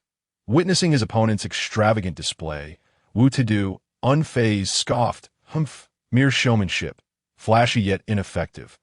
Allow me to shatter it. Without even glancing, he delivered a punch towards the upper left, steady and unhurried, reminiscent of a child's playful blow. To the ordinary audience members, this seemingly slow punch was apparent. Yet, the steady strike did not miss as they had anticipated. Instead, it connected instantly with the self-satisfied Master Duo F.A. hiding within the tornado. How is this possible? Master Duo F.A. exclaimed in disbelief as he was sent flying. Next? Who's next? Ignoring Duo F.A.'s astonishment, Wu Taidu resumed his stance, arms crossed behind him, and coldly addressed the audience that I shall come. I am Lu Yuan Yisheng, seeking guidance from the Grandmaster. Observing Lu Yuan Yisheng, who radiated an aura of unparalleled swordsmanship, serious yet courteous, Wu Taidu expressed his appreciation. You are commendable, far surpassing your shameful uncle. Truly a swordsman. Thank you for your kind words, Grandmaster. I am unworthy. Please, Lu Yuan Yisheng replied respectfully. Very well, make your move, Wu Taidu instructed, closing his eyes and awaiting the opponent's strike. Whoosh, Lu Yuan Yisheng, adhering to the principle of only unleashing a single earth-shattering blow, thrust his sword with all his might. The unleashed sword intent emanated an overwhelming brilliance, sending chills through Wu Taidu from several meters away. With blinding speed, Lu Yuan Yisheng's sword pierced through the air, shattering the sound barrier with a resounding bang as it approached Wu Taidu in an instant. Clang! However, the formidable strike was abruptly halted as it was firmly pinched between Wu Taidu's two fingers. Coming to an immediate stop just a foot away, gazing in disbelief at his full-powered strike being effortlessly restrained, Lu Yuan Yisheng murmured, "So this is the extent of the gap." After a brief moment of astonishment, before Wu Taidu could speak, Lu Yuan Yisheng bowed deeply, expressing his admiration. "Senior, you are indeed a martial arts grandmaster. I concede and accept my defeat. Farewell." "You two are impressive. Keep up the good work," Wu Taidu replied calmly before calling out to the arena below. All right, next contestant. Time flew by, and in the blink of an eye, a month had passed. It had been nearly half a month since the conclusion of the inaugural World's Martial Arts Tournament. Originally, the event was scheduled to conclude at this moment. However, due to Wu Taidu's intervention, the non-juvenile competition, which was initially intended to last for half a month like the juvenile category, was unexpectedly shortened to just a single day. After witnessing the conclusion of the youth division competition, which lasted for half a month, Wu Feng stood by as he personally adorned the champion, the under-30 Sanshiti Tao Baihe, with the coveted championship badge. Following this act, he offered a few words brimming with motivational wisdom, his face radiating an uncontainable smile of satisfaction as he strode purposefully towards Lianshan Valley, departing with a graceful flair that belied the rapidity of his movement. During this moment, however, Wu Feng instinctively overlooked the opportunity to console his second disciple, Wu Tian, the runner-up who had narrowly lost to Tao Baihe, as well as his cousin, Wu Lin, who gazed at him with wide eyes from the sidelines after claiming third place. It was yet another splendid day, with the sun shining brightly and the sky cleared at this juncture. After having secluded himself for half a month, Wu Feng finally completed the preliminary organization and synthesis of his personal martial arts doctrine. Firstly, utilizing a combat power tester invented by extraterrestrials, Wu Feng clarified his combat capabilities at each stage or corresponding interval. For instance, prior to breaking through to the innate realm, Wu Feng's manifest bloodline potential was limited to an explicit combat power of 150 points. Upon achieving the innate realm through a process of marrow cleansing and rebirth, his manifest bloodline potential rose to a limit of 300 points. After surpassing to the true return realm, this limit further increased to 900 points. Upon reaching the realm of unity with the heavens, the first layer, his potential peaked at 3,600 points. Upon breaking into the second layer, the theoretical realm of shattered void, the limit became 18,000 points. Upon reaching the third layer, it escalated to 108,000 points, and upon breaking into the fourth layer, it attained a staggering 756,000 points. That it is worth noting that the so-called manifest bloodline potential indicates a state where, despite relentless training, no further increase in strength can be achieved, a condition often referred to as bodily shackles. This phenomenon is prevalent among nearly all life forms in the universe, suggesting that, apart from a few exceptional beings, all inevitably encounter such limitations. The only distinction lies in the differences in shackles experienced by various races or, more specifically, different individuals. For example, those with lower bloodline potential may find themselves constrained at a mere 10 points of combat power, while those of moderate potential may not encounter such limitations until they reach 1,000 points. Moreover, individuals with superior or mutated bloodlines may only face shackles after attaining millions, tens of millions, or even billions of points. This illustrates the significance of bloodlines in the Dragon Ball universe and emphasizes the importance of one's lineage. If there exists manifest bloodline potential, then there must also be latent bloodline potential. As the term suggests, latent bloodline potential is hidden deep within the body or bloodline and is exceedingly difficult to uncover. This ancestral potential varies, with some being beneficial and others not, heavily relying on whether an ancestor possessed extraordinary capabilities. At this moment, As Wu Feng contemplated this, he felt a profound sadness for his fellow Earthlings who shared the burden of low bloodline potential. Nonetheless, it is fortunate that absolutes do not exist. In the grand scheme of things, there lies a glimmer of hope. Through arduous and nearly hellish training along with the profound insights gained from the mysterious realms of martial arts, those of lesser bloodlines can ultimately transcend their shackles. This transformative journey towards the divine realm has been imparted by the first deities of each life-bearing planet since the dawn of life in the universe. It is worth mentioning that the martial arts of the Dragon Ball world were not initially discovered by our ancestors through trial and error. Rather, they were directly taught by the deities of various planets. Over eons, through the dedicated research and innovations of generations of exceptional martial artists, these teachings were refined and expanded. Having meticulously studied the legacies left behind by the deities of Earth, Wu Feng understood that this path to divinity is a gradual progression, achievable step by step. Were it not for the exceedingly high demands regarding comprehension and talent required on this celestial path, as well as the extensive time investment, Wu Feng might have already assumed the role of Earth's deity, sparing himself from the grueling training he currently endures. Instead, he could embrace the life of a refined sage, meditating daily, grasping the higher dimensions of the universe, and continually evolving his soul.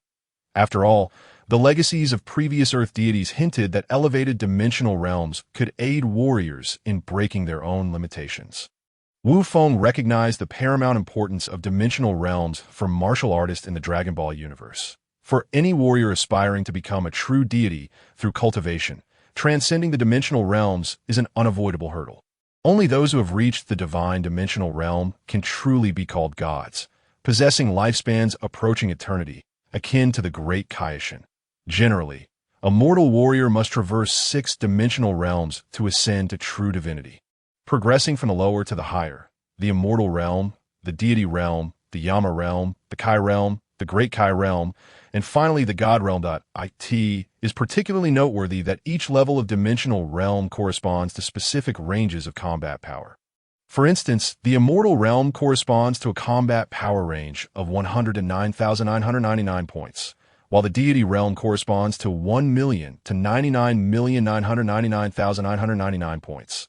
The Kai realm spans from 1 billion to 1,999,999,999 points, and the Great Kai realm extends from 10 billion to 99,999,999,999,999 points.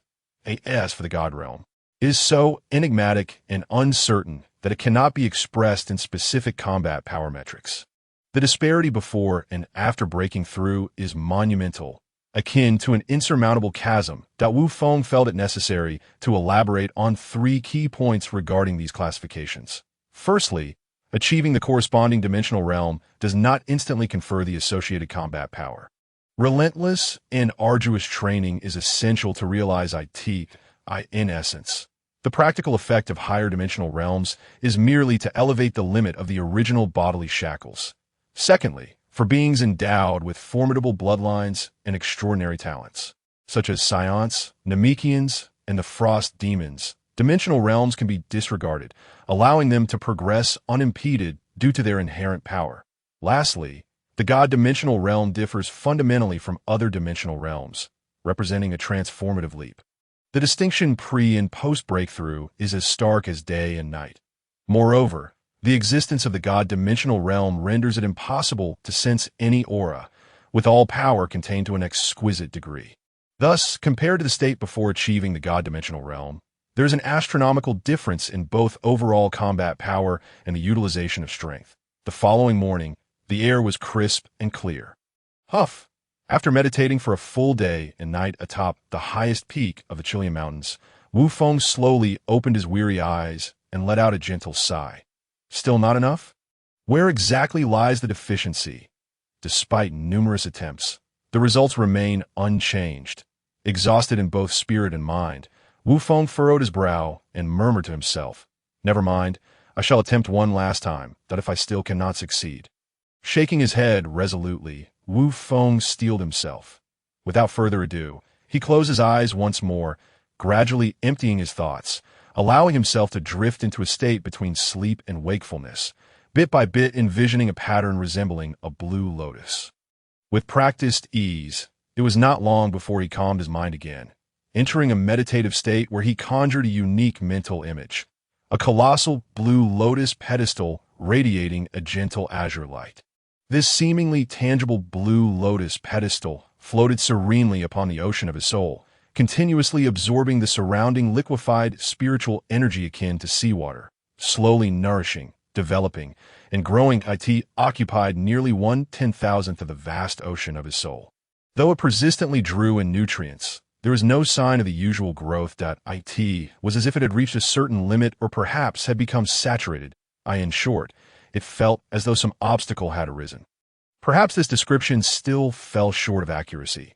After numerous attempts, Wu Feng began to sense vaguely that something essential was missing, hindering the cultivation of his spiritual visualization from unfolding as he had envisioned. Gradually, upon the immense blue lotus pedestal, lotus leaves unfurled, petal by petal. Moments later, after yet another fruitless attempt, Wu Feng felt utterly drained, his chest heaving, his expression haggard, with bloodshot eyes, his entire being teetering on the brink of collapse. I cannot continue. I have reached my limit, he thought to himself, acutely aware of his poor condition, his face as pale as death. In that moment, Wu Feng, having recognized his limits, refrained from further exertion, slowly rising and staggering toward the secluded stone chamber, which was approximately 2 or 3 zhang away. He then approached the bedside and collapsed into a deep slumber. Perhaps driven to the brink of collapse by his self-imposed strain, Wu Feng slept for an uninterrupted 7 days and nights. During this time, his second aunt, who brought him meals, was deeply alarmed.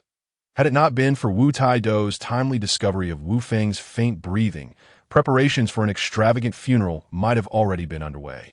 7 days later, having fully recovered his vigor and spirit, Wu Feng opened his eyes to behold the worried face of his second aunt, Lu Lan, who had raised him as her own, standing beside his second uncle, Wu Shan, along with their family, while his elder uncle, Wu Taido, leaned against the doorframe, arms crossed, gazing skyward.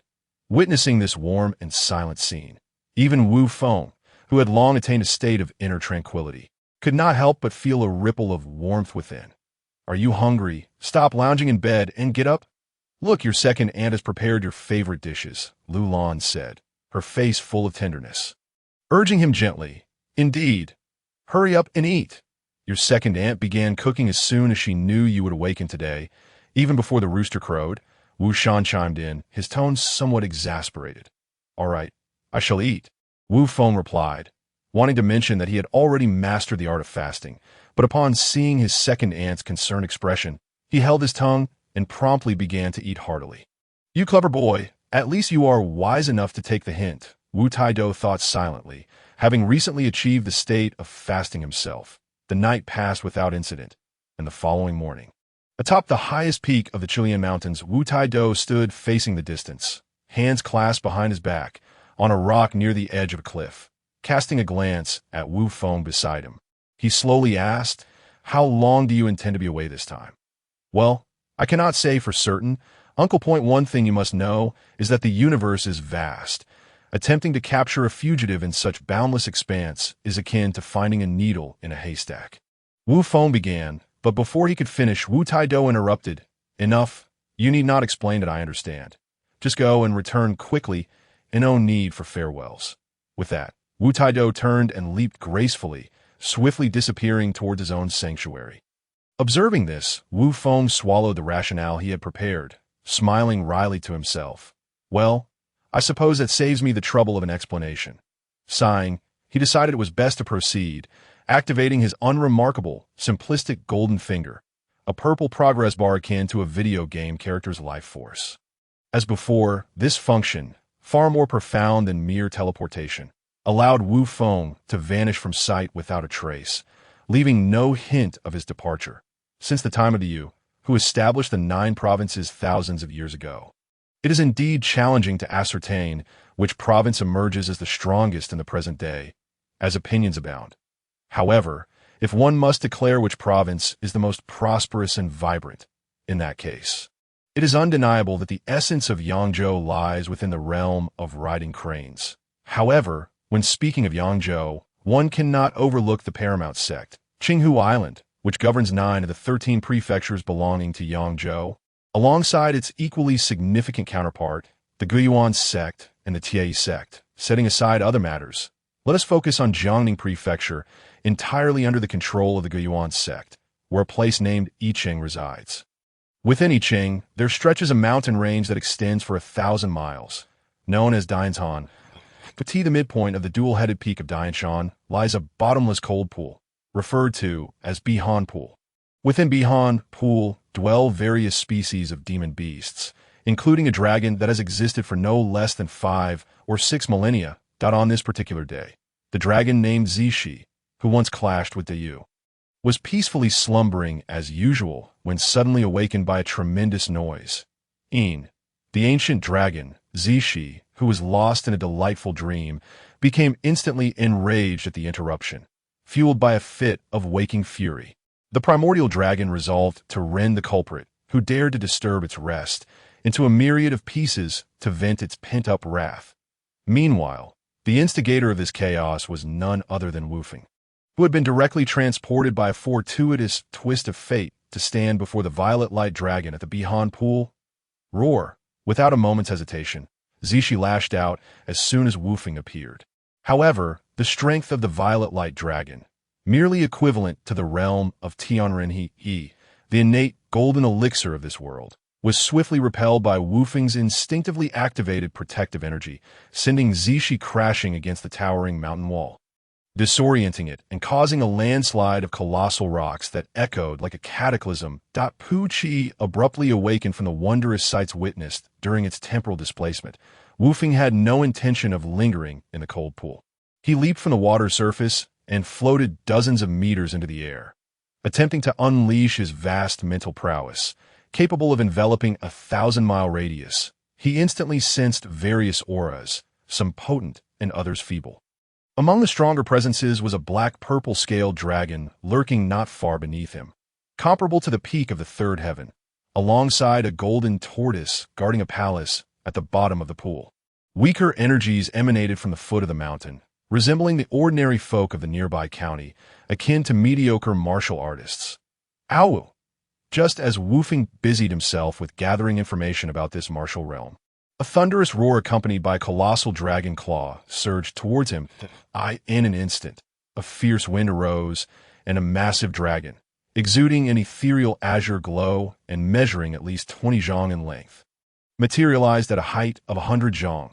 Instinctively, it gathered moisture from the surroundings, forming a cloud mass of at least 300 to 400 zhang that obscured the summit of the dual-headed peak.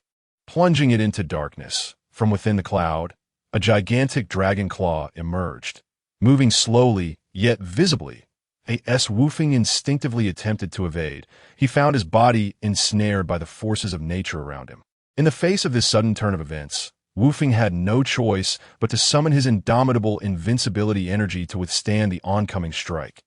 Bang! With a resounding explosion, the dragon, Zishi, instinctively withdrew its now swollen claw, emitting a pained growl. Rumble, the debris cascading from the mountain revealed Wufeng, who remained unharmed and composed, supported by his invincible energy. It goes without saying that Wufeng's temperament did not allow him to endure a beating without retaliating. With a swift motion, he appeared before the colossal head of the dragon, and before Zishi could react, he unleashed a fist enveloped in pure and formidable energy, driving the dragon directly into one of the mountain's towering peaks and shattering a summit that stood hundreds of zhang high. Boom! The deafening sound reverberated across a 100-mile radius, as an avalanche of stones and debris cascaded down with the force of a collapsing mountain, affecting a 10-mile area around, in the wake of Wufeng's furious strike. Countless demon beasts and wild creatures residing in Dianshan suffered catastrophic misfortune, resulting in innumerable casualties. Furthermore, the relentless wave of debris ultimately reached the foot of the mountain, impacting the innocent villagers of Tangjia Village and Lijia Village, who had lived there for generations. Simultaneously, at the moment of the landslide, Tangjia Village was holding its annual festival in the vast martial arts arena, over 100 tables were set, filled with the villagers.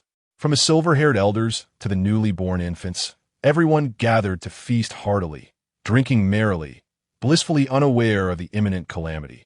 Moments later, after satisfying their appetites, the villagers commenced the afternoon festivities under the leadership of the current clan leader, Tung Yulong, who began testing 6-year-old children for their potential.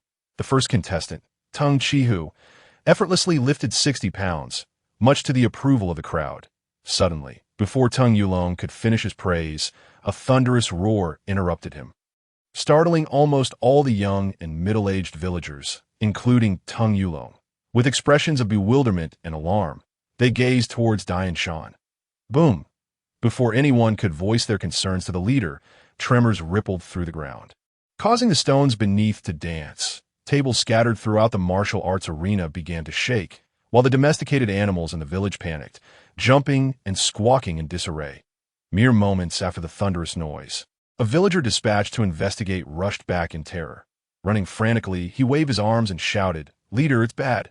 Everyone run. The mountain is collapsing. The mountain god is furious. Hurry, or it will be too late." "What? How could this happen?" Tung Yulong gasped in shock, quickly regaining his composure. He urgently called out, "Tung Yonglei, Tung Yongxiang, Tung Yongfan, Tung Yongyo, you all go assist the elderly, pregnant women, and children in evacuating the village. The rest follow me to buy them time for their retreat." Boom! The ominous rumbling grew louder, and the ground began to shake violently. Tung Yulong led a group of brave souls, striving to anchor themselves to the earth, resisting the tremors, each armed with heavy iron weapons. They fought valiantly to shatter the scattered boulders tumbling down, blocking the path to safeguard their retreating kin. However, their respite was short-lived, for soon a genuine torrent of rocks descended upon them in that moment. Facing the overwhelming deluge capable of engulfing the entire village, expressions of horror and despair etched themselves upon Tung Yulong and his companions. Realizing that survival was impossible, they roared defiantly and charged towards the impending torrent, hoping to use their bodies to delay the onslaught, buying even a second for their loved ones. "This is bad.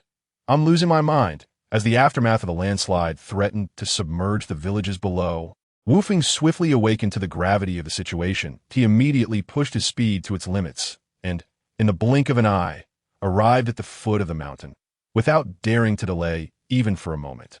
He launched a powerful punch into the torrent of rubble towering about 100 meters high. This forceful strike cleaved the flood directly in half, directing the majority of the debris to spill into the uninhabited areas to either side. Following this, he swiftly repositioned himself to the forefront, erecting an immense barrier of energy that blocked the remaining deluge from encroaching upon the Zhuangzi. The thunderous roar of the torrent relentlessly crashed against the radiant, milky white barrier, echoing with a cacophony that was deafening, jolting the dazed Tung Yunlong and his companions, as well as the Huijuan's group nearby, back to awareness. They gazed in astonishment at Wu Feng, who stood at the forefront, his hands gently pressing against the void ahead, emanating a pure, cloud-like luminescence. They were momentarily entranced, rendered speechless for quite some time. That it was only when the torrent on the mountainside finally came to a halt. Having exhausted its strength, that Wu Feng, reciting a silent incantation, withdrew the magnificent true energy that had coalesced into the barrier, turning around to survey the scene of devastation, littered with severed limbs and dismembered bodies. Wu Feng's gaze fell slightly as he inhaled deeply and began to speak. "It is due to my battle with the demon dragon that you have suffered. This is my fault. Although I acted swiftly to rectify the mistake, I ultimately arrived too late, resulting in this calamity. It is what it is. At this juncture, further words are futile. As a gesture of apology, or perhaps restitution, I shall grant each of your 2 Zhuangzi one promise. After you have deliberated on your specific requests, you may come to seek me at the Bihan Pond of Dianshan." As soon as these words left his lips, Wu Feng did not wait for a reaction from the crowd, but instead soared towards the demon dragon Zishi, who was gradually recovering from its injuries, his anger still simmering. Sensing the furious approach of Wu Feng, the demon dragon Zishi was equally undeterred, launching itself into the air to meet him head-on. With a resounding crash, accompanied by the sound of bones cracking, Wu Feng remained steadfast in the void, unyielding. Meanwhile, Zishi was sent crashing into a mountain lake by a kick from Wufeng, creating a colossal wave that instantly submerged everything in the vicinity. Dazed and muddy, the demon dragon Zishi shook its head vigorously to rid itself of the muck before plunging into a bottomless pit halfway up the mountainside. Akati realized that it was no match for Wufeng alone and sought help from its old neighbor, the golden tortoise dragon, to join forces against this terrifying and twisted beast clad in human skin. Indeed, the demon dragon Zishi had come to perceive Wufeng as a horrifyingly perverse entity after their confrontation. Despite Wufeng lacking even a modicum of control over the powers of heaven and earth, he could still wield immense strength against a demon beast of Zishi's caliber. If it were not for Zishi's prodigious and almost freakish innate abilities, it would seem that Wufeng was indeed a formidable opponent in that moment. Zishi unconsciously overlooked Wufeng's human attributes, such as his breath, speech, and physical appearance. In a flash, Zishi traversed the bottomless pit and arrived at the underwater palace where the golden tortoise dragon was sleeping. Roar, roar, roar. Stop pretending to be asleep. Get up and help me fight. Roar, roar, roar, roar. I want to sleep. I'm guarding the heavenly flood palace and have no time. The golden tortoise dragon, having already been awakened, feigned slumber, but upon realizing it could not hide any longer, rolled its eyes, feigning loyalty and righteousness. Roar, roar, roar, roar, roar. Get lost. Stop pretending in front of me. We both know each other well. Hurry up and come out to confront that twisted beast outside. The demon dragon Zishi, both amused and exasperated, called out, Roar, roar, roar, roar, roar. I'm not listening. I'm not going anywhere. The golden tortoise dragon concluded, secretly thinking to itself that it did not wish to seek out trouble. Akati promptly withdrew into its golden shell, remaining impervious to Zishi's furious protests and determined not to emerge. After a moment, witnessing the golden tortoise dragon's resolute inaction, Zishi, filled with indignation, decided to face Wufeng alone. Swish! With a firm resolve, Zishi moved swiftly, reaching a height of 100 feet in no time, soaring through the clouds as it charged towards Wufeng. Roar! As Zishi approached within 3 paces of Wufeng, it utilized its diving speed to execute a powerful tail swipe while simultaneously unleashing a torrent of black and purple icy winds from its gaping maw. Enveloping an area of 100 feet, the frigid gusts surged forth, instantly freezing everything in their path, only to dissipate into the air as ash moments later. Observing this scene, Wufeng understood the gravity of the situation and attempted to retreat to safety, but suddenly found himself ensnared in a quagmire of earth-shattering power that held him fast. In a moment of desperation, Wufeng, feeling utterly constrained, summoned forth his indomitable energy shield to withstand Zishi's relentless barrage.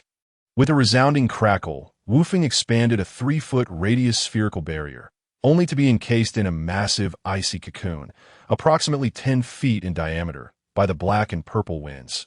Following this, Zishi, channeling all its might, delivered a powerful strike that sent Wufeng hurtling away. The immense force caused the ice cocoon enveloping Wufeng to shatter into countless pieces, revealing him unscathed within the 3-foot transparent energy shield, albeit with a frown of frustration and bewilderment etched across his face. The force of Zishi's strike propelled Wufeng through 3 towering peaks, each around 500 to 600 meters high, until he crashed into a tributary of the Yuyang Grand Canal. With a tremendous splash, the river surged, creating waves nearly 100 meters high that crashed against the banks, returning long-weathered stones back to the flow. Glub, glub, glub. Like an arrow, Wufeng pierced through the obstacles, reaching the riverbed and shattering a submerged boulder, forming yet another massive pit in the riverbed. Once stabilized at the bottom, Wufeng did not linger, propelling himself skyward in an instant. Moments later, he burst forth from the river's surface, soaring to a height of 100 meters. From a distance, he spotted the approaching demon dragon Zishi, and, with a flash, he appeared beside it, unleashing an uppercut imbued with rage.